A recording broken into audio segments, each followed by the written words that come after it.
behalf of myself, my team here, the multimedia group, we are thanking you, viewers, for what you've done. It's extraordinary. So thank you so much. We have another one that we've told the story.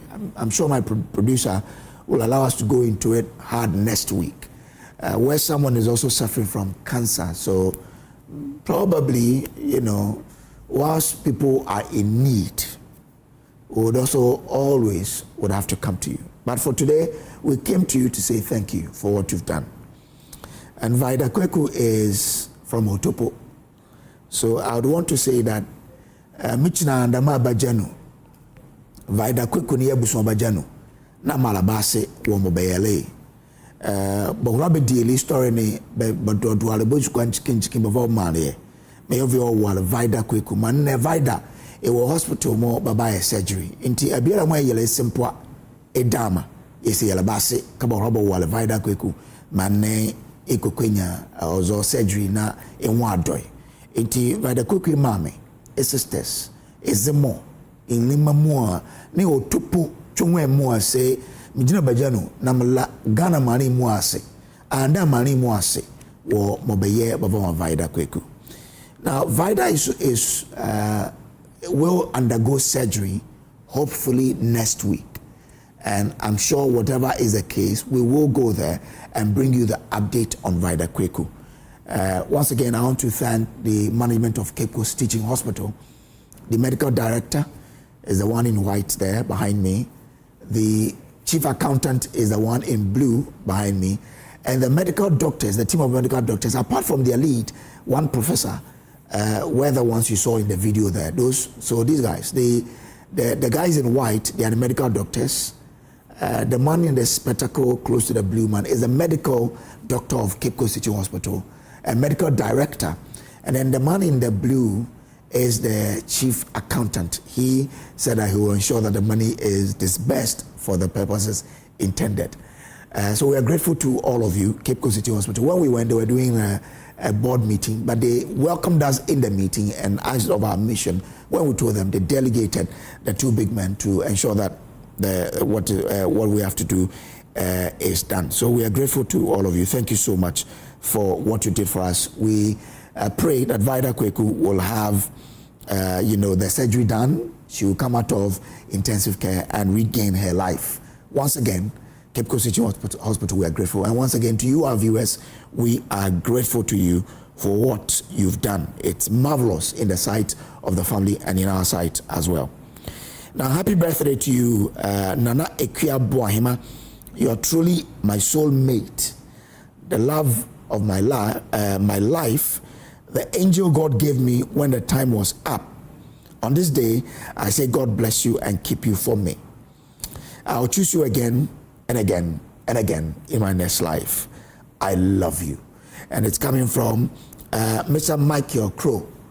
That's your husband. So to you, Nana Akufo-Addo, happy birthday to you from all of us here at Joy News.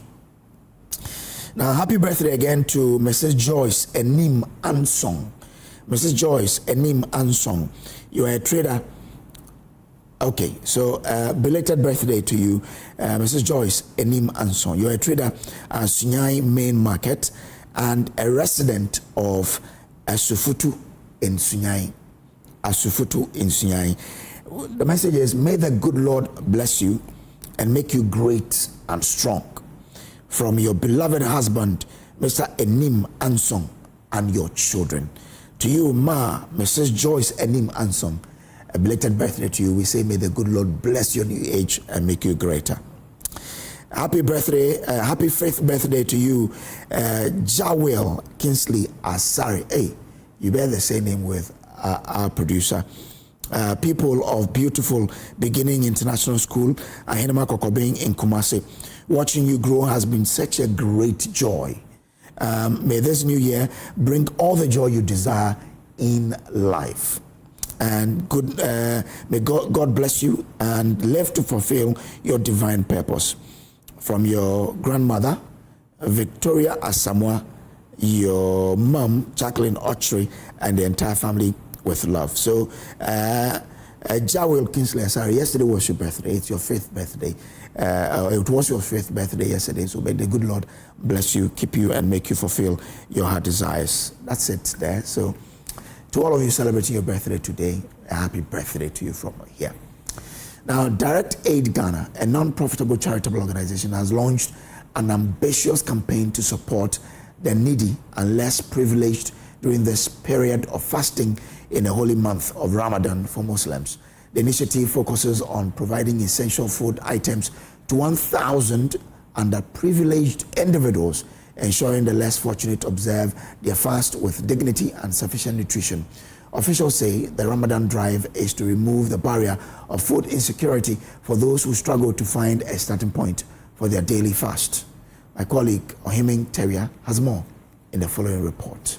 As the sacred month of Ramadan begins, local charitable efforts are intensifying to support those in need across the world. Direct Aid has been supporting underprivileged Muslims with relief items to aid fasting during Ramadan. At least 1,000 people are earmarked to receive support as the group launch its annual relief program with the ambitious goal of supporting 1,000 people this month. Among them were the elderly, students and physically challenged persons who were selected after a need-by-need assessment. Zainuddin Mohammed Abubakar is an assistant administrator of the international NGO Direct Aid. This is a sacred month of Ramadan. It's all about giving out to the needy. And we are doing so to help them in order to make it easy for them to do their fast. You know, most of them do not have what they will begin their fast with, and we are here to help them so that they will not be left out. And this is one of our annual programs that we do in order to help the less privileged, to let them get their fast successfully. We are targeting 1,000 people. The 2026 Ramadan program is part of long-standing tradition for the group, which has become a fixture in Kumasi Social Support Network. By targeting 1,000 beneficiaries, the organization hopes to create a ripple effect of relief across the city's most vulnerable neighborhoods. Some beneficiaries shared with Joy News how the gesture will impact their lives. I'm a student here to benefit from the donations from Direct Aid. With this donation during this Ramadan, it's going to provide me with iftar, and it's going to save me from spending a lot of money, especially being a student, and this is going to help me in a very, very long way. Yes.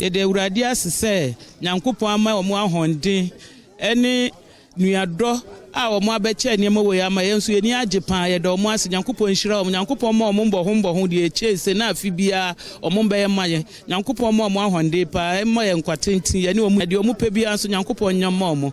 Direct Aid, among others, donated 10 fully stocked provision shops to 50 deprived families. It also set up over 200 underprivileged persons in sewing, as it donated sewing machines and other items to support them. From Kumasi, for Joy News, Agyeman-Rawlings reporting.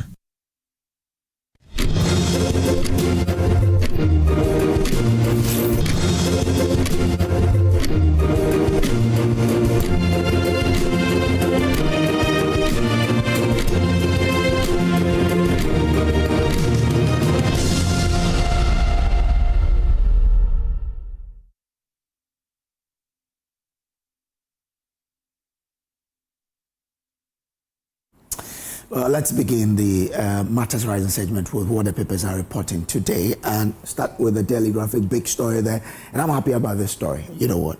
Stanbic Bank leads $205 million financing for E&P. That's engineers and planners. You know, engineers and planners is a service contractor in the mining industry. Ghana's leading service contractor. And some banks, I think it's Stanbic Bank, together with EcoBank and APSA, they came together to do what? Raise their financing for E&P to execute its contract with particularly Govt failed. So that's a good news there. When local businesses get that particular finding, financing, it's good. It helps grow businesses in the country. This will lead to some more employment, right? Because if the man gets more businesses, he has to employ more people. So I'm excited because Ibrahim Mahama and his company, they are local companies. So when they get the support from local businesses and local banks, it's an exciting moment. So that's it. I get details on the front page and also on page 3 of the daily graphic there. Now, SONA, that's the State of the Nation to Focus on Policy Initiative, Economic Stabilization. So last year, the president spoke about the challenges that they inherited and said they will reset it. So this is like a report card they will be delivering, but we're told that they'll be focusing on policy initiatives like the 24-hour economy, big push, and what have you, and the things they are doing to stabilize the economy. Well, more doctors accept postings to deprived regions. The minister says regions where the medical doctors were not accepting postings to, now they are accepting and they are going. So some regions that maybe one doctor went in 2024, today we have 9, some places 7, some places 5. So he says that there is some improvement in doctors accepting postings to rural areas. Now, release 60 billion cedis pension funds for 24-hour economy. This is Joe Jackson speaking here. And his argument is that Ghana goes to borrow from the Eurobond. And these bonds are people's pensions that are giving out. So why can't we issue the local pensions that we do have here to fund 24-hour economy and even the big push, that if it's about financing, local pensions have a lot of money. He says 60 billion. We have to unlock that to fund this. So that's his argument. But the story is on page 14 of the paper. Now, producer price reduction threat to farmer survival, cocoa industry. Farmers are saying here, and the story is, I think, is page 14 of the daily graphic. And here, there was a forum organized for cocoa farmers in the Ashanti region, where farmers lambasted the decision by government to reduce the producer price. They say that is not good, and they are calling for a reinstatement. They say that will hurt the industry. That's the farmers speaking there. The farmers are looking at government in the face to say that the decision to reduce is not something we agree. You have to go back to what you promised us. But the government will also have a response for them, right? Because government is looking at what is happening on the global market to then offer how much. But the farmers will take none of it. They say that, well, that's not what you promised us. And what you've done is a threat to the cocoa industry. At the back page, this story was huge yesterday. 71 fisher crew brought home safely after pirate attack. You remember that yesterday the story broke that fishermen from Senya Breku were attacked on the high seas by pirates, and they had been seized, but by the operation of the Fisheries Commission with the Navy, they were able to rescue 71 of them, and they were brought home. According to the fishermen, the pirates seized their engines and some other things from the fishing vessel. So that story is there. Let's do the daily guide. SML GRA scandal, U.S. Justice Department gets Oforiatta extradition papers, and that's according to the OSP. He told the court that, well, the U.S. Department have acknowledged receipt of that. Details are on page 6. Pirate attack, Senya Breku, fishermen. I've told you about that, but the story is on page 3 of the daily guide. 7 arrested over fake traffic violation payments. So they will use some fake methods, tell you that you violated traffic, and then when you pay, they use it for themselves. Now, nurses' midwives demand missing salary arrests. According to them, they were being validated without being paid. So the arrears were sitting on the system. But just this month, after they were validated, they saw that the arrears, even though they have not been paid, have vanished from the system. And they're asking questions, why that happened. They need answers. And Govt was part of SkyTrain Consortium. This matter is not going to go away anytime soon, but it's still in court. They are still talking about that. But let's do the new finder now. Student urged to start building entrepreneurial skills. Yeah. That if you are talking about working after school, you don't have to just look at being employed, but you need to look at starting your business as well. Stories on page 8. Hustle culture fueling guilt around rest. psychologist. Yeah, they say we hustle too much and we sacrifice our rest. Get details on that paper. I show Speed names Ghana as dream African destination for Cristiano Ronaldo visit. That's also there. Insight, Softcare Ghana denies Senegal link. Amid government of Ghana sanitary part audit. That story is there.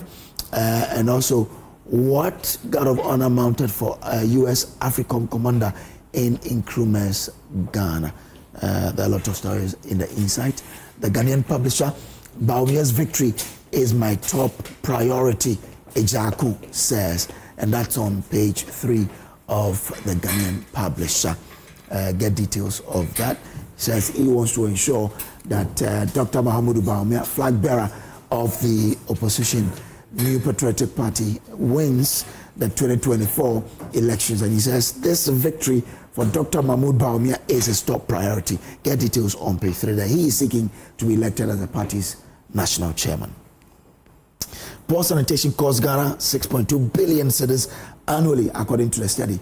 So you need to ask yourself, how much are you contributing to this? We lose 6.2 billion cedis every year to poor sanitation.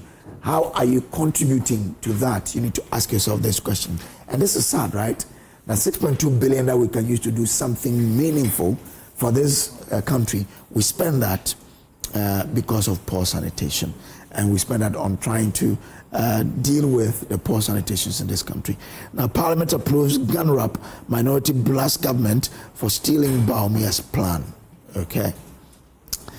Now, so minority saying that this Gunrap idea, reserve accumulation, is an idea that Dr. Mahmoud Bawumia brought, but this government is stealing it and they've turned it into something else. Now, MP petitions to block Ato Boateng. Okay, all right, that's that too. Now, New Center, Gunrap is repackaged gold for reserves, upon Nkrumah said. So you remember that in the Akufo-Addo government, Dr. Bawumia brought the gold for reserves program, and this government has brought something called Gunrap. Upon Nkrumah is saying that, well, Gunrap is the same as gold for reserves that Dr. Bawumia introduced. There's nothing new about it. That's the argument there. Calls for independent probe after 19 die in police custody. And built to withstand shocks, Asante highlights MTN strategic planning and risk management for long-term stability. Ghana's most powerful female intelligence chiefs deepen ties. That's the story there. Well, so let's come into the studio now and bring in our guest. It's 37 after 7 a.m. here on the AM show. Well, joining us, we have Kwesi Boche Jr. He's a lawyer and a member of the communications team of the NPP. Kwesi, good morning to you. Good morning, Kojo. Hope all is well. By the grace of God. Okay. Well, okay. We also have in the studio with us, and I hope that these young men are well poised to go through with us today. Let me try and introduce them so we can begin going on. Okay. Chief, how are you? Oh, yeah, I'm good. Yourself? I'm well. Yeah. I'm still glad in Fugo Friday. Oh, I mean, you know, some time ago we decided to do, African wear on Fridays. Oh, yeah. Yeah, so as for so Fridays is yes. dedicated for African wear. Yes, That's nice, yeah. And as for me, I think I even do entirely throughout the week African wear. Wow. Yeah, I've moved from the suit now. Lawyer he has to be wearing suit because he has to go to court. I don't go to court, so I wear my good. We also have Anthony Julius, who's a government spokesperson. Julius, good morning. Good morning. Trust you good? Pleasure to be here. Good. And Sharif Gali, CEO of the Chamber for Young Entrepreneurs Forum. Sharif, everything good? Yeah, good. Okay, all right. Now, let's begin from our discussion today. You know, the president will be presenting the State of the Nation. We're expecting that, later this morning, let me say so. So I'll start with you, my friend from the government side. For young people, what should be the expectation in the State of the Nation address? Thank you very much. President Mahama announced boldly in his last State of the Nation address that he is faced with an economy that is in clear distress. an economy that was in need of urgent rescue. And he made bold declarations in that State of the Nation address that he was going to fix that economy and set Ghana back on a path of growth and progress. We are expecting that the president would be accounting to the young people of this country what he has done so far in that period to reconsolidate this economy and set it back on a path of growth. The president will be touting his achievement in the real GDP growth rate of this country, presently at 6.1% in the first 3 quarters of 2025. The president will be touting his unprecedented record when it comes to dealing with the inflation problem that was destroying this country. Remember, in the middle of 2022, Ghanaians were reeling under the pain of high cost of living. The president will be touting that record. Inflation at some points rose all the way to 54%. The New Patriotic Party government left it at 28% before leaving government. Our government set a target of 11.5% at the end of 2025, but we achieved 3.8%. A record, unprecedented, never happened with that speed. The president is going to tout his unprecedented achievement in dealing with the exchange rate problem that has bedeviled this country. Remember, at some points, the CD was trading to the dollar at 17 Ghana cedis. The New Patriotic Party government left it at 14.7 Ghana cedis to the dollar. Today, the CD is trading at 10.5, 10.6 in those ranges. The president will be touting that unprecedented record. It's the first time in the history of the Fourth Republic that the CD had gained 40% plus against the United States dollar. The president will be touting that record in his State of the Nation address. The president will be touting the sharp decline in interest rates. Remember, interest rates rose to the tune of 27.7% under the New Patriotic Party. That's where they left it. Today, interest rates is 6.4%. What that implies for businesses, especially young people, when we are talking about jobs. Interest rates. Yes. Borrowing. Yes, interest rates. Is how much? 6.4%. The treasury bill rates. I'm talking about treasury bill rates. What it implies. Because as for interest rates today. It's somewhere around 15% now. Yeah. So that interest rate. Yes, interest. It goes beyond it. But let's go. So what that implies, especially for businesses, is the fact that during the New Patriotic Party government, the government was competing businesses when it comes to lending. So banks would prefer to give their money to buy government papers and make profits on it rather than lending those monies to small businesses. What it implies for businesses today is that businesses will have access to the loans, and it would have a ripple effect on employment for young people. That is very significant. It's not a matter of just the figures. It is a matter of the implication it has for job creation and all those other issues. President Mahama would also be touting his unprecedented record in paying on timely basis and in adequate amounts statutory expenditure. You remember under the New Patriotic Party, the infamous capping and realignment policy, where Get Fund revenues were capped and realigned, where NHIL revenues were capped and realigned. District Assembly's Common Fund was capped and realigned. As we speak today, all those statutory revenues are being paid and on time. In fact, it is important to note that the president will be touting his achievement when it comes to even the New Patriotic Party's so-called headline policy, the free SHS. You remember we were told that the election of President John Dramani Mahama will spell doom for that policy. Today, the policy is being implemented. In fact, the flaws that characterize that policy, including the empty bowls. I remember your documentary, Joy News. Empty bowls. Today, you will not be able to do any such documentary because the children have the food on the table. The president will also be touting his achievements in tertiary education sector. Today, young people are guaranteed that when they enter first year, government will be absorbing the cost of their education. Hundreds of thousands of young people are benefiting from that. The president will be touting that record. And it is important also to underscore that unemployment rates, both generally and youth unemployment, have also fallen marginally after the first year of President John Dramani Mahama. The president will be touting those records when he addresses the nation. All right, let me bring in Sheriff Gali. Sheriff, for young entrepreneurs like yourself, you are the real deal. You create the jobs that are needed. So what would you say is the true state of the Ghanaian youth today? All right, so thank you very much and good morning to all your viewers. Talking about the true state of Ghanaian youth, especially those into enterprise development, it's still the old story. Even though we have received a bit of improvement in policy-wise, but it's still not so different from what we have seen over the years. Okay. When we talk about entrepreneurship support or youth doing business, we are looking at how we can support young people to deliberately scale their businesses. And the story has always been the same, even though the NDC government has introduced programs that are a bit more supportive, and we are looking to hear the update of such programs, especially Agyeman-Rawlings. We want to hear and to see how many young people were supported, where their businesses are, and on where they entered and where they are now. We want to understand where they are.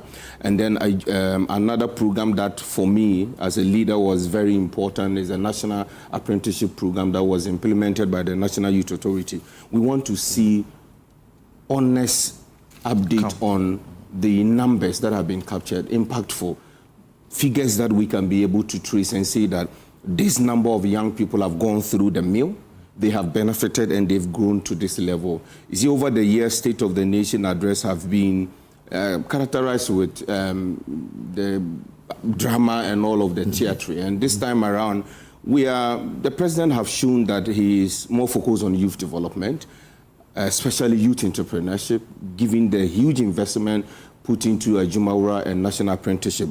Our hope is that he's not just going to tell us what his boys are telling him, that this is the numbers we are trained, but I think investigated numbers, that this is the actual numbers we have trained, and these are the funding we have given to young people. And largely, the youth also, especially those doing business, are looking up to updates on policies that were supposed to really help them do businesses. I always say anywhere that we need to move away from training and programming that are temporary. But that is what government upon governments are doing. Agyeman-Rawlings, what is the exit plan?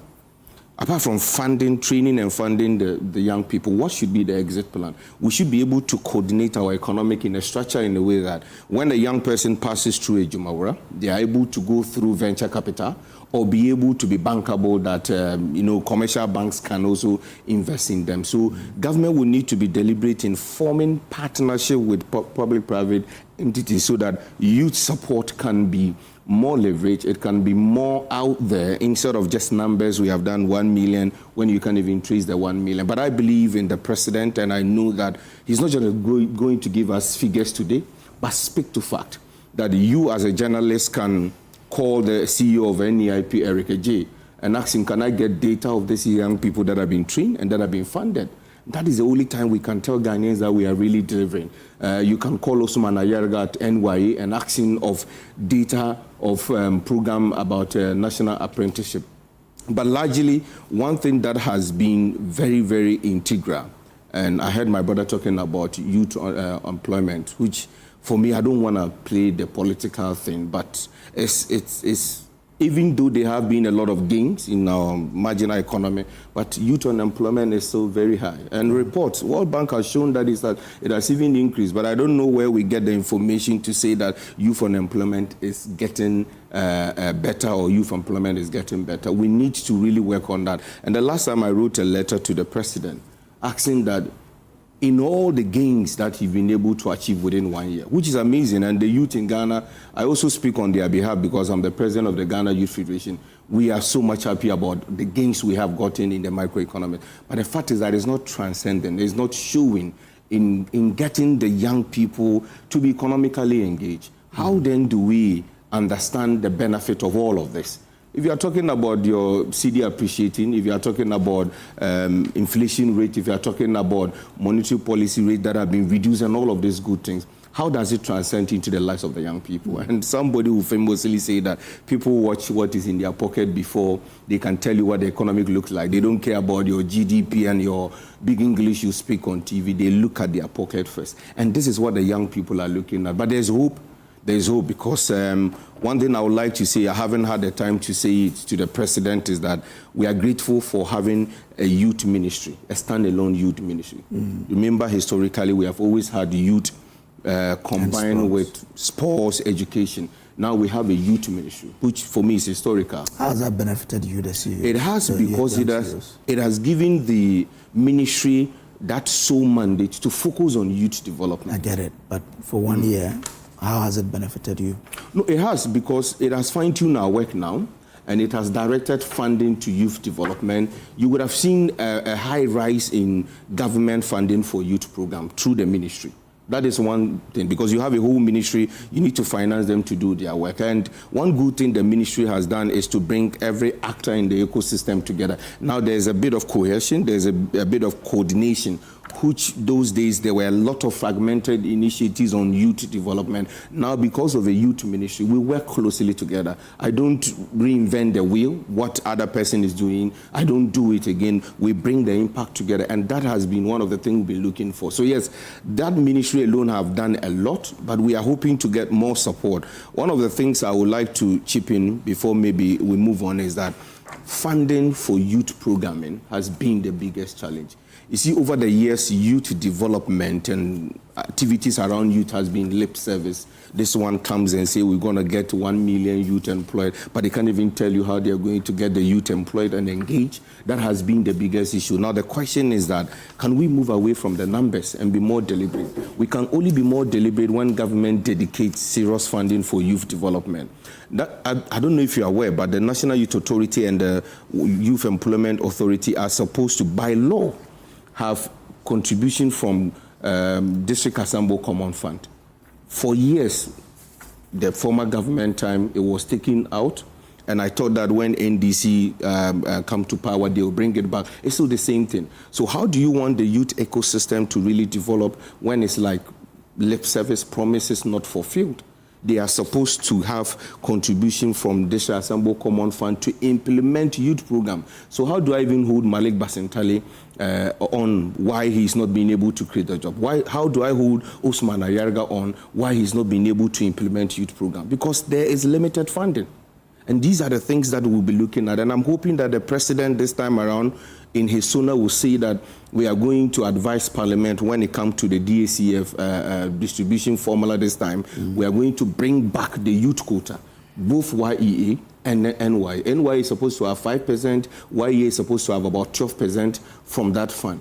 And over the years, it has been depleted to the extent that one of the agencies can get 0.06% a whole year. So how do they even work? So these are the things we are talking about, figures, real impact we want to see. The president being honest as he is, come out and see some of the things and get the agencies to really work. And if Parliament is watching, definitely they are. These are the things you need to, this is the time we need to start being serious about the youth. You have over 73% of your population being young people, and at the end of the day, we only do lip service. We want to mention numbers. So whether it is MPP or NDC, we have to be deliberate with youth development. And our expectation is simple. We want to hear about the jobs that have been created. We want to hear about what government have done to ease cost of living. We want to hear about what government has done on skills education, which is paramount, and then on entrepreneurship. Okay. Yes. Let me bring in Kwesi Butcher now. Kwesi, so you hear Sharif talk about the number of youth-targeted initiatives under this government. Yet when you look at the statistics as we were placing on the screen now, youth unemployment is still around 13% in Ghana. When it went down a bit to 12.6% in quarter 2 of 2025. But if you look at the graph on your screen, quarter 3 of 2025, it jumped from 2.6 to 13%. So why the disconnect between, yes, we have a lot of youth initiatives, but still unemployment among the youth is high? You see, Kojo, it is clear that all the youth initiatives are only visible in the books. Okay, if you go to the grounds, my dear brother mentioned about the Adjournment program. NEIP has not been able to support even a single entrepreneur. All they've done in 2025 is to train them. Not even a single person has been supported. Okay, hold it for me, I'll let you go. Is that true? That they haven't been able to support anyone? If you say support, it has to be subjective. You are talking about the funding. Okay. And the moment they are now doing nationwide pitch to give the funding. Okay. But training in this service is support for business. Okay. So yes, there was a support. Yeah, I acknowledge that there's training, yes. But there hasn't been the funding support. Yeah, the funding, but that is happening as I know about now. They are doing a nationwide pitch starting from next week. Okay. So he's right to say if it's the funding support, it has not been given. But for the capacity, they have had that training last year. All right. Kojo, the Adjournment program basically has to do with funding young businessmen. If we look at their manifesto about the Adjournment program, let me read for you. This is page 19 of the NDC manifesto, just for clarity. It says the Adjournment program, a special business startup policy aimed at facilitating creation, tracking and mentoring a minimum of 100,000 businesses annually with a special focus on young people. How did that become so I was quiet when you were speaking, my dear brother. Noted when if you look at the details of the Adjournment program as they have provided for in page 1, 2, 3 of their manifesto under youth development, it clearly captures that the focus of Adjournment is to train and fund the businesses of 10,000 young entrepreneurs every year. Emphasis on every year. The year 2025, not even a single young entrepreneur has been funded. And so, you see, Kojo, personally, it is difficult for me to trust this president, personally, because most of the things he promised, most of the things in the NDC 2024 manifesto regarding youth development has not been able to be materialized. Kojo, my expectation for this 2026 SONA is that first and foremost, I'm expecting President Mahama to apologize to the young people of this country. Secondly, I'm expecting him to... Why do you want him to apologize? For what? For unlawfully terminating the appointment of over 40,000 young people. In the case of the Ghana Maritime Authority, the young people whose appointments were illegally terminated by the Ghana Maritime Authority, the court categorically held that the termination of their appointment were illegal. The termination of their appointment were against the provisions of our labor laws. And so I'm expecting President Mahama to apologize to the young people of this country, because as a president who is concerned about the development or about employing young people, I do not think that you come into office and one of the first major decisions you take as a government is to terminate the appointment of young people. At least give the young people the opportunity to at least explain, give them the opportunity to be heard, because most of the young people, I mean, on record and as part of the details of the Maritime Authority case, we know that they were not even given the opportunity to be heard. Their appointments were just terminated without any opportunity for being heard. And again, I expect President Mahama to pay the young nurses who have worked for over 11 to 12 months without salary. I expect him to make allocations for them to be paid. Again, I expect President Mahama to reduce the cost of living. It is true that the macro indicators of this government is pointing well. It is true that dollar is about 11 to 12 cedis. It is true that inflation is single digit. It is true. And it is also true that hostel fees at University of Ghana has been increased. It is also true that rent have been increased. It is also true that cost of living is skyrocketing. It is also true that electricity has been increased by over 28%. It is also true that water bills have been increased by close to 15%. And so, in as much as it is true that the macroeconomic indicators of this government is pointing to the right direction, it is true that businesses of young people are struggling. Because young people who used to buy electricity prepaid credit for 1,000 cedis for, let's say, a week, now buy 1,000 cedis for 2 to 3 days. Businesses of young people are struggling. And so I expect the president to address that and to do something about it.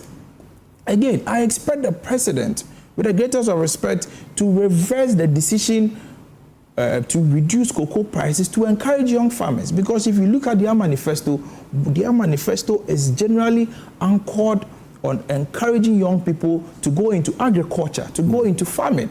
And so if you treat young farmers this way, how do you encourage them to go into farming? And so I'm pleading with the president to reverse the price of cocoa, the amount of money that goes into the farmer, the pocket of the ordinary cocoa farmer. Again, now I come back to their manifesto. If you look at page 19 again, they promised, and Kojo, I want to tackle this issue with regards to what they promised in their manifesto. They promised the 24-hour economy, that they were going to implement a 1-3-3 job shift.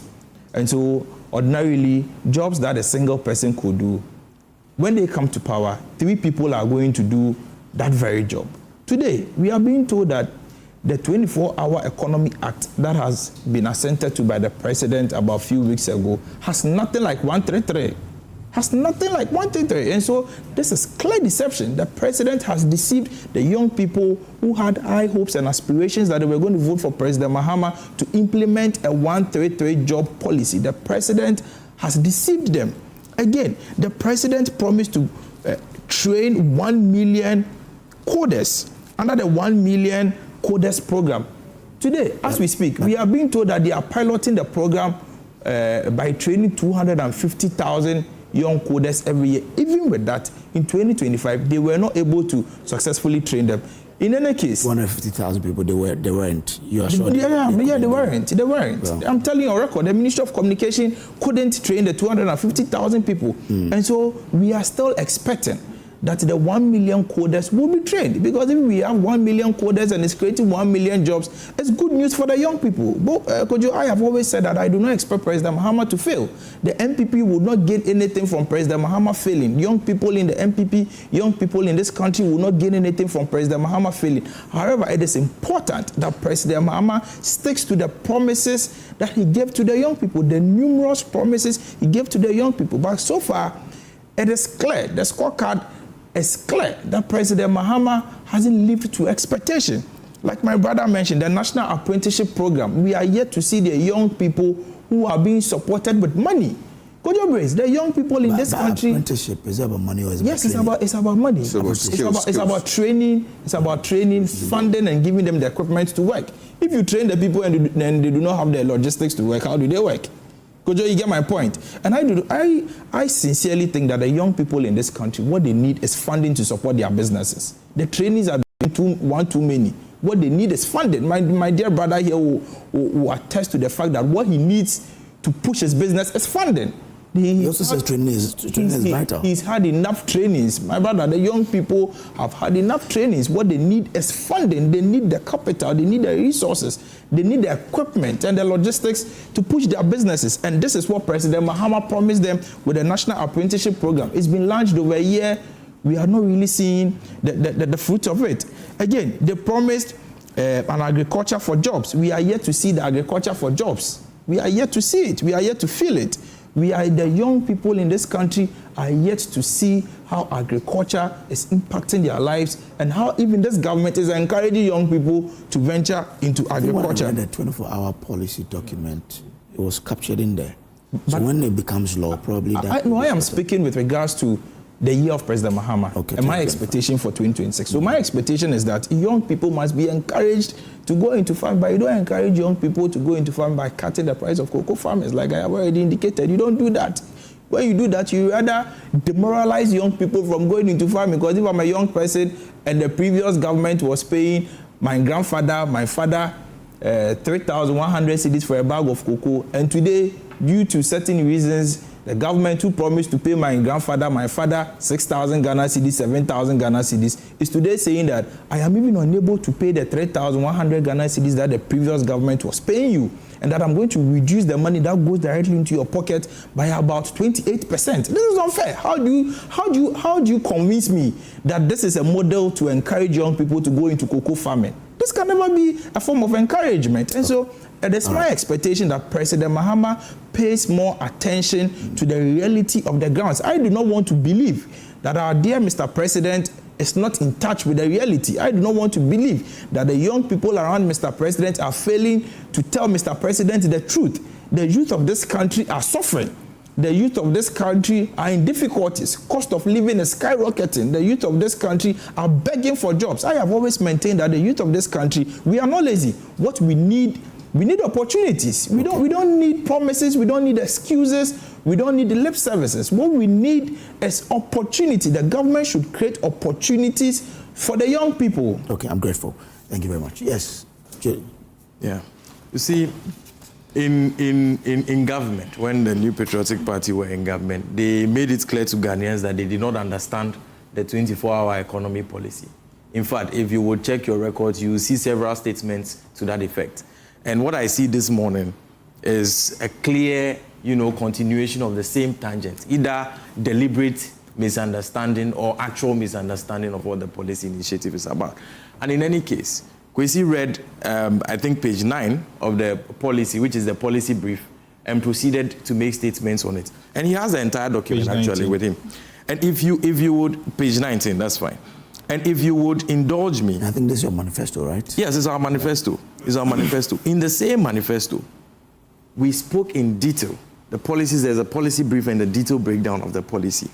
And if you read that, we looked at the various sectors that the 24-hour economy policy is supposed to be implemented, and the public sector ones. And we listed clearly the public sector ones here to say that when you go to page number,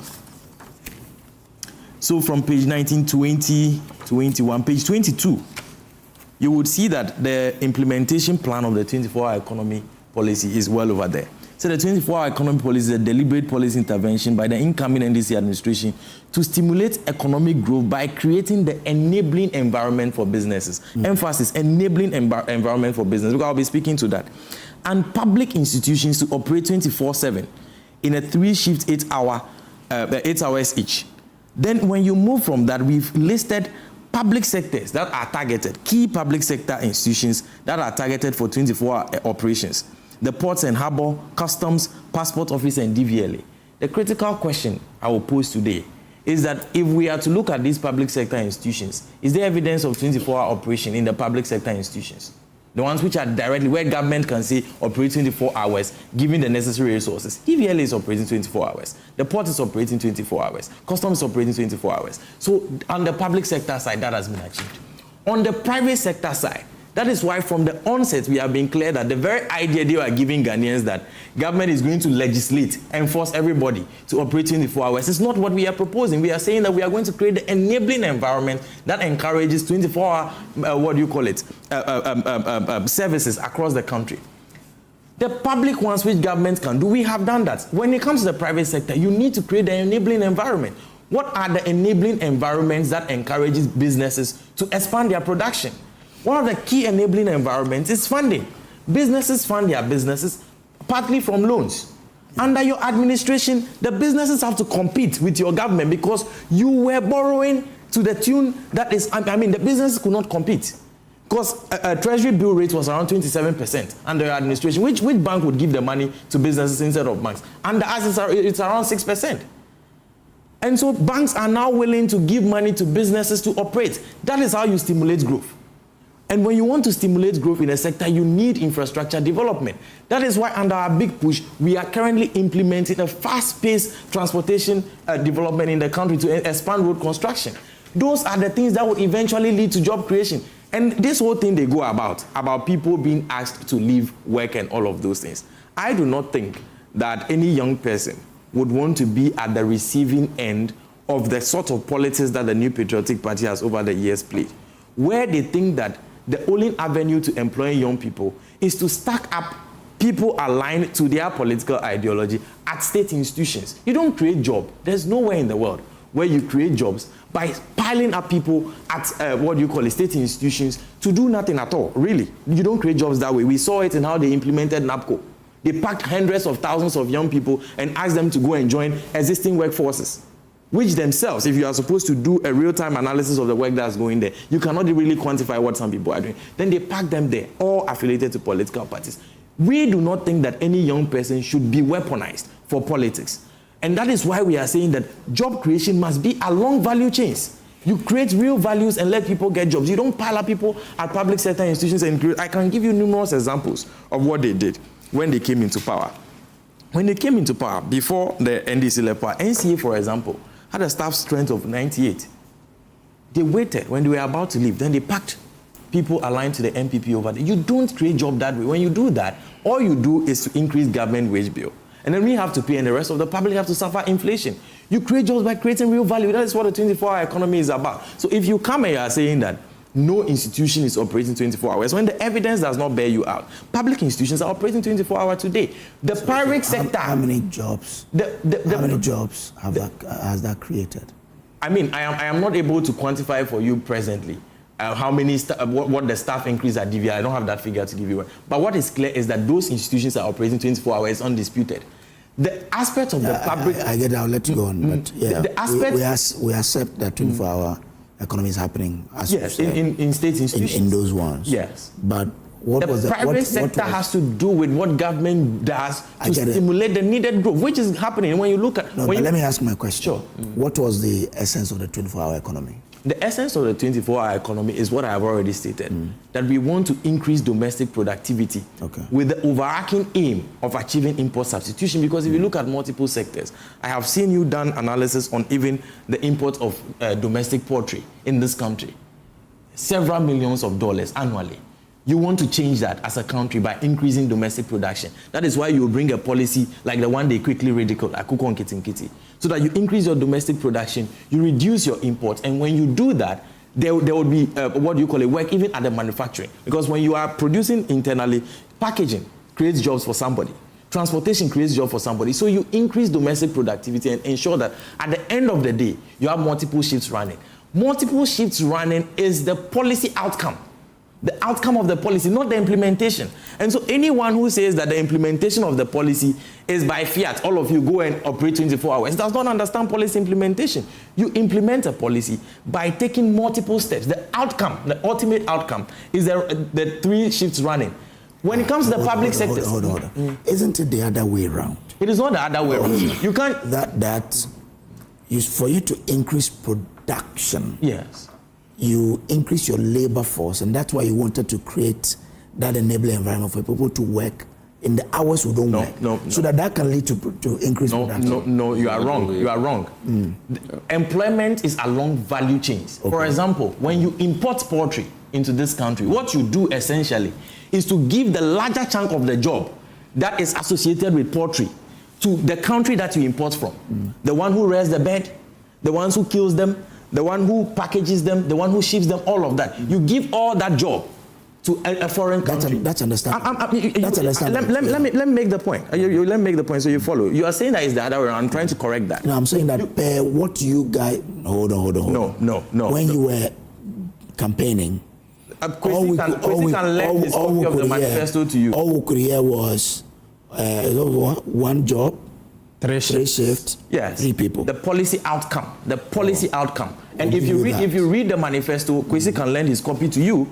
I said that the policy itself is to create the enabling environment for businesses to increase productivity. The outcome for an increased productive economy is maximum employment. That is the outcome. And I am telling you, per the example I was giving you, that if you take policies, for example, like Akufo-Addo, which was ridiculed by them, the jobs essentially are outside. Because if I go and I import the finished poultry, and just bring it to my cold store and I start selling, the larger chunk of the job is outside. So if you want to increase your domestic productivity, you make sure that the production happens here. And when you do that, you employ more of your labor force. It can't be the opposite. Okay. You can't take the labor force before you think of... You say this is at GPHA, right? At DVLA, and at where again? Passport. Okay. You're doing 24-hour economy there. So what has happened? Realignment of customs. And the customs. Because all this conversation is about unemployment and job creation. Yes. So we have to analyze that. So you have GPHA, DVLA, passport, and customs. So what are you doing now in terms of the job force?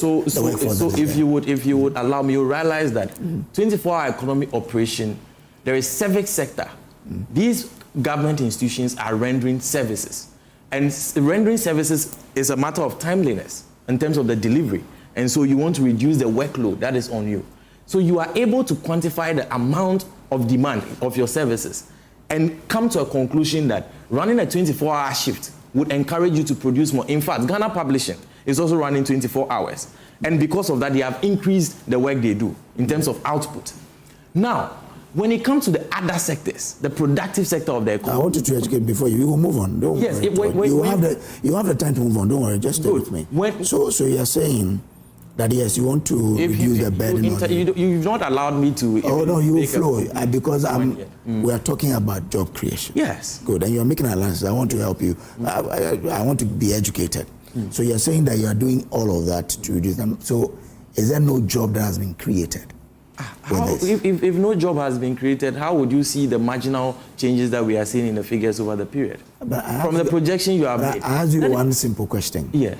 That that your point was about what creating employment, and then you educated me that the increased employment is a policy outcome. Yes. Right. Yes. Yeah, and I'm asking that you've implemented the 24-hour economy at GPHA, DVLA, passport, customs. Yes. Has there been jobs created? Of course, obviously. When that happens, because when you increase the number of hours you're working, of course you have to increase your labor force. And the point I've been making over the period is that you don't just simply do that by saying that 3 more people come. Okay. You must demonstrate along what value chain you are employing the people. That is why I was telling you that in the service sector, we can clearly tell you that if you take Ghana Publishing, the workload over the period is there. What has been the problem in terms of their output is the delays. So to deal with the delay, you have every reason to add the number of staff. Okay. But the other sectors, like manufacturing, like agri, and all of those things, you don't just legislate it. You must make sure that you create the enabling environment that would encourage people to be able to produce more. So if you take the cocoa sector, for example, which he keeps talking about, what has been the challenge of cocoa sectors over the period?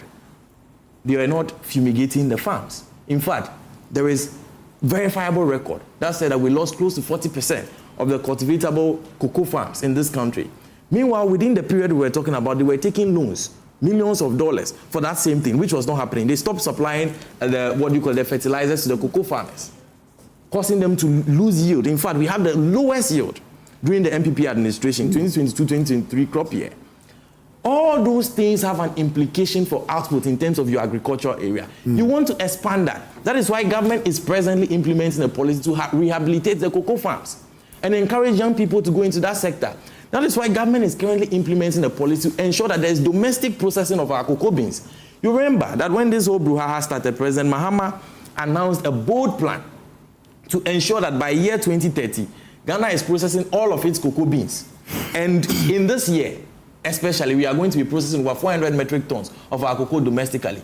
When you do that and you diversify, you create value and you employ people. So the whole idea that the 24-hour economy is a function of government legislating, even in the public sector, people running 3 shifts, is a misconceived understanding of the policy from day one. And they have always said they don't understand. So I am not surprised that he doesn't. But when it comes to the public institutions that we have listed in our manifesto, any suggestion that the 24-hour economy has not been implemented in those public sector institutions is completely false. Okay. And on the public sector, the only way people will come to that conclusion that it has not been implemented is based on that misunderstanding that government can force private people to run to. No, you can't. You create the enabling environment for private companies to actually do that. So that's the issue on the 24-hour economy. Okay. I was addressing the issue about, what do you call it? You know, the emotional blackmail they put on about people being asked to leave their works earlier. I didn't complete that issue. How do you, after you have lost an election, in a year where inflation was high, debt was high, more than for me. Debt was so high. In fact, at a point, our debt to GDP ratio was around 104%. You are unable to service your debt. When it comes to public expenditure, your primary balance, you were doing negative, 3%. At the time you were in power, which means that you were borrowing to fund expenditure. You are borrowing to fund expenditure. But primary balance takes out even your interest payments in the analysis. You are borrowing to fund expenditure at that time. Then you lose election because of these things. Then on your way out of power, you decide that you are packing your party people to overstaff government institutions. And that should be allowed. Thank you. I mean, you will not blackmail anybody with this conduct. We are not going to allow that blackmail. If we want our young people to work, we are implementing policies that are actually going to make them work. He made a very wrong point on there, on the issue of Ejumara. Let me just land on it. On Ejumara. Ejumara is working. Who says that the idea of supporting young people in entrepreneurship is about just handing them money? You have tried that. You recruited several thousands of them, and you were paying them 700 cedis. Thank you, I'm grateful. Because of time, we need to go to Parliament. Let me just wrap up. We need to go to Parliament, it's fine. Let me bring him in. Let me just wrap up on that point so that we make a complete point at least. Okay, so... You have tested that. Several hundred of thousands of them, giving them 700 cedis every month. Where are they? Where's the entrepreneurship we got from that? It is because you did not take time to deliberately train the people and make sure that the funding you are even giving them was sustainable. That is why it didn't work. We want it to be very sustainable. That is why Erica J is championing that process, training the young people. There are 10,000 of them currently undergoing training. When the training is complete, that 10,000 of them will be supported with the funding. And remember, those 10,000 are those who were recruited in 2025. Thank you, so the whole idea that people will not be supported in 2025 is not correct. They will be given the money. Our time cannot be up. He's made a lot of inaccurate statements. Could you, on the point of the 24-hour economy, you see, ask them a simple question. How many jobs have they created with the 24-hour economy? It's 0 jobs. What do you mean by that? Could you brace? Is this the first time Customs is operating 24 hours? Customs has always operated 24 hours. GPHA has always operated. It is not President Mahama that has made Customs operate 24 hours. Customs has always, when you get to our various borders at any time of the day, you see Customs officers over there. So it is not true that Customs is operating 24 hours because of the 24-hour economy initiative. Again, he also makes a very deceptive point that the 24-hour economy is targeted at certain institutions like DVLA, passport, and customs. It is also not true. Now let me read. This is their manifesto. Page 22 of the manifesto. Let me read. This is the same manifesto. Yeah. This is page 23. The implementation approach of the 24-hour economy. And with your permission, I'll read briefly. Paragraph 1.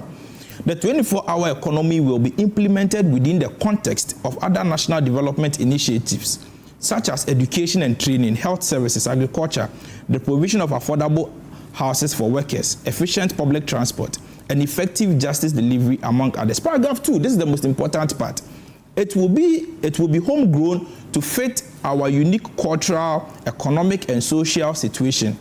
This will be both public and private sector driven, with government policies designed to stimulate round-the-clock business operations. Now, listen to this. So, policy coordination will be integrated across ministries. Across what? Ministries, departments, and agencies, into brackets MDAs, to ensure efficiency. And so if you come and sit here today to say that the 24-hour economy is only targeted at passport and DVL, you are being mischievous. No, and you are lying. No, that is what you said. I was quiet when you were speaking. I was quiet when you were speaking. Public sector. No, Julius, let's respect ourselves. I was quiet when you were speaking. But no, I was quiet when you were speaking. My brother. A lot of things that I disagree with you, but I was quiet when you were speaking. That's fine. Hold on, gentlemen. Julius, hold on. Please, that's fine. But Kwesi, in the document, are there institutions that have been listed there? Yes. Oh, in the brief, this is what they said. Key sectors of the 24-hour economic policy. He said the 24. This is what he read. He left out an integral part of it.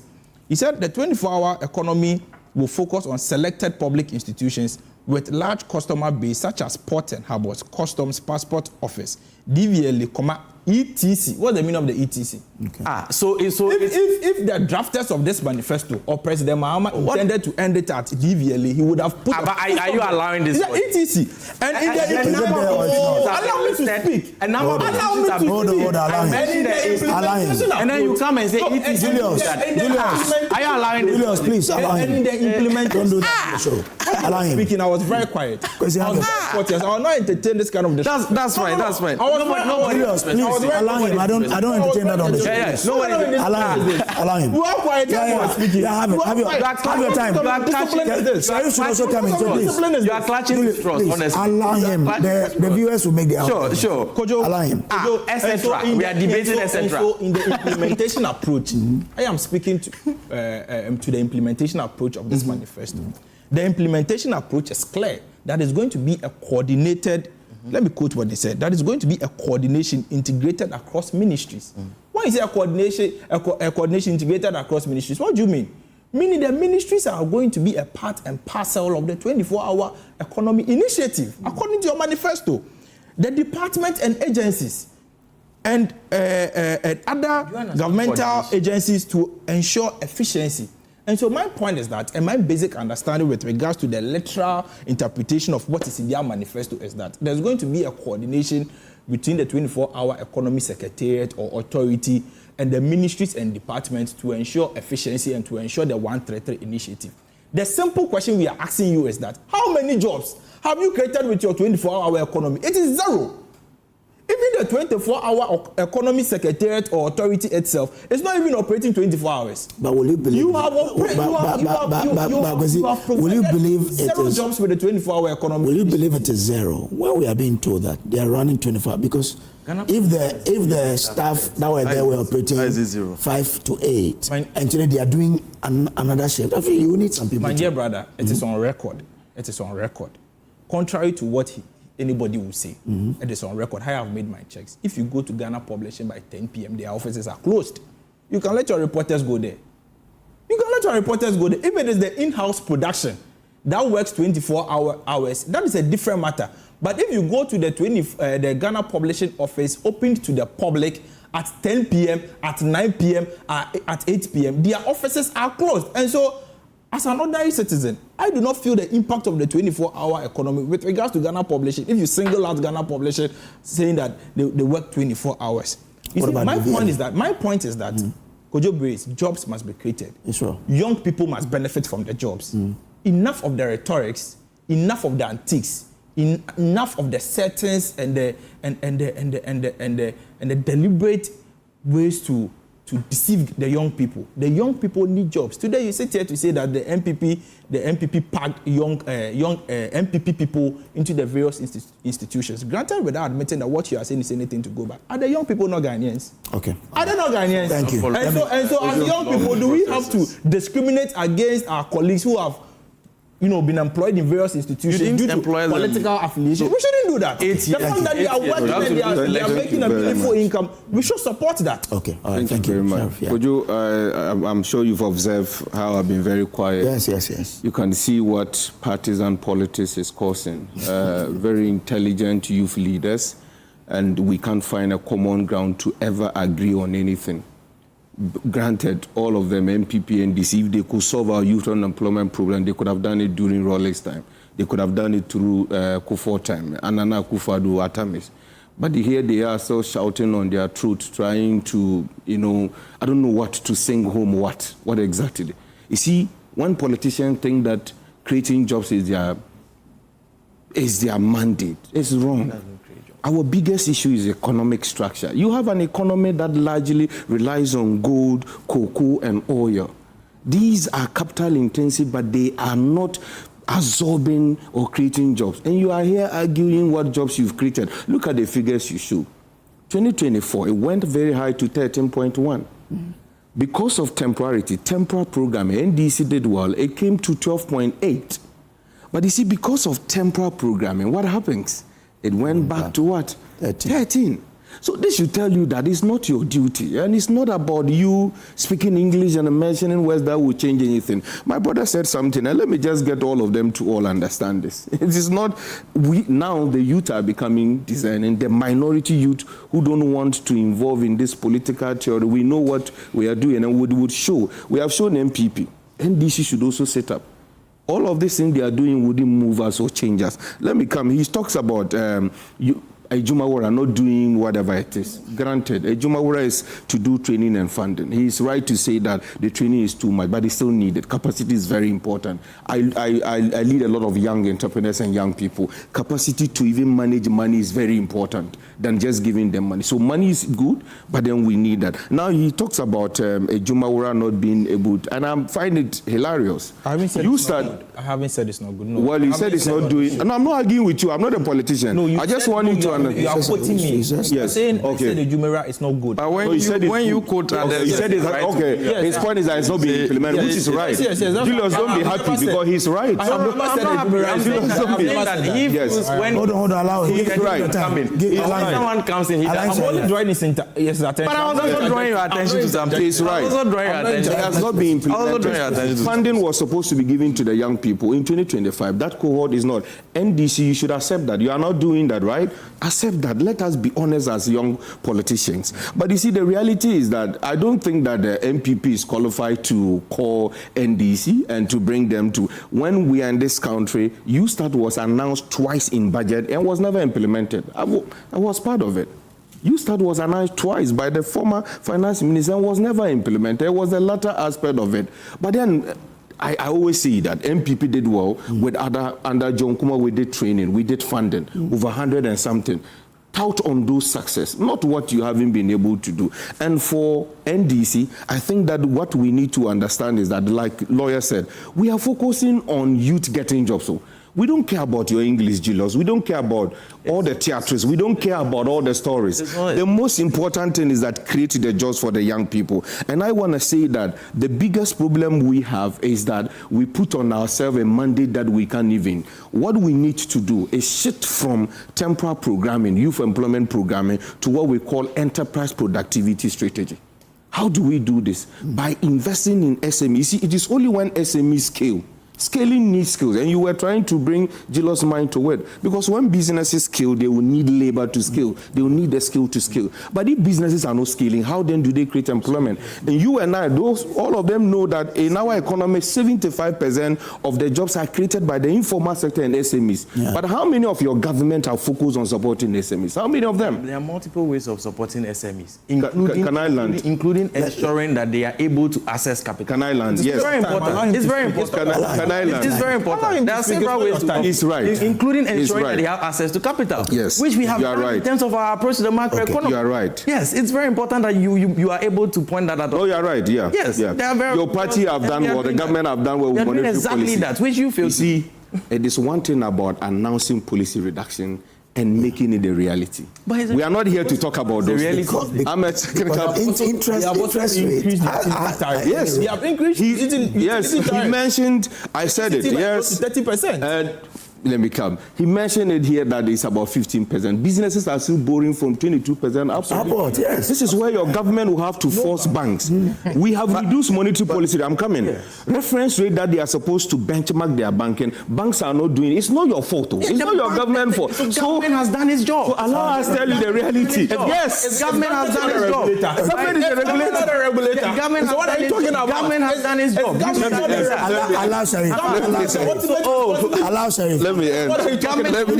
We need to go. Allow Sharif. Let me end. So we need to focus on supporting SMEs to scale. And we need to move away from funding quantity, numbers. We want to fund 10,000 young people like my good people in MPP did. We mentioned figures, huge numbers. Same with Ejumera. No, Ejumera, at least for them, they are saying 2,000. No, they are not saying 2,000 for Ejumera. In their budget, it's 100,000. That's training, but funding. It is here. They didn't say they are funding all of them. No one said they are funding.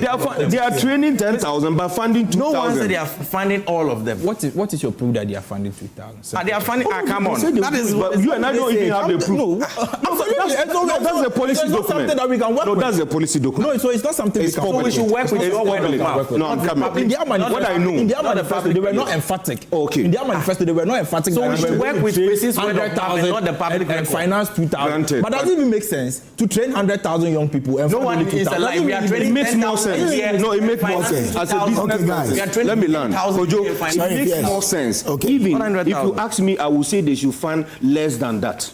500. It makes more sense. You see, that has been the bigger problem, lawyer. We train numbers. You have 1 million. You want to give it to 100,000 young people. How much would each one of them come? They can't even scale. And we are here arguing. So even the 2,000 to me, the NDC think they are doing something. It should even be lesser. So you are focused to scale youth businesses that can create jobs. When you do this, this is where you give 10,000 to a young person who cannot scale. No. They will spend it. And at the end of the day, there's no job created. So we have to be deliberate with scaling and supporting SMEs. Industrial cluster is something I talk about. Young people are innovative but have nowhere to go and sandbox their idea. Why won't we focus? Your government should focus on creating youth sandboxes where youth can go and scale their businesses. Free zones for young entrepreneurs. We are talking about value chain. I am happy your 24-hour economy is seeing the light of the day. Even though quite disappointed that it has to delay up to now. It's not seen the light of day yet. It's not seen the light of day. That's what they said, right? No, it's not seen the light. We haven't even seen it. You're on the ground. We haven't even seen. How many young businesses are operating 24 hours? You are right. We haven't seen. We haven't seen. We haven't seen yet. Let's be real. No, that's the truth. Zero. That's why I say it's seeing the light because they say it's seeing the light. They have passed a bill.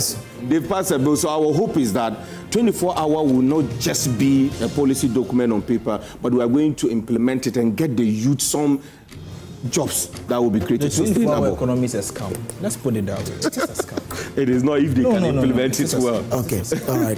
Thank you very much. Now, I'm going to take you to Safari Valley. Okay, I'm going to do that, but you know what? Let me still thank Lashibi Autos again for what they did for us on Wednesday when they helped us to transport that money to Cape Coast Teaching Hospital. You can reach Lashibi Autos on 0530-554128, 0530-554128, and we thank them for what they did. Okay, so there's a Joy Safari School project that is happening, and Ernest Techi, who is board chair of Safari Valley, is speaking now. This is a project between Joy and Safari Valley. Let's go there and listen to it. When we come back, I'll continue with the young men in the studio.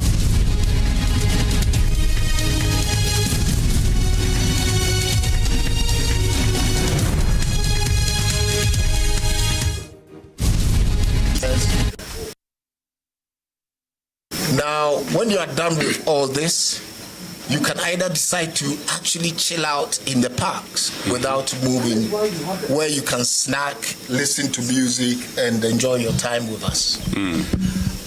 These are the 3 parks that we have at the moment. Now, we say to every person that it's not like watching movies. This is for you to immerse yourself into nature, where you make movies out of your own self. Yeah. Okay, I like that. So let's look at the price again, Chairman, before we continue. So it's 100 cedis for primary to secondary school, and then tertiary 150 cedis.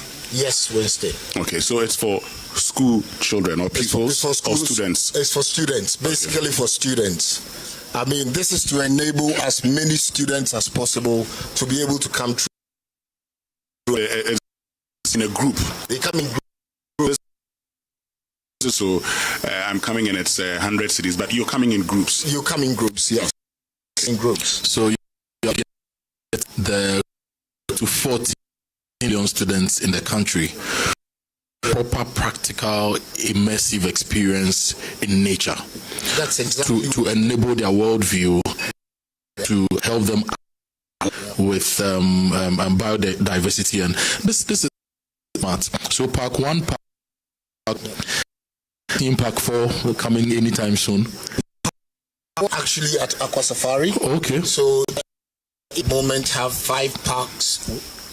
So Park 1 to 3 is here where you are, and 4 and 5 with 6 coming soon are in Aqua Safari. Or listening to us, you can go on our social media. You'll see a live experience of what we are talking about. You see the Safari Eco Park and whatever we are talking about live on our social media.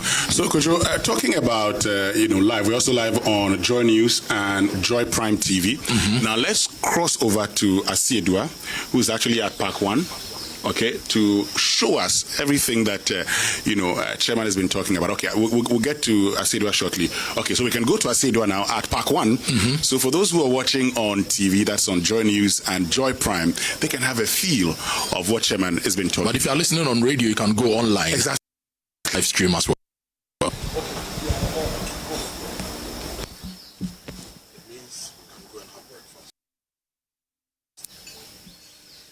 Right morning, right here from Safari Valley.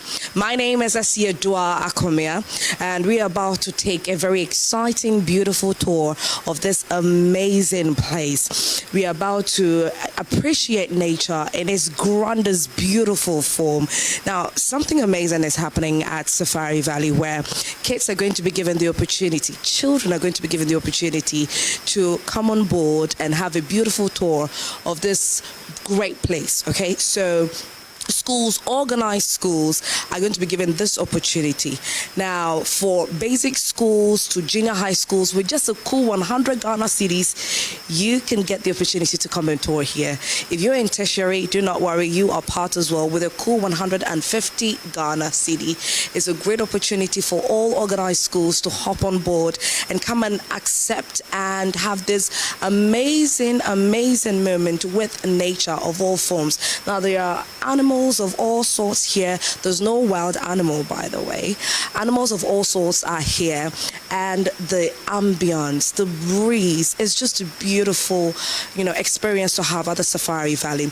Anyway, so I'm currently at Park 1. We're about to go on a tour. We're going to go to the aviary where we're going to feed birds. We are also going to go to the ant cave. The ant cave has its own eerie kind of vibe, and I can't wait for all of you to experience that. And so I'm going to go in there and meet Titus. Titus is going to be my tour guide for this morning. So please do not go away. Don't tune out.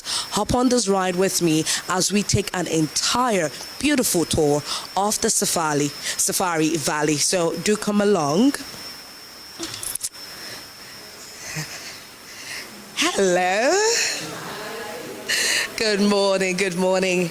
Yes, so good morning. Park. Thank you very much. So, ladies and gentlemen, this is Titus. Yes, I'm the general manager of the Eco Park. General manager, okay, beautiful. Yeah. So you're going to be my tour guide? Exactly. I'll take you through the Eco Park. Okay. All right. So, where do we start with? Oh, we can start from here. Okay. So let's go, guys. So the Eco Park is in 4 parts. Okay. We have the Eco Park building, Park 1, Park 2, and Park 3. Park 1, Park 2, Park 3 are our wildlife parks, and the Eco Park building is the receiving point of our guests. So the first point where we met was the reception.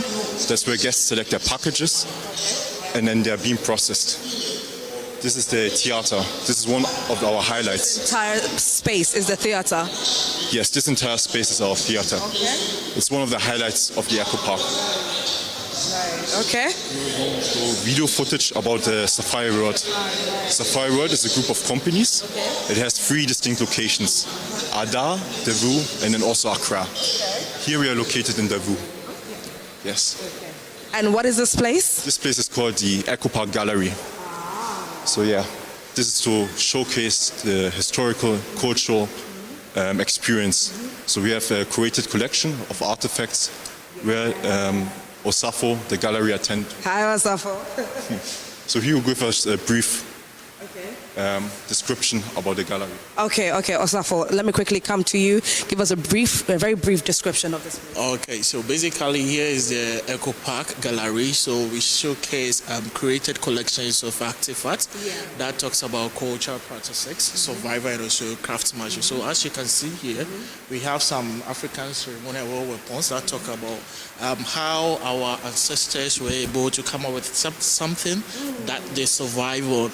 So basically, as you can see, we also have some organic parts of animals that talk about the animals that we have in instinct and what they also animals that exist as well. Okay. So I would like to leave you here, give you back to my boss. He will continue with the tour with you. Right. So enjoy the rest of your tour.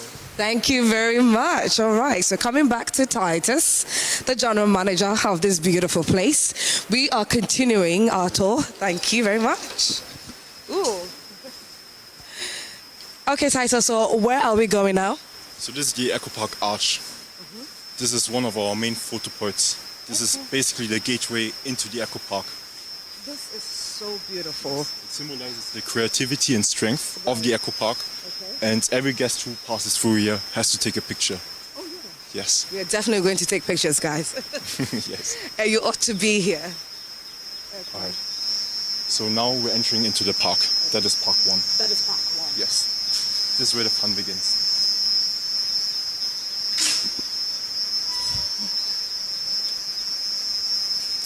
All right, ladies and gentlemen, so we are still present at the Safari Valley, and we are going on a tour of the entire place. We are starting off with Park 1. We have seen the entrance, we have seen the theater. So we are going into, we have entered the Park 1 already. So where are we going from here? So this is Iris. She's the park manager. She will briefly take us through the park. Okay. Yes. Hello, Iris. Hello, you're welcome. Thank you very much. Tell us a little bit about the park.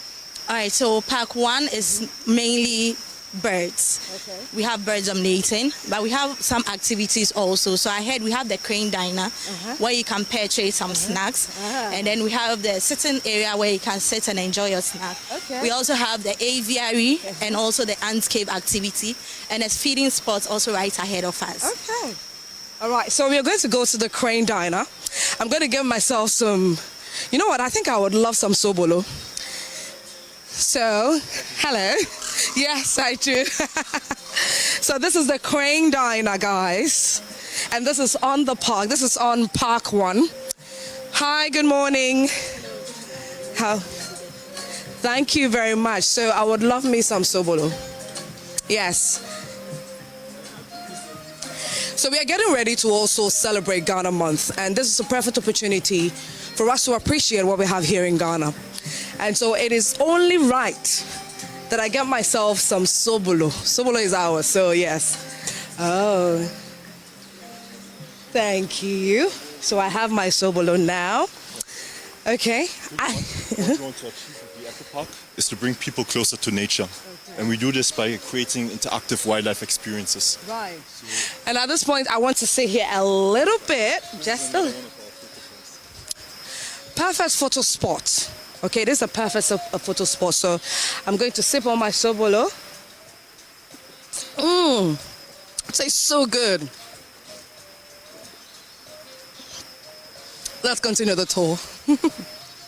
Where are we moving on from here? So we're now heading to the aviary. Okay. The aviary is a facility where many colorful birds can be fed, petted, and then also pictures can be taken with them. Okay. Yes, so we're heading there now. Okay. Okay, I can get close to the birds. You can get very close to them. You'll actually come to you. They will come to me. Exactly. This will be my very first time, guys. Pray for me. You're going to love it. Okay. All right. So we are heading to the aviary. We're going to get close to the birds. And let's see how it all goes. So at what point are we going to feed the birds? We're now entering the aviary. So in a minute's time, you're going to be able to feed them. Okay.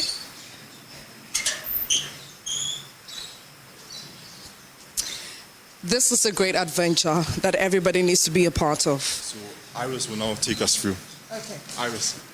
All right, so we're going back to Iris. Welcome to the aviary. So in the aviary, you get to feed birds in our hands. We have diverse species of birds cutting across the 6 continents of the world. So we can go in. All right.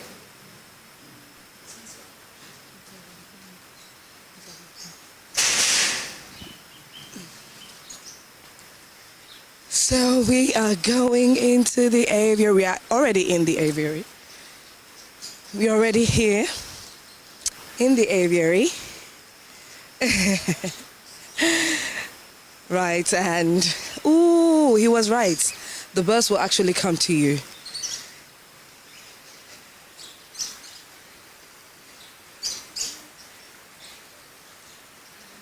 All right, so this is the Safari Valley and we are in Park 1, okay? Park 1, and let's see how I can, try to get the birds close to me, isn't it? Iris, please come. Right, so I'll demonstrate how the feeding is done. Just put the feed in your hand, you stretch your palm, and then the birds will come down themselves to feed for me. Okay, so can I try? Yes, please. So, okay, and then I just stretch. Like.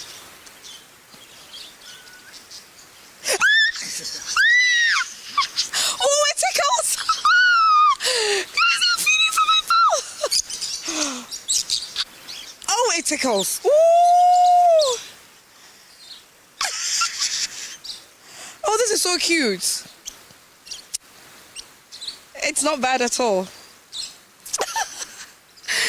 Okay. So what can I do to make them fly away? There we go. Woo! That was a beautiful experience, guys. All right, so what are we moving on to? So we're now heading back into the inner park. Okay. That's where you'll be able to feed some of our larger birds.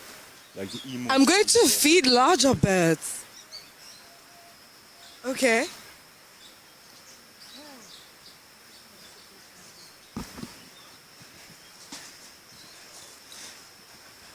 So what are the birds that we are going to feed now? So we are going to feed the rheas and the emus. The rheas? Yes, please. They're all in the ostrich family. Okay. The emus are from Australia, while the rheas are from South America. So we get to see them and feed them. Okay. Okay. Nice. Okay. What's your name, Robert? Yes, please. Okay, so Robert is going to demonstrate how the feeding of the big birds is going to be. She or he? So this one is the he.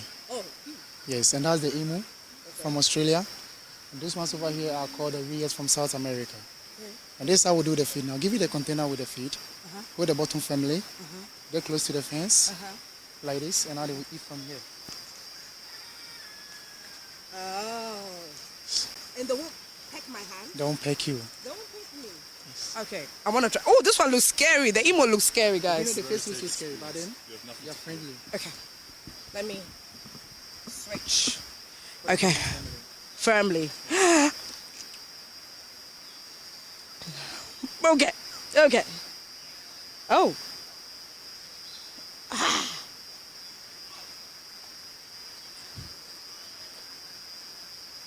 Oh, he's hungry. All right, guys. So I just fed the big birds. I've done well, haven't I?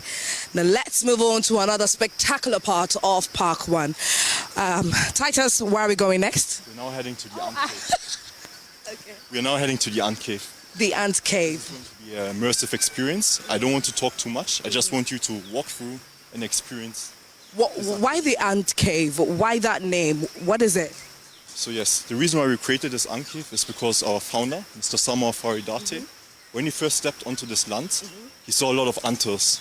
And he was actually so fascinated of how these little creatures were able to create such constructs with like complex tunnel systems that connect seamlessly, that he decided that he wanted to replicate something like that. Okay. So what we do here is building sites that mimic nature, and this is one of those examples. Okay. Yes. So we're about to enter the ant. First of its kind in West Africa, based on our research. But I don't want to talk too much. I just want you to experience it. Okay. And then walk through. This is about to be the first of its. No, it is the first of its kind in West Africa. I'm about to experience the ant cave. Okay. I'll be right behind. Okay. So I see two pathways. Any of them? Yes. Okay. I'll meet you on the other side. Oh, okay. It feels very eerie. Like. You have to watch your step. Okay. You're now heading to the bridge. It's a bit slippery. Okay, so there's a bridge here. So you have to walk past it slowly. Okay. Okay. Titus, please take your time. Okay. Right.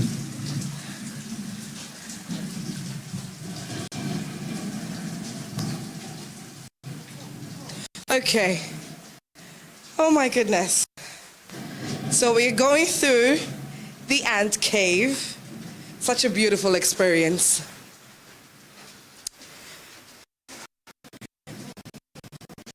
Okay, and we are out. Yes. With the ant cave, we wanted to create an immersive experience. Because of that, we've designed it in a way where we have artificial weather effects, like the mist that you saw, also the artificial lightning, just for us to immerse ourselves. Yeah. So in this cave, we are actually the ants. And Okay, so that's how we traverse it. we are the ants. We are the ants. Okay, okay. All right. Okay. So we are done touring Park 1, isn't it? Exactly. Okay, okay. Now, using our Nestway walkway, that will lead us to the exit of the park. Okay. So kindly follow me. All right. So we are. You enjoy the experience. It's beautiful. It's a great place that I believe that everybody should come and experience.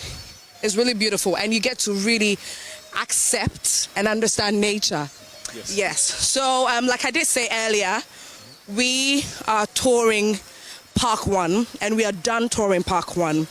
So we are going to go to the next parks, but before that, I want to hand over to Weinstein, so that, he takes over whilst we get ready to take you on another tour at Park 2, isn't it, Titus? Yes, but on this walkway, you can also see some of the birds that we have, the larger bird species. Okay. So you can also capture that if you wish to. Okay. All right, so yeah, we are exiting Park 1. Winston, if you can hear me, over to you.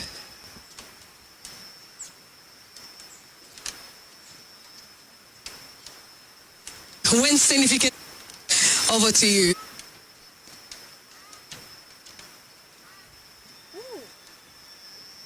Well, and I'm happy that you are enjoying, Park 1. For those of us who have been there, we can understand the excitement in your voice and everything.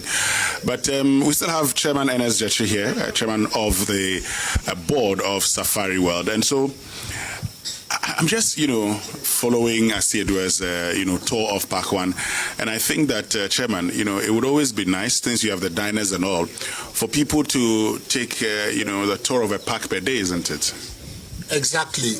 My suggestion is each park is almost one. Park 1 could have been the park.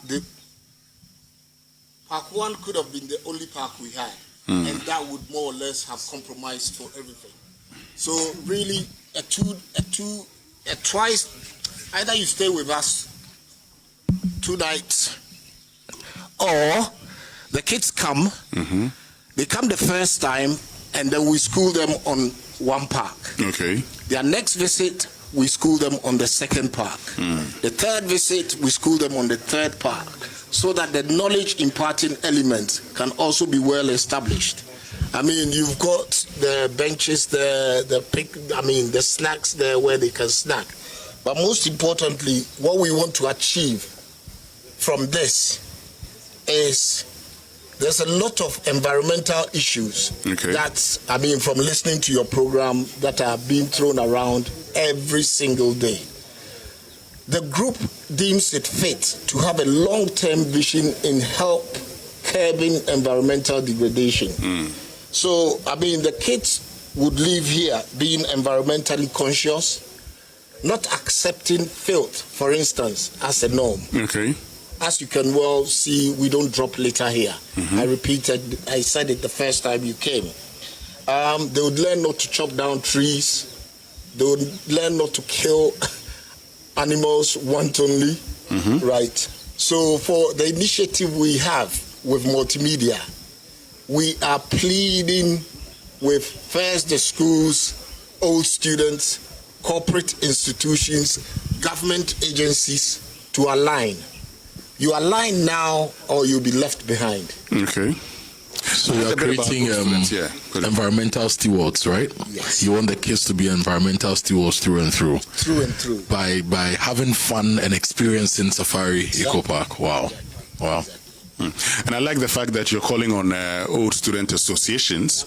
That's something you can actually do. And in an era where we're always talking about legacy projects, what better legacy project than to get these students to become environmental stewards? They become the protectors of our environment. And like we've always insisted, when you treat nature well, nature would also treat you well. In fact, better.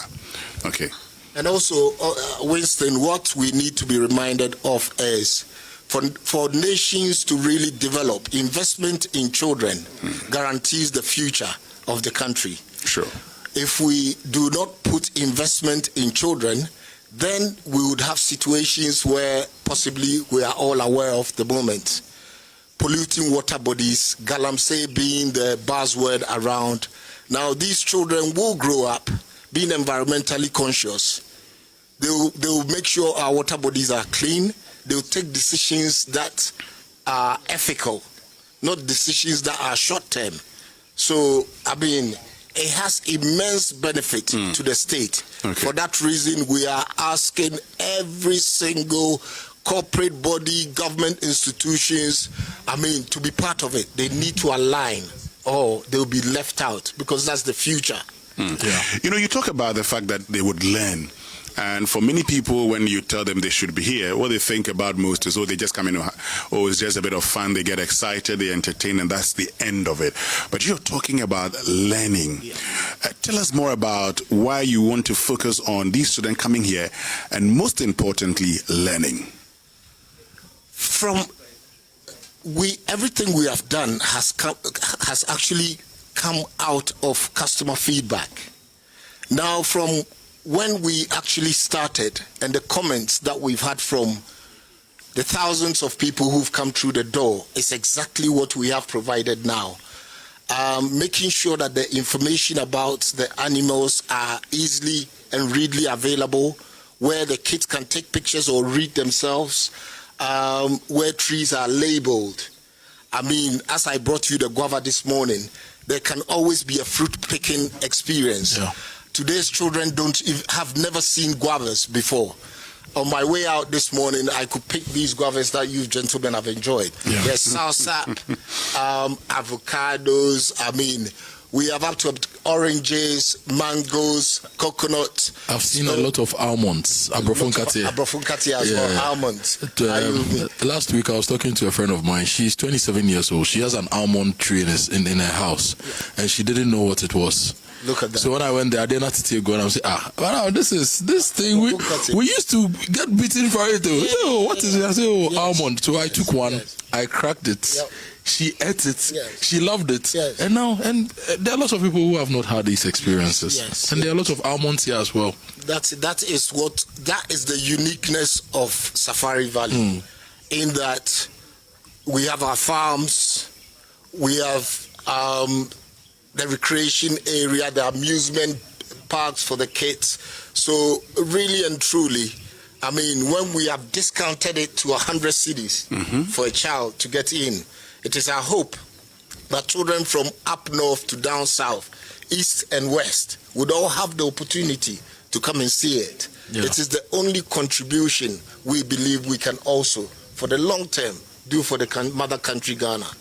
I'm actually happy you are mentioning children from up north to down south, because I'm looking at the logistics. There are certain children in certain schools who may never have the chance to do this unless they get support. So for example, as part of CSR for a lot of the corporate institutions, they can say that, let's say Bank A can say that this year I want to sponsor 1,000 children to go to Safari Eco Park. Yeah. And then they put money to it. If you are sponsoring 1,000 children times 100, that's 100,000, right? That's for the entrance fee. If you put in logistics of, say, renting a bus at, say, 5,000 cedis for 30, 60 kids at a go, you do the math and it's going to cost you about 300,000 cedis to support 1,000 children, change their lives and their worldview forever, and make them an environmental steward. So I think it's very important that if you're a corporate institution listening to us, yes, you can donate books, you can donate stuff, but donate experiences, because that's what lives with them forever. Exactly. Well said. Well said. As Kujo has succinctly put it, I mean, for every corporate institution, even government agencies, all we are saying is enough of not being able to solve problems. Yeah. We are saying we are not problem solvers of today.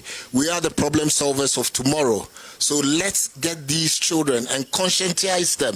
Let them respect the environment. They are the future leaders who will be taking decisions on behalf of the future Ghana.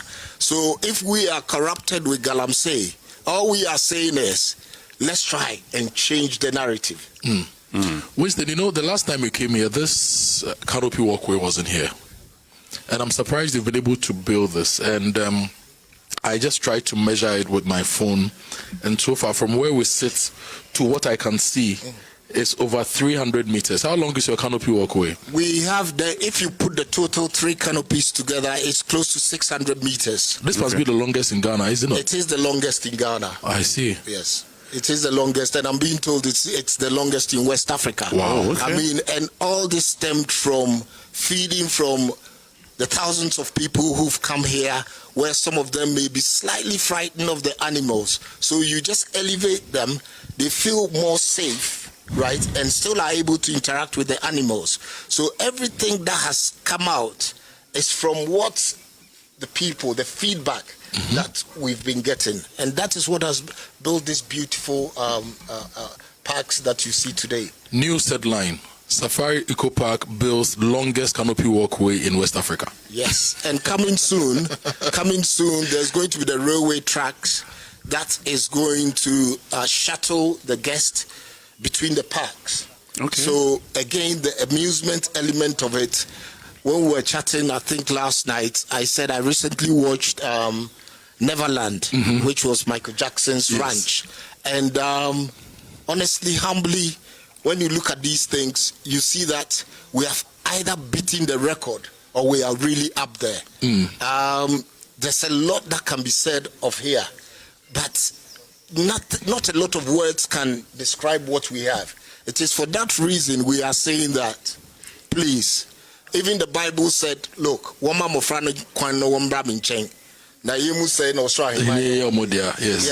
let the children come to me. How long they will inherit the kingdom. How long will your railway track be? It will be close to 500 meters minimum. Let me give you some numbers. When Ghana attained independence, we had 900 kilometers of railways. Wow. As we speak now, we have less than 35 kilometers of active railways. So if you do your 500 kilometers, you'll be having close to, what's the percentage? You'll be having close to a good chunk of active railway for the country. So it was meters. 500 meters. Yes, so if you have, it's half a kilometer, right? Yes, so half a kilometer, and we have just about 35 kilometers. So I'm trying to see your contribution to the national railway. Let me do the math. So 0.5 divided by 35 times 100. So you'll be having about 1.5% of the national railway, active railway, Charlie. 100 people and it will be 140. You see, that's interesting. My son always tells me he wants to ride in a train. The last time I wanted us to go to Spintex and then we get on the train and come to Accra. But if a child can come to Safari Valley, get on a train and see nature, breathe in good air, enjoy, Charlie, I think this would be a better alternative for him instead of going to Asopro to get on the public railway. Yeah, this will be a better experience for them. No, it will be, and that's why I'm happy we're having this conversation. So it's 100 cities from primary school to secondary school. Yes, sir. And tertiary students. It's 150 cities. Tertiary students. Yes. Okay, and we want them to come in groups so they can learn together. Yes, and enjoy together. Okay. And then go back and tell their friends and family so that they also. Let's drive as thousands and thousands of people. All we can say is nature calms you down. Let's get them out of the city centers. Let's decongest. You come here, you decongest. Your brain becomes clearer. You know what I mean? Not all muddy and murky. Yeah, because, I mean, being here and... Kudu was talking about even the air you breathe in. It's very fresh, you know. Yeah. For many of you, you're scared rolling down when you drive because you don't want the toxins in Accra or in the cities. Why don't you come here? Yeah. Yeah. You know, I mean, once every month at least, you should be here to have that, refreshing vibe. Kofi, I've been to many places. Earlier this week, somebody sent us a message from Mauritius. Yes. A listener sent us a message from Mauritius. And I was talking about how I'd been to the Grand Bay, I'd been to the Valley of Calais, I've been to a lot of the places in Mauritius. And whenever I enter Safari Valley, I see something new that beats the competition, even the global competition. Okay, so people would leave Ghana, fly to Dubai, fly to all sorts of places for experiences when the experience sits right here. And importantly, we aspire to let our kids see the world when the world is in Safari Valley and they can just pay 100 Ghana cedis to see this. So if you're a school owner, you'd want to go to the Safari World website right now to take the number and give them a call and book for your school. Parents, we are ready to pay. If you are a corporate institution, we are entering the third quarter, so definitely you are going to have your third quarter board meetings. You may want to restructure your CSR to sponsor students from around the country to come and see Safari. Let's build eco-conscious citizens and climate stewards and environmental stewards so that we can have the Ghana we want. And Kojo, I mean, not also to exclude government institution, maybe Ministry of Education, because I remember when we were in school back in the 80s, 70s, there was what was called excursions. That was organized by schools. Yeah. I mean, I led excursions to Takrade where we went to the cement factory. Oh, okay. Led excursions that took us to Kumasi. And all this will make these kids understand the country even better. Yeah, yeah. So, I mean, though we are tasking corporate institutions, also maybe we should also sound the government institutions as well that, look, for the long term of this country, every single government agency, maybe you have to back this. Yeah. You align or you'll be left behind. And MPs as well. MPs, you need to work with your MCs and other institutions. Church institutions. I mean, all bodies basically.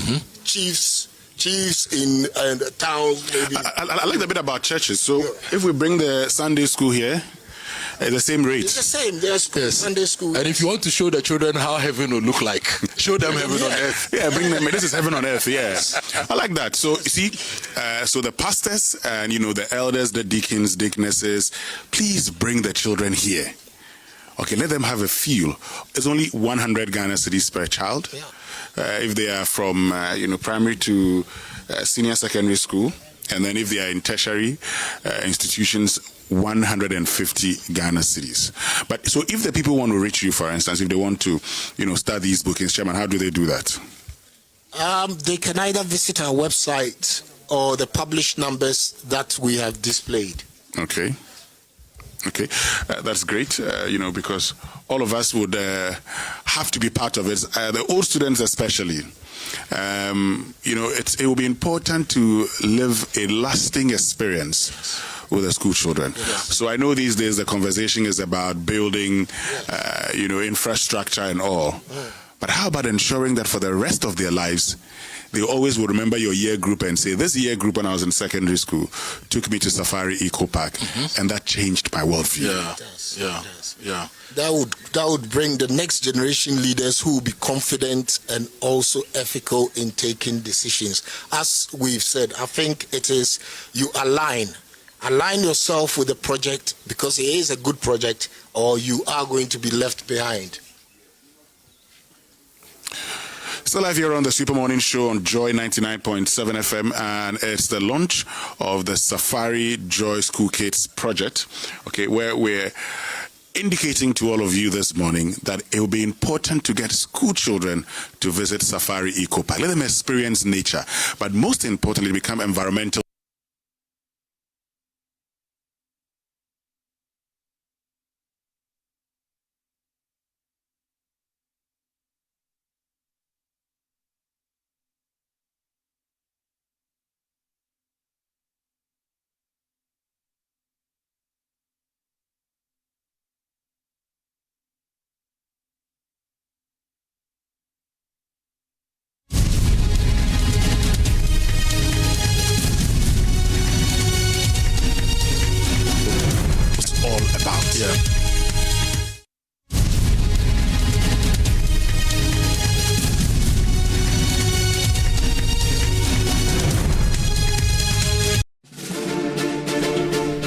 Love 99.5 FM presents the 7th edition of the Lovatham Primary Schools Quiz. This is where brilliance meets challenge as talented pupils from schools across the region go head-to-head, testing their knowledge in mathematics, English, science, and current affairs. It's more than just questions and answers. It's a celebration of learning, courage, and excellence. Watch as young leaders step onto the stage, confident, focused, and ready to make their mark. The Lovatham Primary Schools Quiz will be live on TV, Joy Prime and Joy Learning, and on your favorite radio station, Love 99.5 FM. The Lovatham Primary Schools Quiz, an avenue for kids to learn and have fun. Imagine waking up to fresh forest air, wildlife just a few steps away, and breakfast served in the heart of nature.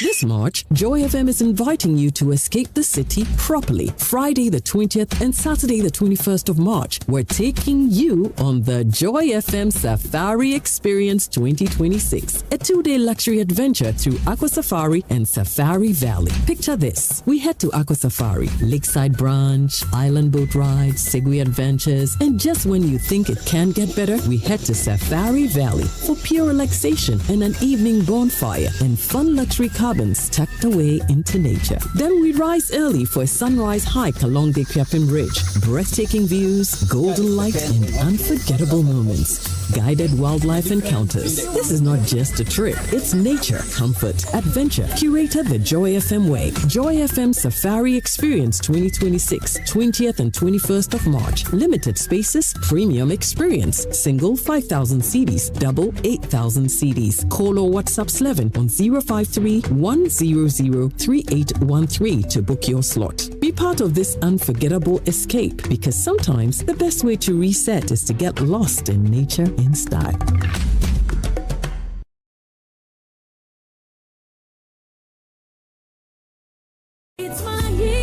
20 years ago, a sound was released, a sound of hope, restoration, and praise. Over the years, that sound has grown, stronger, deeper, and louder. On Friday, the 6th of March, 2026, at exactly 3:55 p.m. prompt, we gather at the Victory Bible Church, Awushi.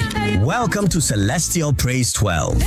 20 years in music ministry, and the sound is still rising. Ministering from Ghana, Uncle Atto, PSA Esther, Kofi Pepra, Kwekute. From South Africa, Zaza Mokethi. From Kenya, Evelyn Wanjiru. And from Zimbabwe, Tembalami. With your host, Celestine Donko. Sponsors, Kedland International School, L-Time Properties, Brasika Pay, Tang Palace Hotel. It's Celestial Praise 12. And yes, it's absolutely free.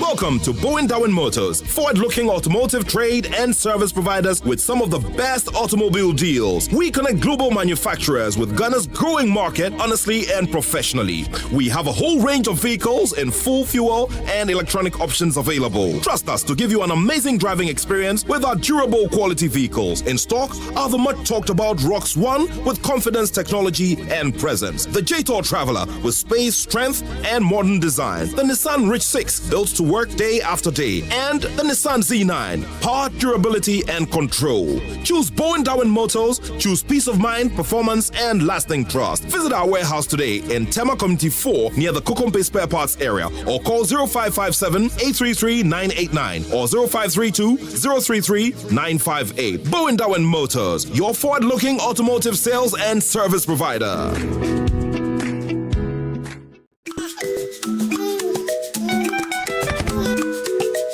How may I help you today? We'd like to open a bank account.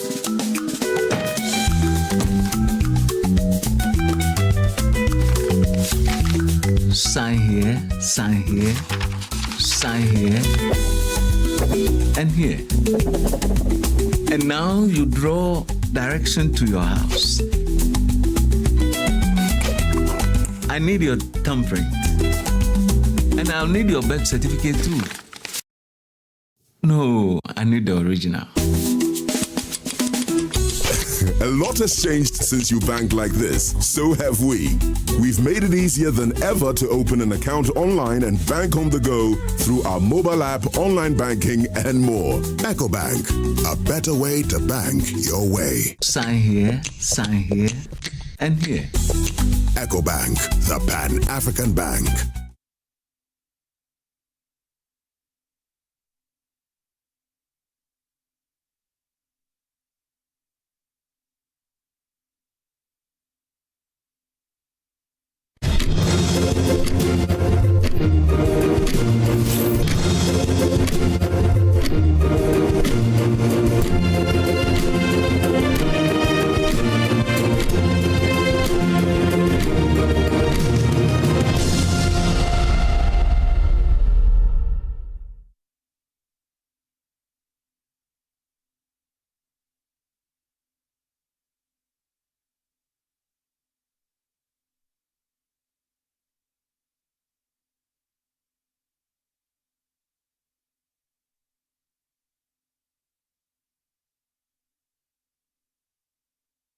All right, welcome back to the show. Now, we will still take you back to Safari Valley and also take you to Parliament for you to know what's happening ahead of the President's State of the Nation address. But let me have a chat with the Odadie 2002 group, and these are old pre-seconds, for us to have a chat about, you know, the Old Boys Association and what they are up to. I've been joined in the studio by someone's name who was intriguing, Carlos J, and the J is his surname. He is publicity lead and vice president 2022 2002 Odadie Year Group. Hi, Carlos. Good morning. Good morning, sir. And then we also have Bismarck Osebain. Yeah. Oh, today I was saying this is a Ghanaian name. Vice President for 2002 Odadie Year Group as well. Thank you for joining me. Thank you so much for having us. So I'm told there's a legacy project that's coming up. That's right. So Carlos, tell me much about it. Yes, so the 2002 Year Group is embarking on this state-of-the-art ultra-modern farm complex that we are looking at. We are calling it the Agri-Resource Center. Okay. You know, and every year group within the Odadie fraternity always embarks on a certain project to give something back to the schools, back to our alma mater. Okay. And next year in 2027, that will be exactly 25 years since we left school. Okay. So as part of organizing the speech and prize giving day, there's a project that we embark on. And that's why we have chosen to do this for our project. Why Agri-Resource Center? Why Agri? Well, you know very well that there are very many other projects out there. People paint dining halls, people do A, B, and C, and D. But we were saying that, look, if we are talking legacy, then it's got to be a legacy. It's got to be something that we can leave for future generations to look at and say, this is a real project. So we said, look, let's go into something that would really make a lot of impact and a lot of sense. And when we look at the school, we realize that, look, Agric is one area that looks a bit neglected. You know, there's so much hype about Brilliant Science and Maths Quiz and the Agric Resource Centers, the Science Resource Centers that are built in almost every school. But when it comes to the area of Agric, there's little action, as it were. So that's the main reason that we said, no, let's just go into this area. And then we realized that it's an opportunity to give the students practical hands-on training. You know, traditional farms may not have so much, but what we are looking at is going to equip the students with STEM-based agric instruction or agric training. And that will be really, really good for the students. Yeah. So Bismarck, I mean, what's your intention, or what do you want this Agri-Resource Center to do for the school? Okay, so to answer that, and first to add a little to what Carlos said earlier. You know, Pre-Sec is known as a science school, okay? But like he said, we have given emphasis to one side of the science and sort of not giving as much attention to the agric sector. Yeah. We want to bring some, like he said, practical, you know, experience to students. And it is not just limited to just the students. What the vision is that in the course of time, we are going to partner with certain other institutions like the CSIR, other institutions like even the University of Ghana Agric Department, among others, to be able to have a state-of-the-art practical training center that is going to be sustainable, that is going to be economically viable, and is also going to make our students entrepreneurizing right from their secondary school days. So the vision we have is that by the time a student has pursued agric, even in the secondary school and is out of school, you should be able to at least set up something that is going to be self-sustaining. Okay, so we are empowering students even from their younger years to look at agric as a viable means by which they can find themselves in employment, properly so to speak. They can go and advance into others, into the universities, among others, but even at the end of a secondary school education, you should be able to look at agric as not just the cutlass and hoe that we have known it to be, but bringing it into a modern sense, because today's agric sector is really fetching. Yes. But it is not fetching as much because we have not given it the needed modern technology. Okay. And so this agric sector is going to give all the facets, the poultry, the fish, the field, everything. That will empower people, or for that matter, students, to be able to, be self-employed, as well as, bring agric to another level. I love the intent. So there's going to be a fundraising for this? Yes, we've costed this whole project, and the intent is to be able to fund it. So we have a structure that's supposed to help us raise funding to be able to do this whole project. The school itself has donated a portion of the land, of course with the approval of certain bodies, including GS among others, has allocated the land for us, which is its own contribution to this particular project. We've costed it. It's around a little close to over 150,000. And so we have USD, actually. USD, 150,000 land USD. or for the project? For the project. For the entire project? Yes, for the entire project. Okay. And so we would have to definitely raise funds. But to start with, because it is a legacy project and it's our year group's intent of giving back to the school, we have to first look inward. Okay, so every Odad year 2002 has already been levied. That's right. Okay. Okay, so you are supposed to contribute to this. Okay. Levied in dollars. How much are you paying? So at least everybody will not do not less than 5,000, and that is the least that everybody's supposed to give. Okay. However, we are also looking at certain categories of our year group, because we believe that not all exiters have the same level of financial capacity. So certain people have taken certain pledges to give way more than others would. Okay. And then again, because this project is not only looking inward, we're also trying to bring on board as many institutions, corporate institutions, because we have Odadiers who are in very good position in many institutions. We're also looking at even the students who are in the school, whose parents can even support this particular project.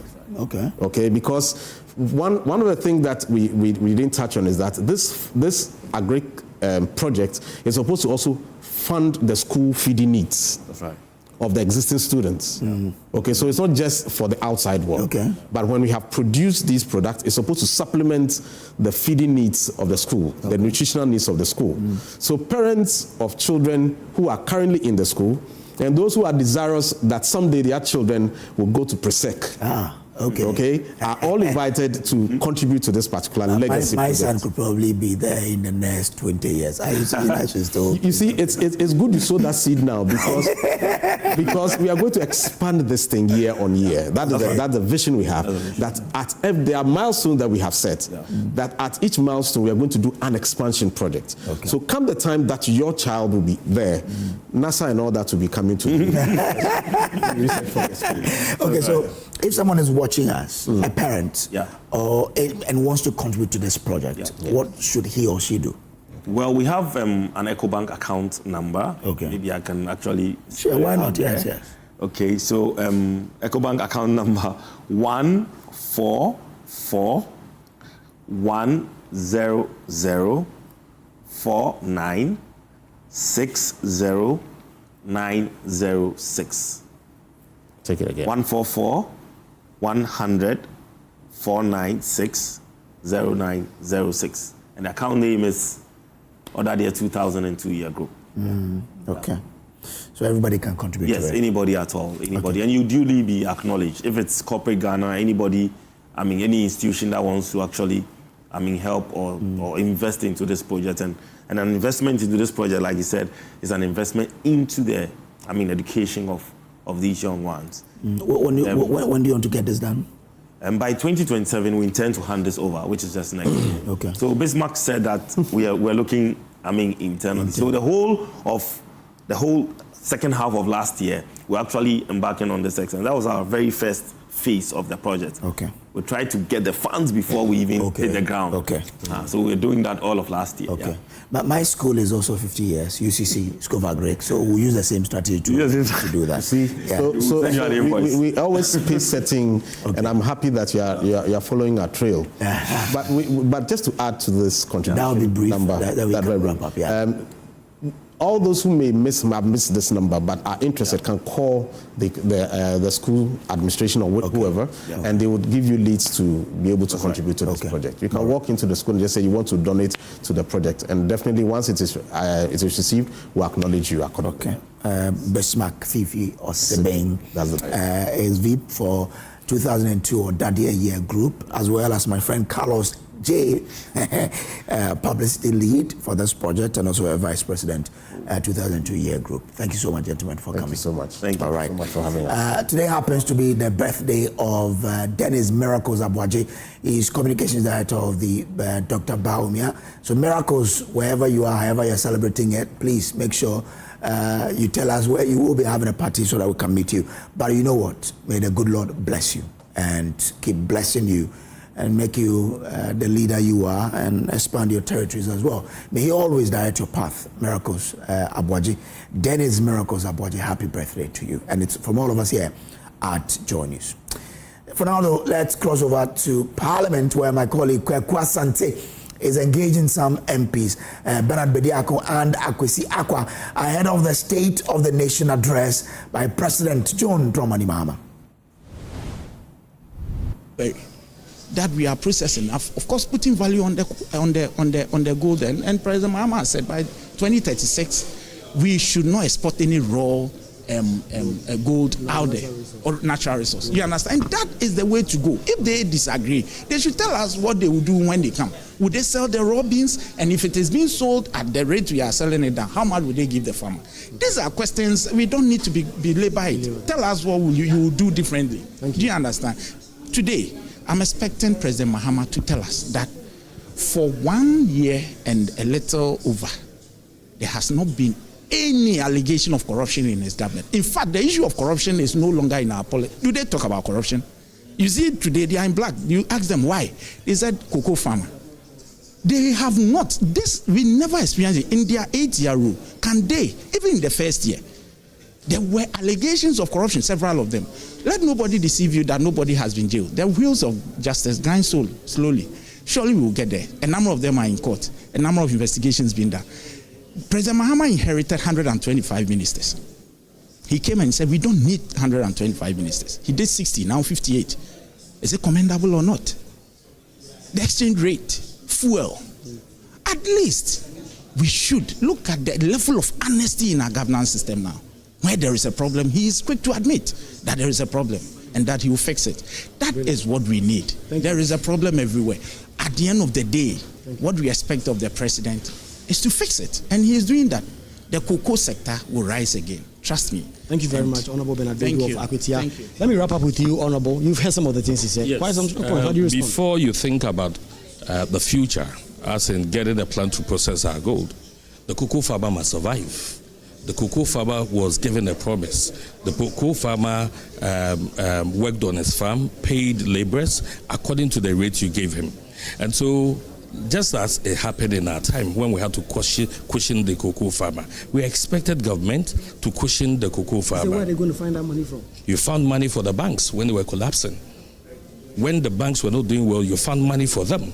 And they even continuously mismanaged it until we came and did a cleanup. So why the cocoa farmer? Is it because you think they cannot mass up and be in Accra and organize demonstrations or what? So you see, let's look at the immediate need of the cocoa farmer. Why won't you cushion them?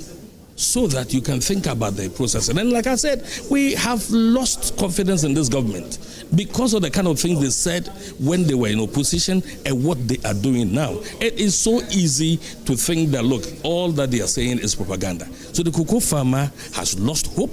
And now we are running a galamsey economy. Look at what the Ministry of Finance has just introduced, what the government has introduced. I mean, the whole country is now going to be dependent on galamsey.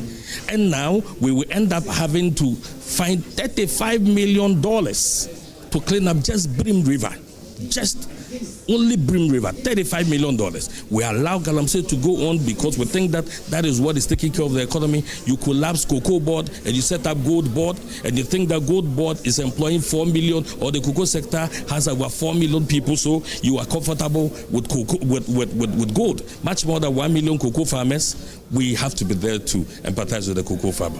Thank you very much, Honorable. And so the argument are going to go on any moment from now. We expect that the president will come in and address the country on this important occasion in the annals of Parliament, State of the Nation address. We'll get back to the chamber, we'll get back to the studio, we'll get some more reactions as and when we get them. But the president will be expected to talk on a couple of issues. The economy will be central. And any moment from now, the president and the vice president will be ushered in by the speaker, and the State of the Nation address will begin.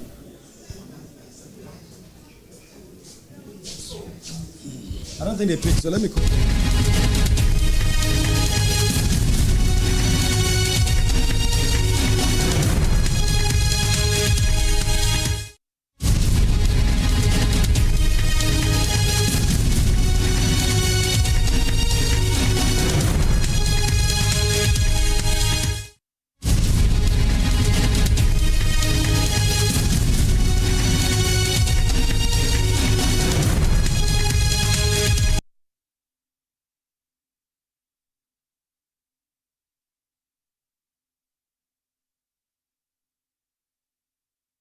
The Ghana Trade Fair Company is proud to announce the most anticipated shopping event of the year, the Eid al-Fitr Grand Sales 2026, from Wednesday 18th March to Monday 23rd March 2026 at the prestigious West Hills Mall. Discover stunning fashion, exquisite jewelry, luxurious fragrances, innovative gadgets, and beautiful homeware, all at incredible sales prices to all visionary businesses and exhibitors. Showcase your product to thousands of eager shoppers during this peak festive season. Register now for your best spot. Interested exhibitors, contact the Ghana Trade Fair Company Limited 0597 423 304 or 0244 469 451 or 050 2500 632. Join us for the Grand Sales. Celebrate it in style. Eid al-Fitr Grand Sales 2026, West Hills Mall, March 18th to March 23rd. Be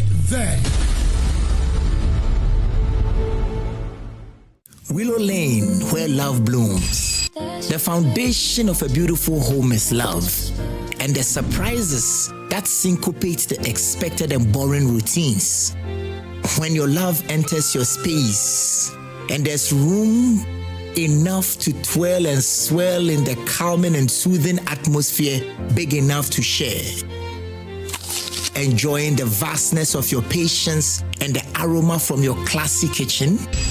Ascending a well-lit staircase to enter a peaceful terrace with bird's eye view of the world. To pour into each other, toasting to endlessly blissful love until one dives into the other's essence. Willow Lane, where love blooms. Call us on 0240-111119 to book a tour. Let me hear you make some Holy Ghost crazy noise right now. Let me hear. 30 years of grace, power, and divine impact. This is not just another concert. It's House of Worship 26 Anniversary Edition at the Emmanuel Temple, Royal House Chapel, Legon, opposite University of Ghana, on Friday, the 6th of March, 2026, 4 p.m. sharp. And guess what? The stage will blaze with Esther Godwell, Japhet Adjete, and Kofi Owusu-Pepra. 30 years of God's faithfulness, 30 years of unbroken praise. And now, it all comes down to this night. Mark the date, spread the word. The heavens will open as we gather for House of Worship 26 Anniversary Edition.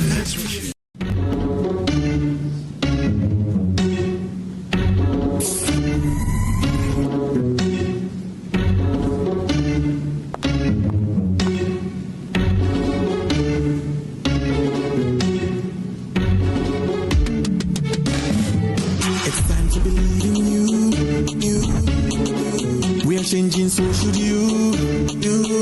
If you're dreaming, don't be afraid. And in the valleys, keep your head up high. Dare to dream with Puma drinks.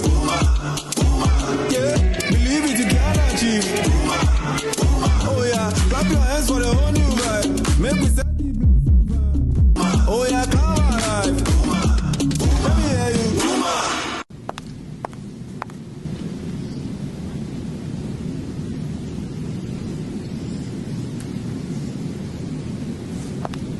Puma Drinks, a whole new vibe. Another quality product from Casa Precon.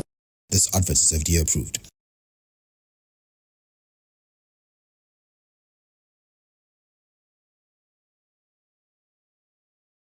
Hi, now let me share my wildlife experience with you at Safari Valley Eco Park.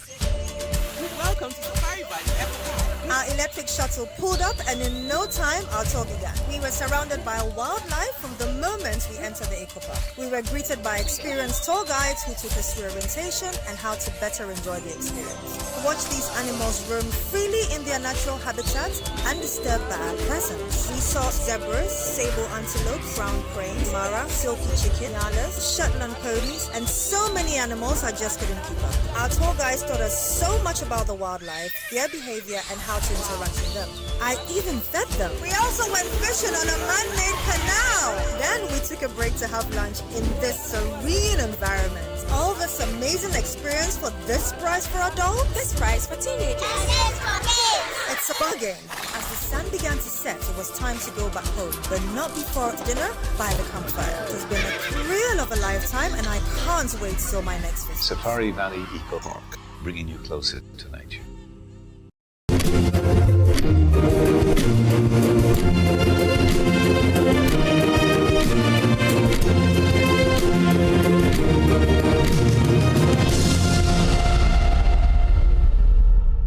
Well, we're still looking ahead to that particular State of the Nation address. And if you went to Odadia and you graduated in 2002, you are being called upon to help in the legacy project. But let me take you to Safari Valley now, where Asiedua is taking us on a tour. And let's see what's happening there. So let's take you to Safari Valley now. So we'll be able to sell their products here. And yes, that is also something that is going to be done over here. Beautiful, ladies and gentlemen. So we're still at Park 2. We are yet to go on a tour at Park 3. And it's exciting over here. Again, for organized schools, you can come and have a wonderful experience. Basic school, junior high school. Okay, what do we have? I can see an animal here. What's that? So that's a wallaby, and it's a marsupial. So generally marsupials have pouches where they develop their young. So instead of birthing ripe old babies where they would be carrying like other animals would, they would birth. Just like the kangaroo? Like the kangaroo, yes. They're like calm versions of the kangaroo. Calm versions? Yeah. So but it's running away when we're getting close. Yeah, that's because we are in its way. It's a disturbance to it. Right. So usually they are solitary animals, so they like to be in their own space, and they would again move if we get close. They carry their young ones in their pouch, and they bed them only after 33 days. After 33 days? Yes, size of like an embryo, and then it crawls out. Crawls back into the pouch. Yes. Now in the pouch, it stays there for like about a year. Within 6 to 8 months, it starts to come out, hop around, and the mother teaches it what the animal is carrying. Now, because of that, yes, and because of that, the wallaby or the mother is able to pause pregnancy. Oh, can we go up? Yes, please, you can. Oh, it's safe to go up. So the mother is able to pause pregnancy until she releases the baby in the pouch out. Then take the other one that she's bred back in. Okay. Wow. So currently we are on the walkway. This walkway is to take us to another feeding spot where we have some bigger antelopes, the eland especially. There's also the meerkat, the lion king if you're familiar. Thank you. I was about to say that. The lion king. Yeah. Timon. Yes, please, Timon. So we are going to see Timon, and there's some elands that we can feed. Right. So here also kids and adults as well can climb, have fun, get a panoramic view of the place. See the animals from afar, take some pictures, let's enjoy this. And that's me over here, guys, so. The newest addition to the park. Okay. This walkway has just been opened today for you to experience and for you to show the world of what we do over here. Okay. All right, so we are going to get to see the meerkats. You're going to see Timon from the Lion King. So from this area, you're able to see the impalas. If you look straight back there, you see some animals, brown animals wagging their tail. Those are impalas, and they are antelopes, yes. Okay. They're natives to Eastern and Southern Africa, right? They're also social a bit, and they are mid-sized. So here, they're usually stationed back there. They don't come to humans as much as the alpacas and the miniature. We'll continue up, get to see the elands and then Timon. Okay. You were saying something that the safari sits on how many acres of land? So the developed part of our resort is 250 acres, but in total we own 600 acres of land. 600 acres? Yes, but the developed part that you see, that you experience, is 250 acres, including our accommodation area as well. So there's so much to do on the land? Yes, there's still much more to expand on. So what are we looking at on expanding?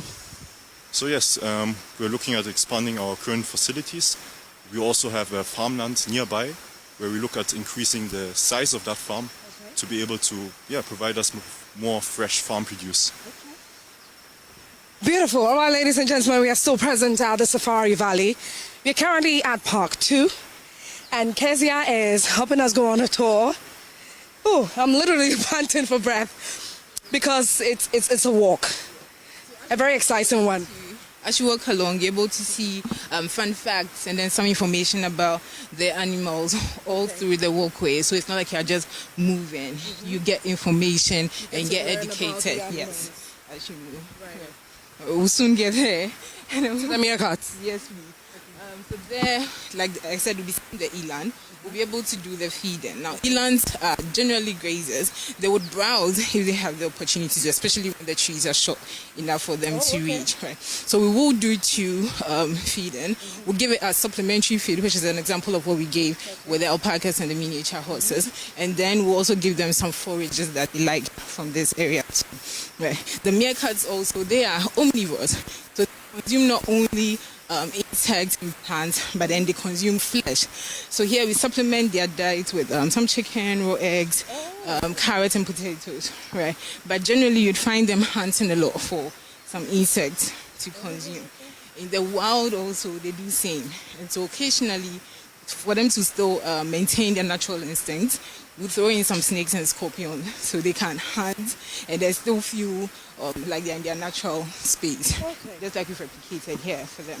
All right. So, ladies and gentlemen, I'm with who is the manager for Park 2, and we are currently walking to see the meerkats, and not just that, we're going to see other animals as well. Oh, I think I've spotted Timon. Okay. I have seen Timon, I've seen the meerkats. Very beautiful. If you're a lover of Lion King, you know exactly what we are saying, what we're talking about. Okay, so off air, Titus, I'm still here with Titus. Titus is the general manager of this beautiful safari. Titus, off air, I did ask a question in relation to the mortality rate of these beautiful animals. What are we looking at here? So yes, the mortality rate is very low over here. Okay.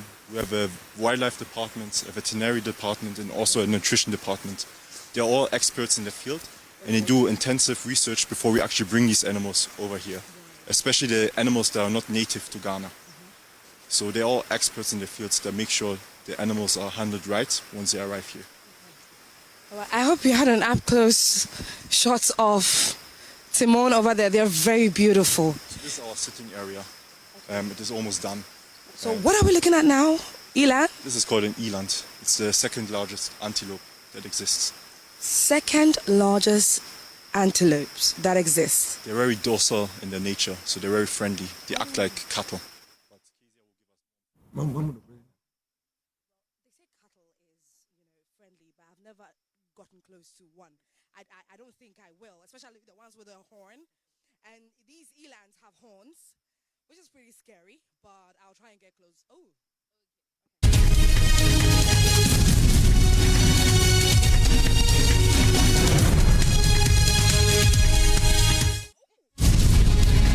Beautiful sights from Safari Valley there. Now let's take it back to Parliament because Kwaku Asante is with Samuel Abu-Janapo. We are mourning with the cocoa farmers of our country. So, but generally, what are your expectations? Because the president, we understand, is going to be very heavy on the economy. The NDC says the economy has now turned the corner and things are rather improving compared to where they picked from you when you left office. You look at all of that and you see that perhaps the minority want to latch on this cocoa issue to drown all of the other issues. Well, the cocoa issue is part of the economy. Cocoa is the backbone of our national economy. And if you don't have a thriving, sustainable cocoa industry, you certainly will not have a national economy at all. And so the cocoa issue is a big issue, it's a major issue. It's not a political issue. It is indeed the case that the minority is discharging its responsibility and duty of holding the government accountable and insisting that the government takes a decision and reverses the decision the government is taking by paying the cocoa farmers the correct price. Look, the economic data, inflation is down, interest rate, exchange rate, and all those things are welcomed. All those things are to be welcomed. But of course, as a result of some of the very important measures that Akufo-Addo government put in place post COVID-19, we've seen some stabilization of the national economy.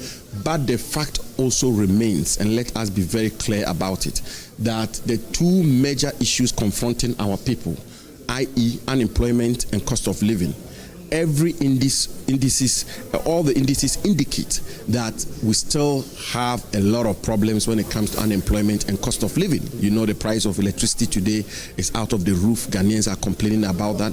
You've heard about market women complaining that people are not buying their wares. You know about farmers across the farming regions of our country where they farm, their products are not being bought. You know very much about the issue of unemployment, and the major pillar the government put forward before the electorate, which got them elected, to deal with the issue of unemployment, the 24-hour economy. It's almost a year and a half into this administration. We've seen nothing about it. So data is all welcome, all of the issues and figures that have been thrown about.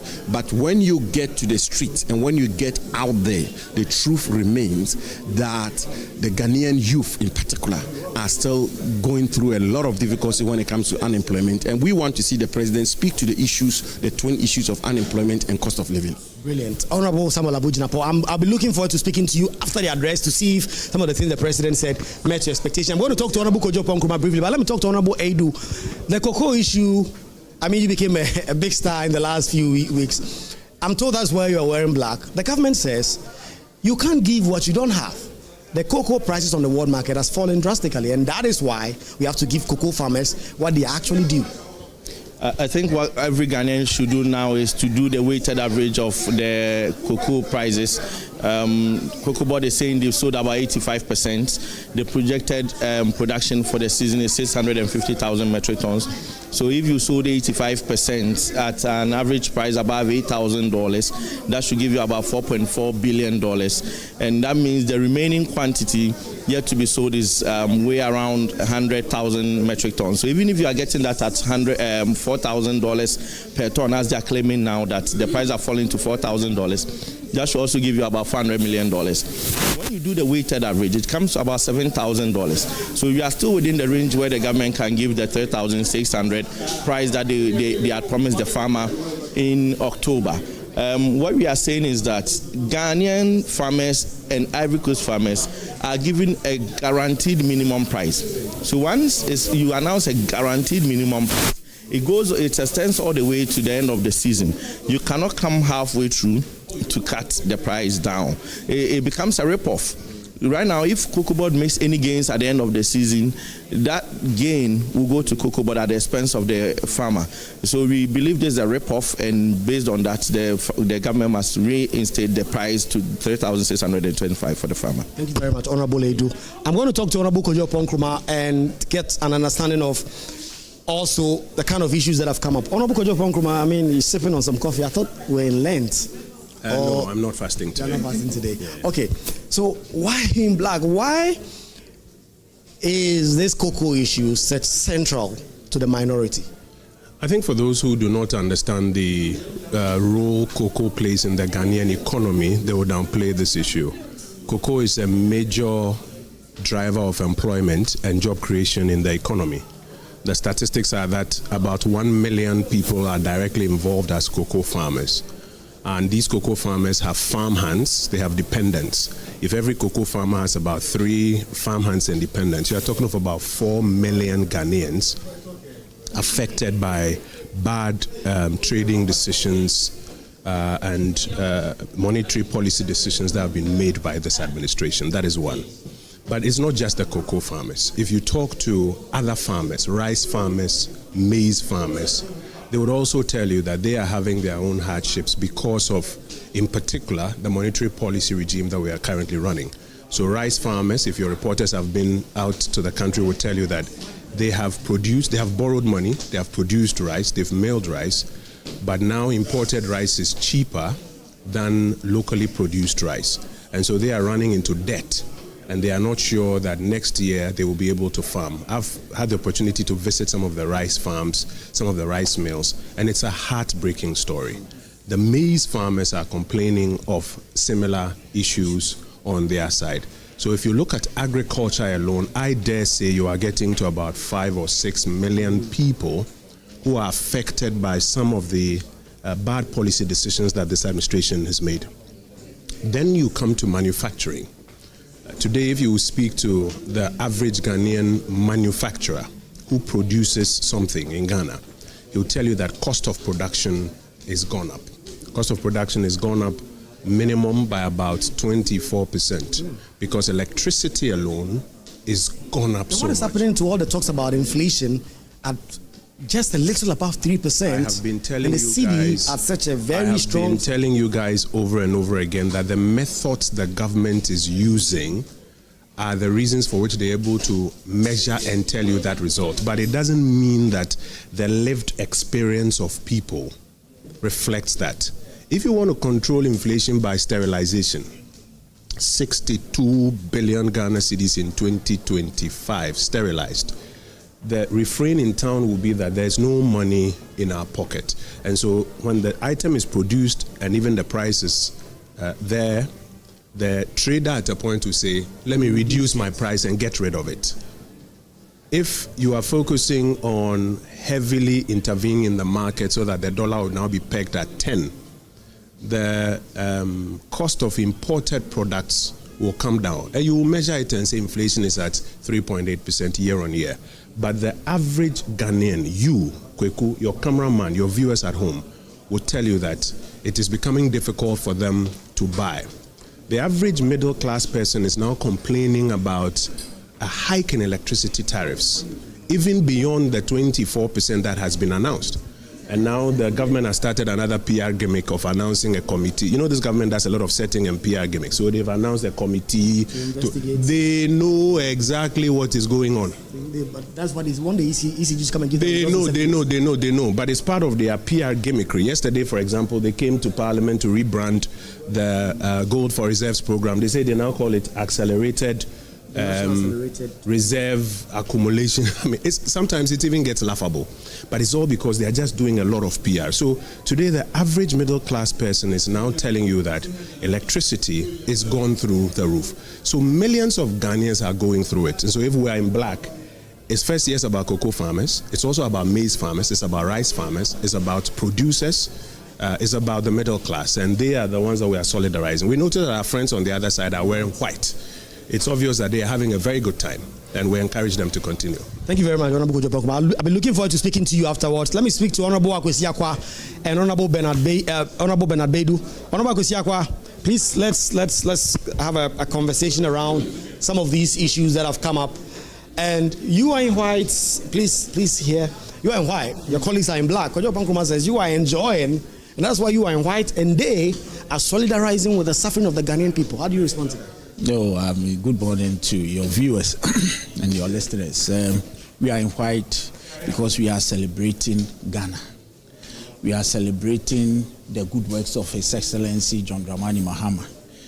They are in black because they lost election and in a very, very miserable way. Beyond that, they said they are fighting or they are empathizing with the cocoa farmer. We empathize with them as well. But we are in white because there is future for the cocoa farmer. At the end of the day, if there is a problem, there should be a solution. And President Mahama has prescribed a solution. So I do not know what this black will do. Black signifies death. Death ends it all. So if you are in black, it means there is no hope. Do you understand? But there is hope. Let me put that to him. Honorable Akwesi-Akwa. He says the government has given you a blueprint of what they are doing to fix the issue. I saw you on UTV the other day wearing a shirt with Akufo-Addo and Mobododo. Yes. There are some who say that you are crying more than a bereaved, or you are making so much out of this than what should actually be. No, the reality is there is a cocoa farmer that brought us here. There's a cocoa farmer that gave us the vote to represent them here. And so I do not see why he says there is hope. I mean, if you look at the campaign promises of this government and you look at their manifesto very critically, currently there is none that has come to being. So you want to believe that whatever they have said, the kind of blueprint they think they have put together, is not something that is sustainable. We can't believe them. It is. I mean, there is this Odikru in Woman No Good, where the presidential staffer in charge of Agric went to sort of engage them. He told them that, look, when President Mahama was campaigning, he came to Asenkrigwa and said that they were going to put up a plant for cocoa processing.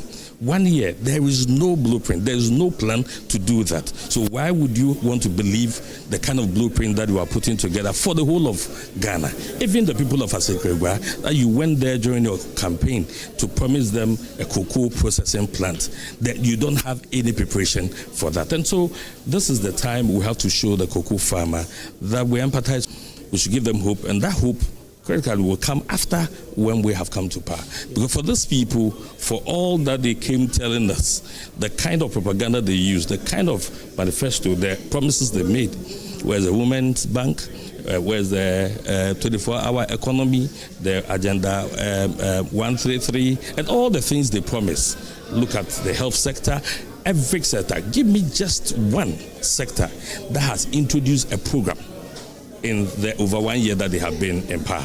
You can talk about Mahama Care, which is just a cut away from NHIS. So critically, which sector, which of their sectors, what have they introduced? What new thing have they introduced in this country? I mean, how do you respond to that? But what are your own expectations also of the president's address before you I mean, before that, let me just respond quickly to, look, the difference between NDC and MPP is this. They believe in sloganeering. We don't. Even the existing policies, how well did they do it? Look, they made so much noise about one district, one factory. Do you call that a success? They did with one village, one dam. Are they able to mention a few they were even able to do? They made so much noise about Pualugu. What happened? You see, that is the difference. As for us, we do not believe in just sloganeering. We need to put action to the policies. At the end of the day, who doesn't know that we've managed Ghana's economy far better than they did in the 80s? We've done that for 1 year. I don't really begrudge them for the hope and belief they have in President Mahama. They expect that within 1 year, he resolves all the problems Ghana has. That's fine, because they really trust that he can do it. Things they couldn't do in 8 years, they expect President Mahama to have done it within 1 year. That's okay. But please bear with us. We will do that.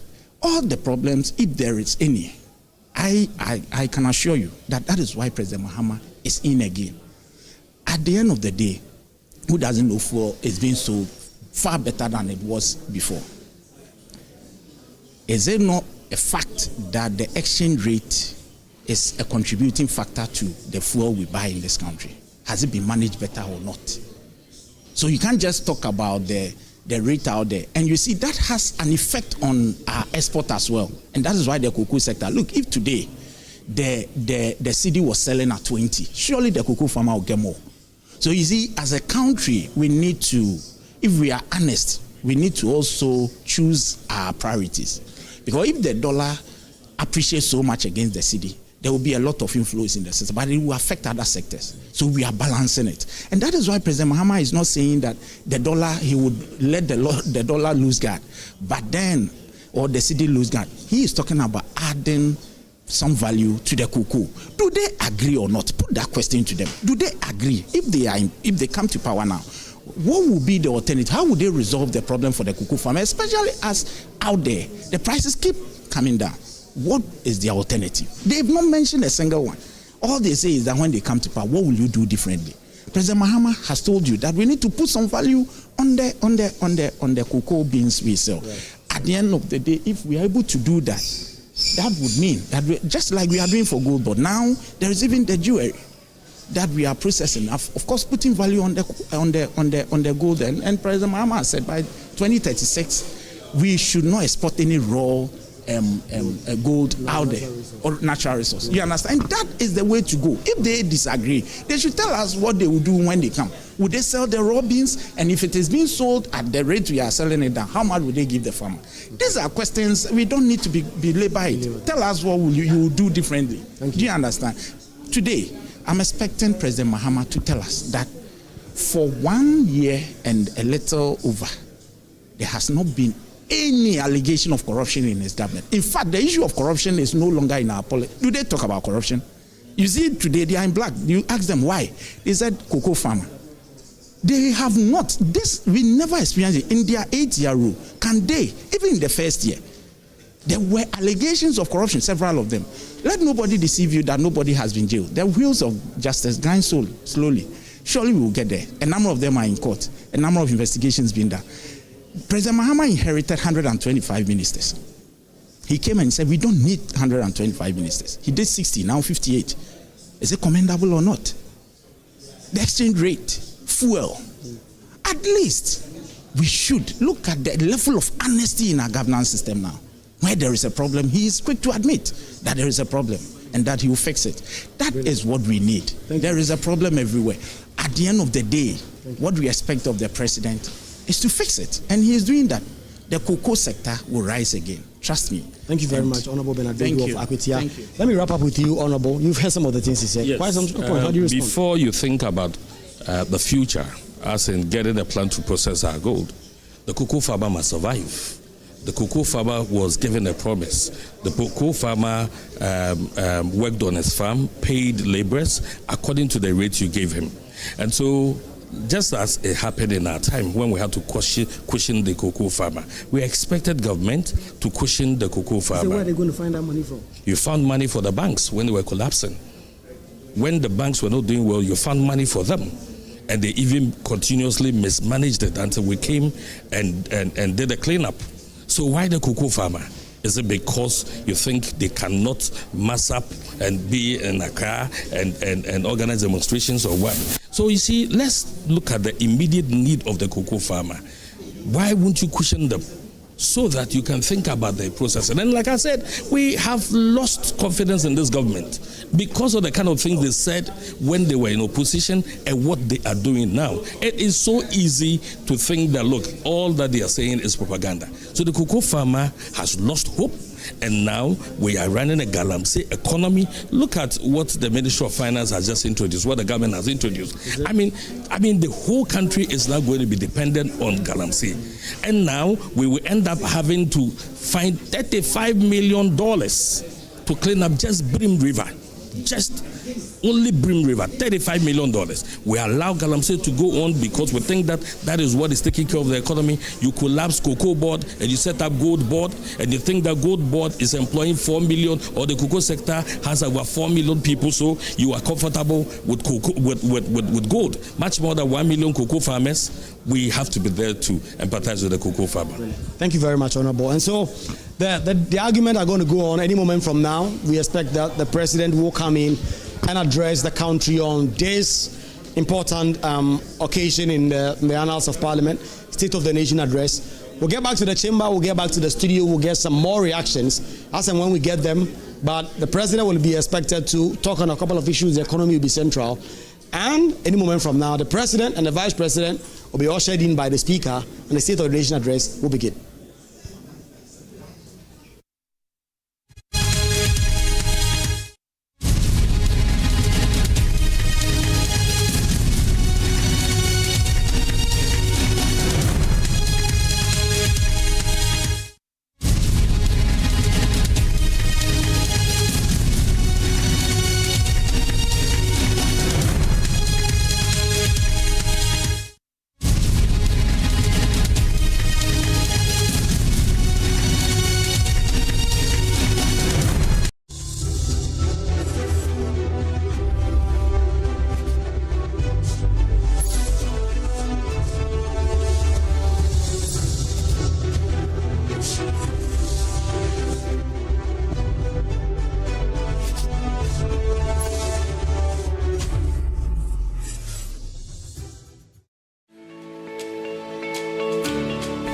Shield silicone paint repels water, dispels water vapor, is washable, self-cleaning, and durable.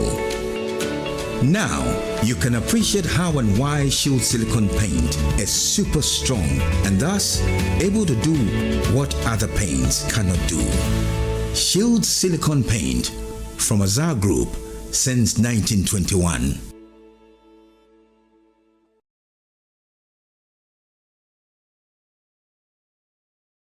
Build strong relationships. Invest time and effort into developing meaningful connections with family, friends, and colleagues. These relationships can provide support, inspiration, and collaboration. Regularly schedule social activities with your loved ones.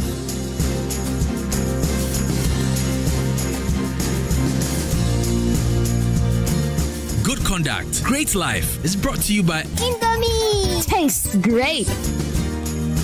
Kivo 4-in-1 Gary Mix. It gets everything inside. Champion taste.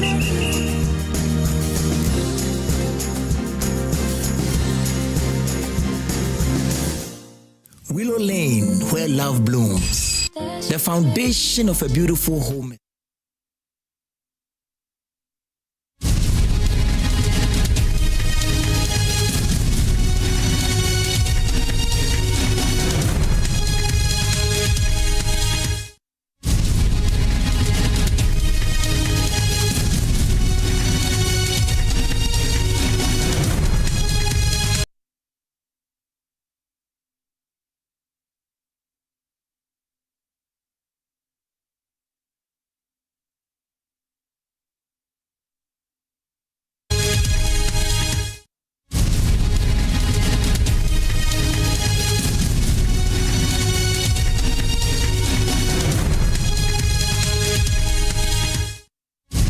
President Mahama to talk about preparation for the World Cup. And so that is President Mahama on your screens at the moment doing the inspection before he steps on the floor of Parliament. Do enjoy this as we also continue to give you a rundown what we are expecting him to talk about. Like I was mentioning earlier,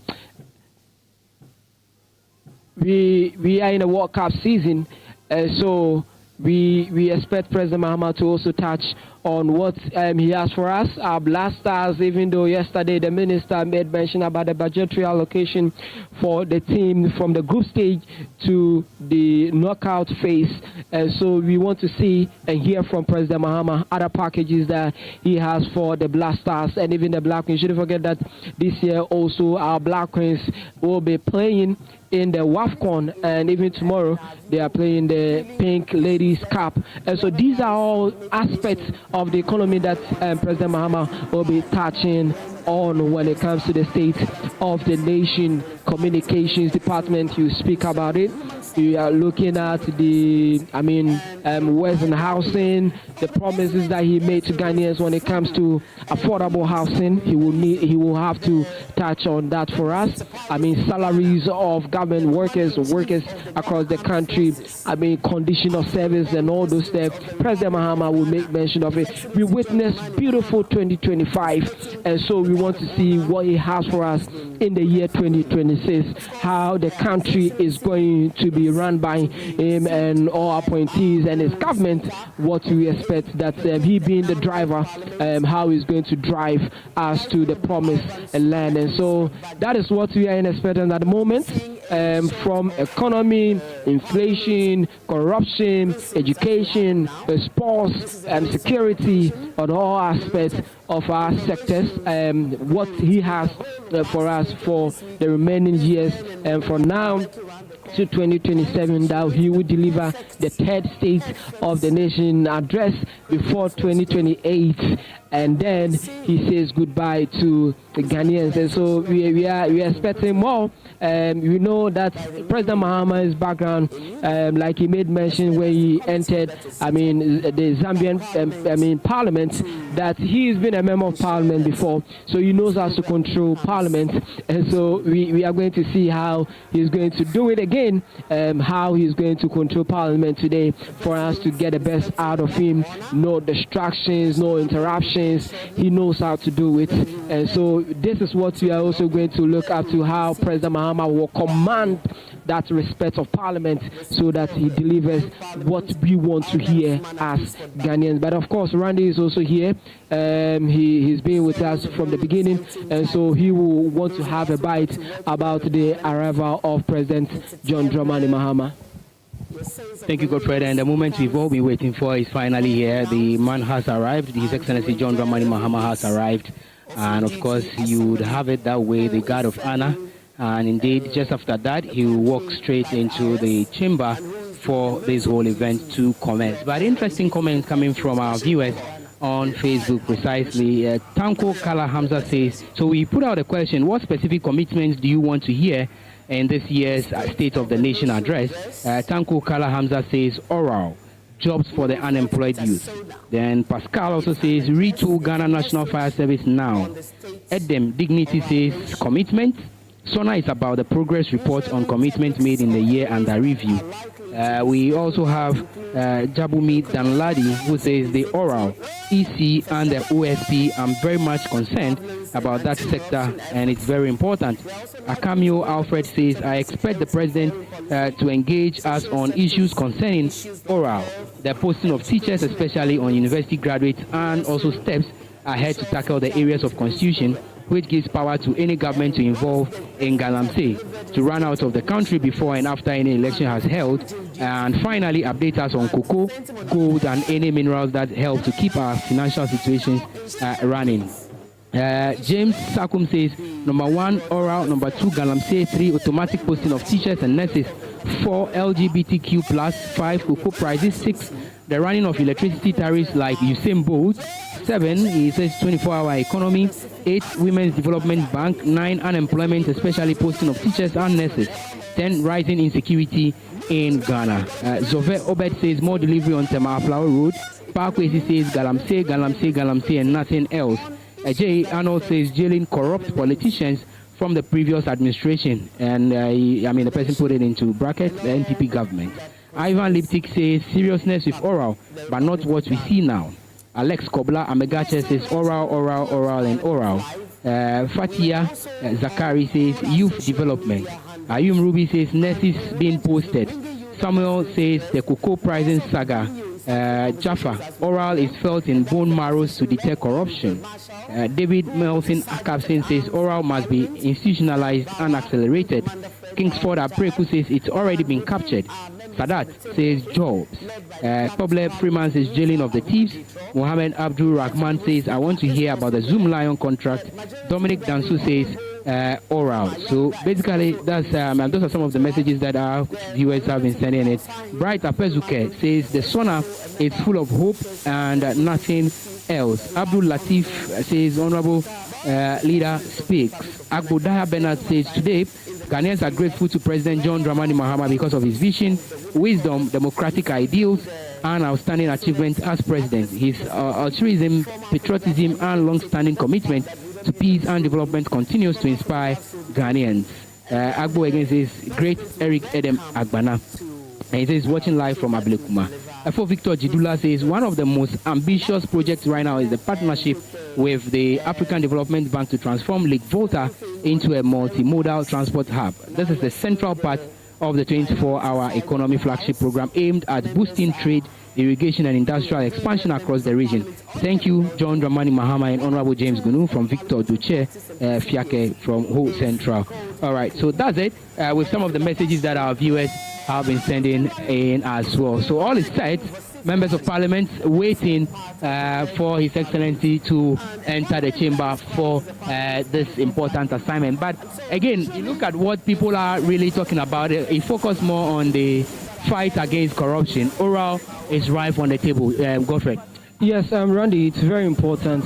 This is one of the things that brought the NDC back to power when it comes to the fight against corruption, aside the 24-hour economy that they mentioned that will create a lot of jobs to the youth or ensure that the youth are involved in the governance of this country when it comes to their contributions to the economy by creating jobs for them. And so ORA is very important, very critical. At the moment, a lot of people want to see what has been done, looking forward what will happen, because there were a lot of people that were incited that, of course, these are people that are looting the country, running our economy down. And so when we come into power, this is what we are going to retrieve from them. That's about $21 billion.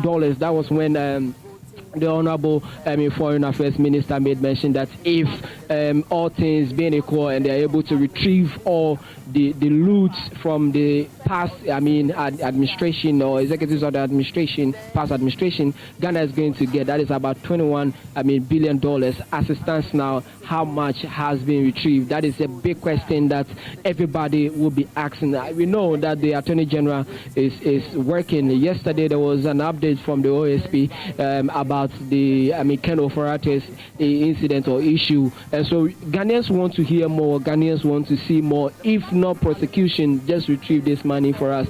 If whether up to the $20+ billion or less, we want to know. We want to see what is actually being done to retrieve this money back into our coffers, because it will go a long way to support our economy. And so yes, it's important. I understand why people are calling on the ORA report. What is being done about it?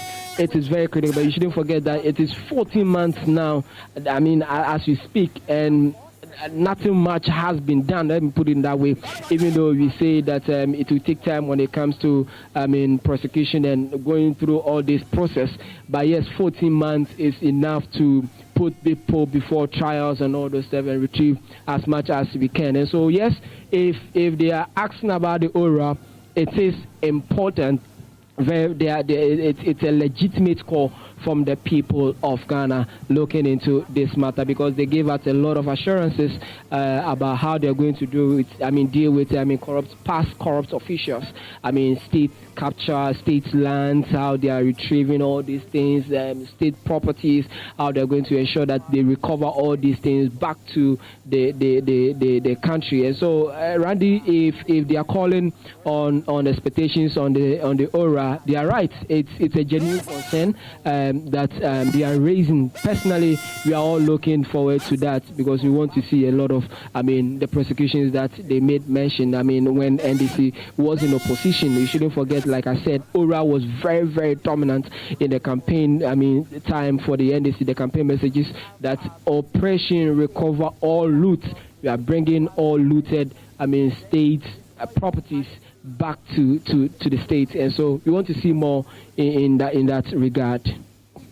Well, so that is it. Govt has also added his voice to it, because any failure in ORA will mean that the government has shot themselves in the foot, because this was a major campaign promise. Now, the slow pace of dealing with the cases is what is raising quite a number of eyebrows here and there, but hopefully we find something cogent from the cases in the coming up days as well. So most especially the president to touch on that as well this morning as far as the SONA is concerned.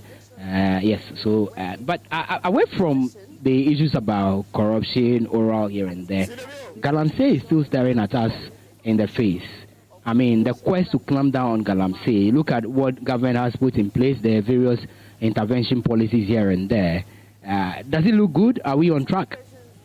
Randy, so far, if you look at the experts and what they are saying about what they are seeing on the grounds, they are commending the president and the government for their fight at the moment, because the establishment of raiding in a lot of forest reserves to capture all these Galamsey, sacking them from the forests and the Nile forest and water bodies and all those stuff.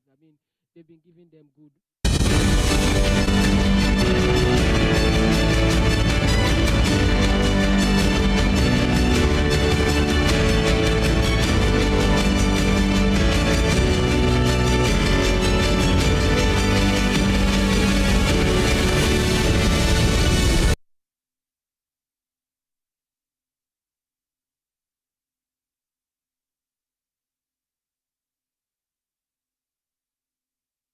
Thank you for staying with us. This is our special coverage of the 2026 State of the Nation address. Now, President John Dramani Mahama will, for the second time since returning to office, present his address to Parliament, outlining government's performance over the past year and setting the tone for the months ahead. Last year, in his first address since returning to office, the president outlined government's research agenda aimed at stabilizing the economy, tackling unemployment and strengthening governance. He pledged fiscal discipline, enhanced transparency, and bold reforms to stimulate growth and expand opportunities for citizens. Now, The address also highlighted youth empowerment, infrastructure, development, and improved social services as central pillars of national progress. Joining me in studio, of course, we're going to go through some of the data and some of the information that was available in 2025 State of the Nation's address. We'll break it all down as well, and anticipating how the coming months in this year would be in the State of the Nation's address that is presented by the President. And of course, Kofi is right here in studio to put some meaning to some of the data and the numbers that you have seen. Well, I think the first thing we even need to look at is the president's attire for the day, right? And it looks like these days our presidents are beginning to create a certain unique identity for themselves when it comes to SONA presentation. I remember the former president, Akufo-Addo, used to wear sort of black suits and a grey tie throughout his 8 years of addressing the nation during the SONA. President John Dramani Mahama, on the other hand, we are seeing is continuing with the fugu, and that became very popular when he went to Zambia. But it's also important to put across that somewhere around 2025, around this same time when he was addressing the nation for the first time, in his second stanza, wore a similar fugu, and it wasn't without it was without the cap or the hat, and this time around he's wearing a similar one. That should tell you that that continuity in terms of identity. But we also need to put across that if you look at the mode of the house currently, it looks like a crow. Why do I say that? It looks like there's the black side of the house and there's the white side of the house, where the minority side are actually in most of them in black, black suit and possibly white ears and all of that. But if you look at it, you see a black side of the house and a white side of the house, where I'm beginning to think that the majority side are celebrating progress, while the minority side possibly have a lot of issues to talk about, from cocoa farmer, what they call the haircuts, to the president's inability maybe to solve the illegal mining menaces and all of that. So that is the mode, the situation in the house, where the minority are in black, which is not something new, right? Because we always see that, happening whenever SONA is about to be delivered, where the majority side will always celebrate, while the minority side will look, to be in black and possibly have a lot to say when the president comes in. But it's important. And for one thing that I also want to draw our attention to is the fact that I remember 2025 February, when the president gave his first State of the Nation address, the lady that was sitting beside him when he was delivering that address was a Chief Justice. Yep. Get to talk on. And today you look at the room and she's not there. She's been replaced by another person. Bafo Boni will actually take her place, and he's already seated waiting for the president and the vice. You can see some cheers and jubilation in the house, where the finance minister was actually pictured, and you could see the majority side cheering. I could actually pick an inference that maybe yeah. So we'll go in house and listen to some of the sound, maybe counter sounds from the majority side and the minority side.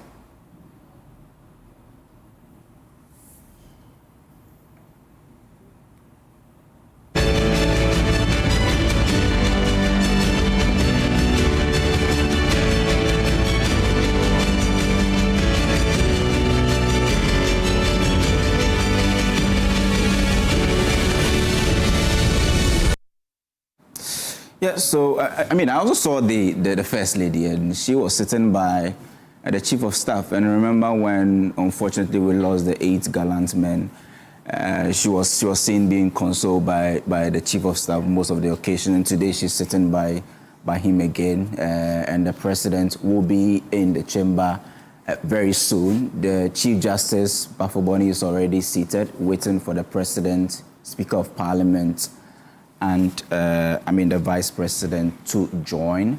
But we painted a picture for you what it looks like in the House of currently, where it looks like a white and black, demarcated house, where the minority side cornered at one side with cladded in black, and the majority also one side in white. You see Collins Dowda in your shot smiling, and I've seen Broja Jemfi also in the house.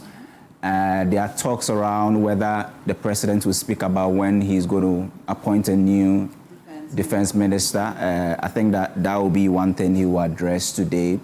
Give us an update on the helicopter crash, maybe way forward in how they promised to retool the Ghana Armed Forces. We know budgetary allocations was actually improved.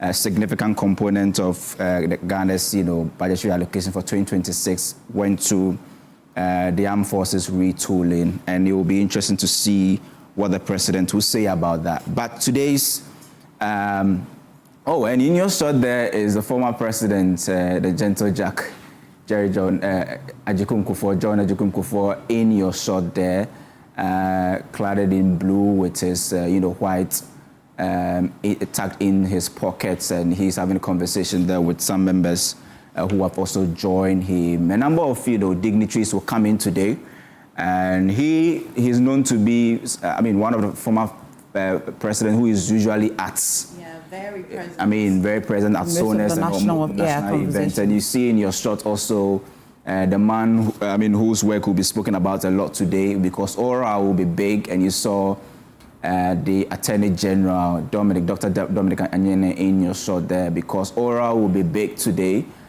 Progress made so far, the president will speak about it. But generally, we expect the president to go heavy on the economy, on the energy sector, education, where he told Parliament in his first SONA that I, President John Dramani Mahama, will not abolish the free SHS. I stand here to tell you that I'm going to improve upon it. And we saw that in his budgetary allocations, where more than 3 billion cedis was allocated to the free SHS. And in your shot there is the energy minister, the newly minted doctor. He is speaking less now, solving issues. If you know, the energy sector is one that certainly has the probability of plunging the country into debt.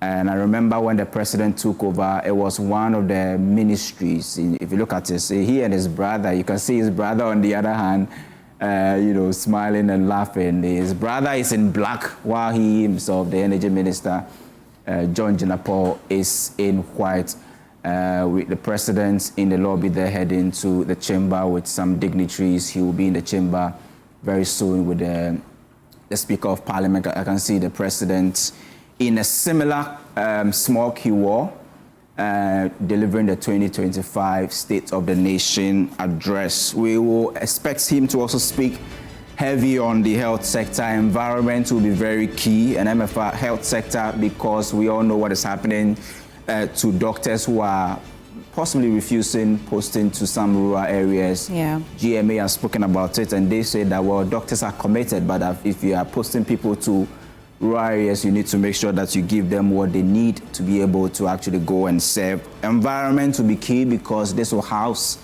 illegal mining or galamsey. Security will be also key, because we recently, or in the last 2 weeks, have been speaking about the 8 who lost their, 8 traders who lost their lives, trying to get some tomatoes from Burkina Faso. Security issues, we understand.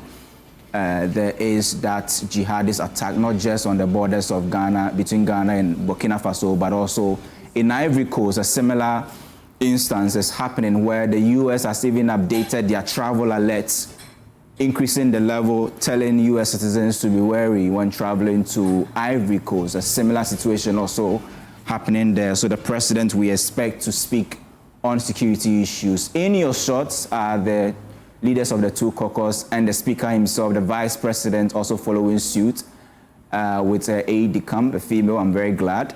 And the president will expect to be in your shot very soon. A defense, president coming in with, the similar fugu he wore in his first State of the Nation address. And he will take his seat.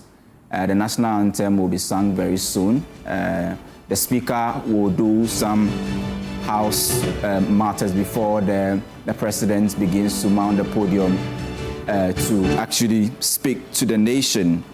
Security, I said, will be key. Road infrastructure will also be key. I understand the national anthem is being sung. So if you could listen to that.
Honorable members,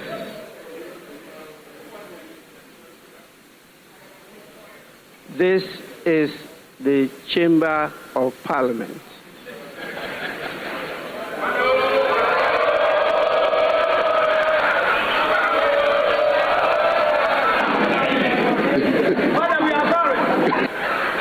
Honorable members, the House is extremely privileged to have the President of His Excellency John Dramani Mahama,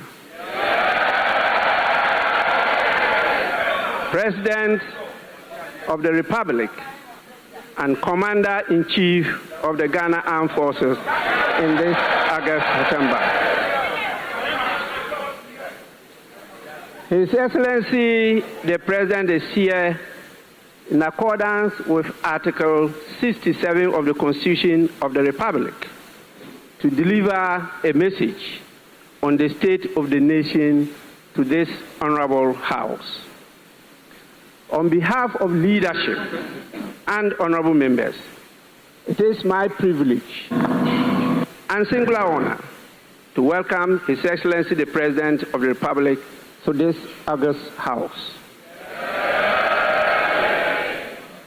Honorable members, before I invite His Excellency the President to deliver a message on the state of the nation, permit me to recognize the presence in this chamber the following distinguished personalities.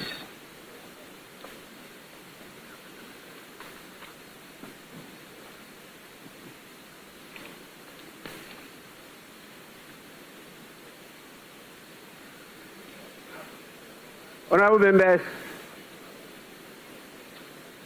we are blessed with the presence of not only His Excellency the President of the Republic of Ghana, but also his spouse, the First Lady, Her Excellency Lordina Mahama.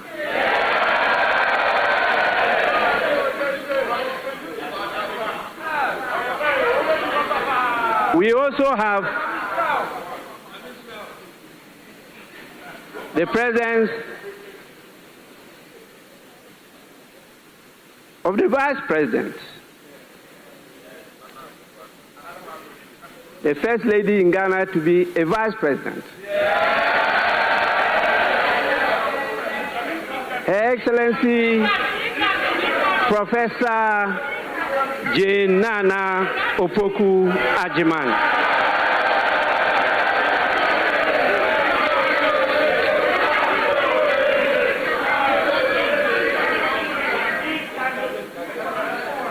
We have His Lordship, the Chief Justice, Justice Paul Kwadwo Bafo-Bonny.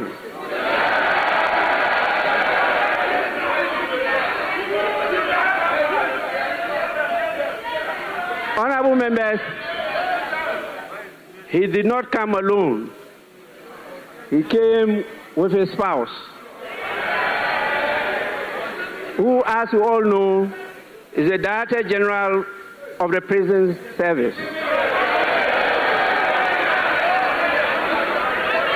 Honorable Honorable members,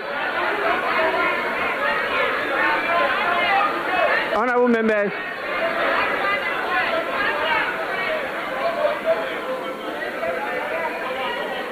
honorable members, I'm talking about Mrs. Patience Bafo-Bonny.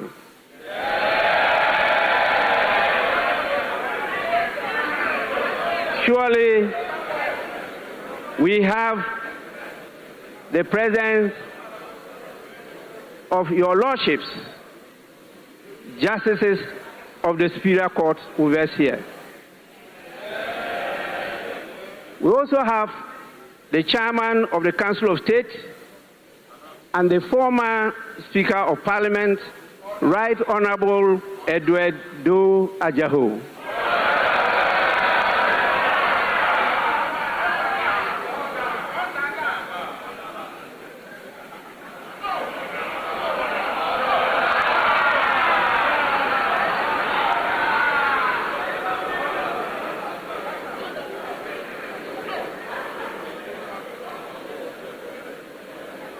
We have the presence of the former president, His Excellency John Agyeman-Rawlings.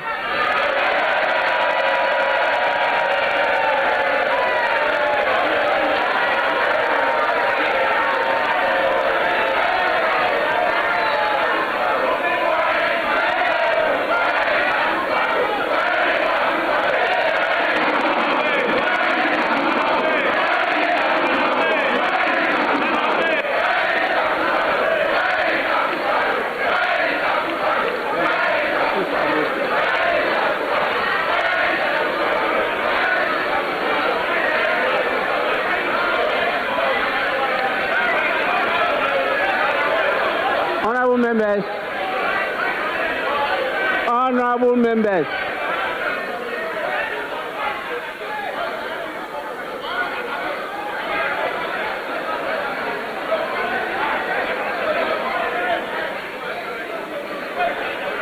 honorable members, I have a formal communication from His Excellency, the former President Nana Addo Dankwa Akufo-Addo.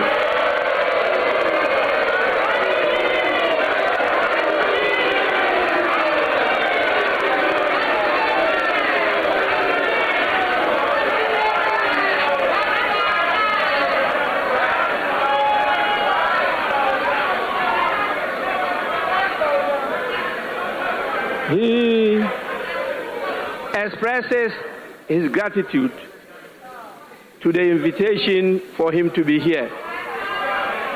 Unfortunately,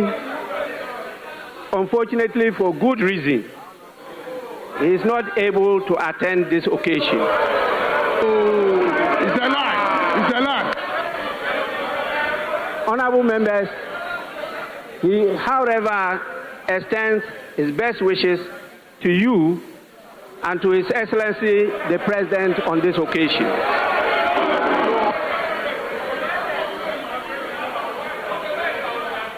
Honorable members,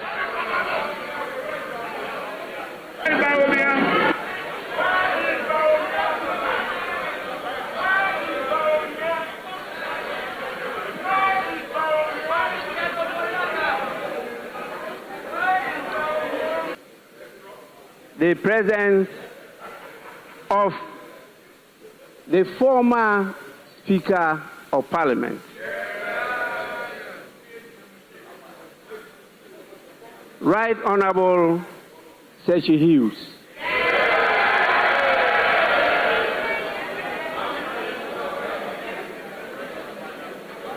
I know that a lot of you are young, so you may not recollect some of these people.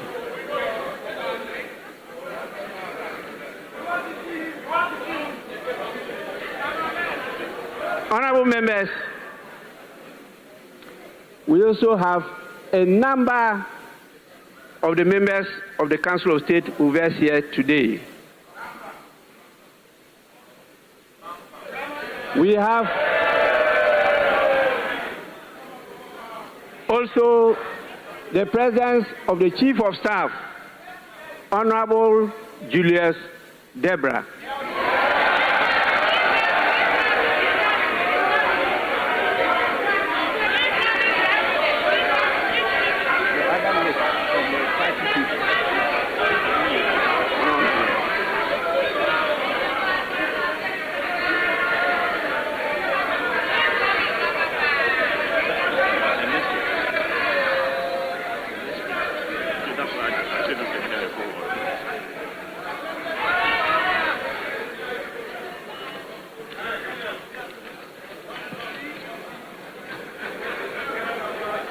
Honorable members, we have with us the former Speaker of Parliament, the Right Honorable Mike Aaron Okwe. We have the National Chairman of the National Democratic Congress, Honorable Johnson Asedu Nketia, and we have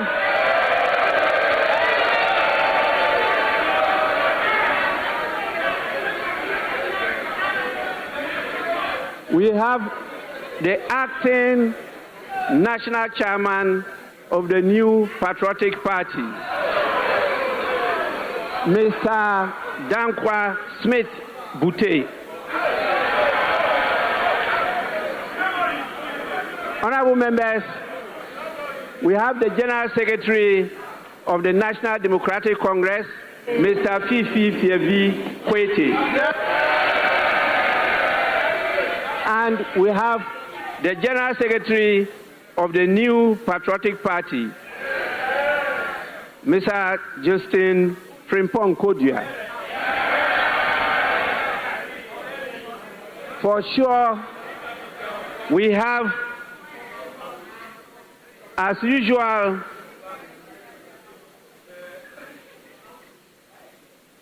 our brothers and sisters in the diplomatic corps. Many of them are here with us, and they are distinguishedly seated at the public gallery. We also have the heads of the various security services. We have our revered traditional leaders, religious leaders, and the former clerks to Parliament.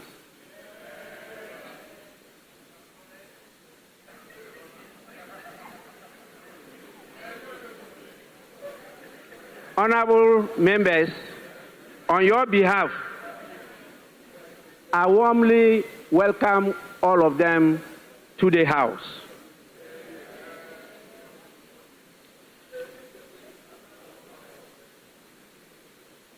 Now, I have the greatest pleasure in inviting His Excellency the President to deliver his message.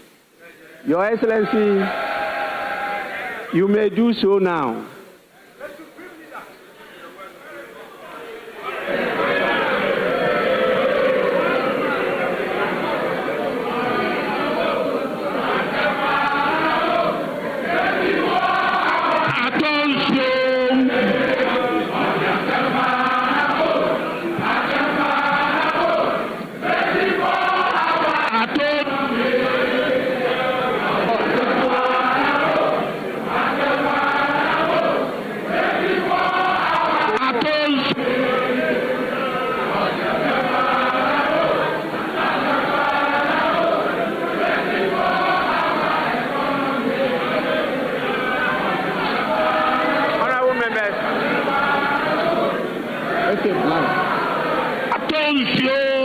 Honorable members, please.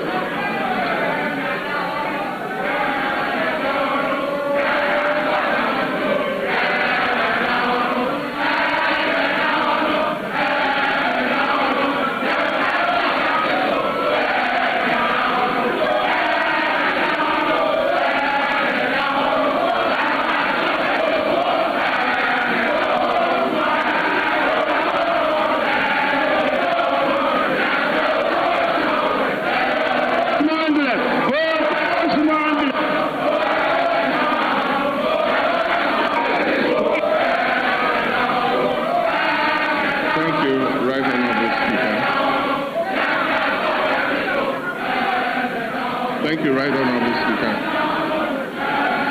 Honorable members of this august House, Your Excellency, the Vice President, Jane Nana Akufo-Addo, Your Lordship, the Chief Justice, the good people of Ghana, friends of the media, ladies and gentlemen, and let me proceed on the protocol so well established by the Speaker and say, distinguished guests, ladies and gentlemen, it is both a profound honor and a constitutional duty to appear before this august House to deliver a message on the state of the nation as required by Article 67 of our Constitution.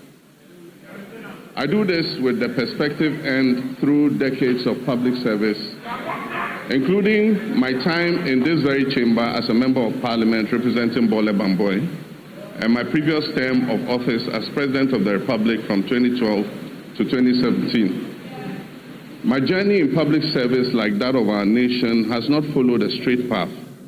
It has been marked by periods of steady progress and then by setbacks and by determined recovery. Mr. Speaker, that pattern of resilience mirrors the national experience of our nation.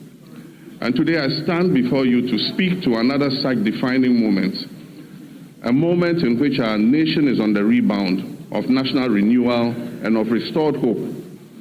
This moment is being shaped by hard choices, institutional resolve, and a renewed commitment to stability and national purpose. Mr. Speaker, in just a few days, on 6th March 2026, our dear nation Ghana will celebrate 69 years of independence on the theme Building Prosperity, Restoring Hope.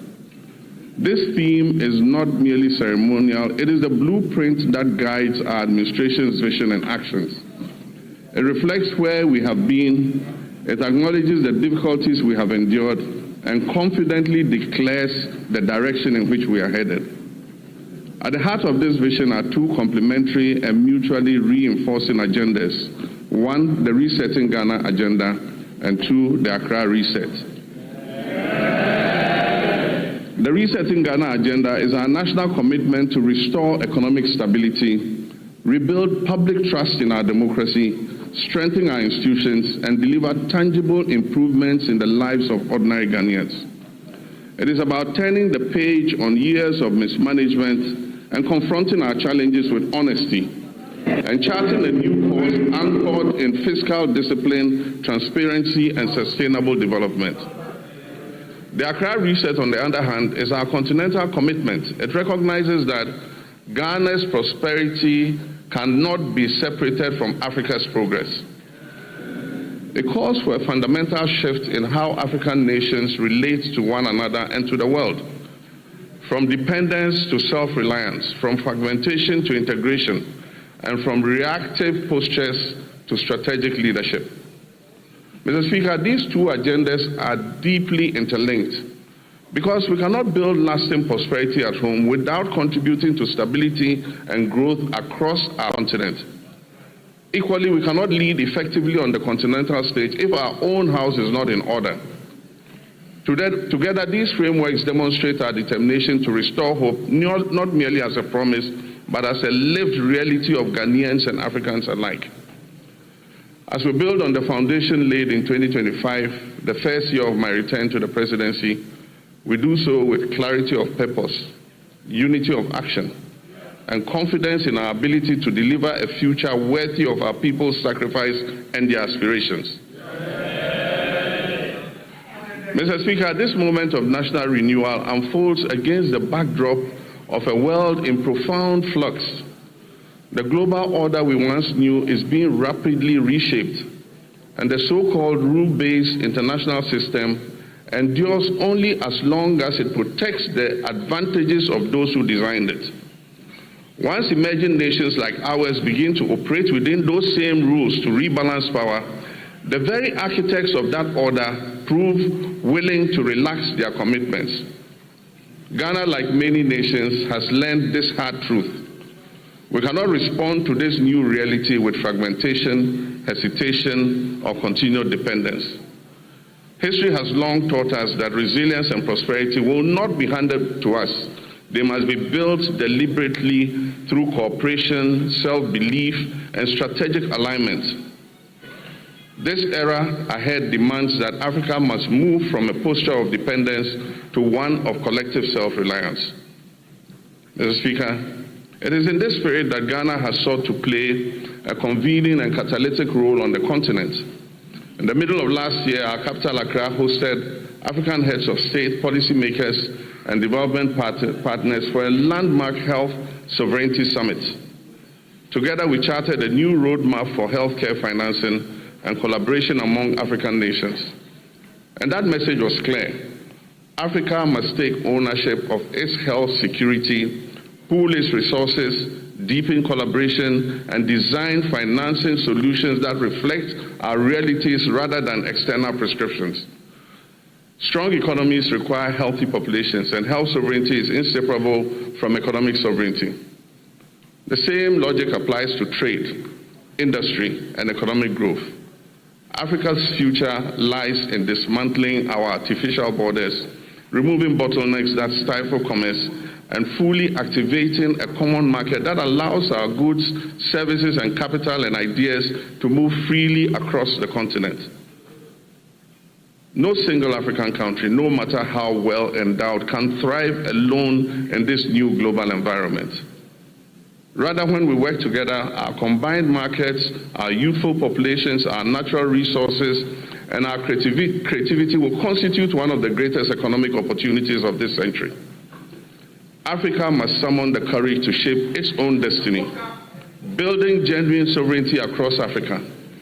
The Global South requires a deliberate and disciplined plan, one that begins with unlocking the immense human and creative potential of our young people, strengthening regional value chains to add value to what we produce, mobilizing domestic capital to finance our own development, and speaking with a single, coordinated, and confident voice in global affairs.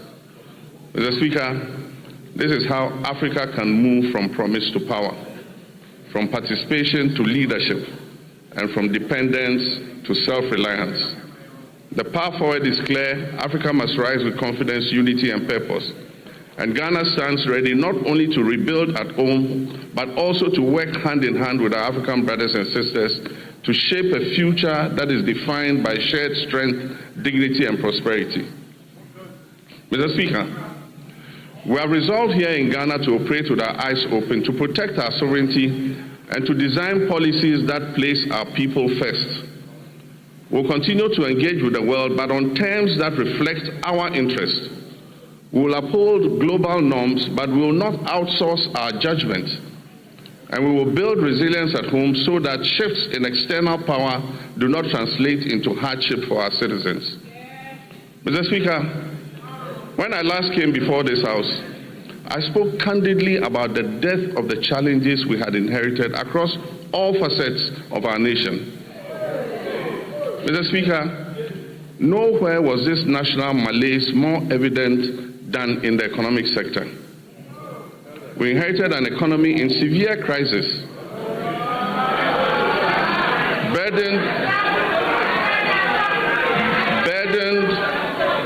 by unsustainable debt, high inflation, a rapidly depreciating currency, and an escalating cost of living crisis that had left our citizens reeling from unimaginable hardship caused by years of general imprudence and reckless management of the economy.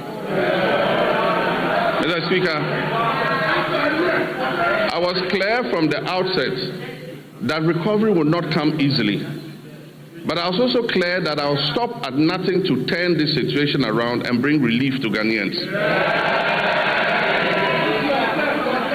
I promised then that just as I have confronted and overcome crisis in the past, I'll reset our economy and return us to a path of growth, progress, and development.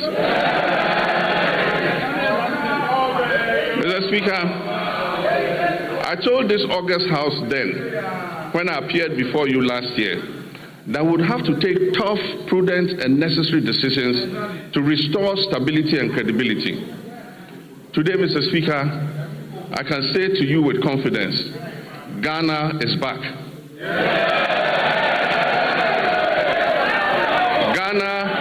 working again, and Ghana is open for business.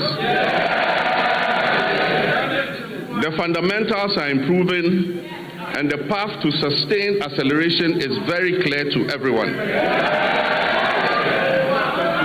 From the outset, we resolved to choose discipline over waste, reform over excuses, and stability over speculation. As a responsible government, our first order of business was to halt the economic hemorrhaging and restore order to our public finances. We tightened expenditure and commitment controls. We improved payables reporting and conducted a comprehensive audit of 2024 commitments to restore credibility and discipline. Mr. Speaker, these measures have begun to deliver some of the most remarkable economic outcomes in decades. Mr. Speaker, as we approach the celebration of our 69th independence anniversary, we do so not only with pride in our past, but also with renewed hope for our future. We are building prosperity through sound policy, responsible governance, and inclusive growth. We are restoring hope by delivering on our promises and proving that good leadership makes a measurable difference in our people's lives. The Resetting Ghana agenda is working. The Accra Reset is gaining momentum. And together they are laying the foundation for a stronger, more resilient, and more prosperous Ghana. Mr. Speaker, our nation is on the runway. It is in takeoff mode. And you are all advised to fasten your seat belts.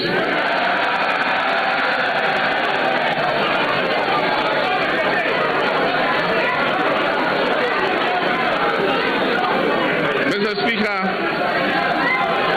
the journey continues, and the direction is set, and the hope is real. Our theme today of building prosperity, restoring hope is not merely aspirational. It reflects the tangible transformation we have delivered for the Ghanaian people. Mr. Speaker, our economy has grown significantly. In 2025, Ghana's GDP is expected to reach $113 billion, an increase from $83 billion at the end of 2024. This has placed Ghana among the top 10 largest economies in Africa. Mr. Speaker, average GDP growth for the first 3 quarters of 2025 is reported at 6.1%. But growth means nothing without discipline. Our primary surplus reached 2.6% of GDP, far exceeding our target of 1.5%. Mr. Speaker, we closed our fiscal deficit at 3.1%, well below the projected 3.8%. Mr. Speaker, this is not prudent governance. It is promise-keeping, and it has benefited households and businesses because we have borrowed less and spent more responsibly. Interest rates have fallen, confidence has returned, private businesses are breathing again. Mr. Speaker, the 19th of December 2022 will go down as one of the darkest days in Ghana's economic history. On that day, Ghana declared its inability to honor its debt obligations. We declared a debt default and placed a moratorium on both domestic and foreign debt repayments. Following this, we entered a protracted and complex debt restructuring process. Ghana's debt became a shock. Ghana's restructured debt profile. It is clear that with the largest debt repayments scheduled, interestingly, between 2025 and 2028. Mr. Speaker, we confronted this crisis with action, not rhetoric. We established sinking funds, we restructured obligations, and we pursued bilateral agreements. Mr. Speaker, the result, public debt fell by 82.1 billion Ghana cedis. and took our debt to GDP from 61.8% to 45.3%. Mr. Speaker, this is one of the sharpest reductions of debt in Ghana's history. Mr. Speaker, just this year, after the New Year celebration on January 2nd, when people were still recovering from hangovers, we settled a US 709 million euro bond ahead of schedule. We settled a US dollar 709 million euro bond ahead of schedule, completing the US 1.4 billion in debt service that was meant for 2025. Mr. Speaker, and the world noticed, Fitch, Moody's, and Standard & Poor's all upgraded Ghana's credit ratings, the first triple upgrade in many years. Mr. Speaker, Ghana's credibility is restored. Ghana is rising. The heaviest burden we inherited was a very high inflation rate, which was silently eroding every household's purchasing power. It peaked at 54.1% at the end of 2022, and it declined to 23.5% by the end of 2024. Mr. Speaker, we treated this with urgency. Through fiscal consolidation, currency stabilization, and disciplined monetary policy, inflation fell from 23.5% at the end of 2024 to 3.8%.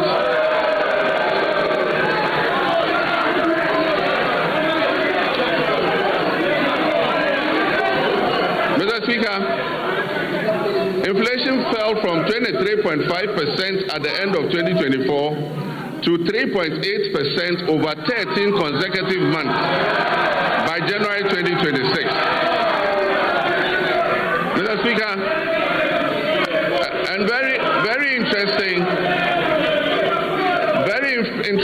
food inflation, which had been the main driver of the upward pressure on inflation, fell by 26.6 percentage points.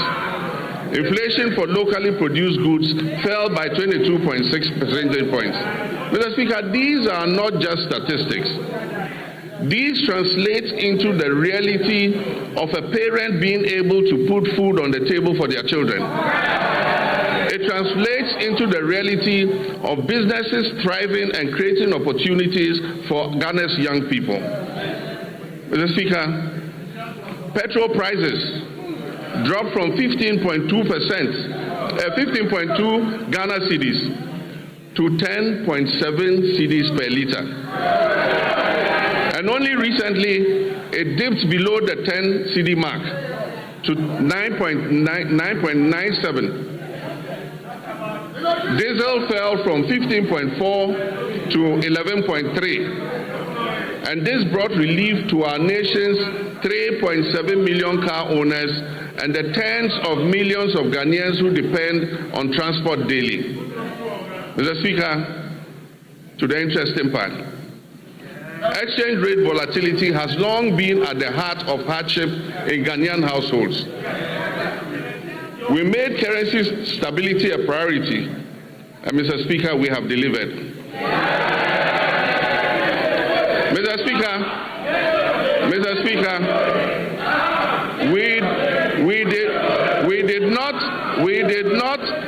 we did not arrest the dollar. We strengthened the cedi to put up a good fight against the other currencies.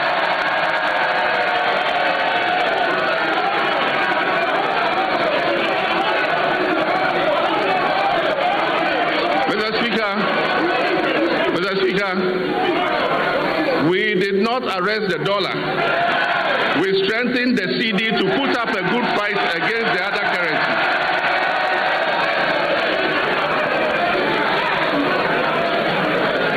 And I'm pleased to report to this House that the cedi appreciated by 40.7% against the US dollar. by 30.9% against the British pound, and by 24% against the euro. Mr. Speaker, Ghana's economic turnaround is broad-based and comprehensive. All sectors of the Ghanaian economy have witnessed remarkable improvement in our first year in office. And most importantly, Ghana's economy has surpassed the 100 billion mark for the first time. And as I said, it is projected to place Ghana among the top 10 largest economies in Africa. Mr. Speaker, our reserves currently stand at $13.8 billion from $8.9 billion at the end of 2024.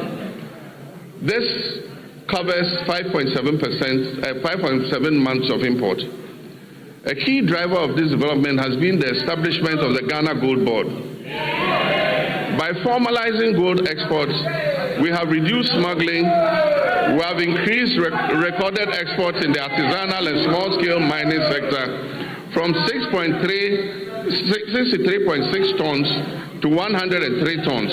And we've channeled that foreign exchange into our economy. Mr. Speaker, when the cedi stabilizes, imported inflation falls, businesses can plan better, and household incomes improve. Mr. Speaker, as global uncertainty grows, it is necessary for us to reduce our country's exposure to external shocks, break the cycle of economic downturns, and safeguard our macroeconomic stability. Just last Wednesday, 25th February 2026, the Minister for Finance presented the Ghana Accelerated National Reserve Accumulation Policy to this House. Mr. Speaker, this policy seeks to strengthen our country's external resilience by increasing our international reserves to 15 months of import cover by the end of 2028, supporting long-term structural transformation while safeguarding macroeconomic stability. Mr. Speaker, it is forecast that gold prices will remain high over the next 3 years. And so this presents us with a unique opportunity to build an economic war chest to withstand any global economic shocks, to secure our macroeconomic stability and improve the standards of living of our citizens and build a lasting prosperity for future generations. This is what the GANRAP policy seeks to achieve. Mr. Speaker, we abolished nuisance taxes that were levied on Ghanaians between 2017 and 2024. These included the e-levy, the betting tax, the emission tax, the COVID levy, and so forth. Mr. Speaker, we have reformed VAT comprehensively. One, by abolishing the 1% COVID-19 levy, decoupling Get Fund and NHIL from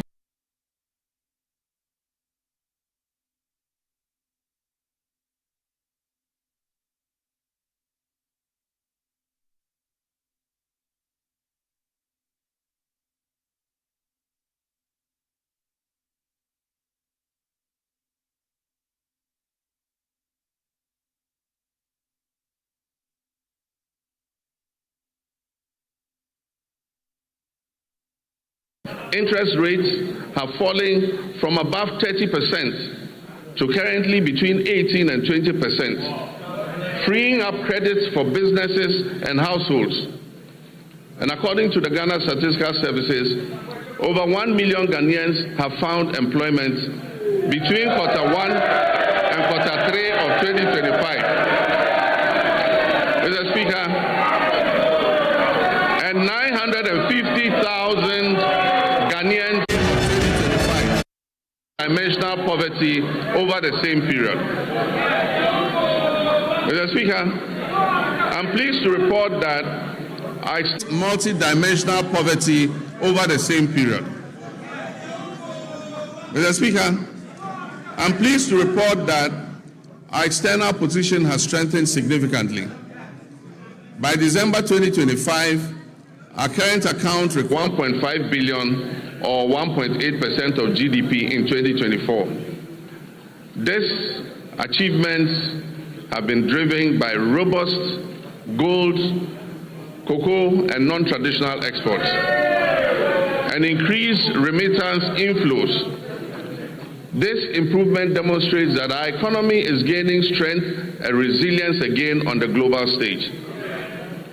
We've moved decisively from planning to action on our flagship 24-hour economy and accelerated export development program.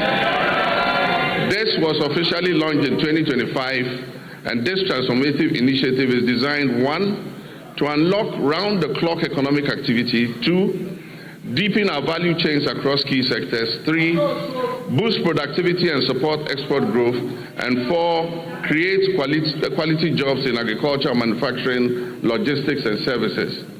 Mr. Speaker, I want to thank this August House.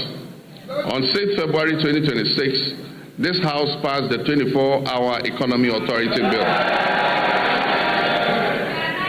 This has established the regulatory framework and the legal mandate that was necessary for full implementation. Last week, at the cabinet meeting held, I had the honor of signing this historic legislation into law. All is now set for takeoff. This is the boldest economic transformation initiative in Ghana's recent history. Mr. Speaker, in this year's budget, 110 million has been allocated to begin the setting up and implementation of the 24-Hour Economy Authority. These resources will enable businesses to operate beyond traditional business hours. They will attract investment through strategic partnerships with the Development Bank of Ghana and the Ghana Infrastructure Investment Fund, and will strengthen the foundations for sustained growth and job creation, especially for our young people. This is about building prosperity and restoring our people's hope through concrete action. Mr. Speaker, a nation that does not learn from past mistakes cannot get out of the cycle of problems that impose hardships on its citizens. We've just begun to emerge from the most devastating economic crisis in our nation's recent history. This crisis was triggered by general financial indiscipline, huge deficits, and massive debts that were occasioned by persistent and budgeted expenditure to meet the ends of convenient politicking. In the last week, we have had to take the painful but necessary decision to revise the producer price of cocoa to achieve competitive pricing and resolve the acute liquidity challenges in the sector. Mr. Speaker, failure to do this as others did and left a debt of 32 billion for this government to pay. Failure to do this would have meant borrowing billions in borrowed funds. Mr. Speaker, this unplanned expenditure would have taken us right back to the very devastating economic problem we have only recently begun to escape. So, Mr. Speaker, while fully understanding the concerns and protests of our farmers, I can firmly assure them that the reforms announced by government will see a total transformation of the cocoa sector. And it will guarantee them a fair and transparent price that enables them to meet the cost of producing the commodity and making decent margins. Mr. Speaker, the difference between economic hardship and avoiding the same is the exercise of sound economic judgment. And I'm determined to take decisions that ensure our collective well-being and avoid the suffering of all our citizens. These are difficult decisions to take, but Mr. Speaker, I had to take them.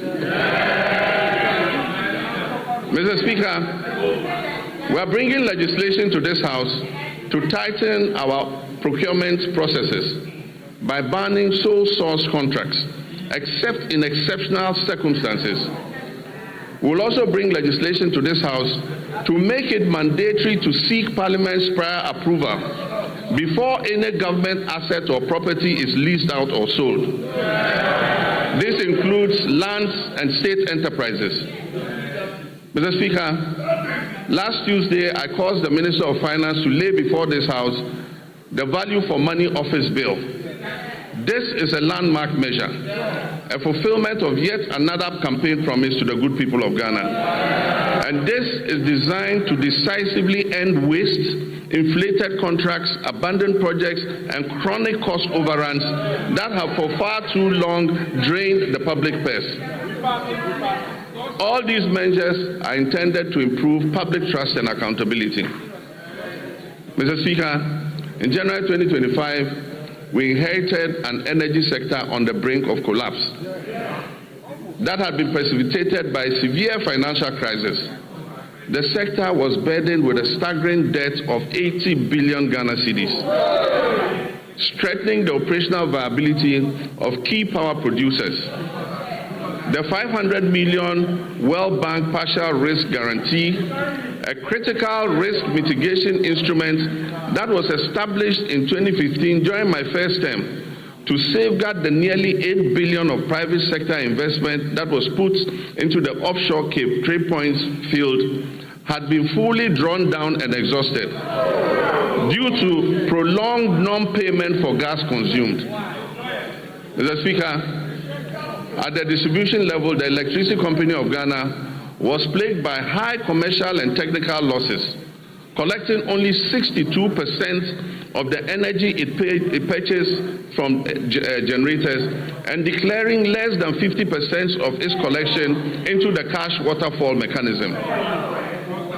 Mr. Speaker, the result was severe liquidity shortfalls and power challenges throughout 2024. In the petroleum sector, years of policy inconsistency, regulatory inefficiencies, a lack of transparency, prolonged licensing processes, and unresolved legal disputes over field unitization had eroded investor confidence. Consequently, crude oil production declined by approximately 32% between 2019 and 2024. It fell from 71.4 million barrels per day to 48.2 million barrels. Mr. Speaker, I'm pleased to announce that as of December 31st, 2025, government has fully repaid and restored the entire 500 million World Bank guarantee, including interest. This has reinstated the facility in full and reaffirmed Ghana's standing as a credible and reliable partner on the global stage. Mr. Speaker, I can also announce that we are paying for every gas we are consuming today. In addition, between January and December 2025, through carefully coordinated policy actions, the government settled all outstanding gas invoices that were owed to ENI and Vitol, amounting to approximately $500 million. And so Ghana is now fully up to date with its gas consumption obligations to the Sankofa partners.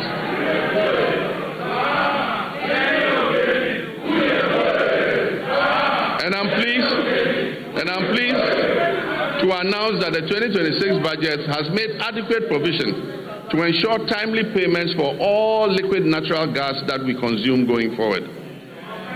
Mr. Speaker, to ensure equity and fairness, the government has also held constructive engagements with Tullow Oil and the Jubilee Field partners, and we've reached a comprehensive roadmap to guarantee full payment for all gas that is consumed. This approach supports reliable nationwide electricity generation and accelerates industrial growth. Engagement with upstream partners has resulted in increased gas production, guided by a clear national vision to rapidly scale up domestic gas supply and reduce reliance on expensive liquid fuels. Mr. Speaker, beyond clearing inherited arrears, a robust framework has also been established to strengthen monitor implementation of the cash waterfall mechanism. Another major milestone was the operationalization of the ECG's single has significantly reduced revenue leakages, and it has enhanced ECG's capacity to meet its payment obligations. To address the high cost of power, the government has successfully renegotiated existing power purchase agreements. Engagements with the 9 independent power producers have resulted in a 250 million immediate savings and 1.1 billion of legacy debt restructured for payment between the period 2026 and 2028. These revised agreements will be submitted to Cabinet, and I'm pleased to inform you, Mr. Speaker, will be brought here to Parliament for ratification. Mr. Speaker,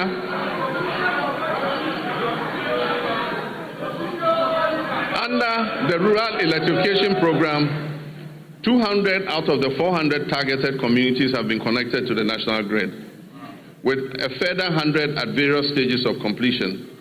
The national electricity access for Ghana today stands at 89.05. We are committed to ensuring that every Ghanaian has access to reliable, affordable electricity. It is worrying that the Electricity Company of Ghana continues to experience high power losses, with reports indicating that around 25% of generated power is lost. To address this phenomenon and anchor the gains we have made, adopting private sector participation, particularly in billing and collection, is the most effective way to significantly reduce these losses. Cabinet has approved the multiple lease method for concessions in the distribution utilities, and work is ongoing to implement this critical reform. Mr. Speaker, the Bui Power Authority has completed an additional 50 megawatts of solar power. In the distributed solar sector, 30 megawatts was achieved through rooftop installations, bringing our total installed capacity to 250 megawatts of solar, and this represents 5% of renewable energy in our entire generation mix. A few months ago, I broke ground for a 200 megawatt solar power project at the Dawa Industrial Zone, with the first 100 megawatts scheduled for completion in December 2026. The Ministry of Energy and Green Transitions is constructing 35 mini-grids to serve 47 islands and lakeside communities in the Oti, Savannah, and Bono East regions.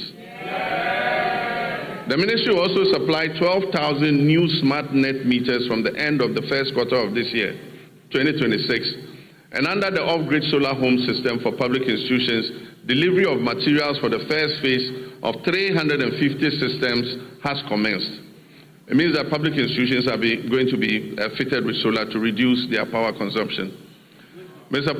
Speaker, as part of the last mile electrification effort to achieve 99.98% universal access by 2030, the Ministry has mainstreamed mini-grids into the National Electrification Scheme.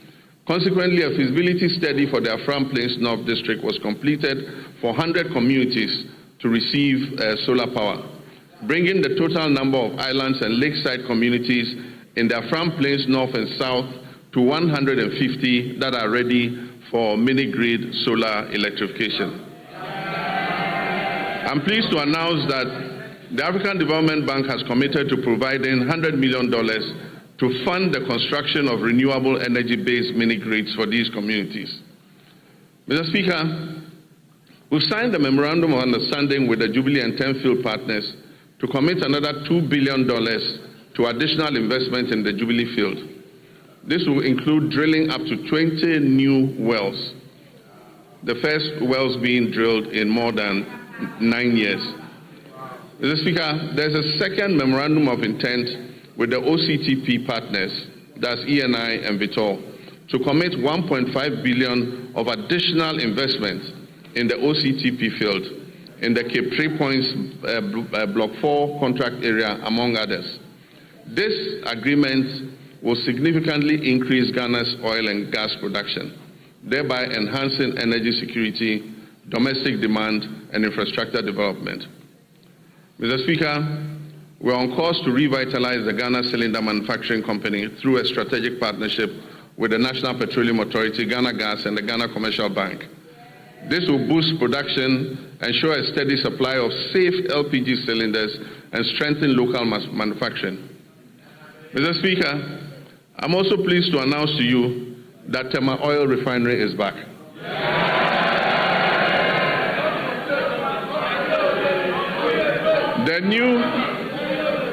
The new management of the refinery has successfully completed extensive turnaround maintenance, and I'm pleased to inform you that I'm pleased to inform this August House that for the first time since 2018, the refinery has commenced processing of crude oil into petroleum products again. So, Mr. Speaker, let me assure our countrymen and women that the energy sector reforms continue unabated. I remain fully committed to turning around the sector, strengthening its foundations, and ensuring reliable, affordable, and sustainable energy security for our nation. Mr. Speaker, agriculture remains central to our national renewal.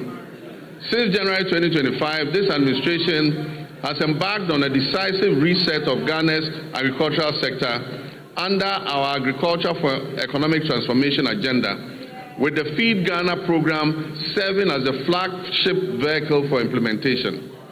Our objective is clear: to restore food sovereignty, stabilize food prices, reduce import dependence, increase decent jobs, especially for youth, and reposition agri as a strategic growth sector under our 24-hour economy policy. Mr. Speaker, as of January 2025, food inflation stood at 28.3%, following an unprecedented peak of 61% in January 2023. This situation placed severe pressure on households and undermined national stability. Today, food inflation has declined significantly to 4.9%. And this has provided relief to Ghanaian families and businesses. Mr. Speaker, this year we have committed 300 million Ghana cedis to the National Food Buffer Stock Company to mop up excess produce, to stabilize prices, and build a strategic national food buffer against emergencies, marking the first time Ghana has deliberately built a food reserve for national resilience. Over 413 institutions, from basic schools through to tertiary institutions, have been registered and are actively participating in the Feed Ghana program. Institutional farming is currently being undertaken by the Ghana Armed Forces, the Ghana Prison Service, the National Service Authority, basic and second cycle schools, public universities, and faith-based organizations, including churches and mosques. A key pillar of the Feed Ghana program is the home gardening initiative. Across the country, families are being encouraged to grow vegetables at home and in their communities to reduce food expenditure, improve household nutrition, and enhance food availability. The Feed Ghana program is also firmly anchored on irrigation for wealth creation. Government is deliberately shifting our agriculture from rain-fed dependence to irrigation-based farming to support year-round production and also strengthen our climate resilience. And so over the past months, processes have begun for the following interventions: the construction of 2 new mega dams, the rehabilitation of 8 existing irrigation dams, and the construction of 250 solar-powered boreholes for farming communities and schools across the Northern Belt and Brong-Ahafo regions. In addition, major irrigation schemes, including the Via, Weta, Tanoso, Bong, Ashaman, and Aveime, are undergoing rehabilitation. While new inland valleys covering over 1,300 hectares are being developed to expand rice production. Under the Global Agriculture and Food Security Program, we've launched a 20 million agro-input distribution project to strengthen food and nutrition security across the northern Savannah ecological zone. This project is being implemented in 12 districts across 6 regions, with a target of 50,000 farming households, including 30,000 women and youth. It will support the production of key staples such as maize, rice, soya bean, cowpea, granules, while promoting year-round vegetable cultivation through solar-powered micro-irrigation schemes for farmers groups and selected schools. The project is also supporting backyard and commercial poultry production, as well as the distribution of fertilizer and certified seeds to participating districts. This will help strengthen the poultry value chain.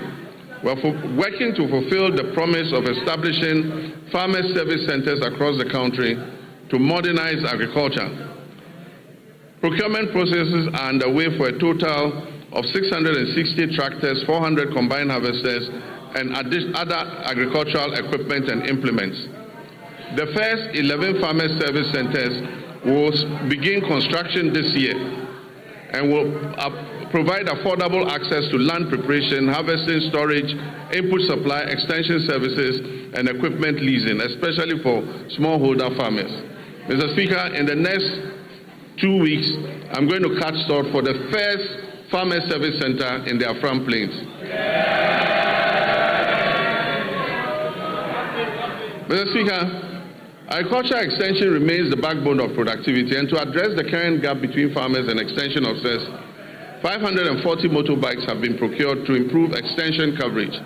150 of those bikes have already been distributed, and we're employing 400 Feed Ghana district coordinators nationwide, while 10,000 young Ghanaians are being enrolled under a 4-year national service agripreneurial program with annual absorption into permanent employment.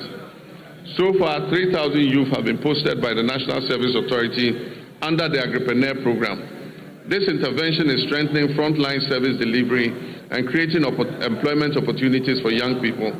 We're also placing farmer cooperatives at the center of our agricultural transformation plan.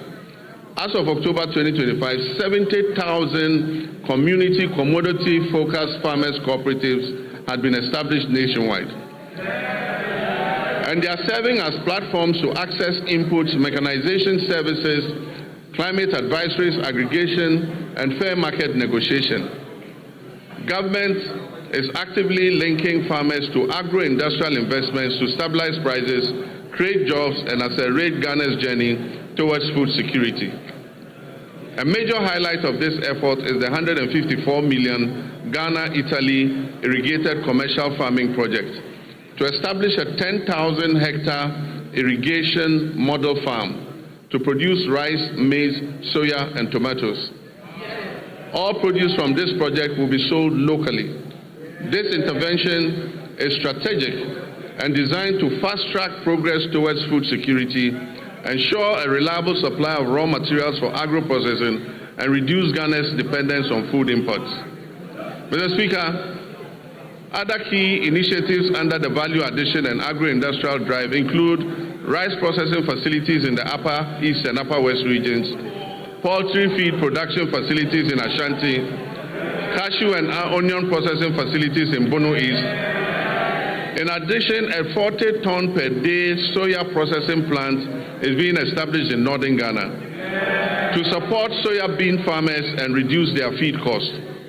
The share industry is also being revived through secured export contracts and measures to protect raw material supplies. Mr. Speaker, to reduce Ghana's 300 to 400 million annual poultry import bill, Ghana has launched a comprehensive poultry farm-to-table project. These comprise 50 anchor or commercial farmers producing 4 million birds, 500 SMEs producing 3 million birds, and a small-scale Nkokon Kitinkiti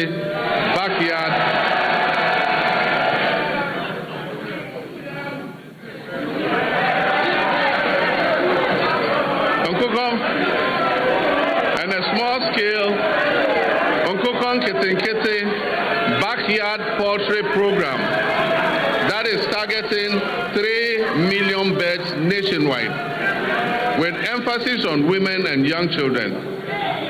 Mr. Speaker, the Nkokon Kitinkiti program is underway as I speak, and the target is to reach 60,000 households.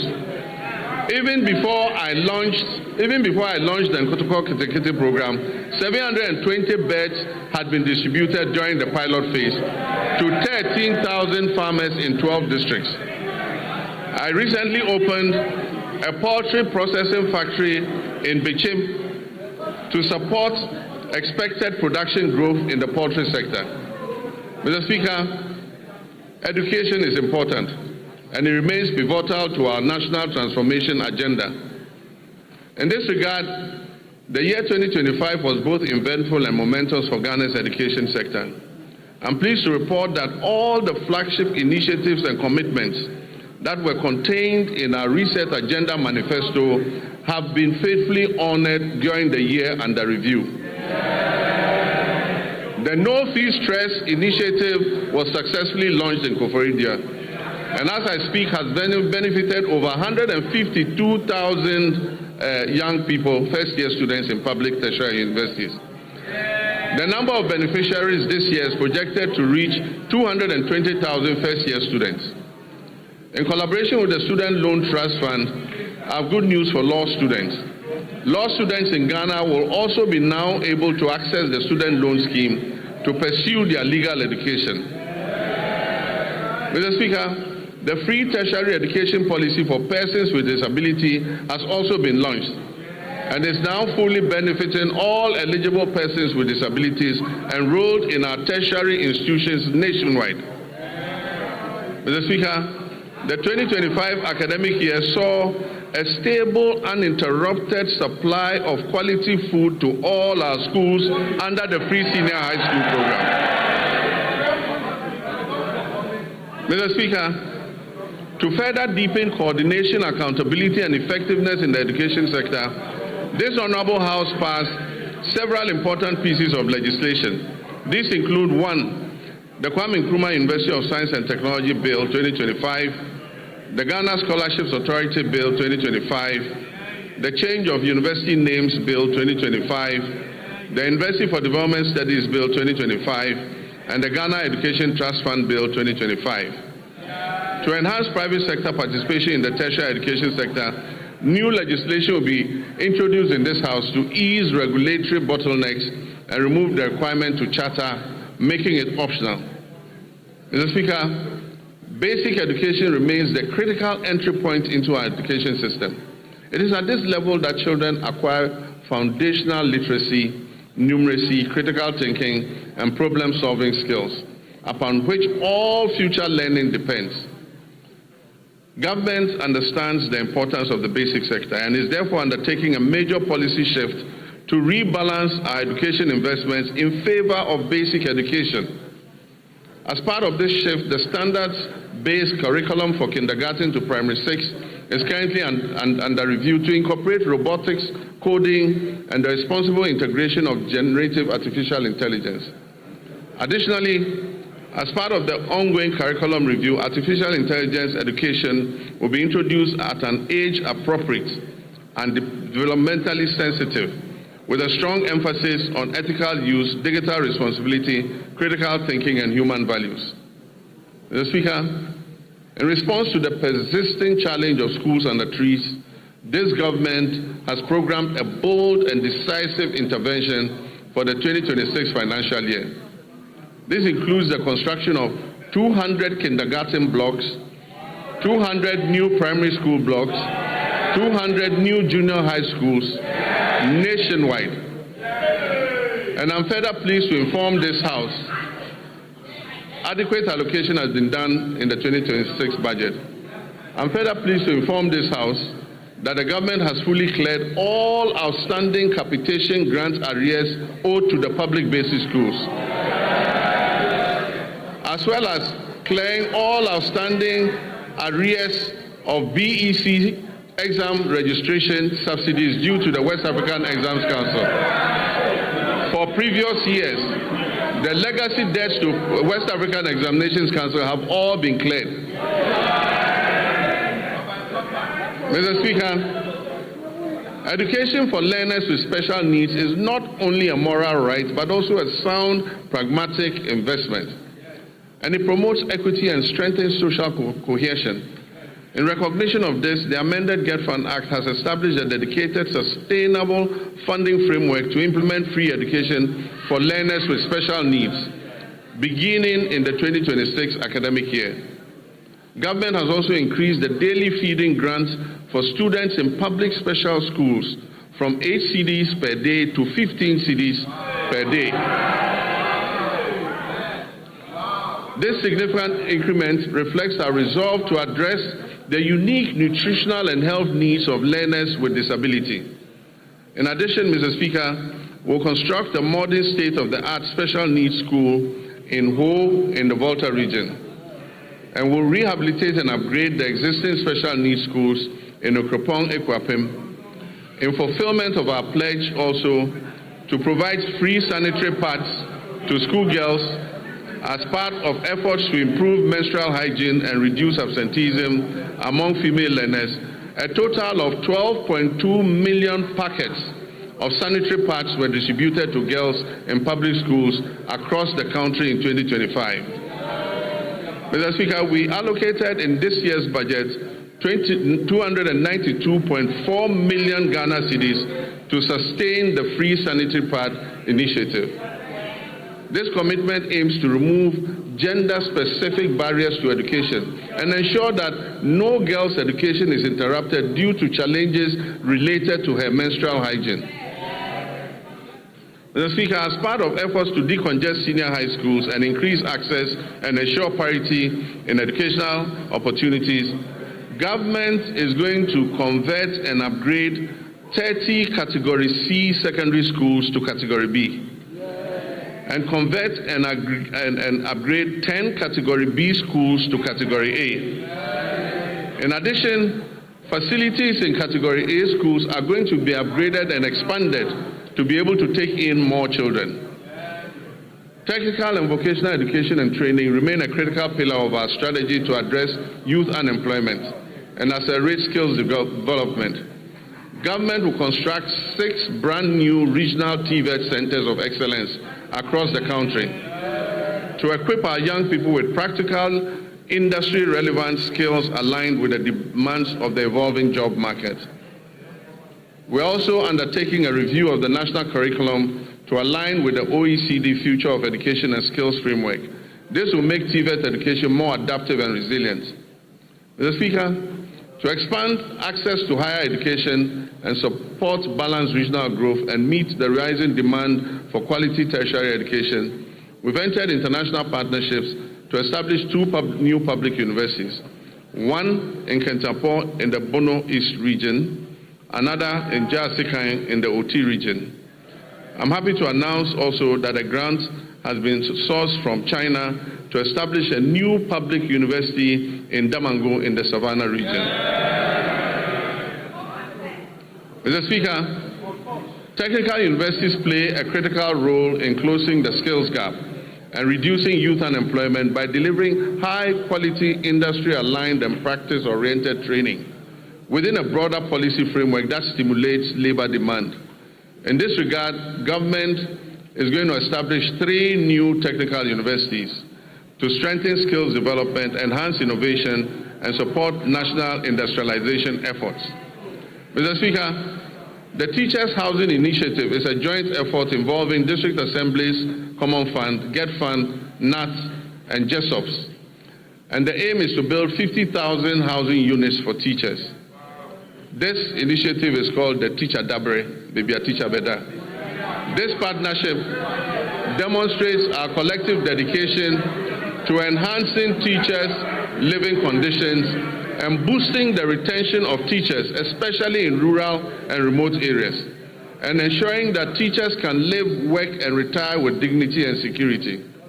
Mr. Speaker, by prioritizing equitable access and expanding infrastructure, we're investing in human capital and laying the foundation for a Ghana where every child can learn, grow, and succeed. Mr. Speaker, our health system. By January 2025, our health system was under severe strain. Aging and deteriorating equipment, stalled hospital projects amounting to 15 billion Ghana cedis in liabilities, and growing workforce pressures had weakened service delivery. Over the past year, donor support to our health sector declined sharply from 19% of our total health budget to just 2.2% today, creating an annual financing gap of more than 2.4 billion Ghana cedis. The withdrawal of support from programs previously financed by partners such as the USAID exposed the vulnerability in essential supplies and services, particularly in remote and underserved communities. Faced with these realities, my government chose to act decisively. In 2026, direct government funding for health will account for about 72% of our total health spending. This is up from 56.8% in 2023. Core health allocations have risen to GHS 23.3 billion, and with national health insurance resources included, total health financing now stands at 34.7 billion Ghana cedis. This reflects our clear commitment to domestic financing and health sovereignty. At the same time, we have faced the growing burden of non-communicable diseases. Today, non-communicable diseases account for over 40% of all deaths in Ghana and remain a major cause of household poverty. To address this, the government established the Ghana Medical Trust Fund, otherwise called Mahama Cares.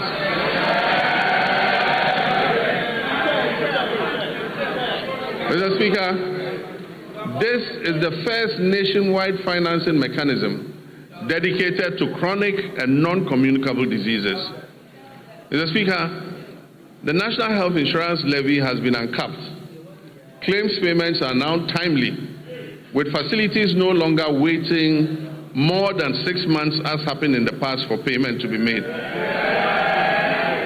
We're also finalizing measures to increase provider tariffs by over 100% to reflect the realistic cost of health treatment. As a result of the increased trust, NHIS enrollment has risen from 57% at the start of 2025 to 66% today. Mr. Speaker, Ghana's health workforce density has risen from 16.6% per 10,000 people in 2025 to nearly 42 per 10,000 today, while public sector health employment has doubled to approximately 200,000 workers. And yet, significant challenges remain. At the beginning of 2025, when we took over, 103,000 trained health workers were still awaiting placement, employment or enrollment onto the payroll. Over the past year, 13,500 nurses and midwives, along with hundreds of doctors and pharmacists, have been absorbed into the public payroll. Nursing trainee allowances have been regularized and restored. Application fees have been reduced, and the no-fee stress initiative introduced to ease access to training has been extended. Service conditions are being implemented to boost morale and retention. Looking ahead, government will expand recruitment and take necessary action to add more health workers onto the payroll. We will also correct the maldistribution of health workers through targeted incentives for health workers who agree to serve in underserved areas. Let me use this opportunity to appeal to our gallant health workers to accept postings to our underserved areas, seeing as it is a national call to duty, while we work to ensure that they have an enabling environment to do their work. Mr. Speaker, we will also scale up specialist and advanced nursing training to match the country's changing disease profile. New post-basic nursing programs in cardiology, nephrology, endocrinology, and oncology will be introduced. While the two existing ones, emergency and critical care nurses, will be scaled up.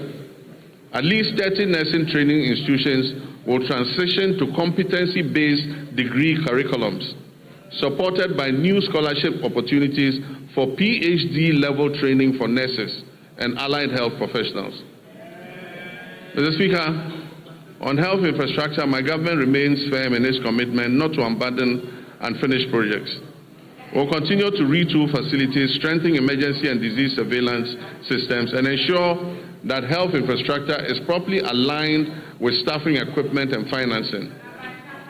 In 2026 budget, provision has been made to commence regional hospitals in Oti, Savannah, and the Western North regions. This will expand access to quality care. Aligned with the reset agenda, we're making strategic investments in local pharmaceutical and vaccine production. The government has allocated 50 million in seed funding to the National Vaccine Institute. And in 2025, a local manufacturer secured market authorization to produce snake venom antiserum right here in Ghana. We're also finalizing steps to implement an advanced market commitment to prioritize locally manufactured vaccines and pharmaceuticals in public procurement. Production of the tetanus diphtheria vaccine is expected to commence this year through a partnership with an Indonesian pharmaceutical firm. Disease control remains our priority in our country's immunization financing. We will strengthen immunization financing. In 2025, the vaccine budget for children and pregnant women was increased by 46%, exceeding the 171 million Ghana cedis. And this enabled Ghana to fully and promptly finance all its vaccines and reduce the risk of preventable outbreaks. In 2025, we also introduced the HPV vaccine to protect young women and girls against cervical cancer. Mr. Speaker, Ghana's HIV prevalence rate is estimated at 1.6%. And as I speak with you, there are about 350,000 of our countrymen and women living with HIV and AIDS. Mr. Speaker, although prevalence is low, some population segments and regions have significantly higher incidence than the national average. The Ghana AIDS Commission has been tasked with ensuring the availability of testing and antiretrovirals. This year, government will fully roll out a free primary health care program, removing all cost barriers at the primary level where it is most needed, while strengthening prevention, screening, and health promotion, especially for non-communicable diseases. The Ghana Medical Trust Fund will be scaled up, and access to advanced cardiac care, including cardiac catheterization services at Tamale, Kolebu, and Akufo-Addo Hospital, will be expanded to reduce overseas referrals and position Ghana as a center for specialized care in the sub-region, in line with our medical tourism objectives. Mr. Speaker, the Ministry of Health is expected to issue guidelines to eliminate the unacceptable no-bed syndrome. Patients facing medical emergencies must be received and given help, if even under makeshift conditions. You don't need to have a comfortable bed to save a patient. No patient must be turned away from any health facility they report to. Mr. Speaker, but in the meantime, government will expand capacity by implementing the Rich Hospital Phase 2 project to increase the number of beds at the Greater Accra Regional Hospital. We will also continue and complete the Police Hospital project, and also continue and complete the La General Hospital. Mr. Speaker, in the Ashanti region, we will complete the Sewa Regional Hospital. We will complete the Aferi Military Hospital, and we will complete the Akufo-Addo Teaching Hospital Maternity and Children's Block. Mr. Speaker, we remain on course to build a stronger, more resilient, and more self-reliant health system for all Ghanaians. Mr. Speaker, roads are a very important sector. We inherited a burden of significant financial obligations and structural pressures in the road sector that had accumulated over the years. As of December 2024, outstanding payments on road projects financed through the consolidated fund stood at 21 billion Ghana cedis. These were certified works executed by contractors across the country for which payment had not been made. In addition, indebtedness to contractors that was lodged with the Ghana Road Fund Secretariat and awaiting payment amounted to 5.43 billion Ghana cedis. This figure excludes accruing interest charges, which continue to compound the state's financial exposure. Mr. Speaker, beyond these areas, we inherited also contractual commitments, that is, signed contracts, totaling more than 104 billion Ghana cedis. These commitments represent signed contracts for road projects at various stages of execution, many of them without corresponding secured funding to guarantee timely completion. By the end of 2025, the Ministry of Finance and Roads had cleared arrears amounting to almost 10 billion Ghana cedis owed to road contractors. And we are steadily continuing to reduce the road sector debts. Mr. Speaker, the famous Big Push infrastructure program. This is my vision for a national infrastructure drive to restore critical national infrastructure. Naturally, the bulk of the money is dedicated to the road sector. We want to open economic corridors, create jobs, and reduce the cost of doing business. Mr. Speaker, as I speak to you, work has started on 50 major road projects that cover a distance of 1,144 kilometers. The total estimated cost of these projects is 50 billion Ghana cedis. Meanwhile, government is also completing 23 projects that were awarded by the previous administration but were not paid for. These projects amount to another 573 kilometers and are estimated to cost 15 billion cedis. So if you add that to the 1,500, it means about 2,000 kilometers of roads are currently undergoing rehabilitation as I speak. This is the biggest major investment in our road sector in the history of Ghana.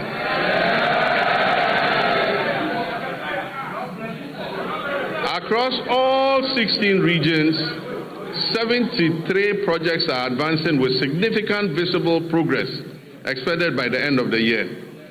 Some of these include Tepamaban-Goso, the Kumasi Bypass Road, Swami Interchange and Local Roads, Sunyani Outer Ring Road, Sampa Jinijini Road, Techima Nkonsia Wenchi Road, dualization of Winneba Cape Coast Road, Akufo-Addo Road, Dodowa Afyenya Dawenya, Bintiri Nakwanduri, Tamale Outer Ring Road, Wenchi Sola, Sola Wa, Bole Chache, Bole Town Roads, Navrongo Tumu, Tumu Han Lora, Atimpoku Ho, Ho Denu, dualization of Accra Aflao, dualization of Cape Coast Akrade, Dadieso Akontombra, to name just a few.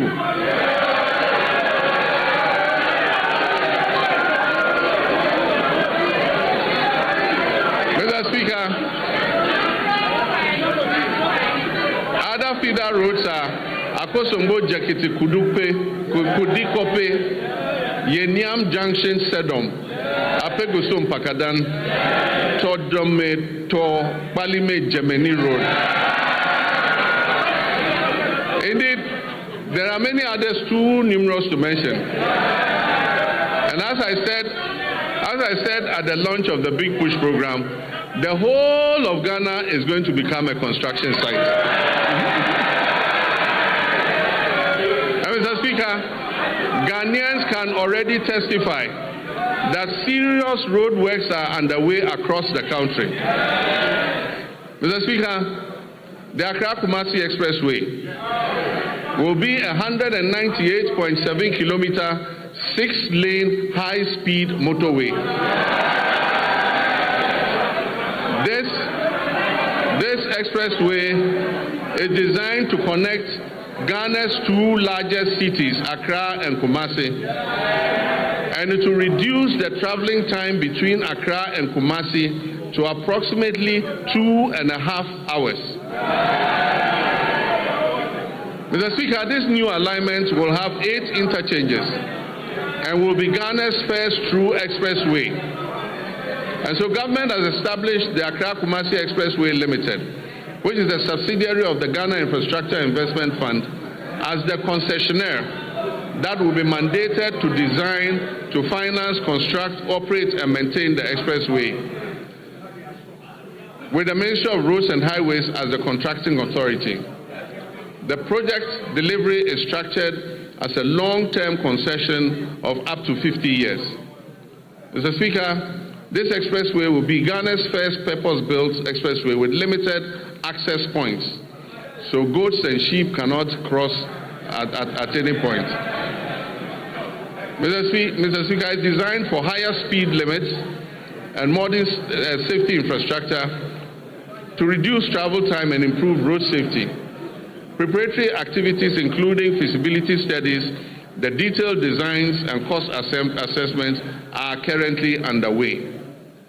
This major road construction work aims to improve mobility, safety and trade while connecting communities to markets and essential services.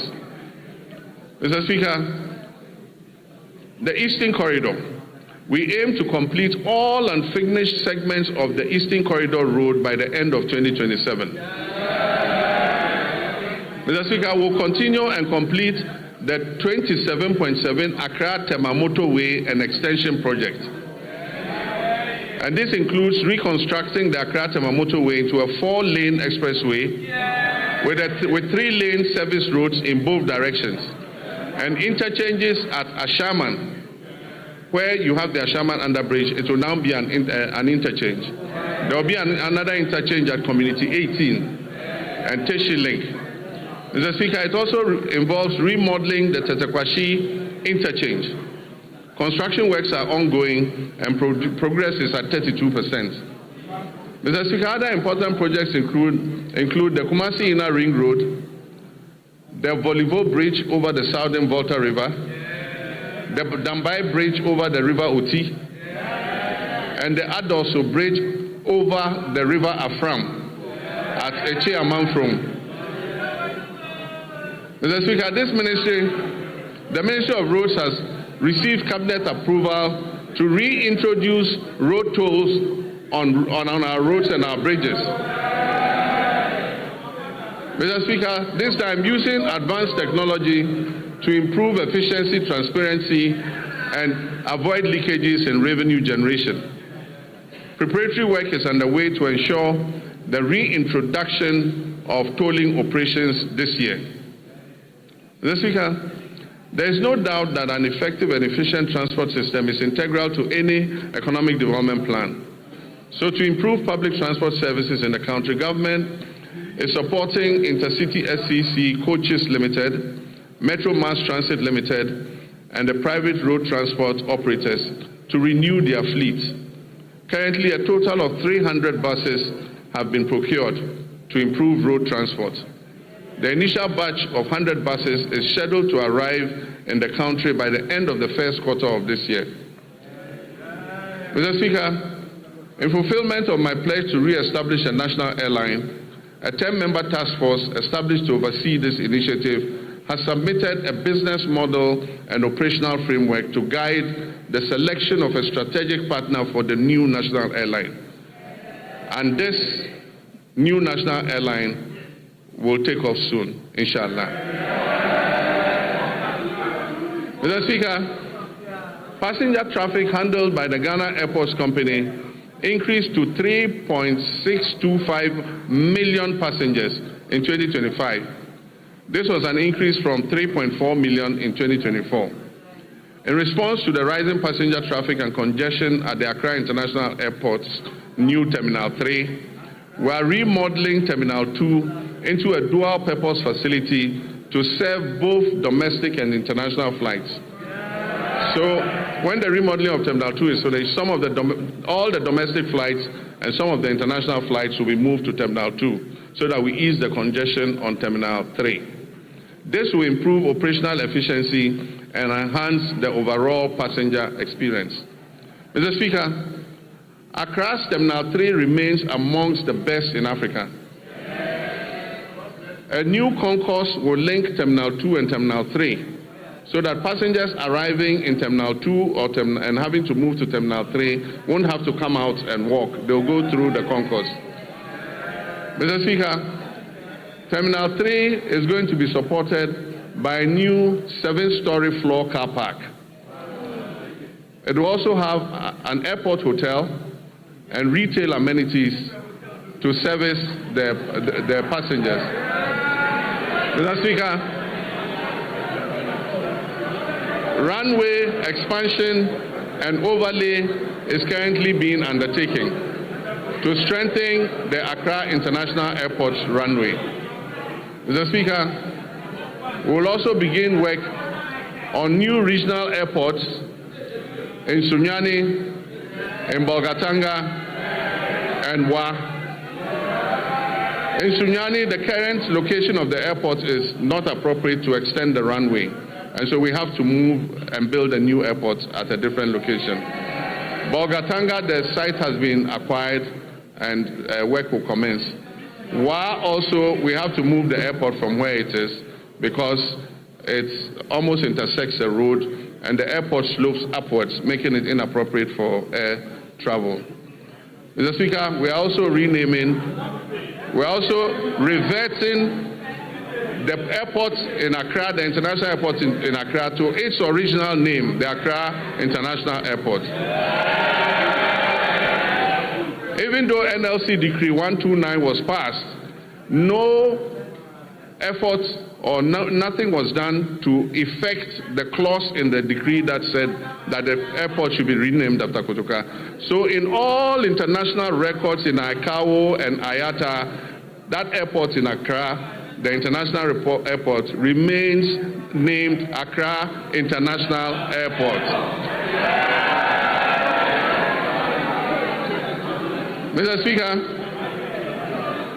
we are working to fully operationalize the Tema-Mpakadang rail line to maximize passenger and freight traffic between Tema and the north using the Volta Lake waterway.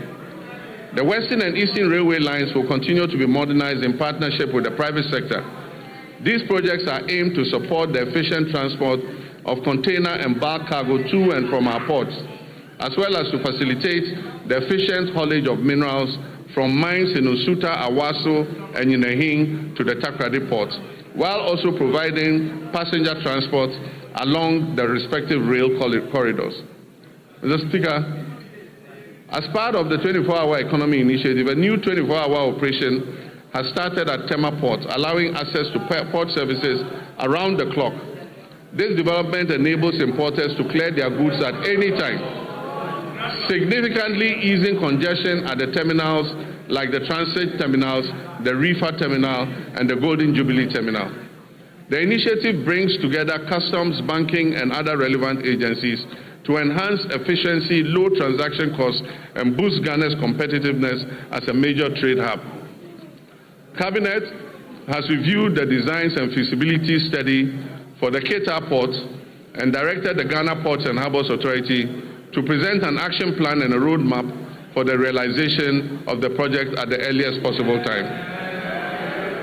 Mr. Speaker, the Driver and Vehicle Licensing Authority, as part of its expansion efforts, has established a new operational office at Adenta Bus Terminal in Accra. If you need any service in the night from DVLA, go to Adenta. There's an office open there day and night. Mr. Speaker, this modern facility operates around the clock, providing continuous service to improve accessibility and convenience for our motorists in Adenta municipality and the whole general Accra area. Mr. Speaker, communications is important, and under the Rural Telephony and Digital Inclusion Project, implemented through the Ghana Investment Fund for Electronic Communications, GIFEC, we extend voice and data connectivity to unserved and underserved communities. We've targeted the construction of 2,016 cell sites all over underserved and unserved communities. 1,561 of these 2,016 cell sites have been constructed, and of this number, 1,144 have been activated. Work is ongoing to activate the remaining 417 sites. Preparations are also well underway to commence construction of the remaining 455 sites. Mr. Speaker, under the School Connectivity Initiative, over 62,000 digital resources have been uploaded to the Ghana Knowledge and Skills Bank, enabling seamless access across multiple devices, from PCs to laptops to tablets and smartphones, for more than 600,000 users, including teachers, students, and researchers. Mr. Speaker, as part of the government's research agenda to ensure Ghanaian youth acquire essential digital skills for the modern global economy, I launched the 1 Million Coders program in March 2025. This initiative aimed to train 1 million Ghanaians in key digital areas, including data analytics, data protection, cybersecurity, the metaverse, and artificial intelligence over 4 years. Phase 1 of the program, that is the pilot phase, saw hundreds of trainees complete their training programs in person across 4 training centers that were established in Accra, Kumasi, Sunyani, and Bolgatanga. Mr. Speaker, Phase 2, which will include virtual sessions, is set to commence this year, with expanded training centers and an increased number of beneficiaries. We project that 400,000 young Ghanaians will be trained this year, and this will build up to the numbers approaching 1 million. Mr. Speaker, the fight against corruption has remained a defining priority of my government and represents a central pillar of our commitment to good governance and accountability and the prudent management of public resources. Mr. Speaker, we've made progress through strengthened collaboration among law enforcement agencies, financial intelligence institutions, and prosecutors.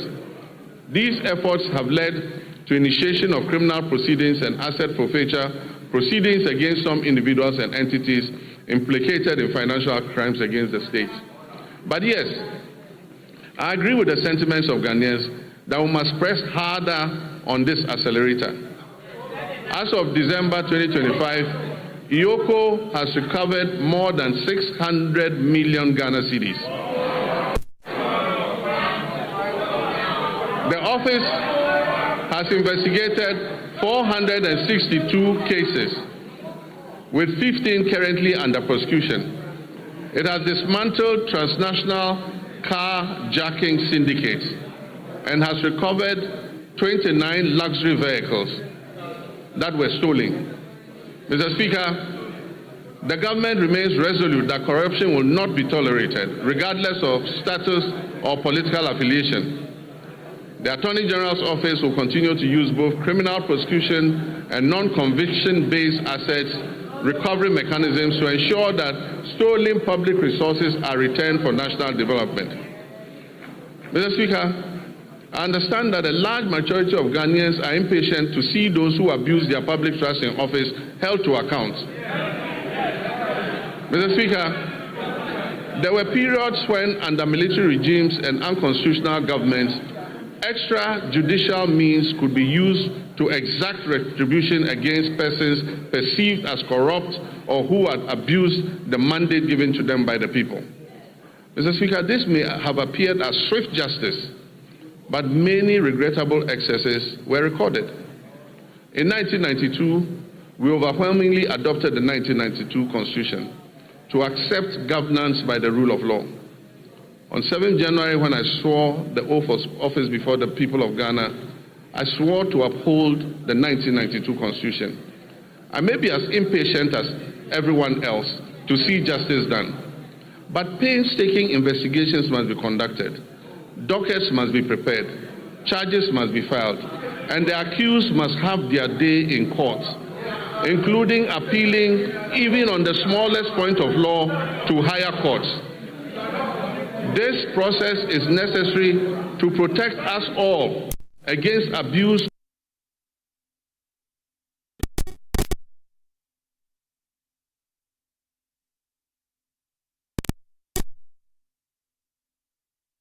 He said, and I quote, "The wheels of justice grind slowly, but they grind exceedingly fine."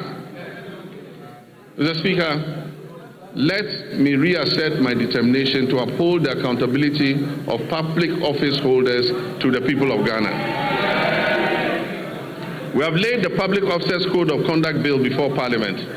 This bill codifies the conduct of public officers and makes breaches thereof punishable. I wish at this juncture to thank His Lordship, the Chief Justice, for establishing additional specialized high courts to address breaches identified in the Auditor General's report. Mr. Speaker, the Constitution review process was conducted in a transparent and consultative manner, drawing on input from constitutional experts, civil society organizations, traditional authorities, religious leaders, political parties, and the general public. The review committee has submitted its comprehensive report containing detailed proposals to amend the Constitution to address identified weaknesses and make it more welfare enhancing.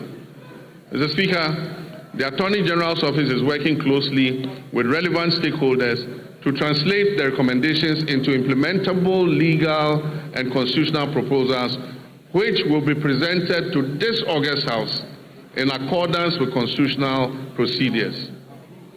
Mr. Speaker, illegal mining continues to pose a grave threat to our environment, water bodies, public health, and national security.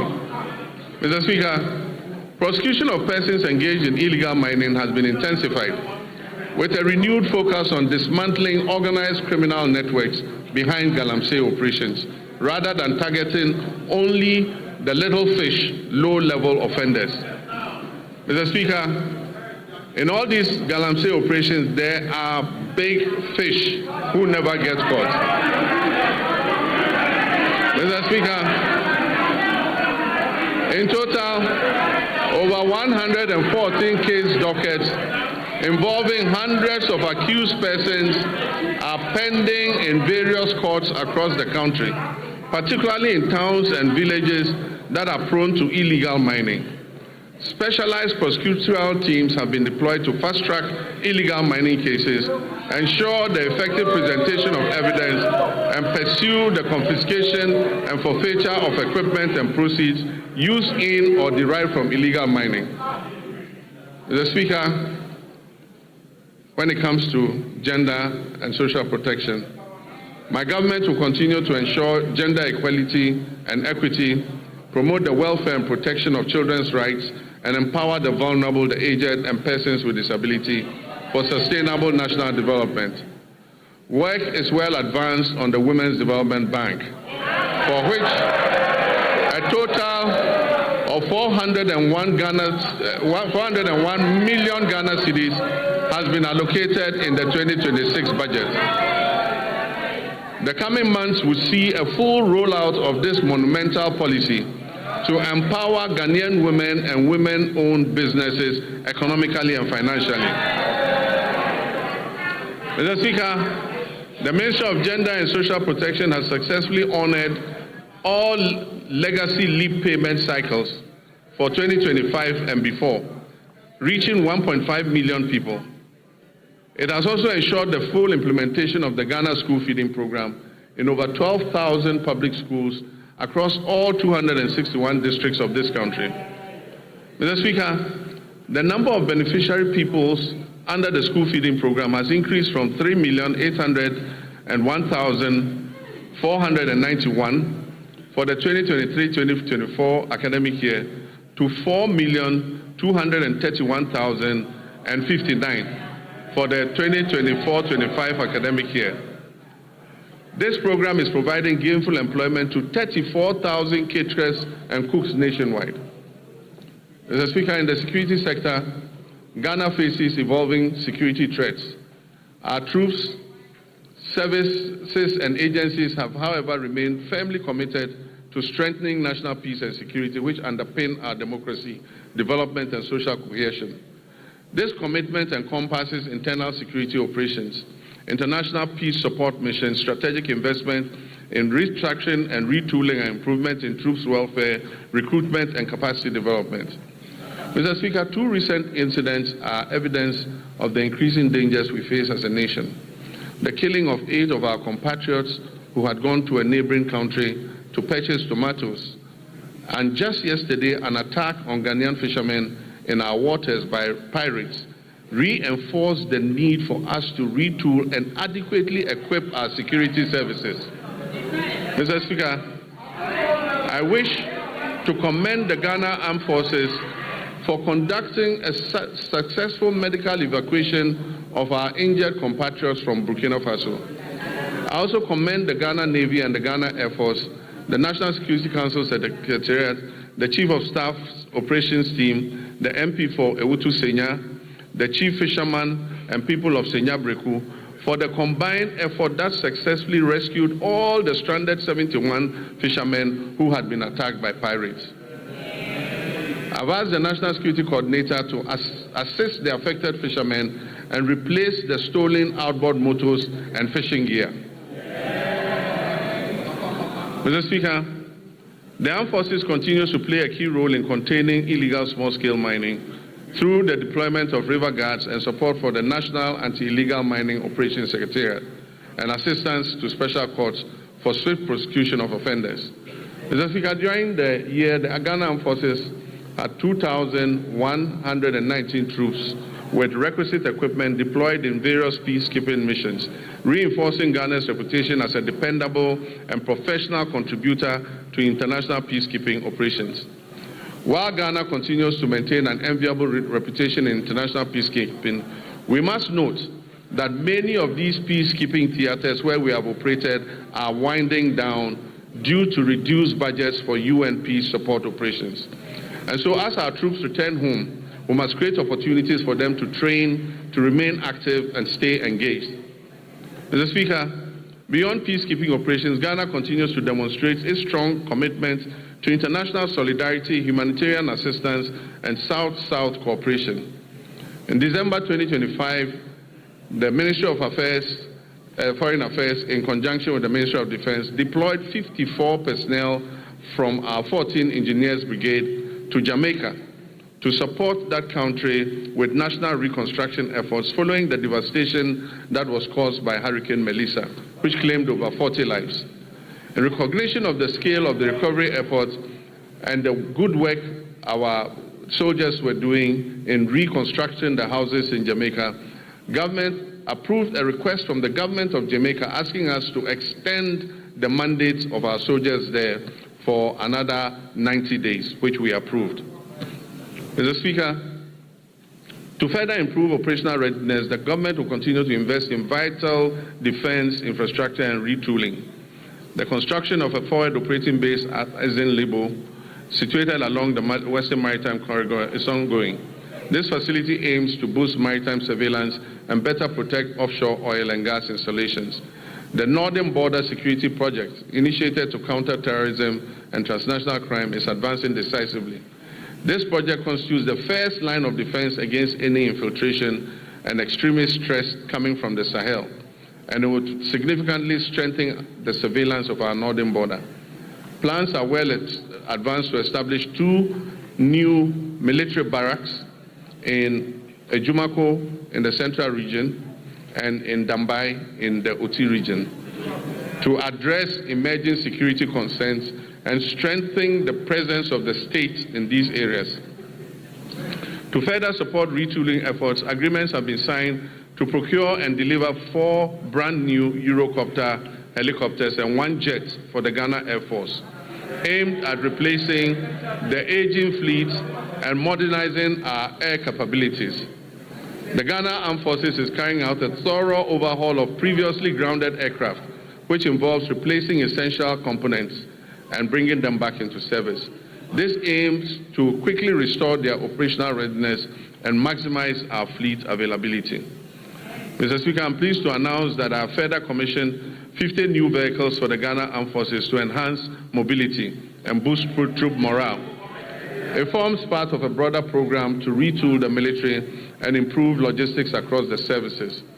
Plans are underway to acquire 2 brand new offshore patrol vessels, armored personnel carriers, protective gear, ammunition, vehicles, and strategic drones and advanced communication systems to enhance the operational capability of the Army, Navy, and Air Force. We will also continue to prioritize human capital development within the armed forces. A progressive recruitment drive to increase the strength of the Ghana Armed Forces by 12,000 personnel over 4 years to support expansion and operational demands is ongoing. In line with the government's reset agenda, the recruitment process has been decentralized to regional capitals, with selected recruits reporting directly from their regions to training schools, marking a significant shift from the previous Accra-centered system. Mr. Speaker, on a very solemn note, I wish to express my condolences to the families of 6 of our young daughters who died during the stampede at the LWAC Stadium. May their memory be blessed and may they rest in perfect peace. Mr. Speaker, following the revised gratuity regime that was introduced in 2020 under the stewardship of Honorable Nitu, extending service by 5 years, under Constitutional Instrument 129, arrears have accumulated. Nitu is my friend, don't worry. Arrears have accumulated, Mr. Speaker, because no budgetary provision was made over the 4 years that followed.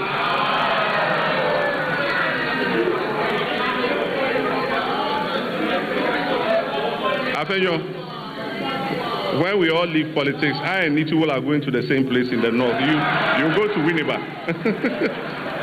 Don't worry, we are brothers. Mr. Speaker, this has resulted in over 1 billion Ghana cedis owed to approximately 3,000 personnel across all the different ranks.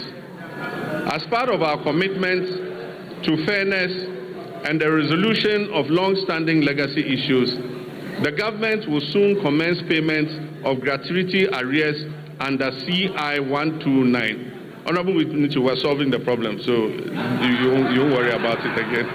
Mr. Speaker, following engagements that we initiated by the current military high command with the Ministry of Finance and the Ministry of Defense, a structured implementation plan has been agreed upon. This will bring closure to the issue that has been outstanding since 2020, and it will ensure that affected personnel receive their rightful entitlements. Mr. Speaker, the Ghana Police Service has also received 40 armored vehicles and 100 pickup trucks to enhance their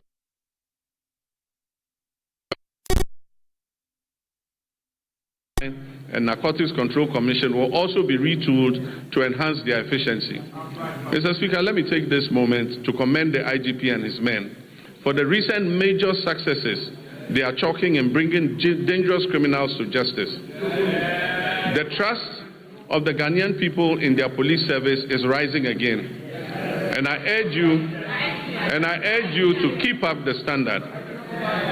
Mr. Speaker, Ghana's foreign policy remains a central instrument for advancing our national development, for safeguarding our sovereignty, and projecting our values on the global stage.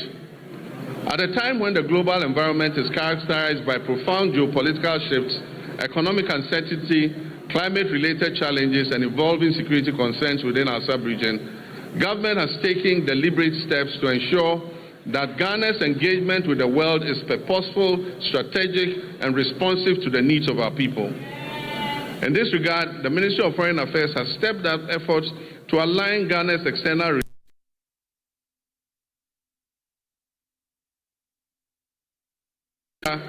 Ghana continues to pursue a policy of good neighborliness, solidarity, and constructive cooperation with all countries in the sub-region. We remain firmly committed to the vision of a peaceful, stable, prosperous, and integrated West Africa, grounded in mutual respect, dialogue, and collective responsibility. We must sustain engagement and deepen relations with our sister AES member states, particularly following their withdrawal from the Economic Community of West African States, ECOWAS. Ghana believes that continued dialogue and cooperation are indispensable to regional stability, and that disengagement only deepens our collective vulnerabilities. At the continental level, Ghana continues to play an active, principled, and forward-looking role in advancing the African Union's strategic priorities. Today, Ghana currently holds the following prestigious positions. We are AU champions on reparations. We are AU champions for African financial institutions. And Ghana is also the AU champion for gender equality and women's empowerment. Mr. Speaker, I'm humbled by my election as the first vice chairperson of the African Union at the 39th ordinary session. At the 39th ordinary session of the AU Assemblies of Heads of State and Government held recently in Addis Ababa, Ethiopia. Mr. Speaker, it is also gratifying to note that my colleague leaders in West Africa have declared me, John Dramani Mahama,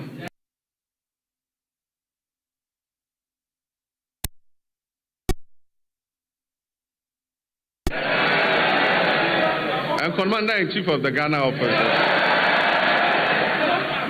They have declared me unopposed, by the grace of God, sole candidate for the position of chairperson of the African Union when the rotating chairmanship returns to West Africa in 2027.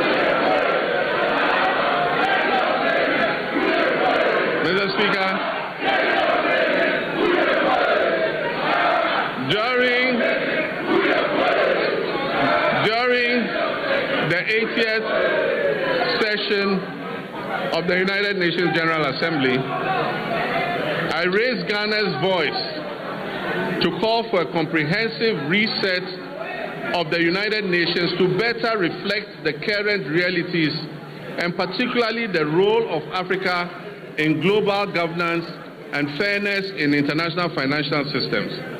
In line with our multilateral commitments, Ghana announced plans to table a United Nations resolution that recognizes the transatlantic slave trade as the gravest crime against humanity, and promoting an agenda of acknowledgement, reparative justice, and cultural restitution.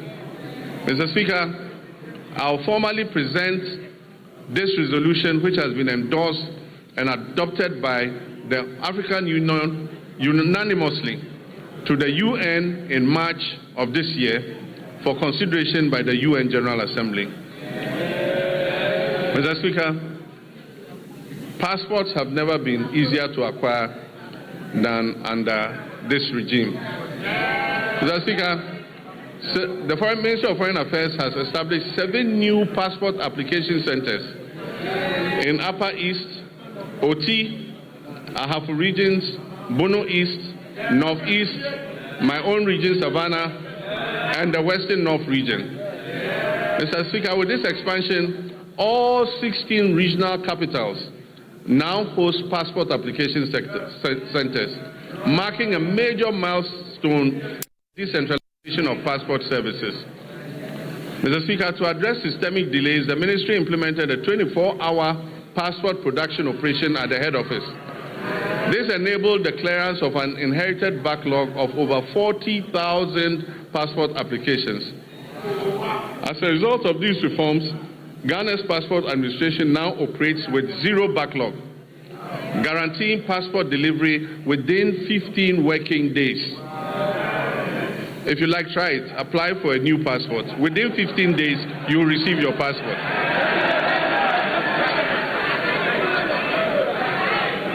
Mr. Speaker, to facilitate travel and boost tourism and ease business mobility, the Ministry of Foreign Affairs implemented a 5-day visa processing service across all Ghana's missions abroad. What this means is that anyone who applies for a visa will get the visa within 5 days. Concurrently, significant progress has been made in the design and procurement phase of a national e-visa platform with a targeted rollout plan for 2026. This means if you apply for visa, you apply online and the visa is approved online. You don't need to go to the Ghana embassy to apply.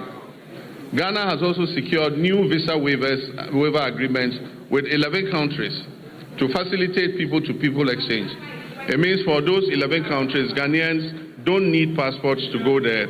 You just jump on the plane and appear there, and they'll allow you in. Mr. Speaker, To highlight Ghana's ongoing commitments to international solidarity, we made humanitarian donations to Jamaica, Cuba, Sudan, and Palestine to support disaster relief and conflict-related crises. These donations amounted to millions of cedis and included food, medicine, clothing, cocoa products, blankets, and mattresses, and plastic buckets. I'm also pleased to report that remittances from our relatives abroad, the Ghanaian diaspora, reached a historic high of $7.8 billion in 2025. Mr. Speaker, this is the largest annual inflow ever recorded in Ghana's history. This reflects not only confidence in the Ghanaian economy, but the enduring patriotism of our citizens living and working abroad. Mr. Speaker, these remittances they bring back home support households, they finance education, they build homes, they provide seed money for businesses, and best of all, they stabilize our foreign exchange position. In many respects, our diaspora has become one of the country's most reliable development partners. Without contracts, conditionalities, or fanfare, they are easily one of our most reliable development partners. We must intentionally ensure that citizenship, rather than place of residence, determines one's right to serve the Ghanaian Republic. Ghanaians worldwide who pledge allegiance to this country of theirs and make substantial contributions to its development should not be barred from active participation in public affairs, including the opportunity to hold public office, provided there are appropriate measures to ensure loyalty and accountability. Mr. Speaker, I'm personally in support of the bipartisan bill currently before this House, seeking to address this matter. And it is my hope that it will be passed expeditiously so that our compatriots abroad can participate in our public affairs. Mr. Speaker, youth development and empowerment are at the core of everything we're trying to achieve. We're implementing many policies to develop our youth capacity and to create as many jobs as possible to address the major unemployment problem. All our youth activities and job creation programs are ongoing. In 2025, 10,887 young people were trained in entrepreneurship programs and job creation under the Agyeman-Rawlings program. In 2026, an additional 10,000 young people will receive similar support under the program. The National Apprenticeship Program onboarded 14,000 young apprentices during the pilot phase, and they have started receiving their start-up kits after passing out successfully. Training is ongoing across the regions, and when completed, the trainees will be certified by the Commission for TVET to facilitate their access to employment. Mr. Speaker, this year the target for the National Apprenticeship Program has been increased from 10,000 to 100,000 young people, offering many more young people the opportunity to acquire the skills needed for sustainable development. And as I said, when they pass out, they are given a certificate by TVET to show that they have passed out and have the skill in whatever they learned. In 2025, 86,000 young people were engaged through the Youth Employment Agency, various employment modules under this agency. This year, I've directed the Ministry of Youth Development and Empowerment as important so that we can channel the resources to the advantage of the teeming youth who are waiting for opportunity. Mr. Speaker, the National Service Authority has signed an MOU with the Ministry of Defense to commence military training for 10,000 national service personnel in the 2025-2026 service year. And so our national service personnel will receive call-ups to report at various military centers for training. Mr. Speaker, this was a program initiated by our late Minister for Defense of blessed memory, Dr. Edward Omani-Boamah, who was desirous of seeing it to full execution. I therefore charge the National Service Authority and the Ghana Armed Forces to bring life into the exercise for the benefit of the personnel and the training of our young people. Mr. Speaker, my government has launched a wide range of initiatives aimed at transforming Ghana's trade and agribusiness and industrial sectors to boost our competitiveness in export markets, encourage value addition, and generate employment for Ghana's large youth population. My recent visits with the hard-working Minister for Trade, Agribusiness and Industry to inaugurate new factories and initiate expansion works on factories has convinced me that Ghana is on the right track for industrial transformation. The ministry has begun implementing policies in the areas of textile and garment manufacturing, pharmaceuticals and vaccine manufacturing, automotive and components manufacturing, and contract farming and agro-processing. As a first step, we are collaborating with private sector to establish 3 new garment factories in Eastern Region, Central Region, and Bono East Region. This will create an estimated 27,000 jobs. Mr. Speaker, this government will fulfill its commitment to revive key state-owned enterprises. The ministry is in the process of sourcing strategic investors to operationalize the Volta Star Textiles Factory, the Commander Sugar Factory, the Pualugu Tomato Factory, the Zoarungu Meat Factory, and the Akosombo Textiles Limited. Ghana's non-traditional exports recorded a 27.04% growth in 2025, with total earnings of $4.87 billion, up from $3.83 billion in 2024. This reflects a very early impact of the Accelerated Export Development Program, launched only last year, and demonstrates the continued resilience and expanding contribution of the non-traditional export sector to Ghana's export economy. Mr. Speaker, mining remains a cornerstone of Ghana's economic development, making substantial contributions to employment creation, export earnings, and government revenue. According to the Ghana Statistical Service, the mining and quarrying subsector accounted for 17.4% of the overall 33.8% of industry's share of gross domestic product in 2025. It emerged as the leading contributor within the industrial sector. The sector generated export earnings of approximately 15.25 billion, accounting for 65.37% of Ghana's total export receipts, out of a total of 23.3 billion. Mr. Speaker, the abolition of value-added tax on mineral exploration activities is expected to significantly reduce upfront costs for investors, improve project economics, and stimulate increased greenfield and brownfield explorations across the country. The fight against galamsey remains complex and demands a multi-dimensional response that integrates strong enforcement, the application of technology, sound regulation, and active community participation.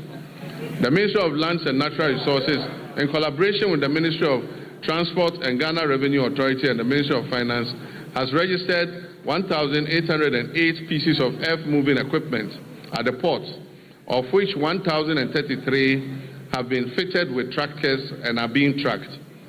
The protection of our water bodies and forest reserves is ongoing with the deployment of 1,634 blue water guards across Western North Savannah, Upper West, Bono, Eastern Ashanti, Central Volta, and Northern regions.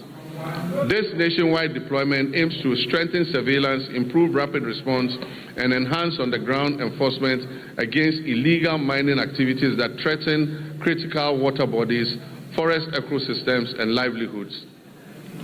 Mr. Speaker, NIMOS will maintain regular coordinated operations across all 21 identified hotspots to prevent re-entry of illegal miners into these reserves.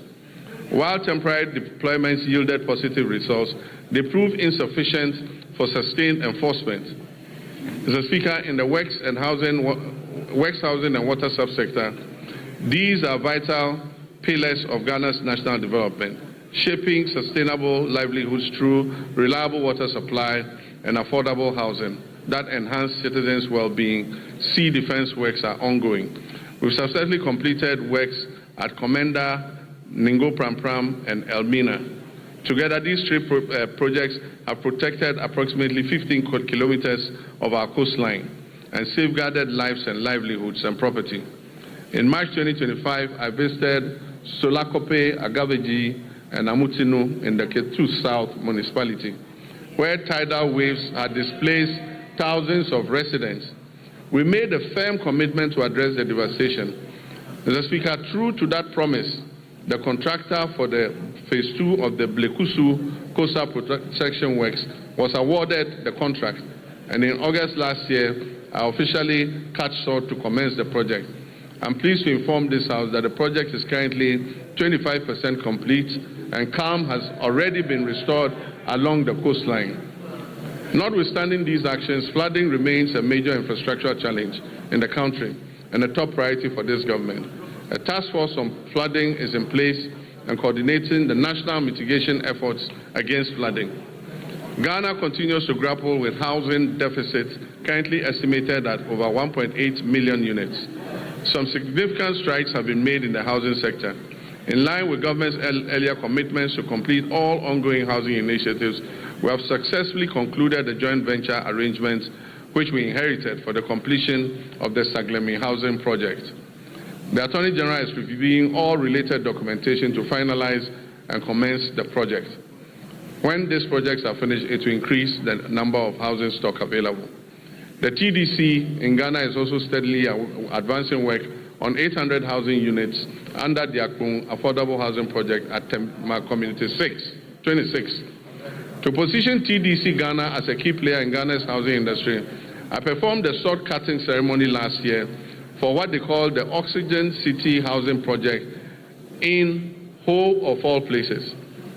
That project seeks to address Ghana's housing deficit by developing 1,000 affordable home housing units. We've also continued with our resettlement housing efforts for the victims of the Akosombo Dam spillage, with 251 of the planned 1,010 housing units in critical housing zones already under construction.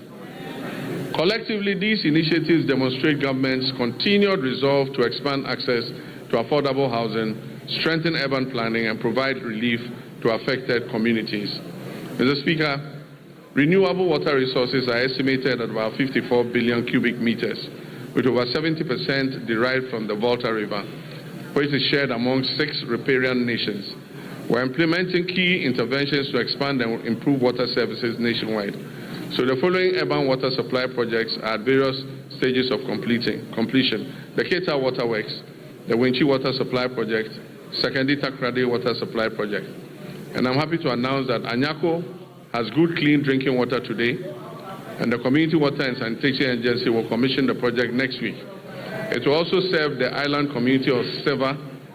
We will begin preparatory work on the Damango and Sunyani water supply expansion projects and seek to finalize all financing arrangements for other water supply projects in Tamale, Yendi, Techiman, and Takwa. Mr. Speaker, the Danish government has allocated grant support to improve water supply services in low-income and high-density areas in Wa and Bolgatanga, aiming to address water challenges and provide relief to vulnerable populations. Mr. Speaker, the following rural water supply projects are ongoing: Asankregwa, Seshuyuoso, Duadaso, Kwemandamfa, Goso, Dwabing, Aveime, and Edumbamso. To strictly follow the resetting agenda and secure sufficient funding, the Ministry of Finance has allocated 6.3 billion Ghana cedis to the District Assembly's Common Fund. This amount covers 4 quarters of the 2025 fiscal year, and it has been allocated to all 261 metropolitan, municipal, and district assemblies to execute their activities outlined in the medium-term development plans and annual action plans. Mr. Speaker, out of the amount released, a total of 4.3 billion has been dispersed to all MMDAs. The 4th quarter installment is being processed and will be disbursed soon. Mr. Speaker, all members of this House will agree with me. All members of this House will agree with me that the flow of resources to the district assemblies is unprecedented.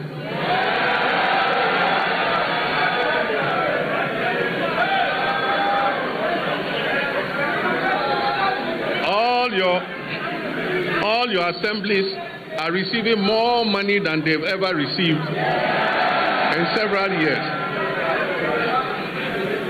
Mr. Speaker, in fulfillment of government's commitment to strengthen local governance and decentralization, the ministry has, for the first time in the history of local governance, disbursed a total of 100 million Ghana cedis in monthly allowances to all assembly members. Unprecedented, assembly members have received their allowances. The Ministry of Local Government, Chieftaincy and Religious Affairs has also finalized designs for the new 24-hour economy modern markets to be constructed in all metropolitan, municipal and district assemblies. Mr. Speaker, procurement processes are far advanced to commence the construction of these markets. And very soon, in all your districts, honorable members, you will have a 24-hour market operational. Mr. Speaker, our tourism and creative arts sector has a lot to offer. Creatives using the new media are giving our nation greater prominence than we could have achieved through any first-class traditional media outlet. Our economy will not be built only by traditional sectors, but also by human creativity sectors that will absorb those people who will be displaced from the shop floor by the new AI technologies that are being rolled out. Ghana has become a favorite tourist destination because of our history, culture, our arts, our music, our fashion, and our food. Government has allocated 20 million Ghana cedis to the film sector alone. This is going to the film sector to support Kumawood and Gallywood and all the woods. Mr. Speaker, another 20 million cedis has been given for the other creative sectors. I believe that this injection of money will bolster our creative sectors. Mr. Speaker, I wish to assure the creative industry and the Ministry of Tourism that I'll be your personal ambassador for the promotion of tourism and the creative sector. Mr. Speaker, in line with our new national effort to bring events and conferences to Ghana, we are going to undertake the refurbishment of the Accra International Conference Center to restore it to its iconic past as the country's national and international events and conference venue. Mr. Speaker, the original contractors of the center, Enego Project Ghana Limited, have conducted a structural integrity assessment at the request of the Office of Chief of Staff and made recommendations for the facilities renovation and refurbishment. They will commence this work in the next few weeks. But, Mr. Speaker, the AICC is not enough for a country seeking to develop its creative sector and become West Africa's destination for meetings, conferences, musical concerts, and entertainment. So, working with the private sector, work will also commence this year on a befitting convention and creative event center to position Ghana as West Africa's leading hub for meetings, incentives, conferences, and exhibitions and creative events. Ghana will also begin this year the renovation of the State Banquet Hall, which has been closed for a couple of years. Mr. Speaker, this year we will strengthen Ghana's standing in the major global and continental sporting events. We will make our 5th FIFA World Cup appearance. And for us, this is an opportunity to boost national branding and the economy beyond just sports. Mr. Speaker, supporters and other people interested in going to support the team would have to submit a visa request to the American Embassy. We are being told that we must ensure that supporters who go return on their visas. It has taken a lot of work to restore Ghana's 5-year non-immigrant visas and take us off the ban list. It is my hope that this event will not send thousands of Ghanaians to America and get us back on the ban list. Mr. Speaker, the Black Queens will compete at the 2026 African Cup of Nations, Women's African Cup of Nations, building on their bronze medal finish in Morocco.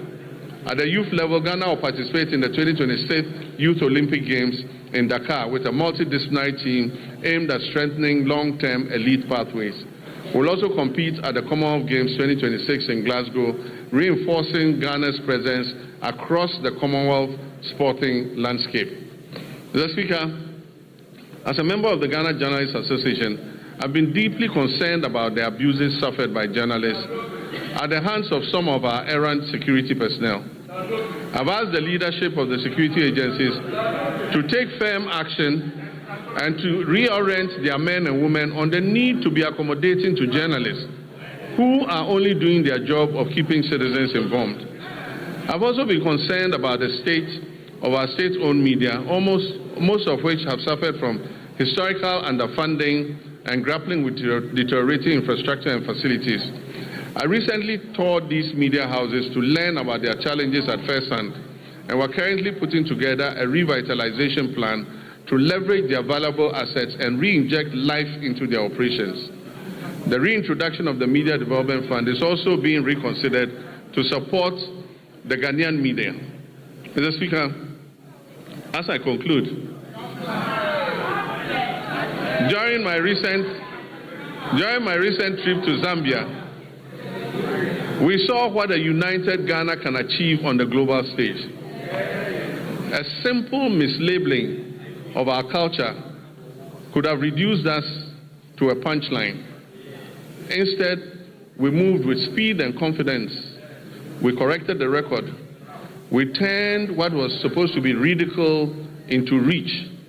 We turned confusion into connection. We turned what could have been a negative social media trend into a handshake of friendship with our Zambian brothers and sisters. Mr. Speaker, for most people, that episode was just a fleeting social media frenzy. Yet it served a greater purpose. It showed a nation that understands its brand equity. It showed citizens aligned around a common identity. It showed a country that knows who we are and refused to be defined by others. But let us be honest, unity in moments of cultural pride has proved easier than unity in moments of political disagreement. If we can mobilize that same collective resolve for our development agenda, we will see real progress. And that mobilization is possible because we are the descendants of a people who united against political subjugation. We resisted economic exploitation and we fought colonial oppression. Mr. Speaker, our pursuit of national development today demands that same unity of purpose. We must reject misrepresentation and distortion that detract from our collective progress. We must guard our development as firmly as we guard our cultural identity. We must act as one people with one purpose. Mr. Speaker, in public life, there is a simple maxim we're all very familiar with, and it says that the buck stops with the president. Mr. Speaker, I not only agree with this. Every day I hold office of president, I live by that statement that the buck stops with me. The ultimate responsibility for the direction of this nation rests with the office that I hold, and I'll never shirk that duty. But nation building is not merely a question of who provides the strategic direction and who bears the final responsibility. It is a long chain of efforts that carries intent into reality, from policy conception to laws enacted, to resources mobilized, to services delivered, to value created on farms, in workshops, in classrooms, in markets, and in enterprises across our land. Mr. Speaker, it is here that the strength of a people reveals itself. It is in the countless acts of competence, integrity, and industry by citizens of every calling whose work turns national purpose into lived reality. Mr. Speaker, while the bulk may stop with me, the work of nation building goes beyond that. Through the labor, enterprise, and civic spirit of millions of Ghanaians whose daily efforts give policy life. Mr. Speaker, I will continue to carry the weight of final accountability. And I ask in equal measure that our citizens bring their full measure of energy, skills, and patriotism to the common task of advancing our country. That is how nations are built. That is how economies grow. No policy can substitute for civic duty. No program can replace the quiet discipline with which millions of Ghanaians sustain their families, serve their communities, and carry this republic forward each day. Mr. Speaker, we are sometimes tempted to judge our nation only by our failures and our difficulties. But the country is not defined solely by its difficulties. It is defined by the choices its people make in response to those difficulties. Repeatedly through our history, Ghanaians have chosen steadiness over despair, cooperation over division, and purpose over cynicism. That is the deeper strength on which our future rests. We faced testy moments before, and we have overcome them. We've gone periods of economic strain, transitions that have demanded much from our citizens and our public servants alike. And Mr. Speaker, there's an African proverb that says, however long the night is, the dawn will break. Mr. Speaker, the dawn is breaking for Ghana. The moment we are in requires not only endurance but also action. It reminds us that renewal belongs to those who prepare for the morning while others still speak of and look back at the darkness. For Ghana today, that dawn is not a promise we must recite. It is a reality we must build into our institutions, into our economy, and in the ethics of responsibility we pass on to the next generation. So let us live each day mindful that the Republic is larger than any one political party, any office, any individual. This Republic belongs equally to the farmer, the trader, the teacher, the nurse, the artisan, the entrepreneur, the parliamentarian, and the young citizen, and the elderly retired personnel. Mr. Speaker, each of these people has a stake in our nation, and each one has a duty. Each has a claim on the future we're shaping together. Mr. Speaker, nations endure not because they are spared trial, but because their people refuse to surrender to trial. Ghana has been tested before. We did not surrender. We will not surrender now. And so with gratitude for how far we have come and with the resolve for the work ahead, I say, Mr. Speaker, the state of our nation is resilient, the state of our nation is renewing, and our nation is firmly in the hands of its people. Our nation is on the brink of takeoff, and so ladies and gentlemen, passengers, fasten your seatbelts. I thank you for your attention.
members.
Members, please. Honorable members, you know we are in this together, and you understand as accomplished parliamentarians that when the speaker is on his feet, every other person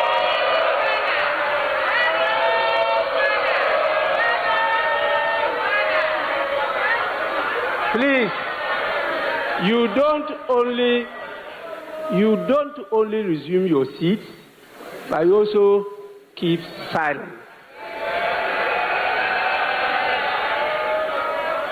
Honorable members, before I convey the gratitude of the House to His Excellency the President for the message, permit me to acknowledge some more senior patriots who are with us here today. We have the leader of the People's National Convention in the person of Bernard Mona. We also have the leader of the All People's Congress, APC, in the person of Hassan Abdullahi Ayaraga.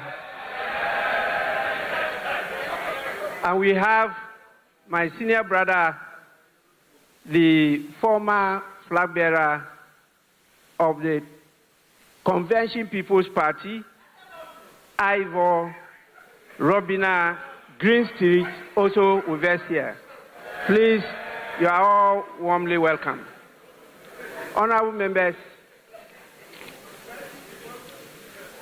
in accordance with Standing Order 72, Rule 4, I convey to His Excellency, the President of the Republic of Ghana, the gratitude of the House for the address. Honorable members, again, in accordance with the practice of this House, a formal communication will be forwarded to His Excellency the President after the House has thoroughly debated this message. So His Excellency will hear from us. I know you are ready.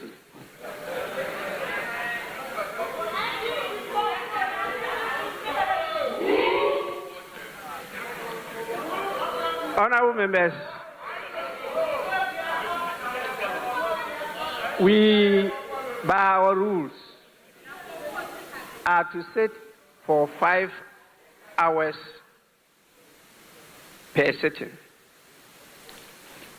When it's not up to 5 hours, the motion for adjournment has to be moved. And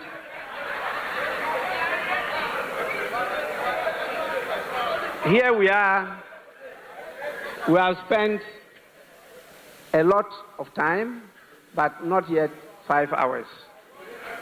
And so I'll have to call on the leaders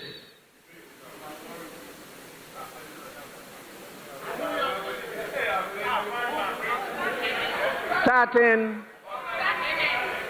with the minority leader. And honorable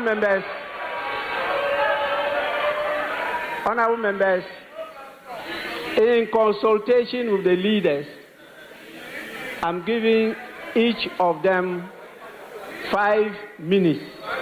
5 minutes. Please, we'll hear you for only 5 minutes. Then after that, I'll put the question for adjournment. Yes, minority leader. Speaker, with respect,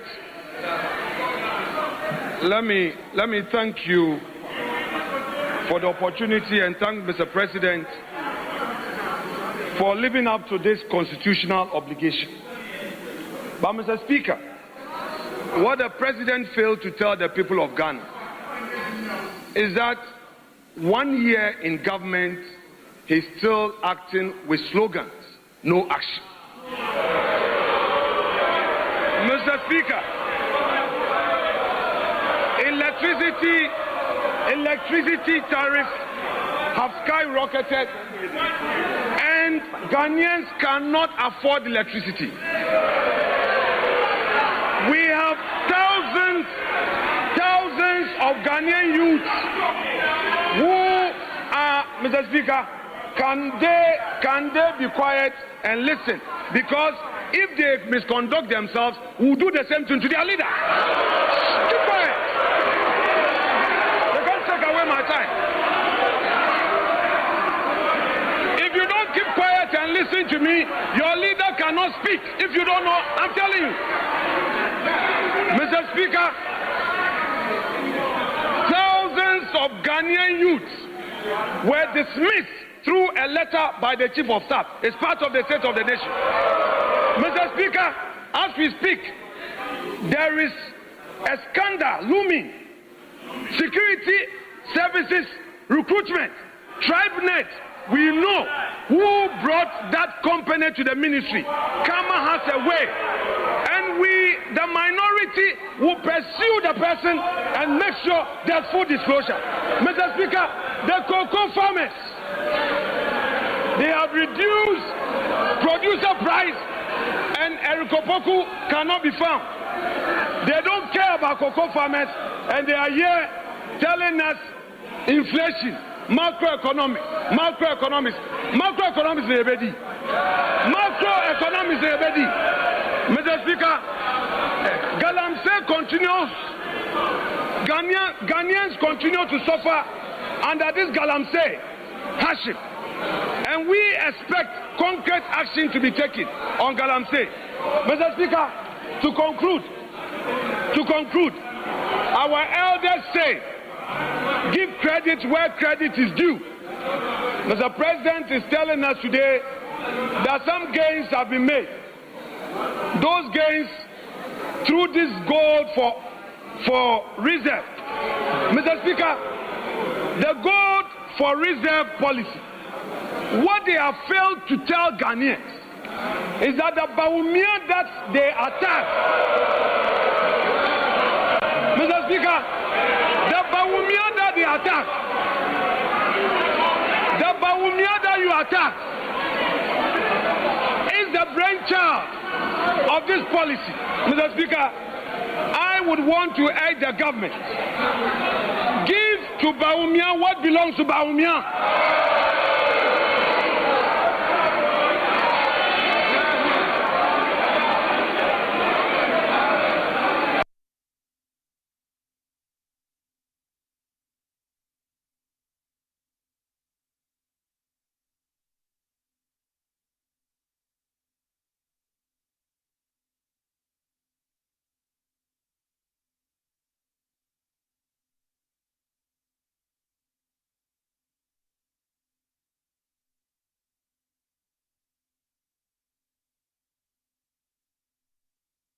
Ministry who is chopping money. Mr. Speaker, we are happy you are showing. Very soon we'll bring a picture. Then you will see the one in charge of TribeNet duping innocent Ghanaians, duping the unemployed youths. There are many youths who are looking for jobs, and this TribeNet with the connivance of an appointee of government, she will be exposed. So you continue with Kenoforiata. Soon and very soon it will be your turn. Mr. Speaker, I will conclude by saying that this side of the House, we are ready today to debate on this SONA. And by Monday, the true SONA will be revealed by the minority. By Monday, we, the minority, will present to the people of Ghana the true state of the nation. Mr. Speaker, that said, let me thank you for the opportunity, and I wish Mr. President well. Thank you very much.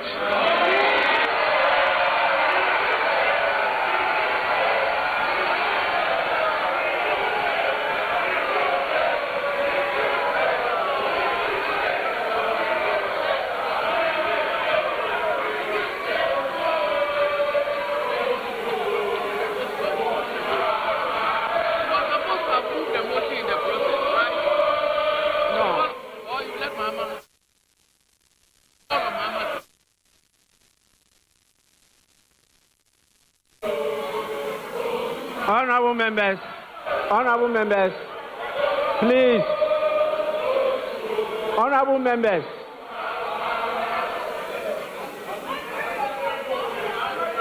Honorable members, let's now listen to the majority leader. 5 minutes. 5 minutes.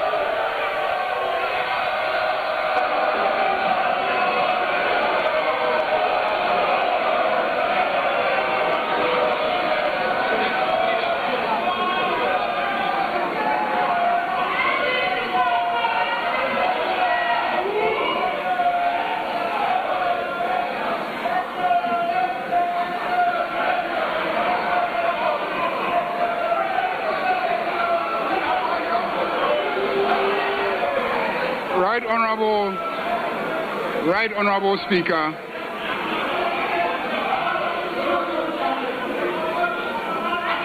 on behalf of my colleagues in this House, we want to thank His Excellency, President John Dramani Mahama, for his excellent leadership.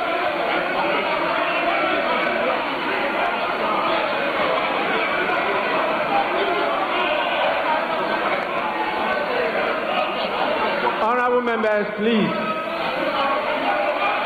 Honorable members.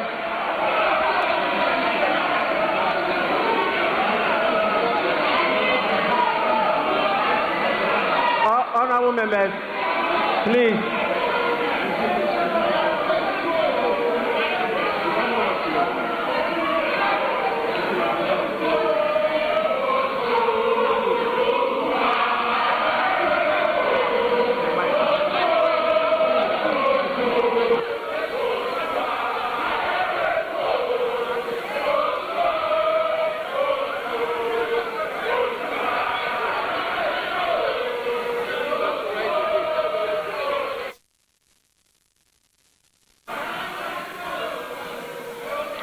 Honorable members, please.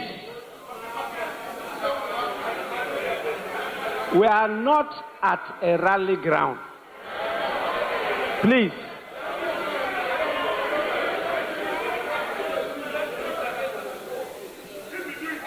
You must know that this House has the power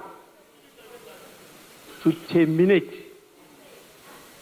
yes, by law, the membership of a member of parliament.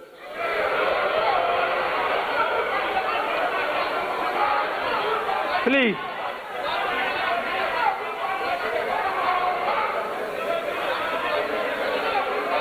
This is just a reminder to all of you. Again, this is a reminder to all of you. Majority Leader, you may continue.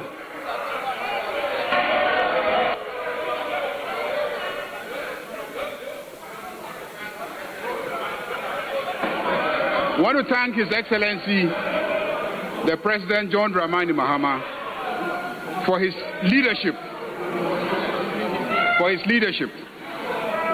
Ghanaians are very grateful to you.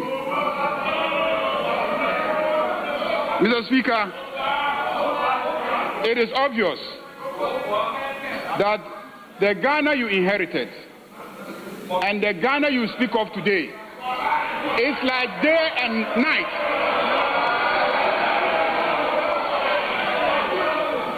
The Ghana you inherited is as dark as the dark dresses that they are wearing on the other side. And the Ghana you speak of today is clearly as bright as the white dresses that we are wearing on this side.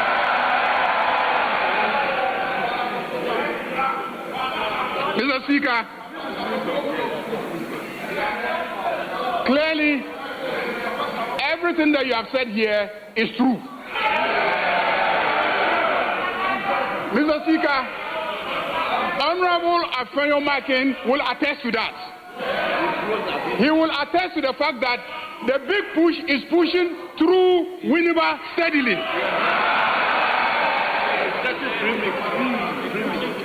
And he's getting premix. Mr. Speaker, it seems today is about cocoa prices. I can understand. Mr. Speaker, let me read Reuters today. Reuters has confirmed Ivory Coast will pay cocoa farmers 800 to 1,000 CFA francs per kilogram for the mid-crop starting March 1st. The main crop price was 2,800 CFA francs per kilogram. When converted to Ghana cedis, this is about 980 to 1,225 Ghana cedis per 64 kilogram bag.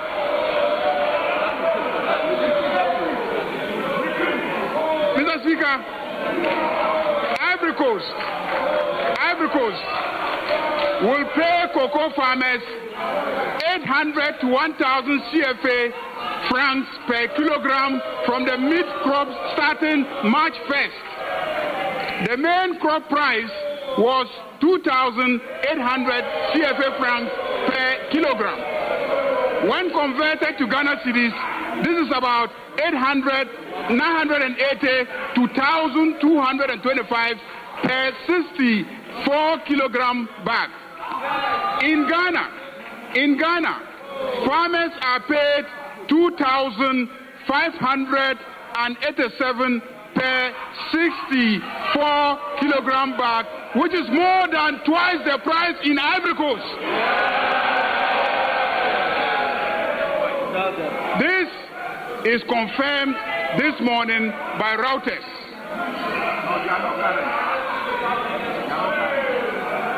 Mr. Speaker, I see written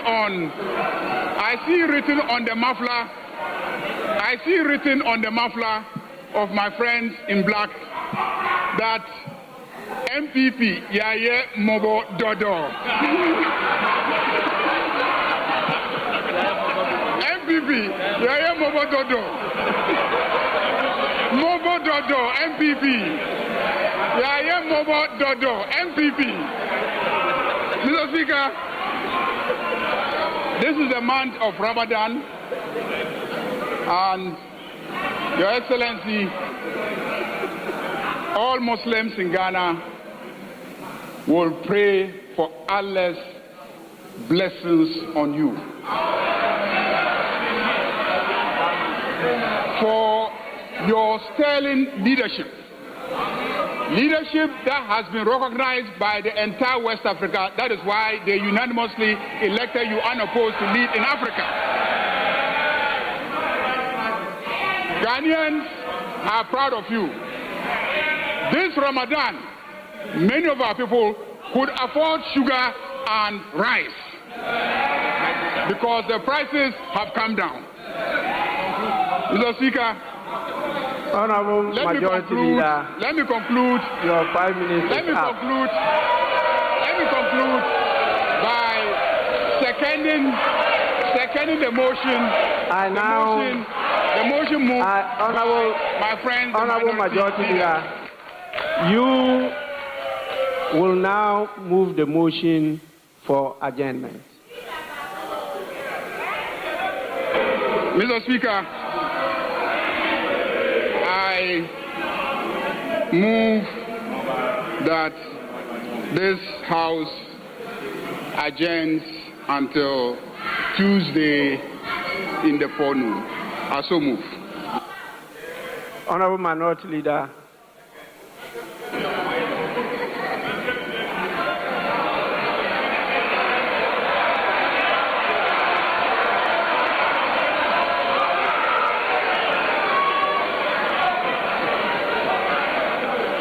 Mr. Speaker,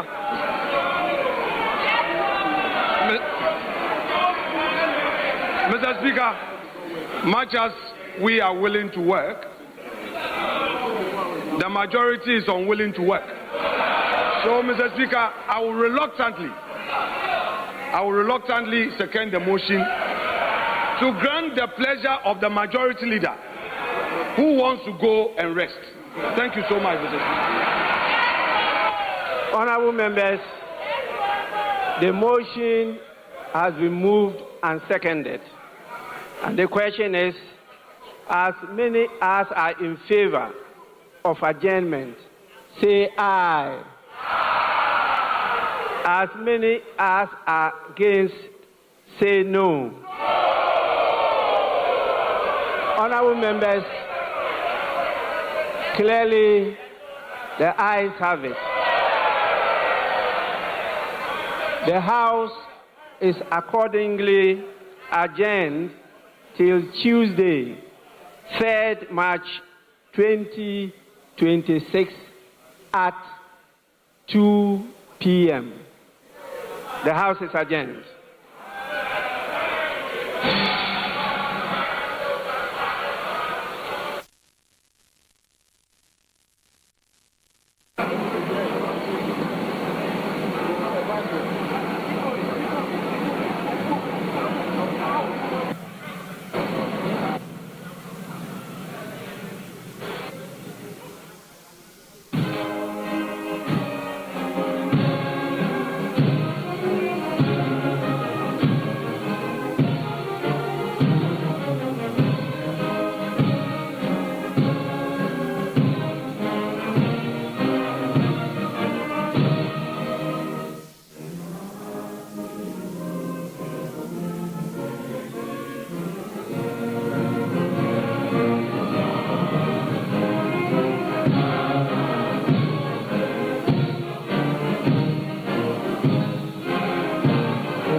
too soon, we've come to the end of the 2026. Staying with us, this is our live coverage of the presentation of State of the Nation addressed by the President. And so according to the Constitution, the President has performed his duty. Article 67 mandate him, and that he has done duly in Parliament. And as you can see on your screen, he's taking leave of the chamber, followed by the Vice President as well, exchanging some pleasantries. There have been a few things that he has said, not a few actually, quite a lot of things that he has said today in Parliament. If you have been hearing his ministers, you're not taking their words for it, at least the President has today told you and I the state of the nation, put some data, put some numbers. Let's get some understanding of some of the highlights that he's been saying. If you missed the entire presentation whilst he takes leave, we'll also get some reactions in Parliament. My colleague Vaquo is on standby to get some reactions as well. But here are some of the highlights of what the President has been saying in his address. And Caleb is on standby. We'll try and just project it on the screen for you. But the President quite pleasantly exchanging some pleasantries on the screen there, as you see. With the fugu, if you recall, Kofi was telling you that this fugu is just nearly like what he wore for the 2025 SONA presentation. But today, quite colorful. I'm not sure last year he wore it with a cup, but today I think that he's wearing it with a cup. And if you also noticed, the kente that we used last year for the background of his presentation has as well been changed. And I like to think this is the kente that the Asante Hene presented to Parliament when he visited Parliament. But back in studio here, Caleb is on standby. Let's bring you some highlights. Let's crunch the numbers for you, or the data, or the information. Let's simplify it for you here. Caleb, so this year again, he's made some problem. Before you even go, right, he caught my attention when he likened the economy to his public service. He says that he has had some high and lows in his public service to this country, and that's how he thinks the country as well has been faring. But let's hear him exactly what he's been talking about in terms of reset and promises. Yes, so MFA, like you said, the economy has gone through a lot over the past few years. Remember in the 2021, 2022 time where inflation rate, the exchange rates all went out of control for some time. So that's what the President was talking about. And then we can all admit that for the past year, there's been some relative stability within the macroeconomic activities. And you can see from the exchange rate graph, we started 2025 around 14 cedis 70 pesos to a dollar. We're now doing 10 cedis 60 pesos. Even though it weakened a bit, it went to 11 cedis earlier this year. But then, again, relatively stable. And he attributes this to the Ghana Gold Board, which is quite accurate because now the Ghana Gold Board controls majority of the gold exports. And now we've now ring-fenced the inflow of dollars into the economy, which is one of the main reasons why the cedi is performing well. And then again, once the cedi is performing well, inflation will perform well because most of consumption in the country is import-driven. So if your currency is doing very well, your inflation rates will do well, and then poverty and all of that might be subdued a bit. But then once you're talking about the currency, we have to admit that it's because of gold prices. And we can't talk about gold without galamsey. And then we know the President touched on galamsey a bit. I don't know if people were satisfied with the President's approach when it came to the galamsey issues, but he touched on it a bit, and then he listed the... He admits that it's quite complex. He did admit that. Yeah. And then, some of the rhetoric was, it's easier to solve galamsey, but then it's a quite complicated battle, and then hopefully in the next year we see some more coordinated approach. We also see that he mentioned some of the blue water guards, most activities, and then but interestingly there was no mention of the DC that Joy News caught on tape. Yeah, the tax for galamsey. Yes. I was hoping to hear that. Maybe I was also hoping to hear the numbers or the amount the EPA says that it will need to heal our water bodies. It didn't find expression in these years. For just one river, according to the EPA, we need $35 million. That's just one river. And there are about 10 of them across the country that needs to be cleaned. That goes back to the question whether just solving galamsey will be easier than spending so much money just cleaning the rivers, which might be polluted again. So with the galamsey conversation came in there a bit. And then we also spoke about, again, the economy was the major thing, which is on the back of the currency, because once your currency is doing very well, the economy will do very well. And he also spoke about the dual citizenship, and that was very interesting for me. Yeah. Because the dual citizenship bill, it's not a government bill, but then it's interesting that Mahama brought it up during the State of the Nation address, and he said he's committed to signing the bill, and Parliament should, in fact, fast-track the passing of that bill so that he can sign it quickly. It's been in the airways recently. Social media has been talking about it. I don't know what people take home from this, but then it's interesting because the dual citizenship, and he spoke about remittances and how for 2025, that was the highest we received from remittances in Ghana's history, which is very true. It'll be really important to see what that bill will say, because while he advances the argument of the fact that remittances will come into this country, I don't know if it's direct, but maybe I see it indirectly. But many have also questioned allegiances, that of course the dual citizenship, he thinks that allows people to as well serve their country. Yeah. The fact that you have lived in another country shouldn't, prevent you from serving your country. But allegiance for certain positions. Yes. For certain positions, right? In the Constitution, when it was amended in 96 or so, and they included the clause for banning dual citizenship from taking up certain office holders, the explicit ones were the security positions, like the IGP, the CDS, and some security chiefs. And those ones, usually before you can get to the IGP position or the CDS position, you need to rise within the ranks. Yes. So if you're still in a different country, how would you rise within the ranks to become an IGP or CDS? So, which is very interesting. So I want to see how... I just want to see that bill, see how it cure all of these challenges that we anticipate. But then most of the other ones, like the ministers of, members of parliament and ministers, that's very direct. But currently, if you want to be an MP, you should just renounce your foreign citizenship. Yes. I don't know why that's a challenge for some people, because like you said, allegiance, if you are 100% you owe your allegiance to the country, it shouldn't be hard for you to renounce your other citizenship. Look at it this way: if your economy was quite strong and delivering of all of the goodies and the benefits and the perks of being a citizen of another country, then you'd be happy to want to just drop that. Exactly. Because some people drop the Ghanaian citizenship very easily. If you have to take up positions in the country. So, behind you, it says that by formalizing gold exports through the Gold Board, we have reduced smuggling and increased recorded exports in the artisanal and small-scale mining sector from 63 tons to 130 tons. Yes. And what's English, please? The president is speaking gold. Yes. Please speak English to us, yes.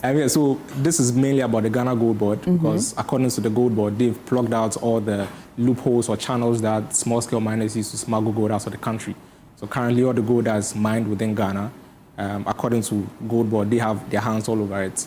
So again, this takes us back to the Galamsey question, that what happens to the Galamsey gold? If, again, there's no smuggling of goods out of the country, where does the Galamsey gold go to? So these are very important questions that need answers to. Again, the majority of the stability we are seeing in the economy is because it's on the back of gold. How gold prices are risen up from about $2,000, we're now doing about $5,000 per ounce. Again, this is mainly why Ghana is benefiting from the current stability we are seeing in the economy. And again, he went on to say the heaviest burden was the high inflation rates. And I think I spoke about this earlier, where majority of the consumption in the country is import-driven. Yeah. So if your currency is not doing very well, you might import the same things, but you have to pay more for it. Just basic, demand and supply. The other leg to it was food inflation, and he spoke about this. But you talk about imports. Let me just take you back. Okay. So it benefits import. What about exports? So having a strong impact currency, of it. Having a strong currency would affect your exports, because I think we have to look at it from two sides of things. Ghana's main exports are commodities. Yeah. So about almost 80% is gold, cocoa, and oil. So these three things will not be affected by exports because they are fixed price in the international markets. But then the other exports, where we have baskets, we have garments, foodstuff, and all of that, they'll become more expensive in other countries. So in the US and Canada and other Western countries, when they're importing goods from Ghana, these things will be very expensive for them, and they might decide to go elsewhere, go to Nigeria, go to Togo, similar, where they can get similar goods, and that might affect the Ghanaian industry. So I'm sure the business community were listening keenly to see what measures the government is taking to protect them in times like this, because having a very strong currency is actually detrimental to your exports. You saw that in cocoa as well, when the exchange rate used for cocoa farm gauge prices came down from about 14 cedis to 10 cedis. So that effectively means farmers are going to get less. So it's interesting, Caleb, because really, as a country, you want to reduce imports and increase exports because that's where you'll make some good revenue.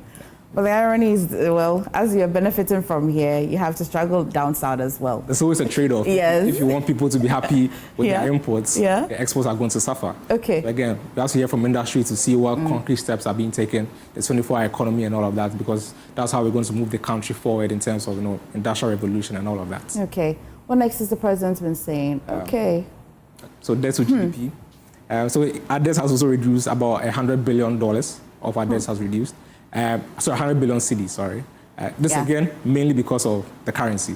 Because once you do the exchange rate factor, you take out, I think that's about 90% of the debt that has been reduced so far because of the exchange rates. The debt was about 700. All right, Caleb, stay with me. Let me take our viewers back to Parliament where George Yothi is speaking to the Deputy Finance Minister.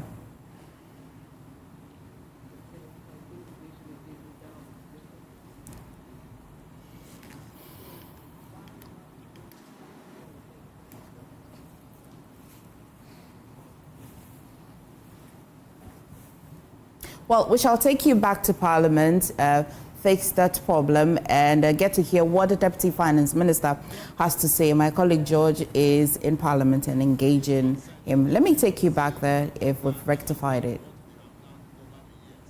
So when they raise those concerns, they are genuine concerns, but the assurance is that we are determined to sustain it. We have put in place mechanisms that even when the IMF exits, we must have a fiscal council that will be approved by this August House. They will be the local IMF. They will be the local policemen. Exactly. Of course, we have legislated this. We have legislated 1.5% primary surplus as something mandatory for a finance minister to ensure that we achieve. Otherwise, he risks being censured. So apart from being disciplined on our own, we are legislating to make sure that nobody can come and overturn all the gains that we are Revenue wasn't doing well as of November last year. There are some who are worried about that. What are you going to do differently to address that problem? Because they are saying that, and even spend as well going into this year. It is in recognition of that we embarked on an aggressive VAT reforms, because we realized that VAT had collapsed. So with the reforms that we did, removing the cascading effect and all that, we hope that it is going to enhance compliance. We have also at the port deployed an AI system that is yielding results today alone. No, yesterday. Yes, yesterday's record that we saw. ICOM's declarations indicated about $12 million. The publican that was deployed indicated revenue that should have come of $15 million. A day alone, just yesterday, the difference was $3 million. Once this is sustained, you are going to see improvement in revenue. It cannot be achieved overnight, but it is a gradual process. And look, we are improving revenue, we are constraining expenditure, and we are bringing that discipline that will help the economy. Constraining on expenditure, but finally on expenditure bit, are you spending as you're supposed to spend? You see growth. Growth has surpassed 2024 for growth numbers up to the third quarter. The indication is that fourth quarter will even be better. So if we were not spending, where would the growth come from? We are spending, and we are spending at the right places. What we are doing is that we are cutting a lot of waste. It is never true that we are not spending. We are releasing promptly to Get Fund, to health insurance, to DACF, in multiple folds more than what was happening in previous years. We are making releases to the road sector, agric, everywhere. So we are spending. What is not happening is the wasteful expenditure that was with us. Thank you, Honorable. And that is our coverage of the State of the Nation address coming to you live from Parliament. Very soon we'll be trying to get some of the ministers who are here in terms of what they make of the address that has been made by the President. Interesting thoughts there by the Deputy Minister of Finance. He was arguing that indeed there is containing expenditure. Revenue is not good, but they believe that what are the measures that they put in place is going to get us the result that they are looking forward to as well. Kwaku, you've been inside. What are the members been saying in terms of their expectations and expressions on this State of the Nation address? Well, as usual, it has been a political football game. The NPP says this has not been inspiring as far as they are concerned. The president failed to deal with the matters having to do with the cocoa. Although we did hear from the president speaking in those terms. And so we'll try and see if we can get the finance minister himself, Dr. Kasila, to force him briefly to get some understanding of what is making on all of this. Very, very important speech that has now been read by the president, His Excellency John Dramani Mahama. The 2026 State of the Nation address capturing 2025 as the year in review. Political footballing game, the NPP really saying that the president has just been skirting around the main issue, but that, as far as they are concerned, they are very important matters that have to be done. I don't know whether there was any agreement. I remember I followed the Donald Trump State of the Nation address or State of the Union address, and you heard some of the back stories about some gentleman's agreement. Putting your ears on the ground, did you find out that there was some gentleman's agreement in terms of how the minority should behave? Even at a point in time, you saw that in there, the speaker was trying to scold even the members of the majority in terms of how they should respond to the president when he's giving his address, and even the off-the-cuff comments and all those things. I think generally, what happens is there is a general sense of agreement as to how things must go, whether or not how the heckling is all pre-planned. Exactly, and sometimes you just cannot predict what happens on the floor. The minority generally made their case right from the start. They made it known that they were there because of certain issue having to do with cocoa farmers, raised their cocoa pods, and then decided to just sit through the president's address and listen to him. Every now and then they interjected, said a few things, but generally they just allowed the president to discuss. I see that the lands minister is being brought to you to discuss a couple of the issues that have happened. The lands minister who has been following the president in address. So Honorable, thank you so much for your time and welcome to our coverage of what the difference. What do you make of the president's assessment of the State of the Nation address? The State of the Nation is in the right hands. What the difference 1 year makes. I think the president started with two things: resetting Ghana and the Accra reset. The country that led the African continent to political independence has already, within 1 year, asserted itself as the economic leader, leading the charge in the principles that gives people economic freedom. And what was the message today? The president says that the reason why all these economic numbers has dramatically changed, it was not by accident. It happened because you live within your means, you are disciplined, and you are strategic in your planning, and you focus on the things that matter. And you don't invest in consumption, you invest in infrastructure, and you live critically within the sectors that matter. And the president really proved it today. The reason why the cedi is stable today, the reason why inflation has dropped from the 3 digits to single digit, 3.4%, the reason why the investors have now come back to Ghana is because they have witnessed a country that has now restored its credibility.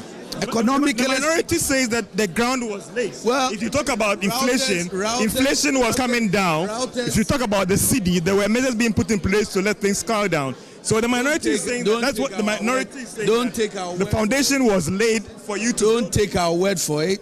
They had 8 years to turn this economy, and the people of Ghana, especially pensioners who went through crisis, those who died, and those who are living today, have seen this dramatic change, stability, 13 billion cedis in reserves. That gives confidence to your economy. And what are we doing more? We are now moving to a period where we will not even think about the stability because of the gold prices have been good, and the revenue from gold has been good, so what and that has contributed to what these do you results. do in times like this? What you do is you become strategic and think about future hard times. When you saw me come to Parliament and put a royalty sliding scale, I was thinking long term. When you saw the president focusing on investing in infrastructure, the big push. When you saw the president saying that we should move and add value. For example, why are we moving so quickly to make sure, even in the gold sector, we are now going to make sure we refine our gold? We are thinking long term. This economy is now in the right hand, but this is what is important.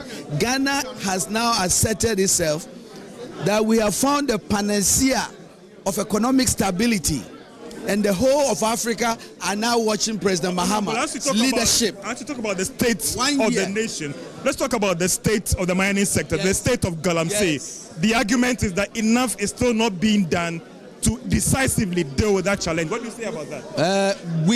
This is what I can say. 1 year, we have made a big difference. Are we where we want to be? We are not there yet. Are we proud of the progress we've made? Have we seen gradual and steady progress in our water bodies? Have you seen gradual and steady progress in restoring our river bodies and our forest reserve? Are we moving to a place where there will be responsible and sustainable mining? Yes, I bet we are on the right direction. And I believe that as we roll out responsible mining, as we work with the Gold Board to transform this sector, traceability will be number one in terms of where we get gold. We are now moving to make sure that even the small-scale mining sector, almost all illegal mining places are going to be reorganized to make sure that we know the sources of gold. That is the progress we are making. Ultimately, we are making sure we get to this place where we will mine responsibly and sustainably and make sure we protect our water bodies and our forest reserve. Finally, there is push for a review of our mining agreement by several CSOs, royalties. What do you make of this push? Also having at the back of your mind that it has to be done strategically so you don't end up pushing out these investors and mining firms. So when you saw the government completely take out exploration taxes, well, the message there was that we value our investors in the mining space and that we need to give them the space to come and explore for gold. But in periods where gold prices goes high, they also understand that it has to be win-win. We are working with them to make sure, for example, the Ministry of Finance is working to try to take out the growth and sustainability to balance out. And yes, 2% is going to be taken out. That is listening to the investors. So we are with them. The good news is that this is the government who is open-minded and prepared to engage them because we value them and we believe that we can work together to really make a win-win mining sector. Honorable, thank you so much for your time. And this is our coverage of the State of the Nation address coming to you from the foyer here in Parliament, where we're engaging several members of Parliament, speakers, ministers of state on their reaction to the President's address here in Parliament. I have with me here the former Minister of Defense with me. Honorable, thank you so much for your time, actually. What do you make of the President's assessment of the security sector? And he threw some subtle jabs at you. Is it the true state of the sector? You've been pushing for a Minister of Defense to be appointed because it is not helping. Let's look at your response to the President in terms of the state of the security sector. So he was very light on the issue of the security sector. He was a little bit light on it. There are a lot of challenges when it comes to the security sector, and if he doesn't address these challenges, he will face problems. He has addressed one of them. That is the issue of the retiring soldiers and their severance package. That's what he was talking about when he was trying to address me. But they mix up issues. So when we came, I realized that the salary level of soldiers was very, very low, extremely very low. So I decided to work on it, and that improved their salary scale. That was one. The second thing was that soldiers were retiring after service for 25 years, the other ranks, and we increased it to 30 years. So to put together, it meant that when you are retiring, you are going to get a lot more money. And the government wanted to actually pay them using the old rate, and the soldiers refused. So I drew their attention to it and said, look, this is a security challenge. And so the president was letting me know that, well, he has now resolved that problem. But I want to state generally that the security situation is not as good as we think, especially when it comes to the armed forces. The government must continue with what are left, accommodation and fencing of the terrorist attacks from the north. Because we are constructing the Void operation bases, and ever since we left, no work has been done because they are not paying the contractors money, and I think that it is a mistake. They must continue to complete the Void operation bases that have reached about 80% complete. The one in Zilimbu that is supposed to guard our exclusive economic zone, and generally ensure that soldiers get what they need to be able to get to do their work, especially accommodation. I was expecting the president to confirm that the government intends to construct 10,000 houses for soldiers, by which he didn't say, because I saw him cut short for it. If it's not confirming, it means there is a problem, and that's the biggest problem for soldiers now. Apart from welfare, the other issue is accommodation, because if you are recruiting 4,000 soldiers as they want to recruit and you don't have accommodation, you are going to have a problem. The police are facing similar problems, and so the general picture of the security services is not good at all. All I want the government to do is to give them resources, and if they give them resources, I believe that they will do something. But you mentioned resources. Do you also feel vindicated in terms of the recent development on the sea when it comes to vessels for the Navy and even the issues about aircraft? During your time, you tried to get these things done. There were some concerns about the cost and the approach, but recent events have really exposed that the military needs these aircraft, need these vessels to work, and things are getting out. So let me start from the Navy. The Navy is a fighting force on water, and for Ghana, 90% of their work is on the sea. So they don't go to the sea just to rescue people. They don't go to the sea just to go and play around. They are supposed to fight enemy forces. So you have to give them what it means to fight. And when we came, we realized that they were very light on the ability to use boats to fight, because you need boats that have the ability, we call them combat boats. So the two that we wanted to acquire were the offshore patrol vessels, which is called OPV, and 2 of them. We crystallized the contract around 2022, and unfortunately we declared ourselves, we had to go to the IMF. It took us almost 1.5 years to convince the IMF to open up the gap. And that's how come that in 2024, late 2024, the IMF opened the gap and said, now you can borrow to purchase these 2 offshore patrol vessels, which in this year would have delivered them to the Navy. But then the current finance minister came to Parliament as minority leader and shut it down and said they will not agree today, they will not agree tomorrow. We couldn't do it. It is a big burden for the Navy. If you ask the Navy, the first thing they will ask you is that they need combat boats. And that's what the president came to say again, that they will try to acquire those offshore patrol vessels. As for vessels for movement, we acquired as many as 20. Some were gifts, some were those that were acquired. That's what the Navy is currently using. We call them fast patrol boats. But it's not enough. Ghana should not have that little number. We should acquire more. For the Air Force, we are totally down. For security reasons, I will not be able to tell you the details, but I think that I support them to get combat helis and also to get a strategic lift. That I will support. Well, before I let you go, do you still stand by your argument that we need a substantive Minister of Defense now than somebody acting, or the finance minister doubling as a defense minister? I don't want to say that the government is not taking the issue of defense seriously. I don't believe that the president would have left the Minister of Finance to stay for this long, or the Attorney General to stay for this long. And for the president to have done that, I wonder why the president did that. Defense is one of the key ministries that no country can do without. And I don't understand why we lost our brother, yes, may his soul rest in peace, but not to have a defense minister for almost 9 months, I think it's not, almost 7-8 months is not a good thing. Where lies the difference? There's a deputy minister of defense, there's a Akufo-Addo acting. Why the worry coming from? So by our conventions and laws and acts, the deputy minister cannot act. No, it is a substantive minister who will act.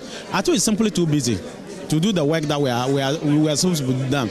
I'll give an example. When the Burkina Bay incident happened, we should have had the Minister for Defense move to Burkina immediately to ensure that he sits with his counterpart, look at the issue, look at what we have to do. It had to take the foreign minister to do that on his behalf. Look, when the sea matter happened, we should have had the defense minister coming to brief the nation in the form of a press conference. How many people were kidnapped? What happened? What are you going to do to ensure that it does not happen again? How many boats are you going to give to ensure that what education are you going to give? It's a duty of the defense minister.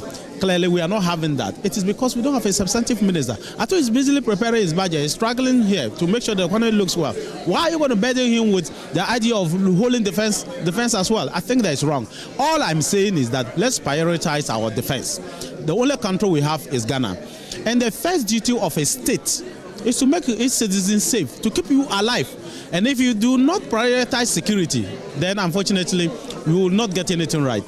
Honorable, I appreciate your time so much. That is Dominic Mitewo, the former Minister of Defense, sharing his thought on the President's State of the Nation address in terms of when it comes to security, military and defense issues. He's been making an argument that indeed we need a Minister of Defense now.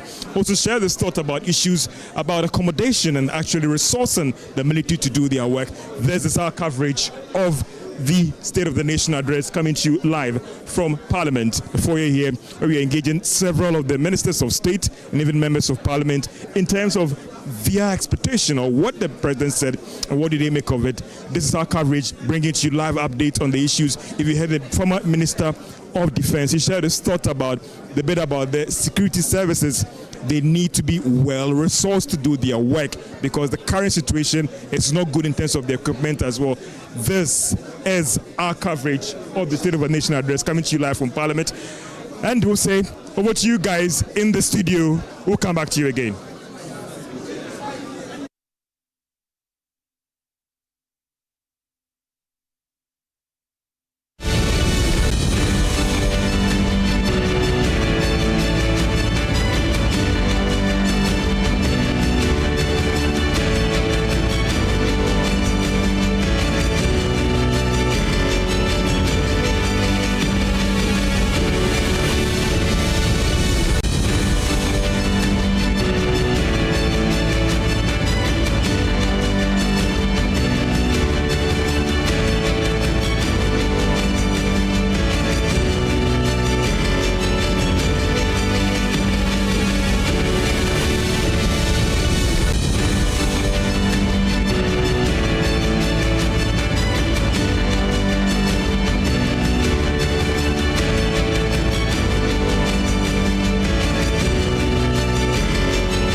His assessment of the current state of the economy. Well, I think that the assessment is accurate.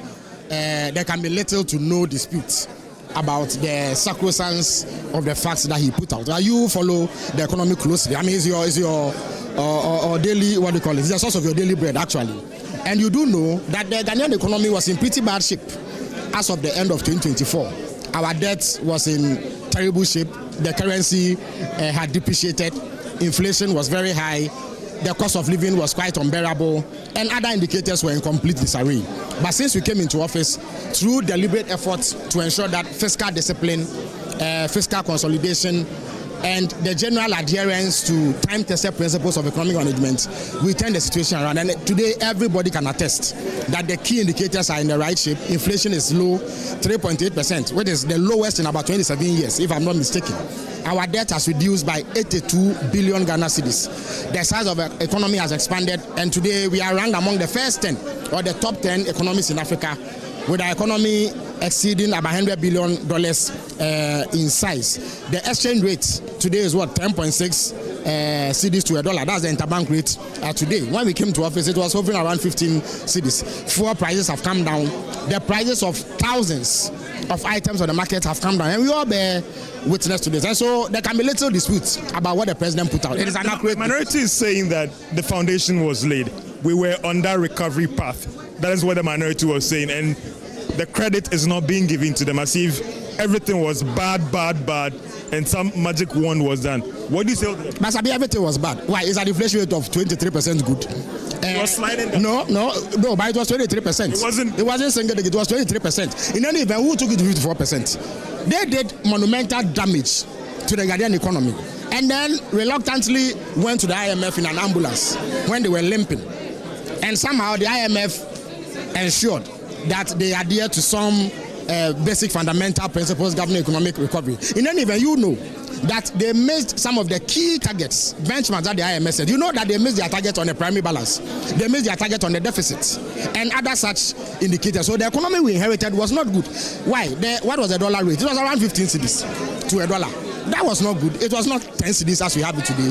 Inflation was 23%, as I have pointed out. Our debt was over 700 billion Ghana cedis, as I have said. There was no indicator, really, that you could say was in good shape.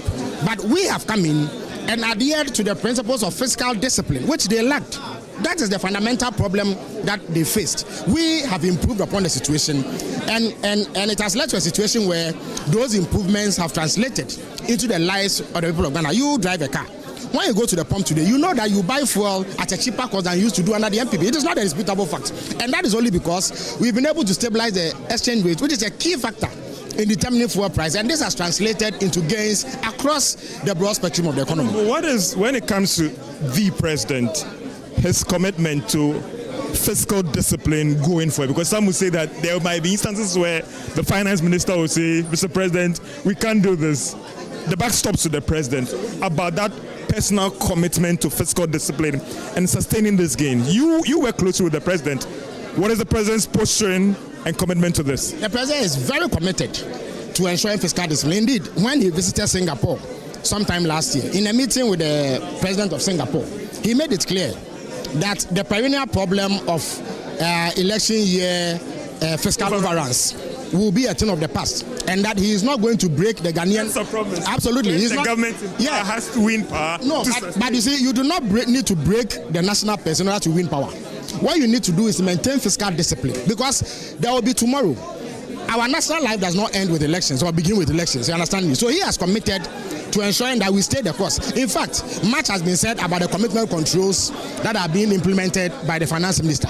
Many people do not know that the president is the inspiration behind that, and that he goes through these requests for expenditure with a fine comb to ensure that expenditure that is not essential, that is not critical to the management of the economy, is disallowed. And that is the reason why we have been able to maintain that. So, whereas the finance minister is doing a sterling job, the real inspiration behind it is the president. And it is because he is hands-on and he is keeping a close eye on the national purse to ensure that it is not abused in the manner that it was done under the MPP. No, but there's been also another concern about, I know it's a prerogative of the president, about appointing a substantive minister of defense. Will that happen soon? Because some are saying that the sector is quite a very delicate sector. We need somebody who has a full attention. Honorable Akufo-Addo has a lot on his plate. Are we going to see some appointment very soon? Well, I think the president himself has made it clear that as and when he deems it appropriate, he will do so. He said that even before the Christmas break. But the point is that there's nothing that should be done in the Ministry of Defense that is not being done currently. Only 2 days ago, or was it yesterday, there was an issue of some Ghanaian fishermen who had got into some trouble with some pirates.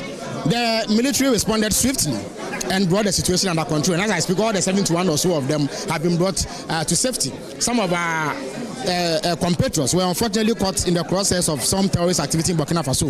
Within the twinkling of an eye, Ghanaian troops and officials had moved in to evacuate them to safety. So there's nothing that should happen in the defense ministry that is not happening currently. And Dr. Kasela Tufosin has kept his eye on the ball with the able assistance of his deputy, Honorable Agyeman-Rawlings, and they are managing the situation. But as and when the president finds it necessary to name somebody to that portfolio, he will do so without. No, but finally, what do you have for Ghana? There are some who have also said that the macro numbers are looking good, and there's no dispute about that. But trickling down to micro and impacting on the pocket maybe has taken a while. What do you tell those who make that argument? You are aware of the transmission mechanism. There's what economists call the politician's error, where we assume that the moment there's a drop in inflation, there should be a direct corresponding drop in prices. You do know that there's some time lag. Indeed, it is believed that anything between 3 to 6 months is the time it takes for this to translate. But even then, the inflation figures show that prices have indeed come down, because if you take the price basket of 307 items, the reason why it will move from 23% to 3.8% is that a majority of the items in that basket have reduced in price. And indeed, this is evident when you go to the market today, and we have been doing our service, the Ghana Statistical Service does it, we also do it as a government. The evidence is that the prices of thousands of commodities have gone down. Indeed, you are in Parliament. Parliament is a house of records. Before the Trade Committee, as I speak to you, is a report in which they themselves attest to evidence supplied by Govt of the reduction in the prices of thousands of items in the Ghanaian market. So, and we all face it. You go to the market, I go to the market. And I've said, when you go to the market, I do. I'm a Ghanaian just like you. When I need groceries, what do? I need to go and get them myself, don't I? But the point is that, at the very least, you drive. There are 3.7 million car owners in Ghana. And then there are tens of millions of people who rely on public transport. All these people have benefited from a reduction in price. You also do know that transportation plays a critical role in the economic value chain. It is the intermediary between traders, that is wholesalers and retailers. And once the price of fuel goes down, it impacts on the price. Of course, there are a few recalcitrant operators in the economy who want to engage in rent-seeking behavior. Yes, they want to engage in rent-seeking behavior. They simply want more profit than is due them. They are there, but the vast, overwhelming majority of traders have complied with this downward trend in price, and it is reflecting. Of course, you can always ask for more. I certainly would like that prices are much lower than they are even now. And we will continue to work as a government to ensure that the factors that contribute to price build-up go down further, and then it translates into prices on the market. Honorable, I appreciate your time, so we'll be coming for more, looking at how things progress. This is our coverage of the State of the Nation address, coming to you live from the chamber, the foyer of the chamber in Parliament here. It looks like we have to draw the curtains down. Well, hold on, fair. We have one of the honourable ministers, honourable members. Honourable, thank you so much for your time. What do you make of the president's assessment in terms of the state of the economy? But what shall it profit President Mahama when you claim that the exchange rate has reduced, inflation has reduced, and yet cocoa farmers are suffering? What shall it profit Ghana when you are touting inflation rates declining and exchange rate declining, but cost of living is rising? The price of commodities are very expensive. The salaries of workers are the same, and they cannot afford the same things that they could do with their salaries a year or two ago. So the president must look at, economic management system that will reflect in the pockets of the people and will not only look good on paper. We want, beyond the paper, the living cost of the people to be improved, rising costs to reduce. That is true achievement. But as we speak, that is not the case. We are also living in a state of insecurity. Our fisher folks no longer feel safe to go fishing because of the mismanagement of the defense sector. Pirates attack here and there. We saw pirate attack in Volta, now pirate attack in central region, Senyambreku. We are also complaining, those of us born to cocoa farmers, those of us from constituency, all of us are cocoa farmers in Asen South. You promised 6,500 cedis per bag. They voted for you. You have turned around to deceive them, and now you have reduced the price of cocoa. It's never been seen before. You have rendered the cocoa farmer poorer. The cocoa farmer who could pluck 10 bags of cocoa to purchase a certain bags of cement and a certain packets of roofing sheet to build can no longer do so, because now 10 bags of cocoa cannot afford the same bags of cement, cannot afford the same packets of roofing sheets. The cocoa farmer is poorer under President Mahama. And so we are urging him to take very, very, very critical look at all the promises that he gave under President Mahama. His own Volta region, where he gets most of his vote from, parents are demonstrating against free SHS, unbearable, unapproved fees. So there's discontentment among almost every class of society. That is the true state of the nation. And the president and his ministers must sit up. But we are urging him to appoint a defense minister immediately. And he must come to this house with the agreement for the acquisition of OPVs so that our waters can be safe again. Honorable, thank you so much. This is our coverage of the State of the Nation address, coming to you live from Parliament as well, as we try and bring these proceedings to an end. All right, let's see. Yeah. Right, so George Afe there doing a lot of work. Let me talk to these two gentlemen, and then Felix Bachefosu. Felix Bachefosu first. I mean, you. Sorry, I'll come. Oh, they're talking to me. You saw, okay, well, a couple of the issues that have come up, and the George, you've heard all the counter views that have gone on and on and on. How have you seen overall the kind of commentary? I think it's interesting. You will see the majority sticking to their guns and their position or posture that things have improved, things have done well. You see the minority also saying that, well, things are hard. So it appears that that is what you're going to expect here in terms of the posture of the majority and the standing of the minority group. And that's what you're seeing here. Really enjoyed you there. And this is just about how we just about wrapping up, where the president speaking for a little close to 3 hours. on his feet, delivering his message on the state of the nation. The president ultimately has painted quite a rosy picture. He says that things are quite going on well, and that where there are challenges, he's working on it, he's going to fix it, and as far as they are concerned, things have been quite good when it comes to the economy. The jury is still out there for the people to tell what their own state of the nation is.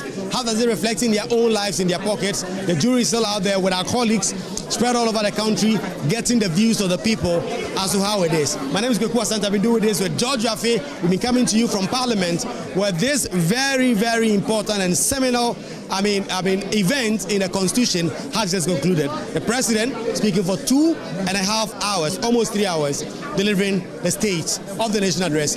Take it over, MFRDT and colleagues in the studio.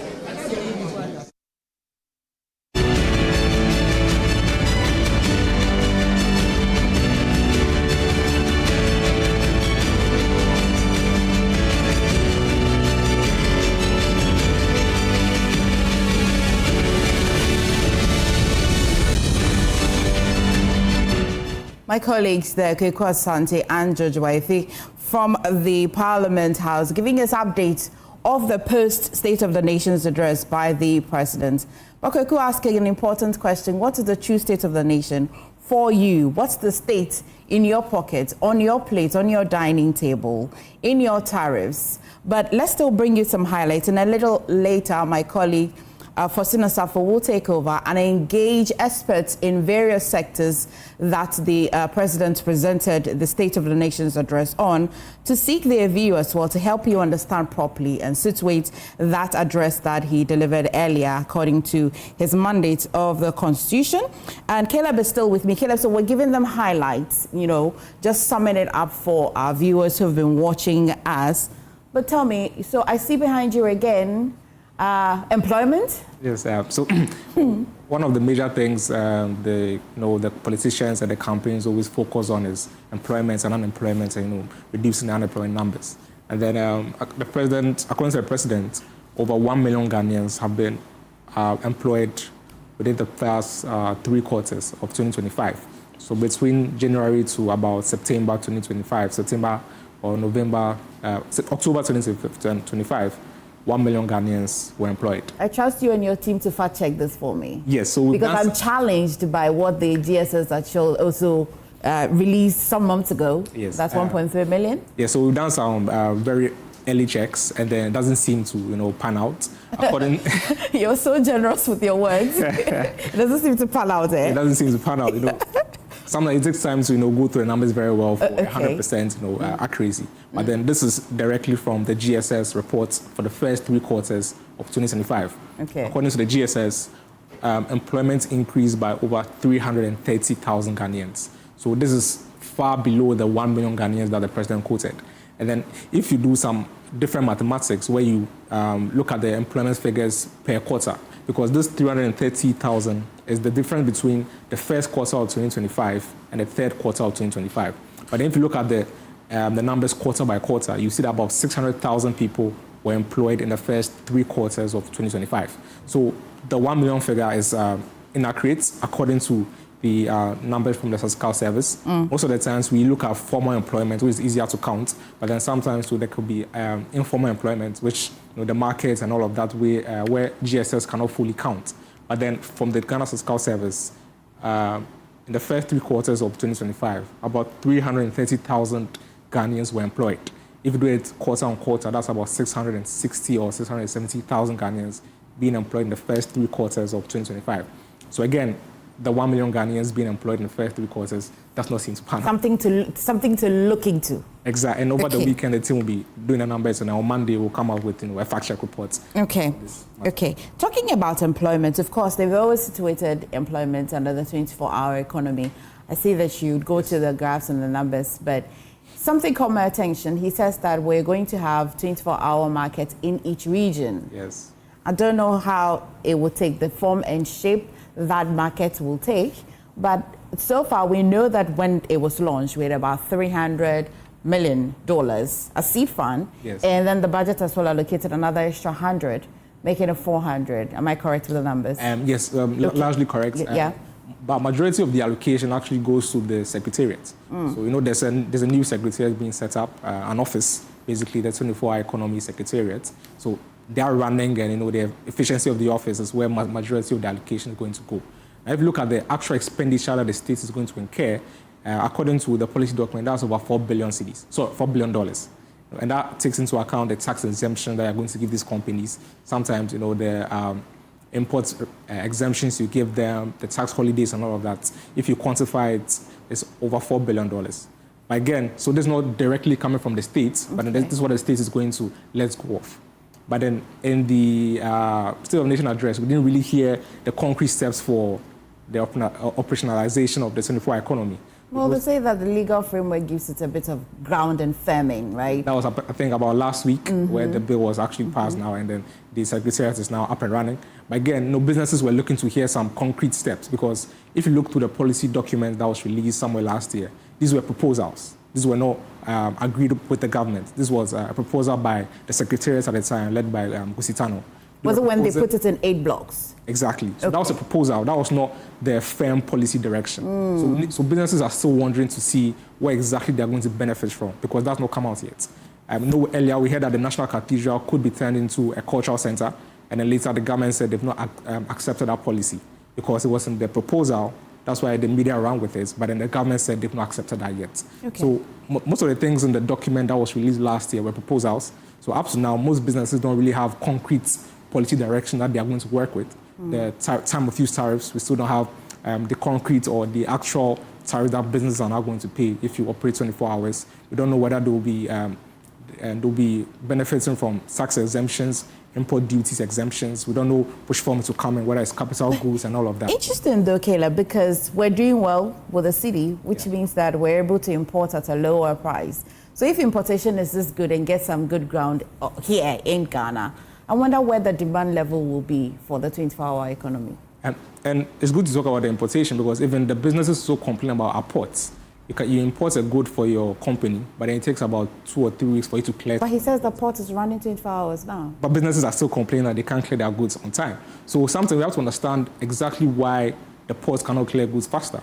Because most of the businesses are now comparing Ghana's ports to Cote d'Ivoire, where they say in Cote d'Ivoire it's easier to clear your goods sometimes within a week or a few days. You get your goods from the ports and you're up and running. But in Ghana, you have to pass through so many channels. You know, sometimes you have to bribe some people and all of that just to get your goods cleared from the port. If you have perishable items, they're going to, you know, get rotten and all of that at the port. So these are some of the structural issues that the 24-hour secretariat and, you know, the policy, when it's up and very concrete, we need to understand how the government is going to address those things for business communities. Again, this largely hinges on the business community, whether you accept to be onboarded onto the 24-hour economy. Because again, we already have the free zones. Where in the free zones, you don't pay so much taxes, tax exemptions, exports, you know, no export duties and all of that. Again, we are translating that to a 24-hour economy. So we have to know whether businesses will mind that shift. What would even happen to free zones? Exactly. Really? So the whole policy direction is still a bit vague. Again, the policy document that we had was a proposal. It's not a concrete direction from the government. So I think maybe now that the secretariat is up and running, they might release the full guidelines for if you want to onboard onto the 24-hour economy and then the benefits you get and all of that. Okay. We can go to the next slide to see. So if we can go to the next slide. Okay. Yes, so... these are the percentages to the youth unemployment, exactly, okay? Yes. And then we just spoke about the 24-hour economy, so just passed recently. And then the cocoa.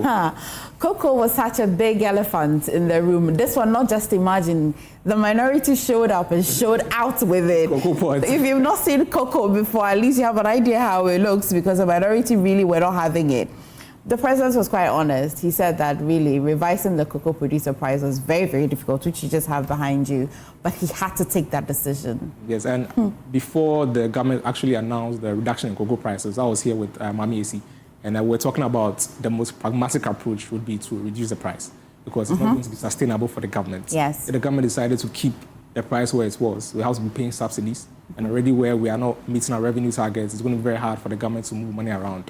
So, Kela, but to be fair though, in the sub-region or in the market down here, did it look like Ghana was the one paying the best of the prices to the farmers?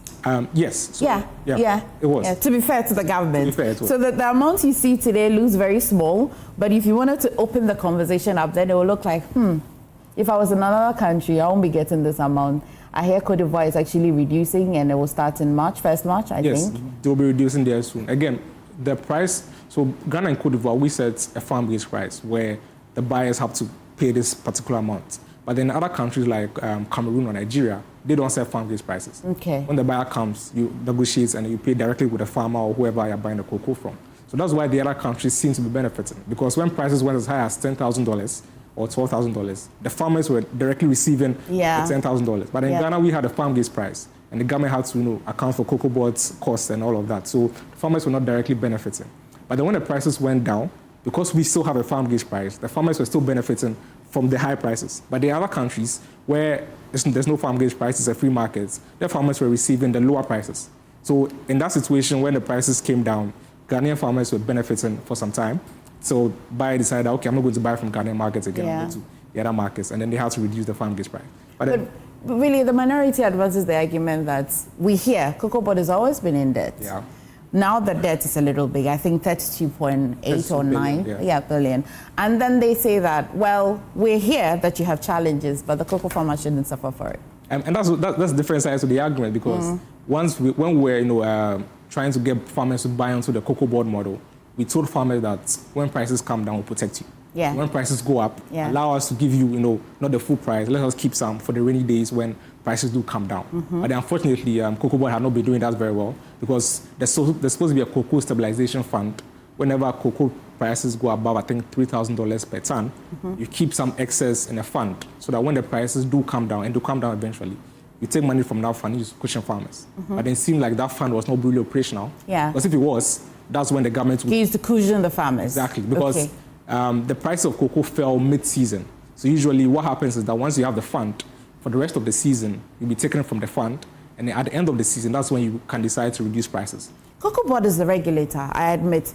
But where is the cocoa marketing company in all of this? So they're supposed to sell and make money for the government, are they not? I do not hear them in the conversation in the last days. Because cocoa board is the overall regulator for the But they're just regulating though. Yeah, and CMC is under cocoa board. Yeah, There's I agree. a subsidiary of cocoa board. So everything starts with cocoa board. And usually when cocoa board gets the cocoa beans, it then passes on to CMC, or the cocoa marketing company, and then they do the sale. Sometimes they take it to the cocoa processing company, and then they produce the chocolates, and the King's Bites we have, cocoa processing company does that. So usually everything goes back to cocoa board. So once there's a policy direction from cocoa board, it affects all the others within the sector, no matter what the other people. What's that one single thing you hope to see in this new legislature that the cocoa board is hoping to advance to Parliament?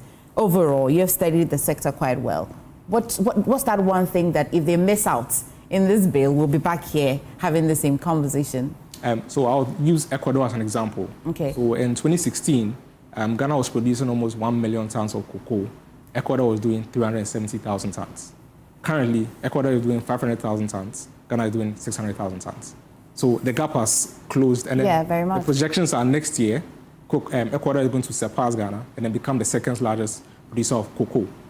Yeah, so Ghana used to be first, it became second to Ivory Coast, and now we're going to be third.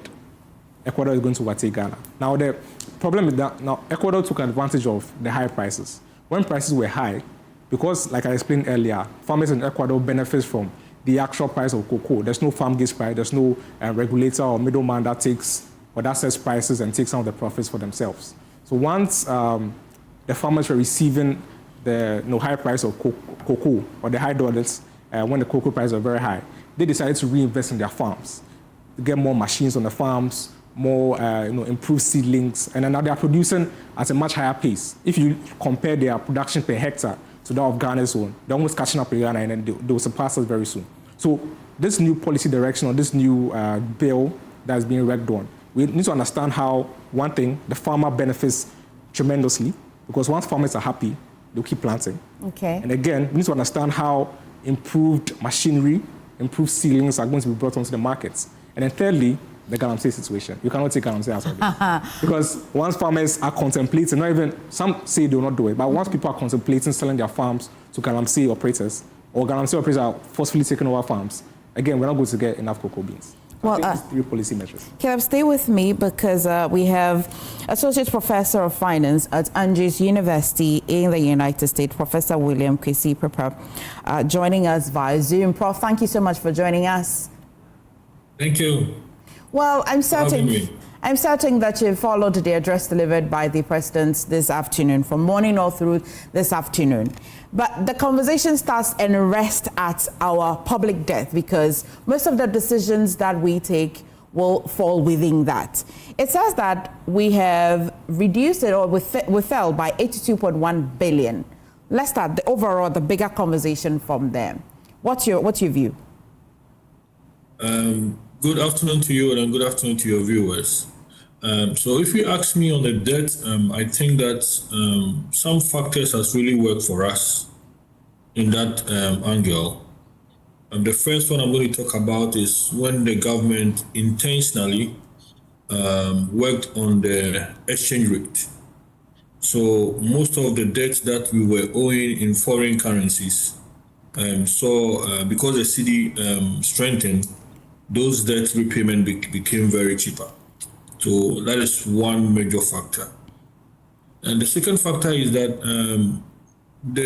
we could also see from 2005 that the government intentionally decided to make sure that the revenues that they are generating, they were going to go by the IMF plan and to be able to pay off some of the loans when they are due. So you notice that, as the president said, even one of the facilities that were due, they were able to mobilize enough resources to pay it even before the due date. And this points to the fact that there is this fiscal discipline with revenue mobilization and resource allocation. And that is what we've seen that help us to be able to pay off our debt. And the third one, the third one I may also talk about the debt is that we've also seen that our public debt, even though the government is borrowing through the treasury bills, the short-term market, what the net off between what they borrow and what they repay is not increasing. So that is one other factor that has caused our public debt also to see a reduction. So these three factors are key and intentional. And from what I've seen and what I'm reading, is what the government has done to ensure that our debt has come up to that reduction of that 81 billion Ghana cedis. Okay, Prof, help me here. So you mentioned fiscal discipline. One thing also has my attention. You say that revenue mobilization. How do I reconcile the discontinuation of some tax revenues that they discontinued in mobilizing the revenue that you have just mentioned? How are they mobilizing these revenues beyond spending quite well, as they have said? So I think we know that they took out the e-levy, which was a major. The previous government's major tax revenue, but we noticed that it couldn't generate that revenue that really needed. There is something we have in economics, we call it the lava curve. There is a point when you introduce taxes, it becomes disincentive. People will stop paying. So with the e-levy, that was how it was seen. It became a disincentive, and the government took it off. And we also noticed the VAT, which was tax on tax, was also worked on. But you will see that once you're able to remove taxes that makes it disincentive to pay your taxes, people will become now willing to pay the existing taxes in terms of being compliant. So the revenue that we have received, which really helped us in revenue mobilization, is basically on compliance. The existing taxes that we have, we noticed that the government and its strategy between the GRA have ensured compliance. One key element is the introduction of AI at customs points. When the exchange rate dropped, people started importing items coming in, even though the payment on duties have reduced. But when you see the volume increasing, then it means that your revenue, your tax revenue is going to go up. So these are some of the things that has really worked also for the government in terms of removing those tax, those that they call nuisance tax. Okay. But the real benefit is that I'm sure the government was aware that taking out or removing those taxes means that they were going to lose some revenue. So they needed to be more disciplined on their expenditure. So, the minority says that the government is not spending. Meaning that the way they live their life when they were in government, they expect this government to live the same way, but they are not seeing it that way. That's why they are complaining. But from the speech from the president, we noticed that, yes, indeed, some expenditures have been going on. I'm not speaking for the government, I'm just looking at the numbers. So the president reported that arrears has been being paid. Yeah. So a lot of arrears has been paid. And when you pay those arrears, it means that you are spending.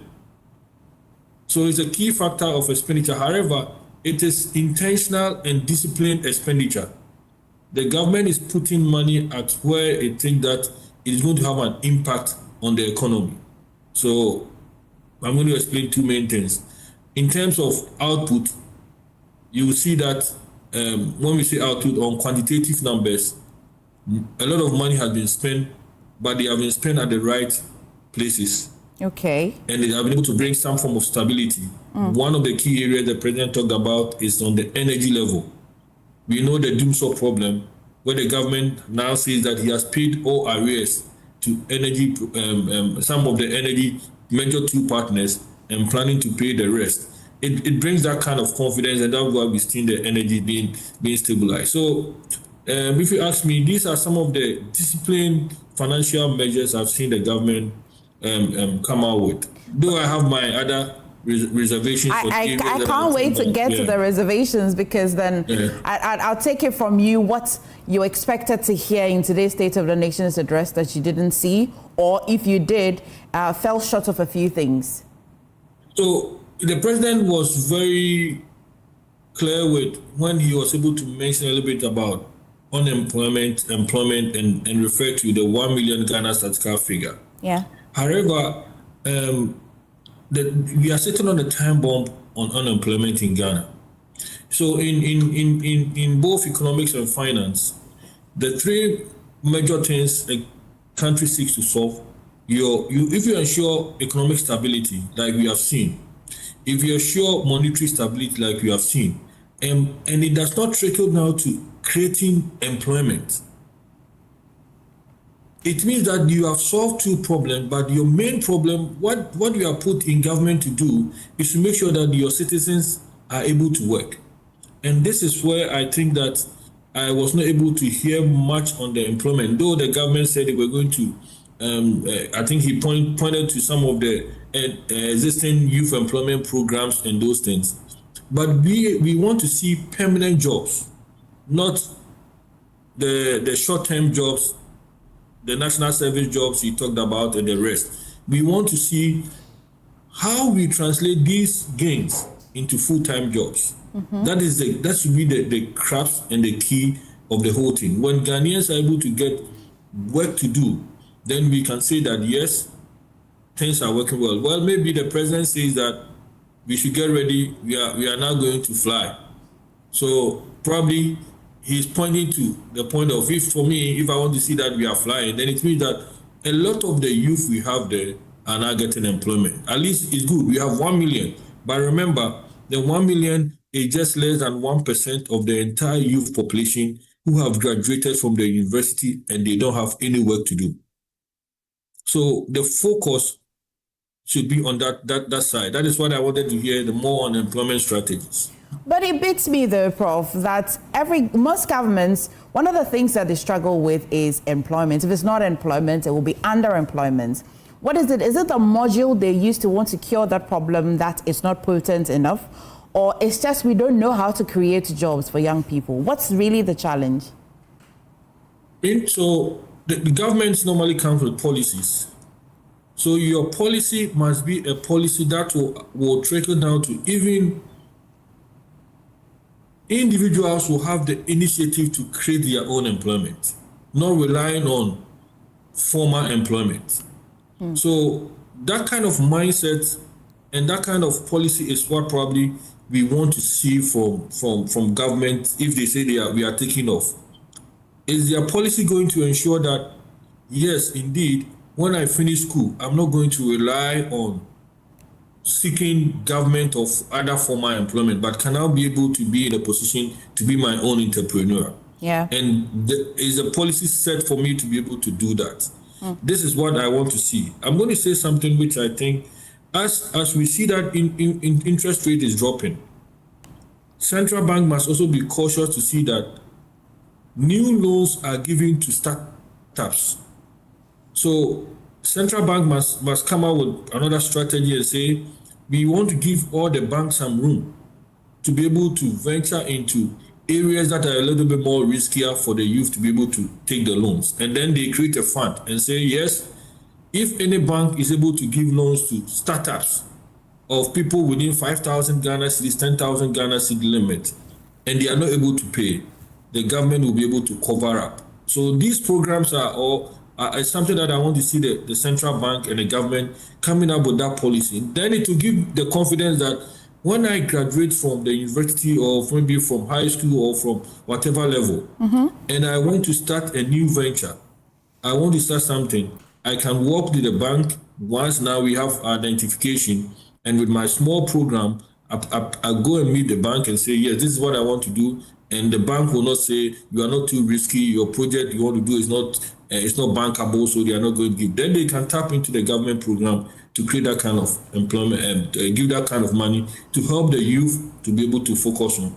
Well, so employment is very, very key. Prof, stay with me. Just stay with me a little longer. I'm taking our viewers to Parliament where the minority is addressing the media.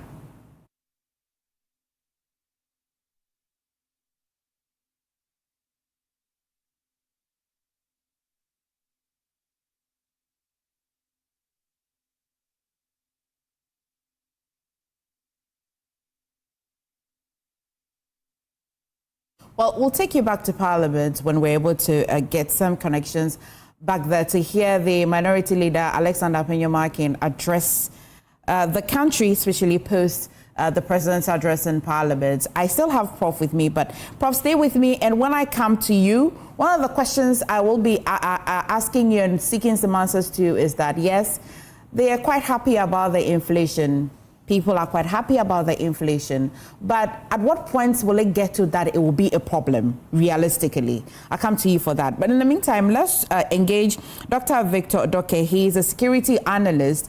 Doc, if you followed the address, which part of it addressed security concerns largely for you? Unfortunately, we've lost him, but we'll reconnect with him when we're able to. And when as well gain connection back to Parliament, I'll take you to that minority press that they're briefing now when I get that. But Prof, so we see that inflation has reduced significantly. My understanding of it is that the rate at which prices of goods and services would be increased will be slow-paced. But at what point will inflation drop so much that it will be a problem? So this is a very important question. If you paid attention to the Ghana Statistical Service data, they themselves reported that some regions have already started experiencing deflation. Deflation, meaning prices have gone into reverse. What it means is that it's going to get to a point in time, even whatever cost they use in producing, when they sell their product, they are not going to get even their cost back. So this is where we must watch. It is pointing to the fact that there is a lot of regional imbalances between our economy and which must be addressed. And I know the president, that's why I listened to him carefully. He was trying to make sure that each region gets something going to be able to bring back the economy. So deflation is something that we must watch. And indeed, if you have a deflation, it may even lead to affecting your GDP growth numbers.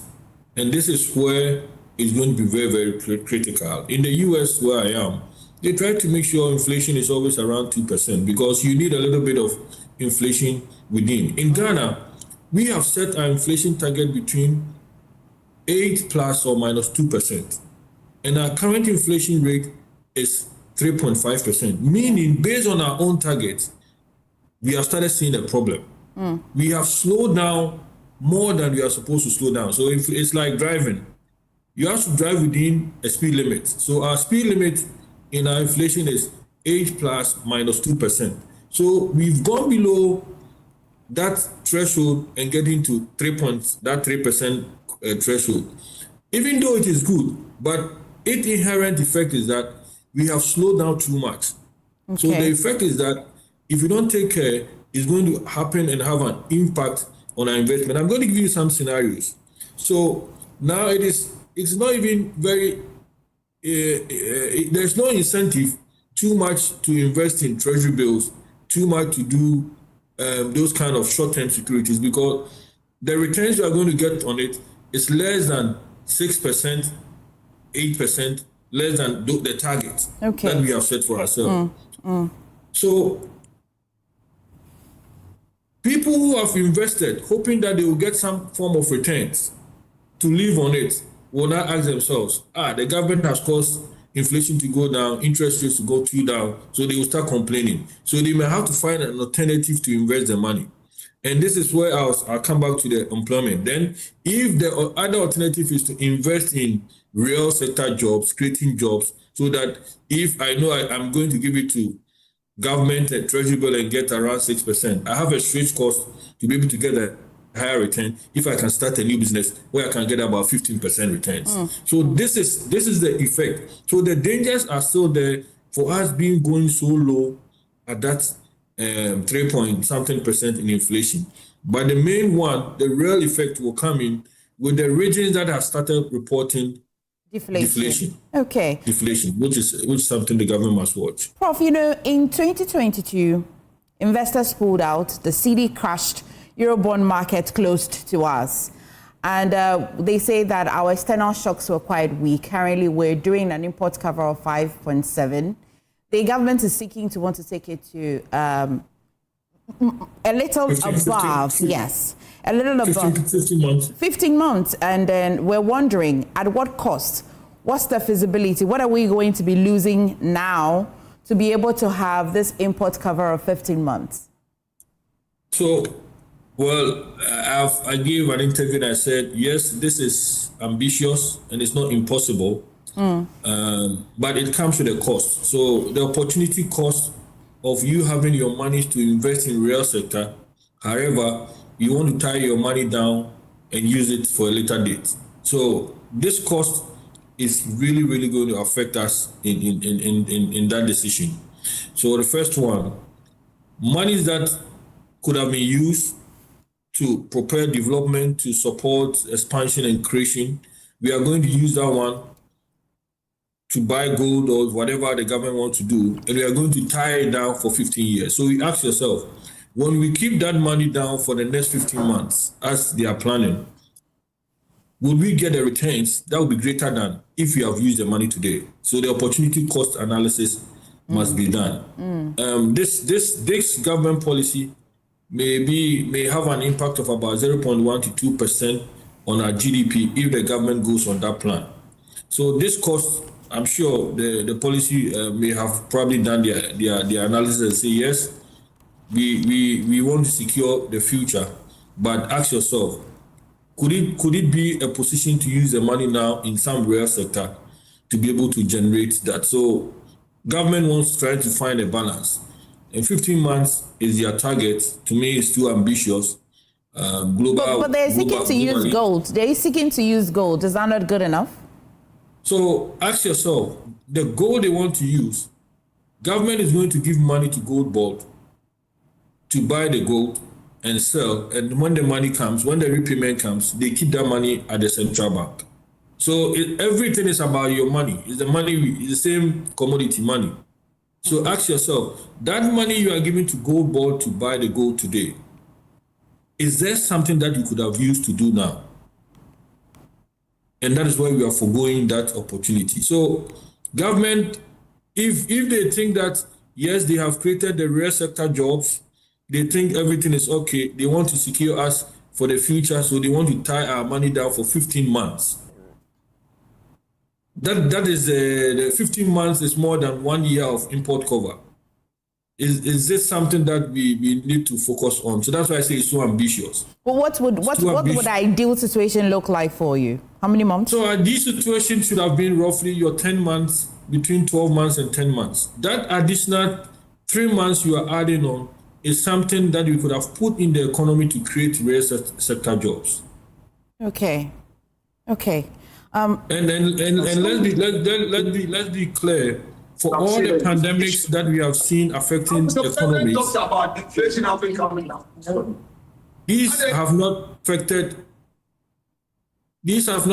economics for more than a year. Mostly it happens within 6 months. We will see IMF and World Bank coming in with some support to support economies. So you covering yourself for that 15 months, it means that you are anticipating a higher or something significantly happening in the near future, which must be looked at. Did you see the 24-hour economy as a good buffer, at least? I mean, well, every economy running 24 hours is a good buffer and a good policy to ensure that, yes, we get jobs. Indeed, if it will really work, I want to see, and I want to quote the young girl, one job being done by 3 people. That is what I am envisaging, that yes, this really happens in Ghana. And when we're able to do that, yes, a lot of real jobs will be created to support the economy. The biggest challenge, as I'm repeating myself in all the conversations, electricity tariffs have increased astronomically. The problem is how government will create real jobs. They have done well solving 2 problems. Well, Prof, I'm sure that you can hear the noise in the background. Please stay with me. Let me take our viewers back to Parliament. The minority is still addressing the press. Jobs lost, electricity tariffs have increased astronomically, cost of living keeps rising within just a year. So if Mr. President says that they are in a take-off mood and is advising Ghanaians to tighten their belts, fasten their seat belts, we understand. So he's telling us that we should expect more hardship. We see that in today's submission by Mr. President, especially on the aspect of the economy that talks about strengthening the city, he was clear with the facts, and those facts we do not disagree with him. He says that there has been stabilization measures, but we know that these stabilization measures did not just fall from the sky. The gold for forex and the gold for reserves, these were strategic decisions that were and remain the brainchild of our flag bearer, Dr. Mahama Bawumia. The gold buffers that provided confidence, the framework that steadied the currency, and the foundation that made today's stability possible were already in place before 2025. In 2024, let me give some numbers. GDP had crossed 1 trillion cedis for the first time, and growth stood at 5.7%. In their time, growth is hovering around 4%. Over 30 tons of gold had been accumulated, and by the way, they have depleted the gold they came to meet. What do you mean? The 30 tons of gold that we accumulated, they have sold all the gold in the name of diversification. How do you diversify when the gold prices are at all times high? How do you say you are diversifying by selling your gold for cash when this is a time to keep your gold? Again, policy inconsistency. That notwithstanding, we think that instead of the president taking credit for it, he should give the credit to Dr. Bawumia. What belongs to Bawumia must be given to him. You cannot criticize an individual on a campaign platform only to assume the reins of government and implement the policy that you criticize. Today, agriculture has been abandoned. I am looking for Honorable Erikopoko. I can't find him. He was such a loud voice on agriculture. And I respect him for the great debates he had on the floor. But where is Erikopoko's voice today?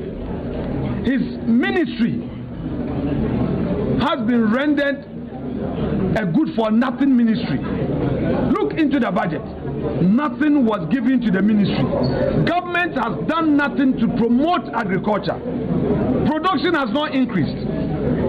All the numbers that they are parading are as a result of the gold board monopolization of the gold trade, and then the gold for forex initiative that we introduced. By the way, according to the IMF, as at end 2025, the losses incurred by Gold Board and Bank of Ghana had increased to over 7 billion cedis. We, the minority, hereby say that these 7 billion cedis could have done our roads, constructed hospitals, created opportunities in the private sector for the many Ghanaian youth who are unemployed, and in fact, it could have been enough to establish the women banking that they promised in opposition that they have failed.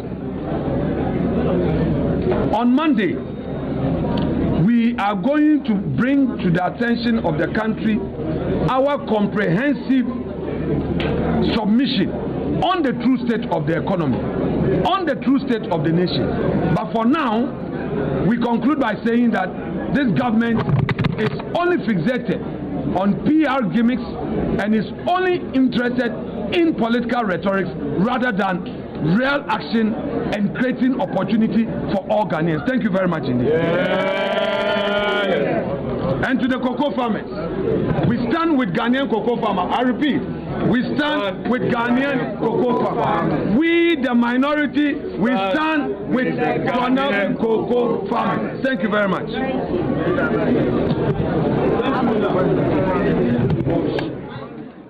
Well, so the minority is still standing by the Ghanaian cocoa farmer and thinking that they deserve a lot better. They also have been reminding the Ghanaian people that some of the policies that the president spoke about today started under their regime, and think that Dr. Bawumia, the former vice president, should be accorded some of the accolades, not all of it, to the current government. But Prof, if you're still with me, it brings the minority's concern now brings to the fore the big conversation on cocoa.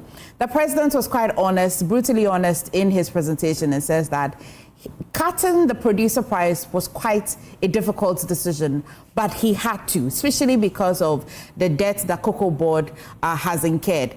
What's your assessment of this? And I ask this because many have said that Cocoa Board has always incurred debt, and that if you wanted to nurture or stabilize that sector, the cocoa farmer shouldn't be the one bearing the brunt of it. Let me hear you.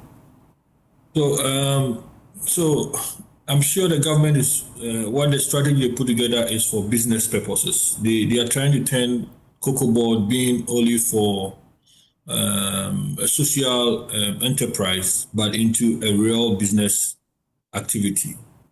In the past, we've looked at Cocoa Board just to support the economy and also social enterprise. So in that case, we don't care how much it's costing us to make sure Cocoa Board exists and pay farmers. This decision they've taken to reduce the price it makes business sense. It makes economic sense. It makes financial sense. The world price has reduced. When the price reduces, it is also advisable also to reduce how much you give to the farmers. And I'm sure based on the numbers, that is what they have done. It's only trying to explain the two concepts to the current farmers that Cocoa Board is no more like it used to be in the past as a social enterprise going to ventures that they are not supposed to go. But now they will just want to focus on their main core activity and make sure that they pay realistic price. The only challenge with the Ghanaian model that I've noticed is that of guaranteeing price, knowing that where we sell our product, the price that quoted on the world market is volatile. Yeah. That is the only challenge. So if based on the model that the policy the government wants to take to Parliament, if we are going to really ensure that that volatility or changes in price is factored in that model, then it becomes something acceptable for the farmer that, yes, when prices move up, we know how much you get. When prices comes down, we know how much we'll pay to farmers. So this is one option. I'm also probably in a form of advice, want to tell the government a little bit, can we enhance our stock market to be able to list pricing or probably go into commodity trading by making sure that cocoa pricing is determined on our stock market and just leaving it to international market or the external market. In my previous conversation, I mentioned South Africa, I mentioned Kenya, being able to make sure that their commodity prices are seen on an exchange board. So everybody knows the price. So when it's going up, we all know. When it's coming down, we all know. In that case, that is how the business model should be. And it reduces government guaranteeing price when government knows that if the price drops below a certain threshold, he must go and borrow to pay the promise in terms of the guarantee. This is where what we are missing, and this is what probably must be addressed. Well, until all of that is addressed, many say that, of course, and you have said it, it's a liquidity problem. Why didn't the government just find money from somewhere, cushion these farmers while they also seek the reforms for the sector? So that will be who will pay for that money that we are taking from somewhere. That is going to increase the debt. And remember our initial discussion. So if the government will want to do that, our country's debt is going to increase. And I'm sure that's why I said they have taken a business decision. They've decided not to borrow. They want to be more business-like minded and not on the social. So if you see Cocoa Board as a social entity, then you want to focus on the outcome and go and borrow to just satisfy the 800,000 farmers in Ghana. But what will be the cost to the rest of Ghanaians? Do we want to satisfy only 800 cocoa farmers, so 800,000 cocoa farmers, and the other Ghanaians will suffer? The 33 million Ghanaians will suffer? 1 million benefit should not supersede the benefit of the 33 million Ghanaians. So it's a business proposal, but I understand. Minority must have something to say. So if policy is affecting 800,000 cocoa farmers, yes, they have the right to talk about it, and I'm sure that is what they are doing. The three things they are talking about, for me, from the minority point of view, yes, they are telling the government, you have done very well in solving macroeconomic factors. That's why Afenyo Market said that it's not macroeconomic policies that we are going to eat. So government now has a new challenge. The new challenge is, how do you solve the cocoa issue? How do you solve the electricity issue? How do you solve the water prices increase issues? So if they're able to do that, then the next challenge will come. So the fourth one I may add is the Galamsey area. That's what the minority is talking about. Right. So that is why government are established. Listen to the minority, don't poo-poo what they are saying, and you work at them to make sure that, we all enjoy in Ghana. Okay. Prof, stay with me. Firstly, we've got Dr. Victor Doke joining us, a security analyst. That was quite plenty things that the president said. We've been trying to crunch it for them. But let's engage Doc on security areas. Doc, I'd like to think that you followed the president's speech today, telling us the state of the nation. I'm certain you're quite concerned about the state of our security as we speak. Just yesterday, some fishermen were ambushed, I like to say kidnapped, but thankfully the Ghana Armed Forces have rescued them. The president's been giving us an update. It takes us back to that evacuation that happened in Burkina Faso as well. Overall, how are we performing? Well, thank you very much. I think every situation, no matter how important your security process, there will be challenges.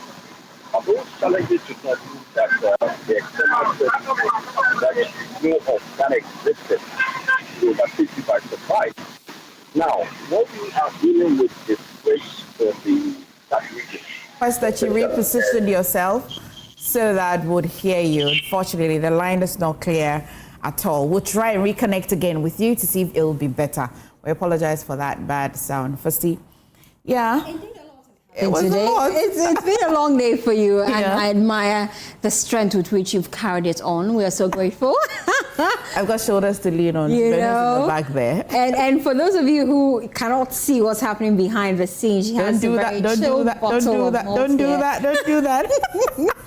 But it's been quite a day, and I think this administration, to a large extent, is enjoying the goodwill of Ghanaians, how far they have performed within the first few months that they took over office. We're seeing very good performance of the city, fuel prices as well. We're quite expectant that they will sustain this gain, and sustainability is always a challenge for most people. So I know that you and Caleb have been touching on the economy and some of the key things. So I'd like to delve into governance, some of the key proposals that the president made.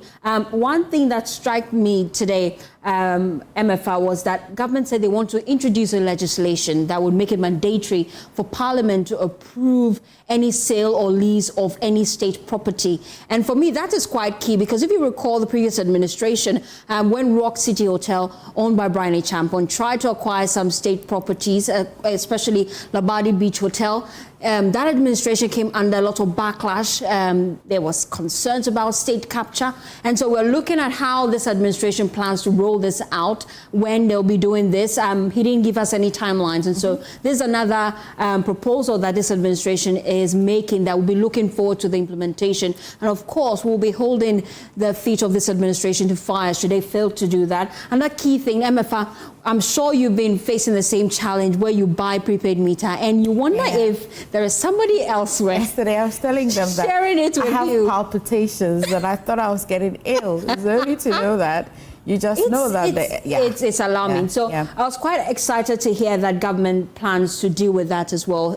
We heard from the President that they would be negotiating with independent power producers just to restructure the debt and see how best they can deal with that. We know that ECG is also supposed to work. The committee, they've been given 7 days by the Energy Ministry to come up with details as to why we're experiencing this and how best they can deal with this. So we're looking forward to that and how it will pan out as well. I'm quite also interested, MFI, in the energy sector, where the President says that the Energy Ministry will be supplying some 12,000 new smart meters from the end of the first quarter of 2026. The end of the first quarter will be the end of March. We're looking forward to that. Questions though, what really is the difference with this smart meter? Is it different from what we already have in the system? Why 12,000? Is that the demand? And so that's questions that we would have to pose to the Energy Ministry. Also, agriculture, MFR, came up, and I was quite interested in how the government plans to deal with the glut. And we're looking forward to that because we heard from the President tell us that they've committed some 300 million Ghana cedis to the National Food Buffer Stock. And so, MFA, we hope to see how that mop-up exercise will pan out and how it will actually bring some relief to the farmers. But I'm told you have someone else on standby. Definitely. We're going to, of course, the state of the nation does not begin and end in Parliament, right? And it doesn't end in what the President says. It really ends on the plate, in you and I, our pockets. And so, of course, we went out there to engage citizens, of course, people like you and I, to get to know the true state of the nation. And Noella had a conversation with some Ghanaians in Tema Station. Arrest the dollar. We only strengthened the city to put up a good fight against other currencies.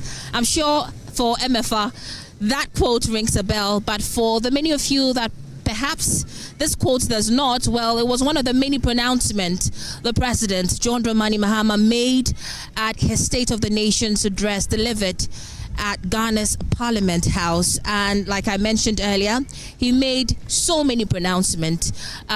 Notable amongst them is the fact that Ghana's credibility has been fully restored. This was his second State of the Nation's address. The first time he delivered a State of the Nation's address, he promised a reset agenda for our country. A year on, in his delivery, he says that reset agenda is on blast and on course, and of course the country's economic indicators are great. He says inflation has dropped. The city is performing pretty well against other foreign currencies, like I mentioned. And basically, investor confidence has been fully restored as well. But we want to gauge the mood of Ghanaians right here at the Tema station. What do they make of these pronouncements the president made? Do they agree with him? Do they not agree with him? I'm here with Frida and Cardinal. Frida is a beautiful mother of three, right? And Cardinal, as you can see, deals in the buy and sell of, kids' school bags. I'm sure Frida came to buy some from him. You're welcome to join us, Cardinal. Thank you. Right, so they say ladies first. I want to start with Frida. Frida, I'm sure you have listened to bits of what the president had to say during his State of the Nation's address in Parliament today. He says that economically, Ghana is good. We're back on track. And these were his words. Do you agree with him? No. Why do you not agree with him? Because as our president said, the dollar is okay now. The dollar is not affecting our lives. Now things in the market are each and every day it goes up, the prices and everything. And there is no money in the system, you see. Yeah, we are suffering though, my sister. It's not easy. And I can boldly say that Doomsday is back again. Yeah, and the electricity bill too is too much. Well, you've also been affected by the incessant, prepaid. Yeah. As it was last year that way, or last 2 years, I bought what do you call it? Prepaid. Yeah, prepaid 150, 120. It will take me like 2 months. But nowadays, if I buy 100 cedis, 120, it's like 2 weeks to 3 weeks. So, yeah, and I can boldly say that Doomsday is back again. Where do you live? Ashama, Lebanon. Yeah, and how often does your light go off? Last 3 days, it went off around 9 p.m. and yesterday too. And it will come around 12. It will go like 2 hours and come back 3 hours and daytime too. You see, so the Doomsday is still back. Yeah. So for you cannot feel the economic boom the president is talking about in your pocket. So not at all. The dollar and everything, not at all. The things that I sell is the same price and it's even increasing, you see. So I don't see anything, yeah. So you heard that Frida is a mother of 3. She came, I'm sure, to shop for school bags from Mr. Cardinal. Mr. Cardinal, Frida does not agree with the president. What do you say? Yeah, what I have to say is that for me, I think the president is trying a little, but I have to try more because the money is not flowing. Everywhere people are complaining, no market. Sometimes you come 2 days, 3 days, they can't even sell one thing. Everybody is complaining. It's not telling me. So you need to do something. The money is not flowing. But coming to the dollar and the other things, I think he's trying his best on that one. Yeah, the dollar is coming down quite a lot, but still. So do you feel that effect of the city performing well against the dollar when you buy some of these goods to come and sell? Yeah, because first, some of the bear, we buy it 4,500, 4,300, but now you can get it around 4,000. You understand? But the problem is that the money is not coming. Reducing it for me. Oh, Cardinal is not reducing the goods and no. Which is one thing a lot of people have been complaining about, that you market people aren't reducing the prices of goods and services. Let me tell you, the problem is there. For she buys selection, and now the way we will sell first things. The way they are bringing the things now, sometimes when they bring the bell, we open it baller. The selection we see inside will be like 10 or 20 pieces. Other one will be baller. So the selection you're talking about is like the very good pricey stuff. The very nice one that so anybody see that can like. You understand? So those ones we have to sell to get your small money. Other ones you can sell them 10 cedis. Nobody even want to buy it. Yeah. So I think. So for those you have to price it twice or thrice the price, so you can make up for what you spent in buying the bill. Exactly. Yeah. And so again, for you think that the president is trying? Oh, he's trying best. To be honest with you, he's trying best. Just that the money is not flowing, so you need to do something. What do you think he can improve upon that would make you happy as a Ghanaian? You see, everybody need money. You understand me? Everybody need money. I think what you need to do to Ghanaian is, number one, those people that are bringing the goods, they should know the kind of goods they are bringing. You understand? Because last time I buy bag and I open it, it's bought as well. They didn't even collect it. I lost. So you have to talk to those importers that are bringing the goods so that they know what they are bringing to. But, I mean, he says that freight prices has also been slashed. Yeah. But I think those people that are going to bring the goods, the kind of goods they are bringing to Ghana, it's not fair. You understand? So that when you open the goods, you will be imagining, is it human being going to use this kind of thing? They don't even care. That's what, for my own business, that's what affects me. Yeah. Right, Cardinal, thank you so much. So I've been engaging with Frida, a mother of 3, and Cardinal, who is a trader who deals in school bags for kids. I want to engage people further on the President's State of the Nation's address. I have here with me Vaquo. Vaquo deals in carpets. He sells a lot of, I guess, woolen carpets, and you know, some of these. You're selling, right? Okay. Vaquo says he's busy selling to a customer, and so we'll engage him a bit later. But Auntie Maggie is also a market woman here. She deals in plastic bowls and what have yous. I want to engage her on the President's delivery in the House of Parliament today. Auntie Maggie, me sure so what's it there? Your mom penny or can Parliament House and basically no or say your economy no is not so it's your po. So you should be a free bar near Shedia in just 1 year and over Kakrano, which you with the economy now. Say abaso body. Would you say? Economy any the ecofom. A fatty sell $7 the ecofom. By marketing is so slow. Yanto the end so my. And I think to say no. When we say ECG problem so high. Me do chrome before 6 o'clock. Inti imagine says ye nipa be 6 na ye wo line so. Na me wo chrome no bi wo fie no use na bedu na light eduma. Say wokoto ansa na wadem. Inti light ne de e wo soro ma ye na economy no so no. E ye wa hwe we na chrome na Friday hwe market. Bibia ye slow ye ba ye kura ye nto ade. Wa ba fita no pa ya to ade 50 cedi wa. Imagine say where do you? I hear the koto. But yet it is to say a young more a jedi no. Mona mon pesa mon better mon so send a bayan confon so better because don't like from na say in your mouth to a beton and no surprises now for myself also the echo for mana. Say be na we work of an bet say 7 cedi. 10 cedi na meton. It only pano cram ma metoya.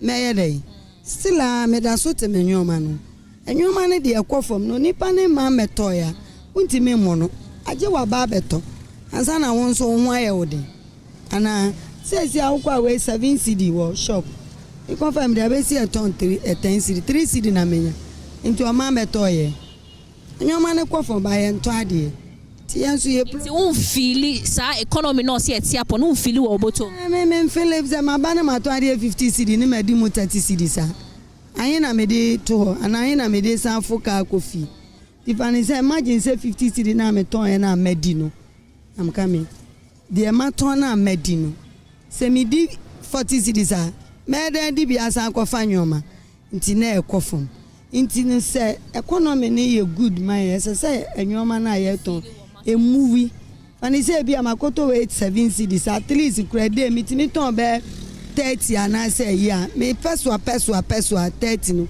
ebema me income ama me suma we say abribia me okay but the ane kwa for makofa besi oyento me mfele still ano me wonto me tie say enwoma ne ye hu say de yenso ya abrabo e say de omo say mu ayemre so ye hu.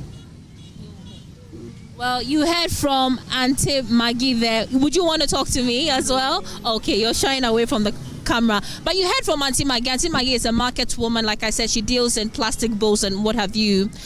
Essentially, what she's saying in the Ghanaian language is that, yes, indeed, the city may be performing well against other currencies. Inflation rates and everything might have dropped, but they do not feel it in the market. As a market woman, a lot of people do not come to buy goods from her, and that for her is problematic. But let me engage Amwako. And if I was saying Isaac also sells or deals in carpets. I want to engage Isaac and say Vaquo. Your man Penny Emma, yes, State of the Nation address. Me sure so what's it? You might be a wakanka. Then I will kafa home. Oh, me pacho dear. Your man Penny kind of dear. Said ye wobu na membo ne dum na obeyi so de kire Ghana for. Yenso na ye wo kruman mi said ye ade to city e wo mi said dollar no aba from but ade to no eni ho. Ade to eni ho. And they say since morning and bedtime I feel menya be 200 cedis. Me kaya krampo a family ma de me de betua ne pomai. De mesa de akofi. Enti dollar ne de aba for ne so ade to no enti no e de na ye mempe ne betima ya e be ma ade to beba. Ono na say Ghana fo nyina e da no. Ba wo ye jedini dollar na akofom. E mean inflation so drop. E mean say nyoma na ukoto e beton no. Prices, the probability say prices na akofom ne high. First not here now first na rubber carpets because we said we yenye no Ghana ha China for na e krade ba e she danye bibia e quality bia so first no de bond my 7.3 and they say 730 Ghana cedis and they say na ba 530 kwa say u hwe me kwa mba so nke site me teba mo.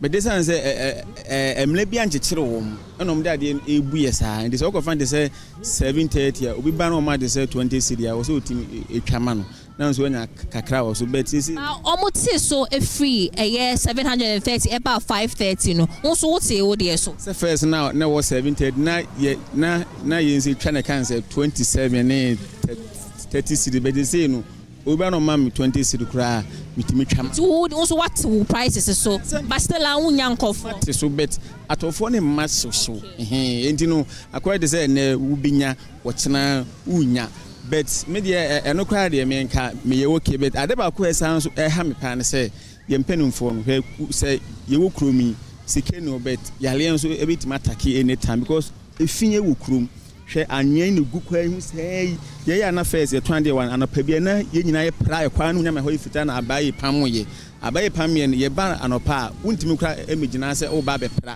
ene ifina sha se san so ba e kwa ne ho enti de na ye mpanimfo no be ye akrom be fe wa ugina hwe eno na o medodo yi o man sesa bola na mfiro ena eda so go enti e de sent ene yale na sa e de bre ye twan de wo ha no ena o madodo a o magya ho no so enti woman de omampeni Mahama Ghana fo anya ne mugidie womwaye na adwuma ntimi enkoso because na no se na service bi a na adwum ka no ogina se wo mebo so private car bi anim gba wa pie grass se otobo me a opira me kwa me na mesa kohwe me Isaac wana bibia anya fine why.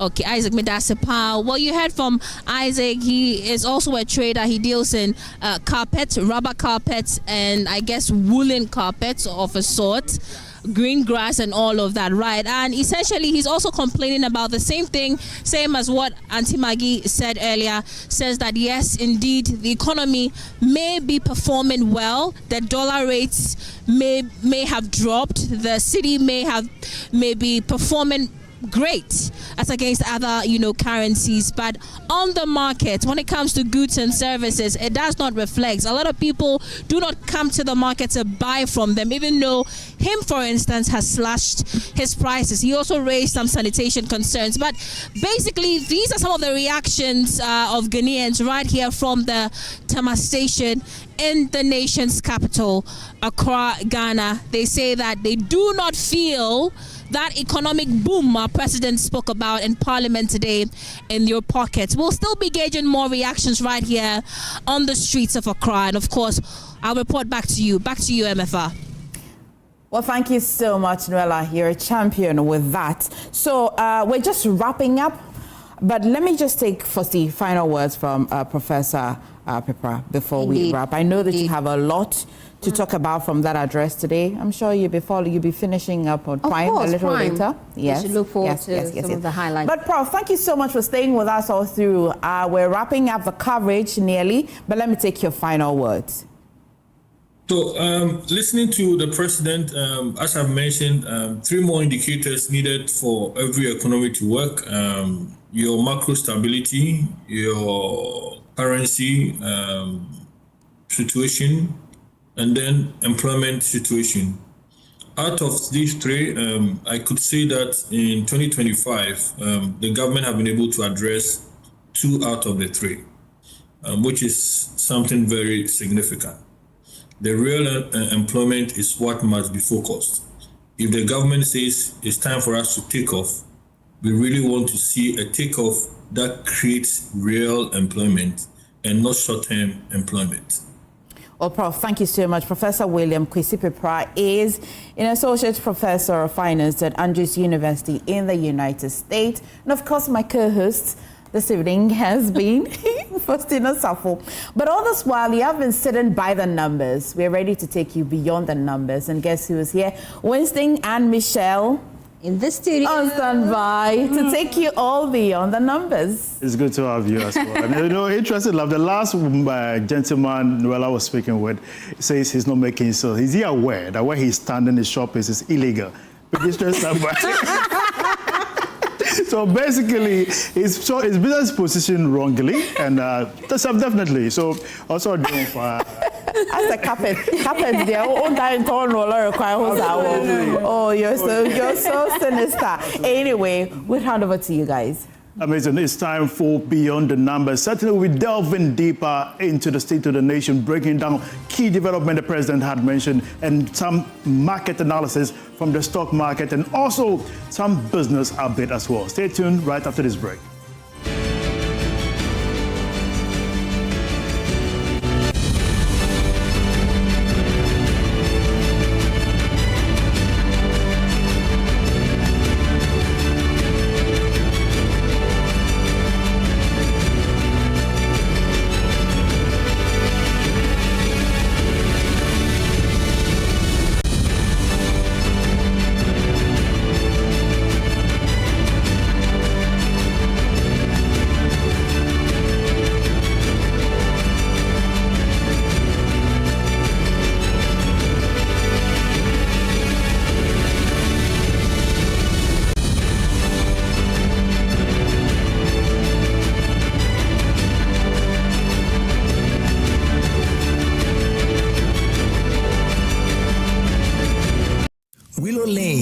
Love blooms.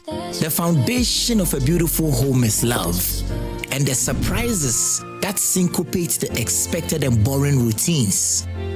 When your love enters your space, and there's room enough to twirl and swirl in the calming and soothing atmosphere big enough to share. Enjoying the vastness of your patience and the aroma from your classy kitchen. Ascending a well-lit staircase to enter a peaceful terrace with bird's eye view of the world. To pour into each other, toasting to endlessly blissful love until one dives into the other's essence. Willow Lane, where love blooms. Call us on 0240-111119 to book a tour.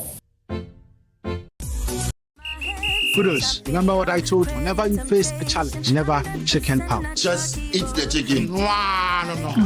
Use Kivo 100% natural 3-in-1 mix of ginger, garlic, and onion powder for steaming all your delicious meat, fish, and chicken, and also good for stews and soups. No salt, no MSG, no preservatives. It's 100% natural 3-in-1 mix. I'm a match winner. But the real champion is Kivo 100% natural ginger, garlic, and onion powder. Champion taste. This advert is FDA approved. Imagine waking up to fresh forest air, wildlife just a few steps away, and breakfast served in the heart of nature. This March, Joy FM is inviting you to escape the city properly. Friday the 20th and Saturday the 21st of March, we're taking you on the Joy FM Safari Experience 2026, a 2-day luxury adventure through Aqua Safari and Safari Valley. Picture this. We head to Aqua Safari, Lakeside Branch, Island Boat Rides, Segway Adventures, and just when you think it can't get better, we head to Safari Valley for pure relaxation and an evening bonfire and fun luxury car carbons tucked away into nature. Then we rise early for a sunrise hike along the Kwiapim Ridge. Breathtaking views, golden light, and unforgettable moments. Guided wildlife encounters. This is not just a trip. It's nature, comfort, adventure. Curated the Joy FM way. Joy FM Safari Experience 2026, 20th and 21st of March. Limited spaces, premium experience. Single 5,000 CDs, double 8,000 CDs. Call or WhatsApp Slevin on 053-100-3813 to book your slot. Be part of this unforgettable escape, because sometimes the best way to reset is to get lost in nature in style.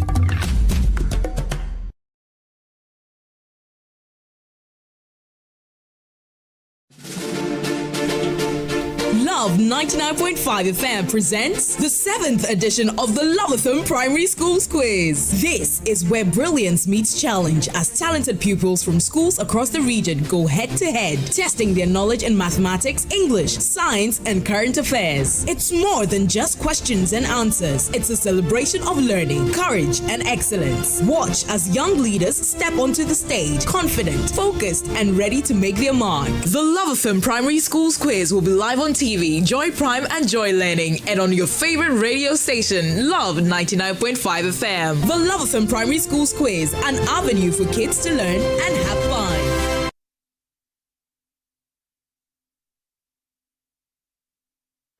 Born in Dakuman and shaped by Gosso, Dr. Kwabena Bempatando's journey reflects resilience, confidence, and deep Ghanaian roots. There was one day, the driver was running the road from Amerihia through to Circle. And he got there, I didn't have money. So I told him that when he made him meet amount. Imagine senior consultant, I'll rob a tire to her and then Zach. Oh my God. After excelling at Prempeh College, he pursued higher education in the United States and in advanced degrees including PhD from St. Louis University. His 25-year international career spans leadership roles in the US and Nigeria before returning home to serve as Deputy Director General of Ghana Education Service. I was young, and so there was a lot of pushback. I was 38 when I was appointed as Deputy Director General.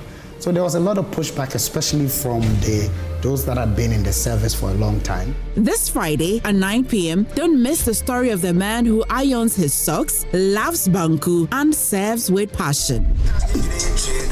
How old is this song? We are sure.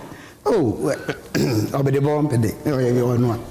I said, you know, but just enough voice, and I say,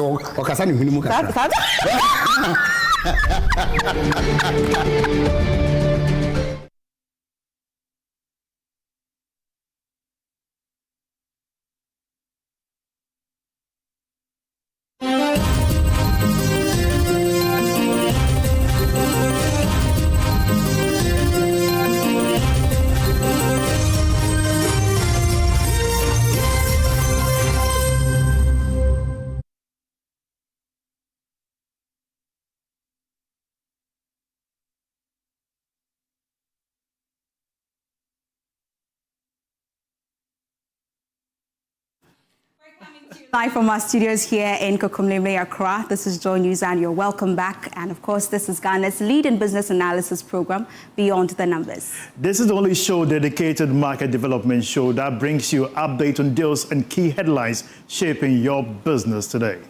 Well, Winston, just a few hours ago, we had our president address the nation, and he mentioned a number of things that is happening, the magic we're seeing in our economy as well. And one particular thing that I was so keen on seeing what the next move is going to be is the topic of transport, and also on women as well, where he mentioned that Women's Bank in months to come will be rolling out to empower women in business and all of that. I think that was a very good one. But anyway, every time I hear all these policies, my only concern is implementation. Absolutely. Sometimes, in regards to the Women Bank, I just want to see the real policy structure because there are proposals that basically just empower the local banks to have women decks, basically, so that if government has any funding, you can access it from the women decks in any branch of any bank. That way there's accessibility instead of getting the whole structure of a bank that every nation, every district must have. So basically the overhead costs concerning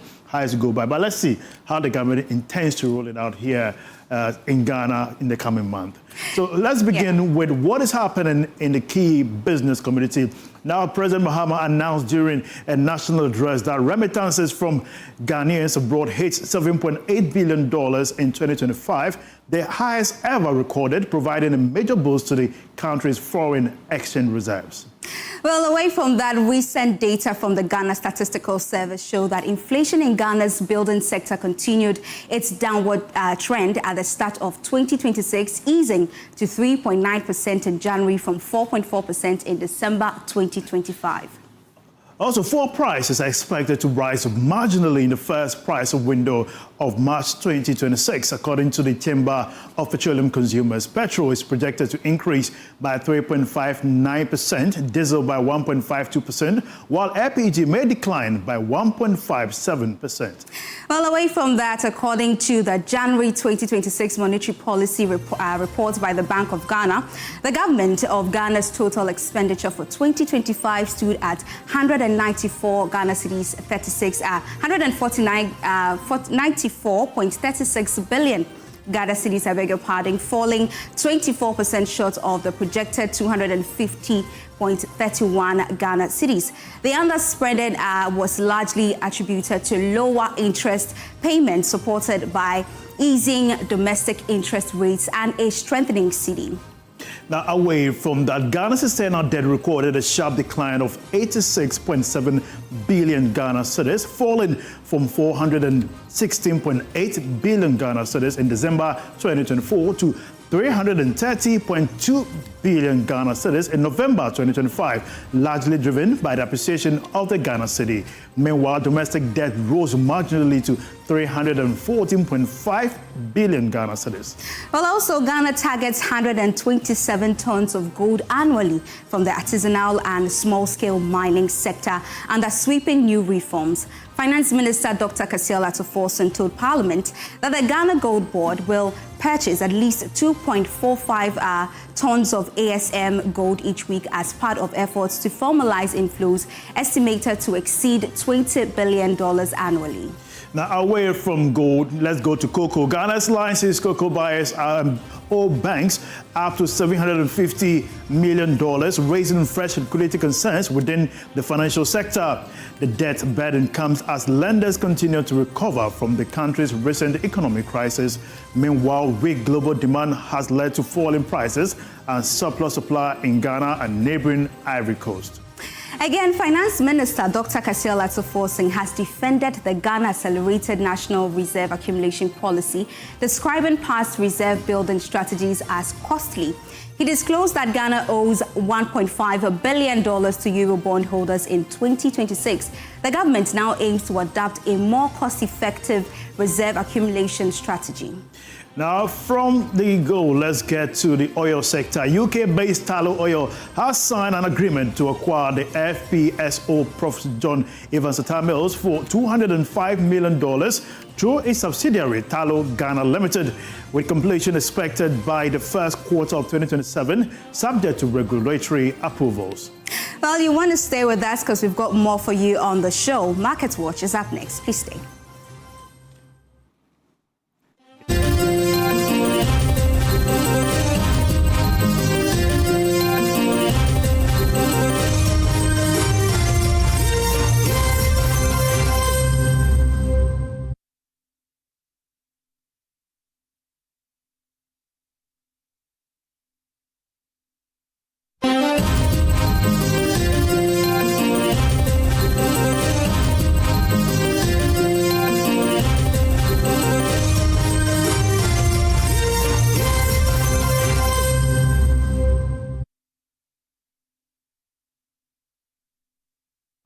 Born in Dakuman and shaped by Gosso, Dr. Kwabena Bempatando's journey reflects resilience, confidence, and deep Ghanaian roots. There was one day, the driver was running the road from Amerehia through to Circle.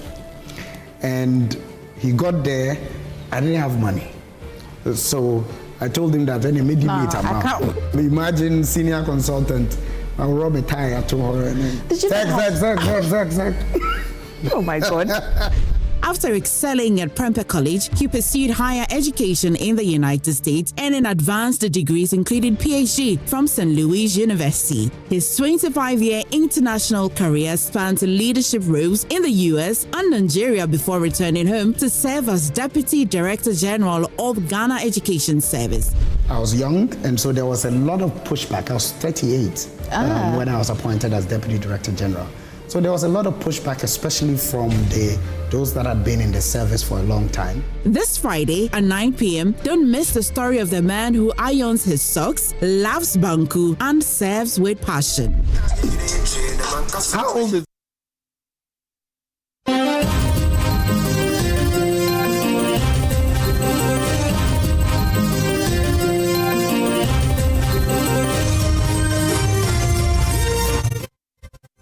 Welcome back to Beyond the Numbers. My name is Winston Taka and I'm with.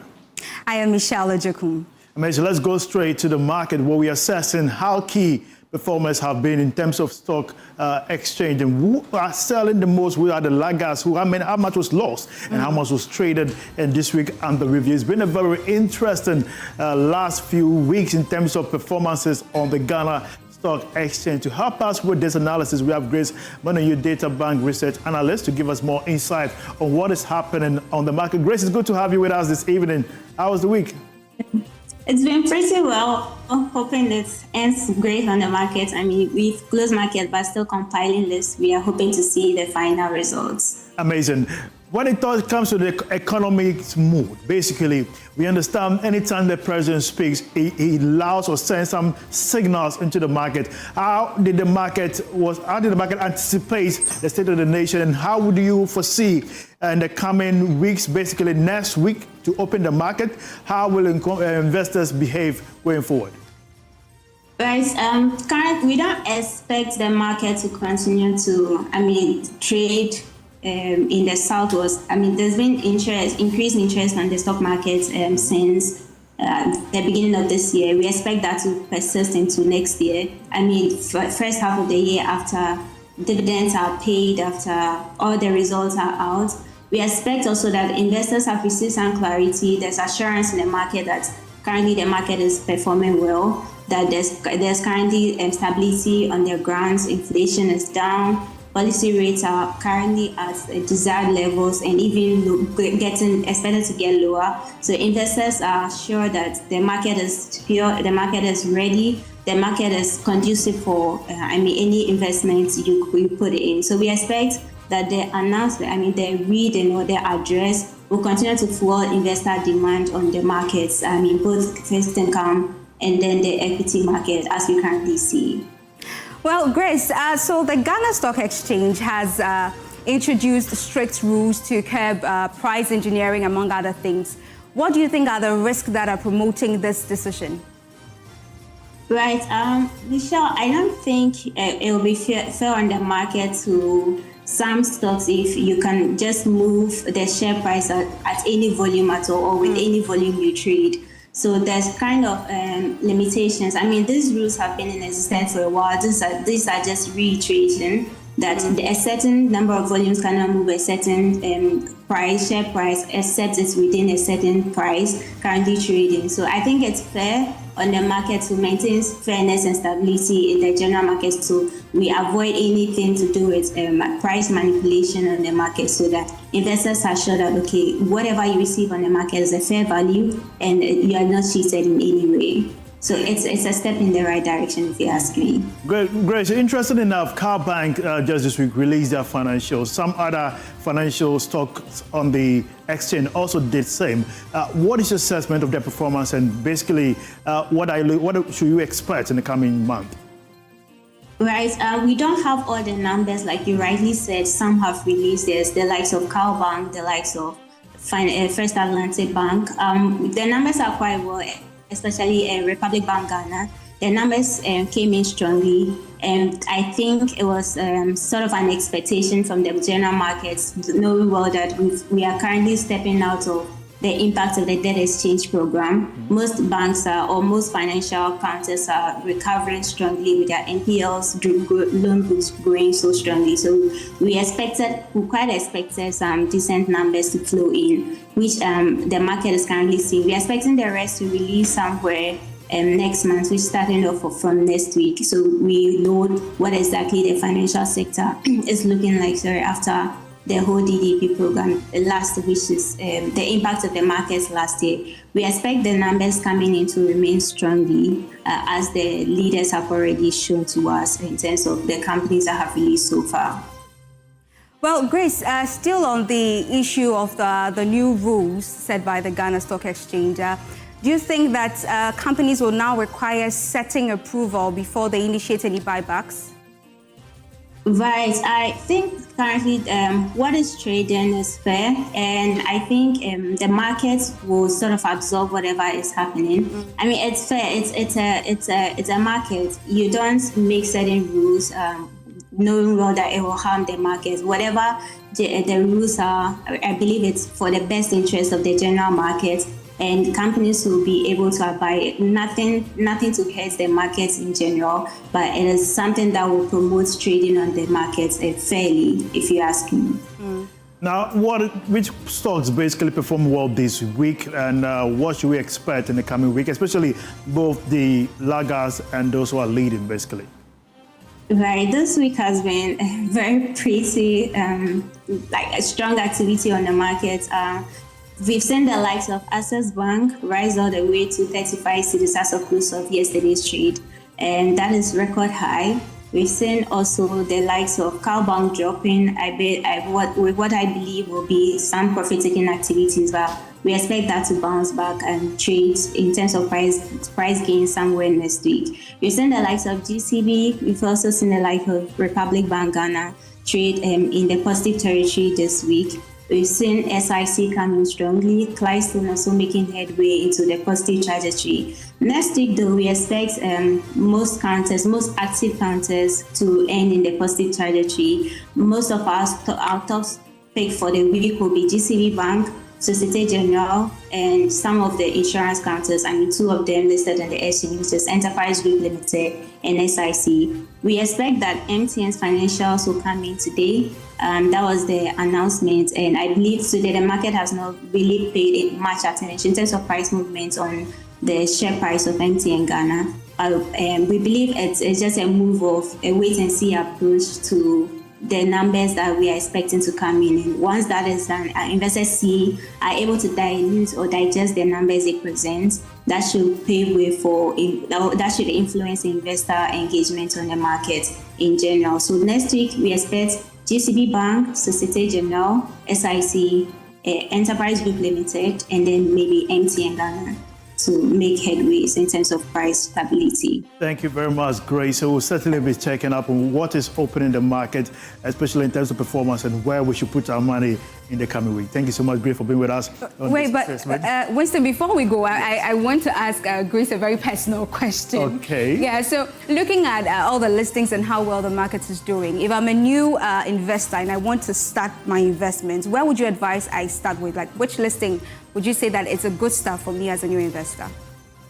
Well, as a new investor, it means you need some understanding on how the markets operate. And usually as a start-off, we will recommend that you speak to a broker who will give you clarity on what you're looking out for. Some investors are risk averse, others are risk lovers. So depending on your risk level, we sort of recommend which market you should go into. But all in all, the stock market is performing well this year, and I believe investors can make good takes out of it. All right. Thank you very much, Grace. Thank you very much. You know, some people have the perception. I was speaking with someone quite recently, and the person thought the stock market is just like going to buy something from the storehouse. It's a different owning shares or part of ownership of a company publicly is what is being displayed on the stock market. We'll be bringing you more information here on Beyond the Numbers, but when we come back for the big analysis, we'll go to the big address by the president this afternoon, listing the key performance that they had to encountered this year, their policies, their structure, what they have done, what they have failed to do. All these, we will be breaking it down here on Beyond the Numbers. We will be joined shortly by Caleb, who will be dealing and diagnosing the key figures right here. So stay tuned. We'll be right back.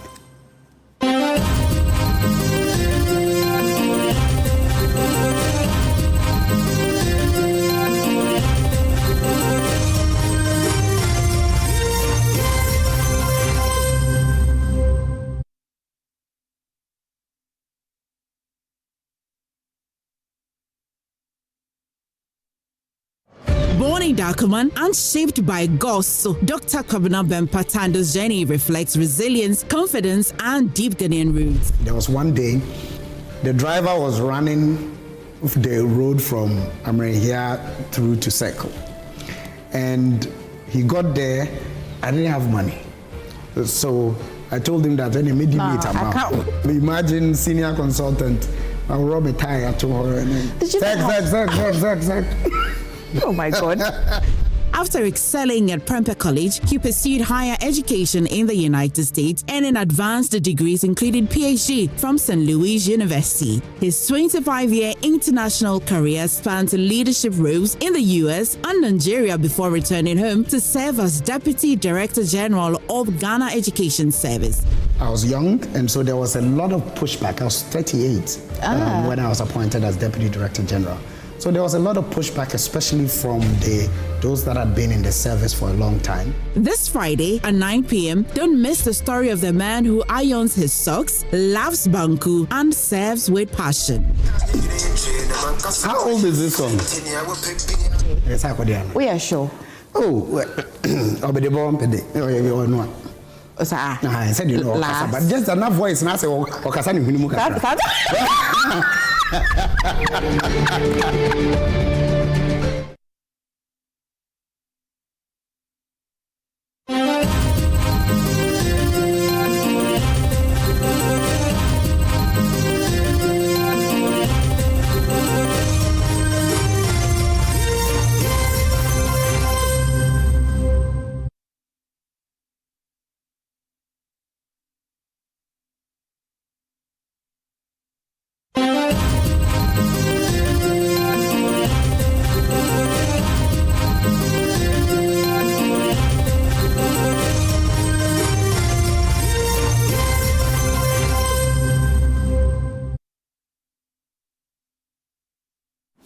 Welcome back to Beyond the Numbers here on the Joy News channel, and this is the big analysis where we break down the big topic and the big issue that has to do with today's agenda presented by the President himself, President John Dramani Mahama, regarding the state of the nation. And certainly he had to get information from all the ministries that are working on his behalf and address it to us as citizens. And certainly you watched from home on the Joy News channel. You saw the commentary going to the market, how MFA and Noel, all of them assessing the mood of the market. I'm not doing this alone. I'm doing this with the chairman himself.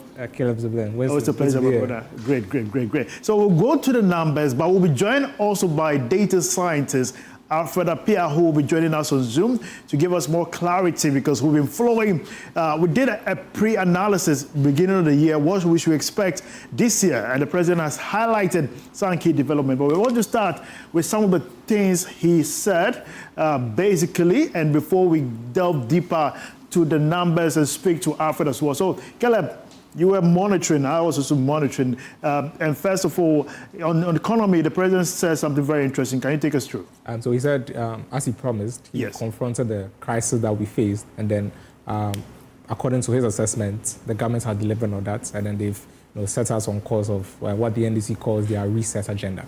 So that's how President Mahama started his State of the Nation's address for 2026. And then, we've done the analysis so many times on the macroeconomic indicators. And then, it all starts with the exchange rates, because once the government, did their thing with the exchange rates, most of the other economic indicators followed through. Inflation rates came down on the back of the exchange rates. And also the public debt has also reduced substantially, mainly because of the exchange rates.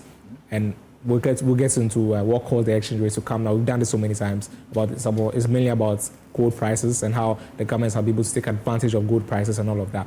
I don't think we'll be getting much into the other social parts of the nation address, but I just want to put on record that I'm not, particularly satisfied with the way the president spoke about galamsey, because you know how it's a very topical issue, and then I was expecting to hear more, maybe announcing what he would do to some DCs in the areas where small illegal mining is still going on. But then we know the EPA is now being mandated to spend some huge amount of money to ensure restoration to some damaged or deforested areas. About $35 million for just one river. Huge, and that is a topic we'll be hitting on definitely to see the ripple effects, economic cost of we destroying our own water bodies, the environment being destroyed. All these we've been hitting it here on Joy, calling on the president himself to be sure. Every time on radio, we keep highlighting the need and how urgent that particular decision has to be taken. Many were still calling for the shoot to kill.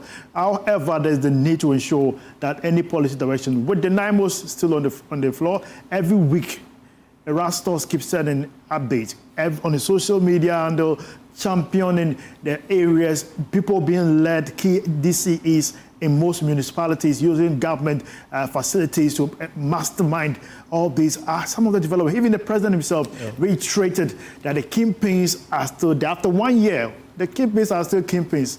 What is happening to the structure there? But before then, the exchange rate was one of the key conversations he highlighted on. But take us through where we were and where we are now. What is the huge difference? What happened from the BOG perspective and to the Finance Ministry's angle as well? Okay, so somewhere last year, the early beginning of last year, January 2025, the city was doing, I think, 14 cedi 70 pesos to $1. And then it went up to 15 cedi 50 pesos. It stayed there for some time. Yes. And then we saw this dramatic, appreciation of the currency. And it stayed relatively around the same level from 10 to 11. Interestingly, that's the band the president gave, between 10 to 12 band. Yeah. So we think the BOG is actually trying to keep the... And we got the hints here on Beyond the Numbers first, before any of the media outlets had that information. Yes. So we are currently doing 10.6, and then the lowest we've seen so far is about 10.4. And that's when the finance minister early January decided to pay some debts forward.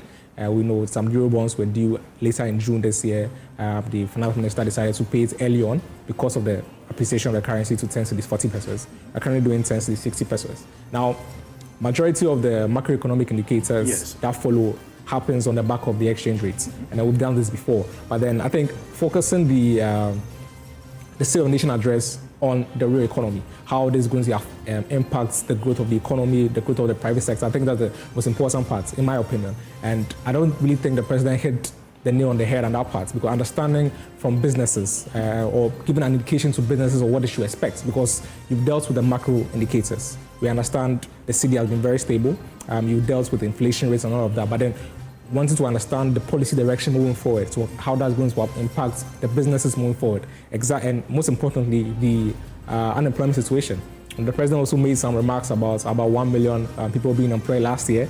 We've done some checks. That doesn't turn out to be the truth, because from the Statistical Service, we've seen about 300,000 jobs from Q1. That is 330,000. I was even at the press conference, and initially, if you make that assessment, the government was quite positive. About 15 million people are active in the job market, and about 330,000 have been employed. That is the number. The president indicated about 1,000 people. 1 million people. And these numbers need to speak to the facts. And so if we're looking at the labor market, you mentioned the city being a key factor. That is something the business community we're looking forward to in terms of planning. Exactly. They want stability. If you look at the stability of the city, where it fell from at higher 14 Ghana cedis to the tune of 10, around 10, 12 there, the band was quite important. When they are importing their commodities, look at what happens to car prices.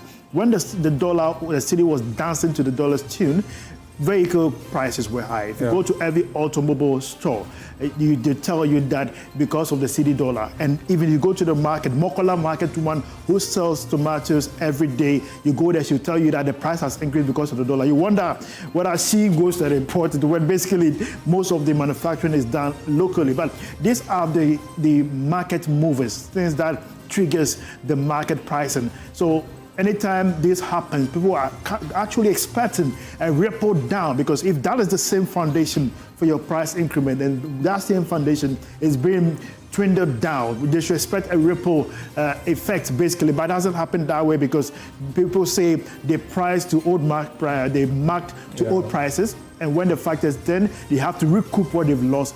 Somehow it makes business sense, but doesn't make economic sense in terms of how we can ensure that these prices reflect in the household cost going forward. And sometimes understandable from the business community because there's always a lag between the macro and the micro. There's always some time that it takes for the macro to trickle down to the micro. But then again, usually governments have a way of trying to stimulate that and then stepping in between to try and make the micro move slowly, move faster to the household and all of that. But then again, this and the transformation that we are looking for hinges on the back of the private sector. And then the president did speak about the 24-hour economy and how the bill has now been passed. So now there's a 24-hour secretariat which is going to be in charge of championing the 24-hour economy. But then again, the last time we saw a policy document was last year, and that was a policy for the 24-hour economy. But then that was a proposal. When it came out, it was a proposal. We spoke about it. We had analysis of it on the show here. But then we don't know which parts of that proposal has been accepted yet and which parts have been communicated to businesses. And it's a humongous document proposal. If you go through the stages of the 24-hour economy, how much of investment is it going to, what is the sources? Is it still going to be from the petroleum sector? These are key questions we want to understand from the full document, basically, because if you're going to fund a structure, is it just you creating a conducive environment for these businesses to thrive? What is the ban for power usage, electricity? Are these companies who are going to run 24-hour economy going to basically benefit from some price reduction? If they benefit, who is going to pay for the shortfall? How is government going to intervene? All these are key questions we need to understand and have clarity about going forward. Many of the political related policies we keep hearing, they have ripple effect. Imagine when those times when we went through COVID, they said free water. There is nothing free in terms of how much you take. All those who took the water, they came to tell you that, hey, you have to pay. So certainly we should be quite careful. Anytime any president, any person, any authority is speaking, there's a likely cost that we'll face. And if not today, we are shifting that cost going forward. Yeah, and then I think on the cocoa sector too, that was something very topical in the climate. We're always talking about the cocoa sector, and the minority came out with some cocoa pods in their sorts of demonstration. Well, I think the president had to speak about the cocoa sector because it affects so many families. Over 1 million direct, and indirect jobs are created through cocoa farming. Yes. And also, I think the price of cocoa on the world market didn't help us. But then, there are always ways, and I was even calling for, a reduction in the farm gauge price because that's a more sustainable solution. But then again, you also have to think about the farmers, and I think some more engagements will happen with the farmers, and then also try to understand taking cocoa board out of this situation because they are still distributing fertilizers and scholarship schemes when there was an agreement that they're going to phase out of that kind of market. So if the government is doubling down on these other activities, is that leading us to another meltdown in the future? So I think most of the main indicators, starting from the exchange rates, we understand how that trickled down to most of the macroeconomic indicators, which the president did speak about. But then that challenge that into the private sector, which creates jobs, the jobs the president was talking about, most of them should come from the private sector because the government already, the wage bill is too high. And then, every year the wage bill and interest payments are the top two expenditure items for the government. So the government cannot employ everybody. It's not possible. The 24-hour economy, the government is not going to have a double staff in all the ministries and all the agencies. That's not going to happen. It's going to come from the private sector. So understanding these policies again is very important. And I don't think the president did justice to that, in my opinion. And then I think moving forward, we need to understand how the private sector... I think because of the time constraint, probably he has to just highlight key sectors. If he's going to go down to every activity within the sector, trust me, everyone in the office... It was quite a long speech. Everyone in the office will have a 24-hour service in their offices, and that is something that will definitely be breaking it down here. We are still live here Beyond the Numbers. We are going straight to Alfred Appiah, who is a data scientist, to give us more insight. Appiah, I'm sure you were following the conversation, and also Caleb and I were highlighting some key development, but which basically caught your attention when he was making his presentation. And what was your assessment? Yeah, I hope you guys can hear me. Yeah. Okay, so like you guys were talking about, at the macro level, right? You can point to so many different things that are performing well, and usually I usually like to refer to 3 indicators as like the ones that impact people's personal economies, right? So you have inflation, you have interest rate, you have the movement in the foreign exchange. So as long as those are usually doing well, you'd expect people to be generally comfortable, happy with the economic management. And like we always say, it is always about the sustainability, but also looking beyond those numbers. It's funny, this is a Beyond the Numbers show. So looking beyond those headline numbers and looking at, okay, what exactly is driving these things and how sustainable are they, right? So in terms of the overall economy and where things are going, I think, the government has done a lot of work there, right? In terms of, we've seen fiscal restraint, we've seen the city doing well and all of that. Debt situation, on the back of the city performing well, the public debt has also reduced and all of that. So those we can't take away from the government. Part of what I think about though is, and Kelly was making the point about the real economy, right? So how are some of these things translating into the real economy? So I look at things like, for example, private sector credits, right? Because we've talked about all these 24-hour economy and all these different government initiatives that are relying on the private sector. So how much of this uptake or how much of this improvement in the macroeconomic environment is now translating into, say, for example, credit to the private sector? We saw that last year, at least in the middle part of the year, the credit growth was a little sluggish, right? It recovered towards the end of the year, and that mostly also was on the back of the declines in inflation. And so when I look at that and I think about sectors like construction, for example, where we are seeing that cement prices, for example, are going down. But when you look at the data that the Bank of Ghana shared, it shows that cement demand or cement sales have actually declined a little bit compared to 2024. And when I triangulate that together with things like the big push, it's like, okay, well, why is construction activity, because we use cement sales as the proxy for construction activity. So why is construction activity declining if we are doing big push, for example, right? So it's those types of things. But I think generally, like at an overall aggregate level, things have improved. The economy is much more stable. So then the question now is, how do we progress from that stability? Alfred, I want to ask something.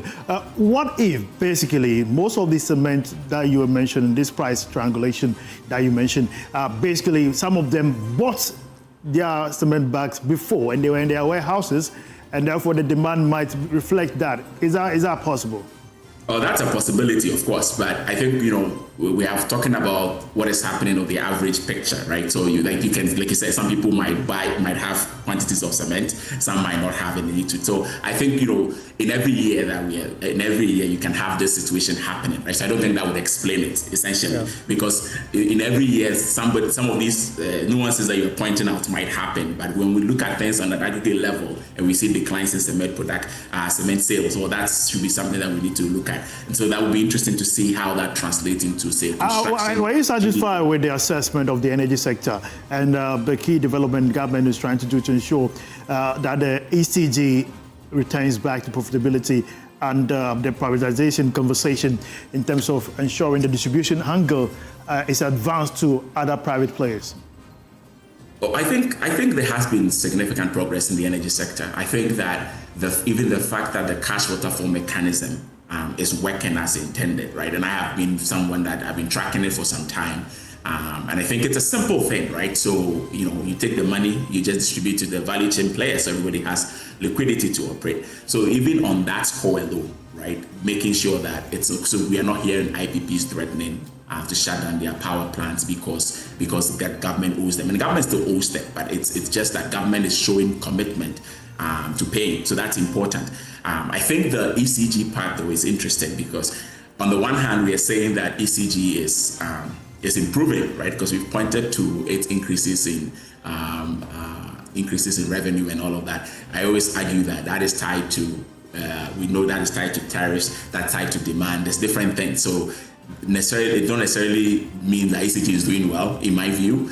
We need to see indicators around like the distribution losses, right? The collection efficiency, those types of indicators that take into account what ECG is buying versus how much it's able to sell and collect revenue on versus like the nominal values of revenues, which usually we like to throw around to show. So I think in that space, I would say that there's still a lot of evidence that we need to see to then say that is private sector participation going to change anything here, right? Like if ECG is already doing well, and the union actually ran with that because the union said, well, you're telling us our revenue has improved, we are doing all these things, so then why do you need private sector participation? So I think we need to get more data, and I'm hoping for the Energy Commission's report later in the year to see, okay, how have those indicators actually changed? The unions always fight for their job security in instances like this because some of them foresee some layoff coming through should this happen, and also the market share being expanded. ECG will not basically control the market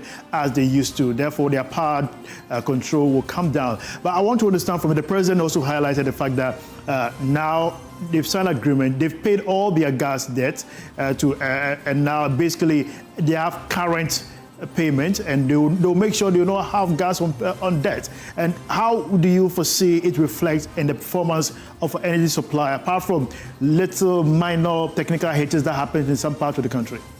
Before I come to I think those together with the plan to construct the second gas processing plant, I think those are very important things that would definitely reduce our dependency on expensive liquid fuels, right? Because we know that's what has been happening. We're talking about over $1 billion in procurement of liquid fuel for power generation. So if we are settling our debt on gas, if we're able to get more gas, because part of what I always question is we are flaring all these gas.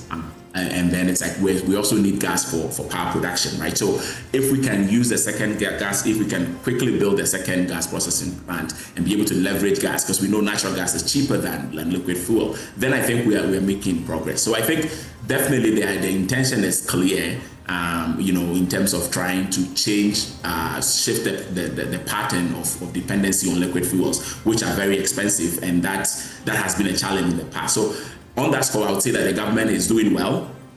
We will hope that all these initiatives are continued and that, we get more clarity. Like I have always raised concerns about the level of procurement in the liquid fuels. It's a significant procurement, and we don't have a lot of insight into what happens. And Alfred, I'll come back to you shortly. The interesting aspect, some years back, the same moment, terrain, I feel the same way like right now, when former Finance Minister Ken Ofori-Atta also was having the best, Ghana's fastest economy, Ghana having all those numbers. We kept saying the projections, these one district, one factory, they were trying to draft those policies.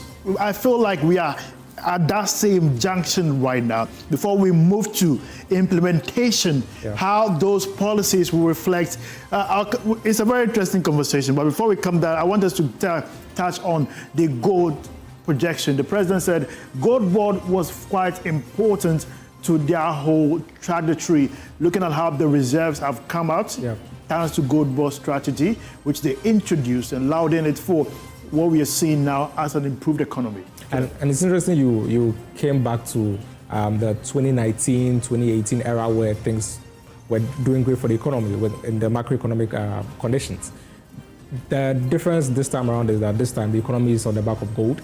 At the other time, it was on the back of Eurobonds. So we used to get about $3 billion every year, which came back to show up the city. And once you have your city under control, most of the other indicators trickle down.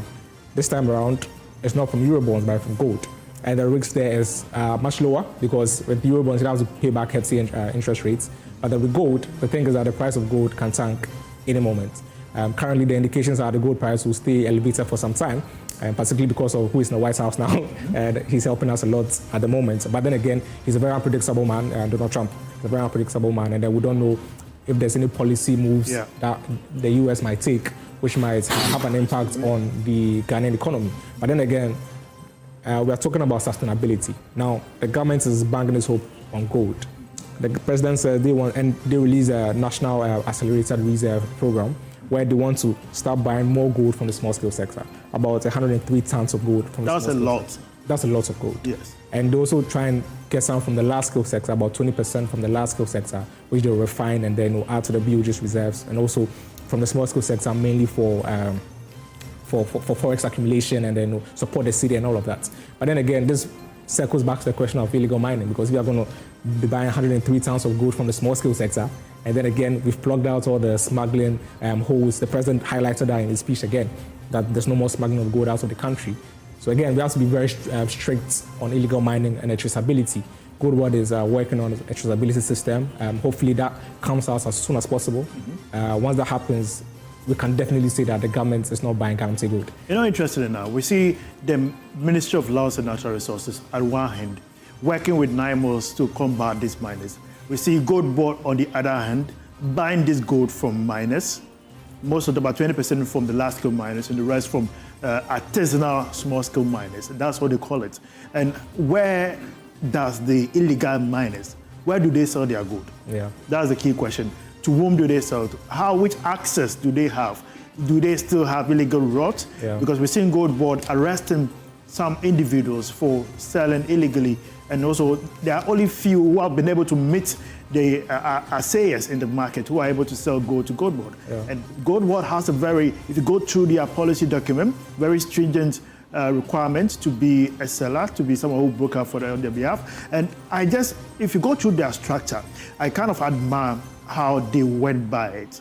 But the fear and the risks that many are not projecting evilly, but basically it's reasonable to assess any commodity that has the tendency of international conditions determining the value is what we are looking for. Cocoa has the same thing. That is why Cocoa Board has to go through a reformation, restructuring. And we hope these policies that were released by the finance minister will be able to reform the cocoa sector. But Govt is a fresh baby. The CEO, Sami Jenfi, reiterated that the tracing system is likely to begin in March. We are yet to see how they're going to roll it out. There's so much work going on. And one thing I like about the Govt structure is there's always conversation with the players, the small-scale miners, the associations. Quite recently, I saw their interaction at UPSA, where he met some of the farmers discussing how they can reflect some new policies and regulations. And that is how the industry is supposed to carry along with the players and stakeholders. And I foresee that happening in the gold sector. And that is a smart move to go. Else, if you decide to give this instruction from your office and expect the players to just obey blindly, look at what has happened to our cocoa sector. If the CEO decides to say, I've reduced the cocoa price from Accra, and someone goes there and tells them otherwise, they'll believe that person, because proximity is very important. Who gets to them? There are instances where the farmers are supposed to get information. Some of them don't even have access to phones. Some of them don't even know what is happening in Accra. All they know is the LBC is coming to buy their product and giving them their monies. Yeah. And again, we're speaking about sustaining the gains, whether that is sustainable in the future. Consolidating them. Consolidating the gains. Yes. But then again, if you look at the policy document from the finance ministry, they're still going to buy gold at spot price from the small-scale miners. Yeah. And this is a cost that the government says, is very small, because if you compare that to borrowing on the international markets, it comes nowhere near the interest rates you pay. But then again, these are costs that pile up.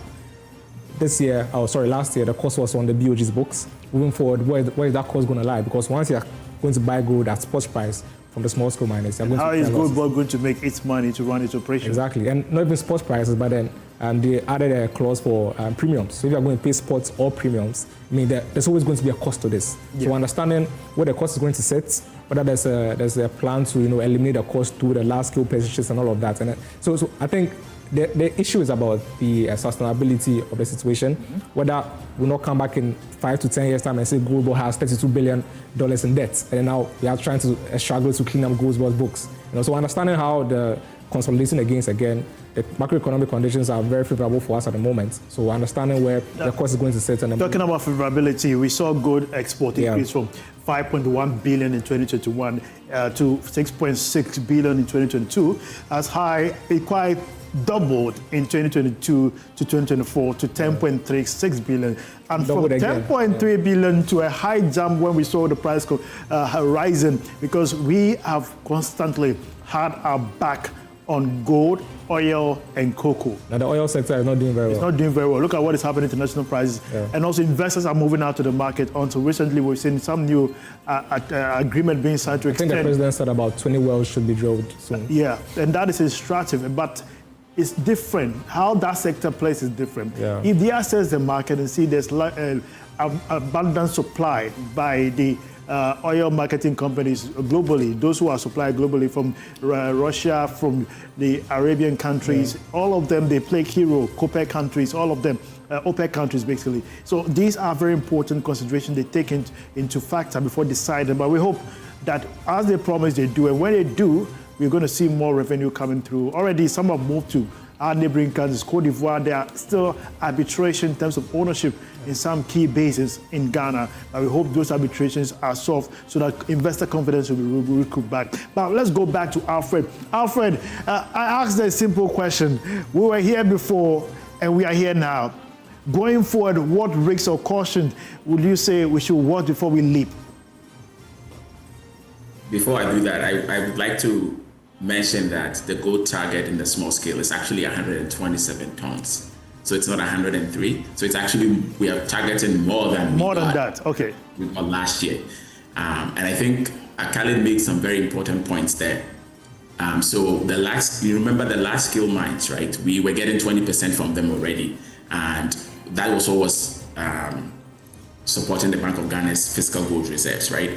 And so what we are doing now is that, and we were buying more of the refined gold from them. Now what we are doing now is we're going to buy the raw gold because we want to produce, support local value addition. So we're going to get the 20% in raw and then get them to process and all of that. Yeah. But what is interesting is that in the large scale, we are saying that we're going to agree with the large scale miners for a discount, right? Because we know that the raw gold is not sold at world market prices. But then when we talk about the small scale, what we are saying is that we're going to potentially use premiums. So part of what I start to challenge the government a little bit is that we have enacted laws. We've made the gold board the sole buyer of gold. We've made the laws, we've made smuggling illegal, we've done hoarding illegal, all of that stuff. So if we are failing to, and we still need to use price incentives to the point that the gold board potentially could even make losses based on that. Are we accepting defeat then that we cannot enforce the laws that we passed ourselves, right? And so on the one breath we are struggling to deal with galamsey, right? And then potentially we might be buying some of those galamsey gold also at a premium. I think that those are significant policy failures that we cannot simply ignore, right? So I just wanted to make those points. I think that I struggle to see how the state will be able to aggressively deal with galamsey while also ramping up exports of small-scale gold. Because we know that, small-scale mining, that is where galamsey also thrives, right? Okay. And so if we're going, I struggle to see how we can responsibly do small-scale mining in Ghana, given our governance and all the issues that we have, right? Right. But I'll say that we've been here before, and I think it's important that the government has already signaled that. That's why the government is saying that we want to accelerate reserves, and that's important. But we just have to be cognizant of what all the other trade-offs that we'll be making, right? And it might not be explicit trade-offs that we say that, we are trading off between environmental destruction and building up reserves, but these are realities that we cannot run away from. All right, thank you very much, Alfred, giving us insight. Alfred Appiah is a data scientist. And also, we are moving on briefly. Caleb, you've listened to the whole of the State of the Nation address. Which of the conversations got your attention? Well, there's no economic, but then what got my attention was the dual citizenship bill. That was not a government's bill that was submitted to Parliament. It was a private member's bill. But then the president has signaled that he agrees with the contents of the bill, and even urged Parliament to pass it fast so that he can assent to it quickly. That caught my attention. Understanding that how this has moved from a private member's motion or private member's bill to now the government accepting that policy proposal. That was interesting to me. Last year or possibly early this year, Joy News decided to embark on a poultry sales in collaboration with Accra Poultry Association. Yes, and many people came to our forecourt and bought at very affordable prices. I think about 50 cedis per crate. Exactly, and I'm waiting for the Nkoko and Kitinkiti policy. I want to see it reflect, because if it happens that way, children who are going to school, Indomie sellers, it affects the key value chain, those who supply, and all that structure is very important. The farmers are saying, yeah, people are not buying, and the buyers are also saying it's too expensive. Then there will be influx and there will be certainly demand in the market. So yes, I'm waiting for that policy and how it's going to reflect going forward. What is your expectation? Let the conversation continue on our WhatsApp and social media handles, and let's hear your say. We'll have an opportunity for you to also speak on the State of the Nation address, where possibly next week we'll open the phone lines on Beyond the Numbers to hear your take, and we ensure that your voice is quite loud and clear, and we go brave and straight to the point. Thank you for watching us today on Beyond the Numbers. My name is Winston Taki, and I did this with Caleb Ziblin. See you next week, Absolutely. Monday. Yes, and have a good business day as we enter this weekend. Take care, be safe.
Have songs like Tremequine, I Will Not Be Moved, Be Still, and then there's Holy Ghost and there's Hallelujah. And so these songs are, in summary, talk about benefits of having Christ come to die for us. So that's what Jesus Given, the album, is about. Okay. Yeah. Are we going to get a picture, Adam's picture? Are we going to get it? Are we going to get a picture? No. Oh, you're not going to get it? No. Okay. And then you have to do the picture yourself. Okay, so let me quickly go to Reverend. I'll come back to you. Sure. Reverend, Reverb is powering this album and this project. Tell us why Reverb has a union on their side and why you decided to handle this album. Well, what I'll say, hello? Yeah. Obviously, whatever the Lord gives to us and we see his hand in it, it's worth supporting. And so I believe that management of Reverb has worked with Enyonyam for some time. Enyonyam is part of Reverb, part of Geometric Ministries, even though by the grace of God, she also carries a whole assignment. We believe that such assignments that the Lord brings to us is worth supporting to make sure God's word is sent abroad. So did you write all the 6 songs? No. I have people like my own father, Minister Joe Metal, writing. I think 2 of the songs were written by him. Okay. And then Minister Kofi Kakari. And then my husband, Mr. Agyeman-Rawlings. Wow. And then myself, I wrote. You said all the songs you've mentioned different writers and all of that, but do you have features on these songs? Yes, and so I have two of them with the features already out. That's Luigi McLean. I did Be Still with him. Okay. And then Kwekute on Chermekwai. Okay, Chermekwai. So Chermekwai is on the album. Oh, you mentioned it. Good question. yeah. It's my favorite. It is actually. It's on the album. It's on the album. Yes. Okay. Then Jesus Given is the title. Yes. Yes, it's. Okay. So if you're ready, can we listen to the songs? Yes, we're going to start from track 1. You introduce track 1 to us. Tell us who wrote it, the inspiration behind it, if there are any features, so we listen to it. Yeah.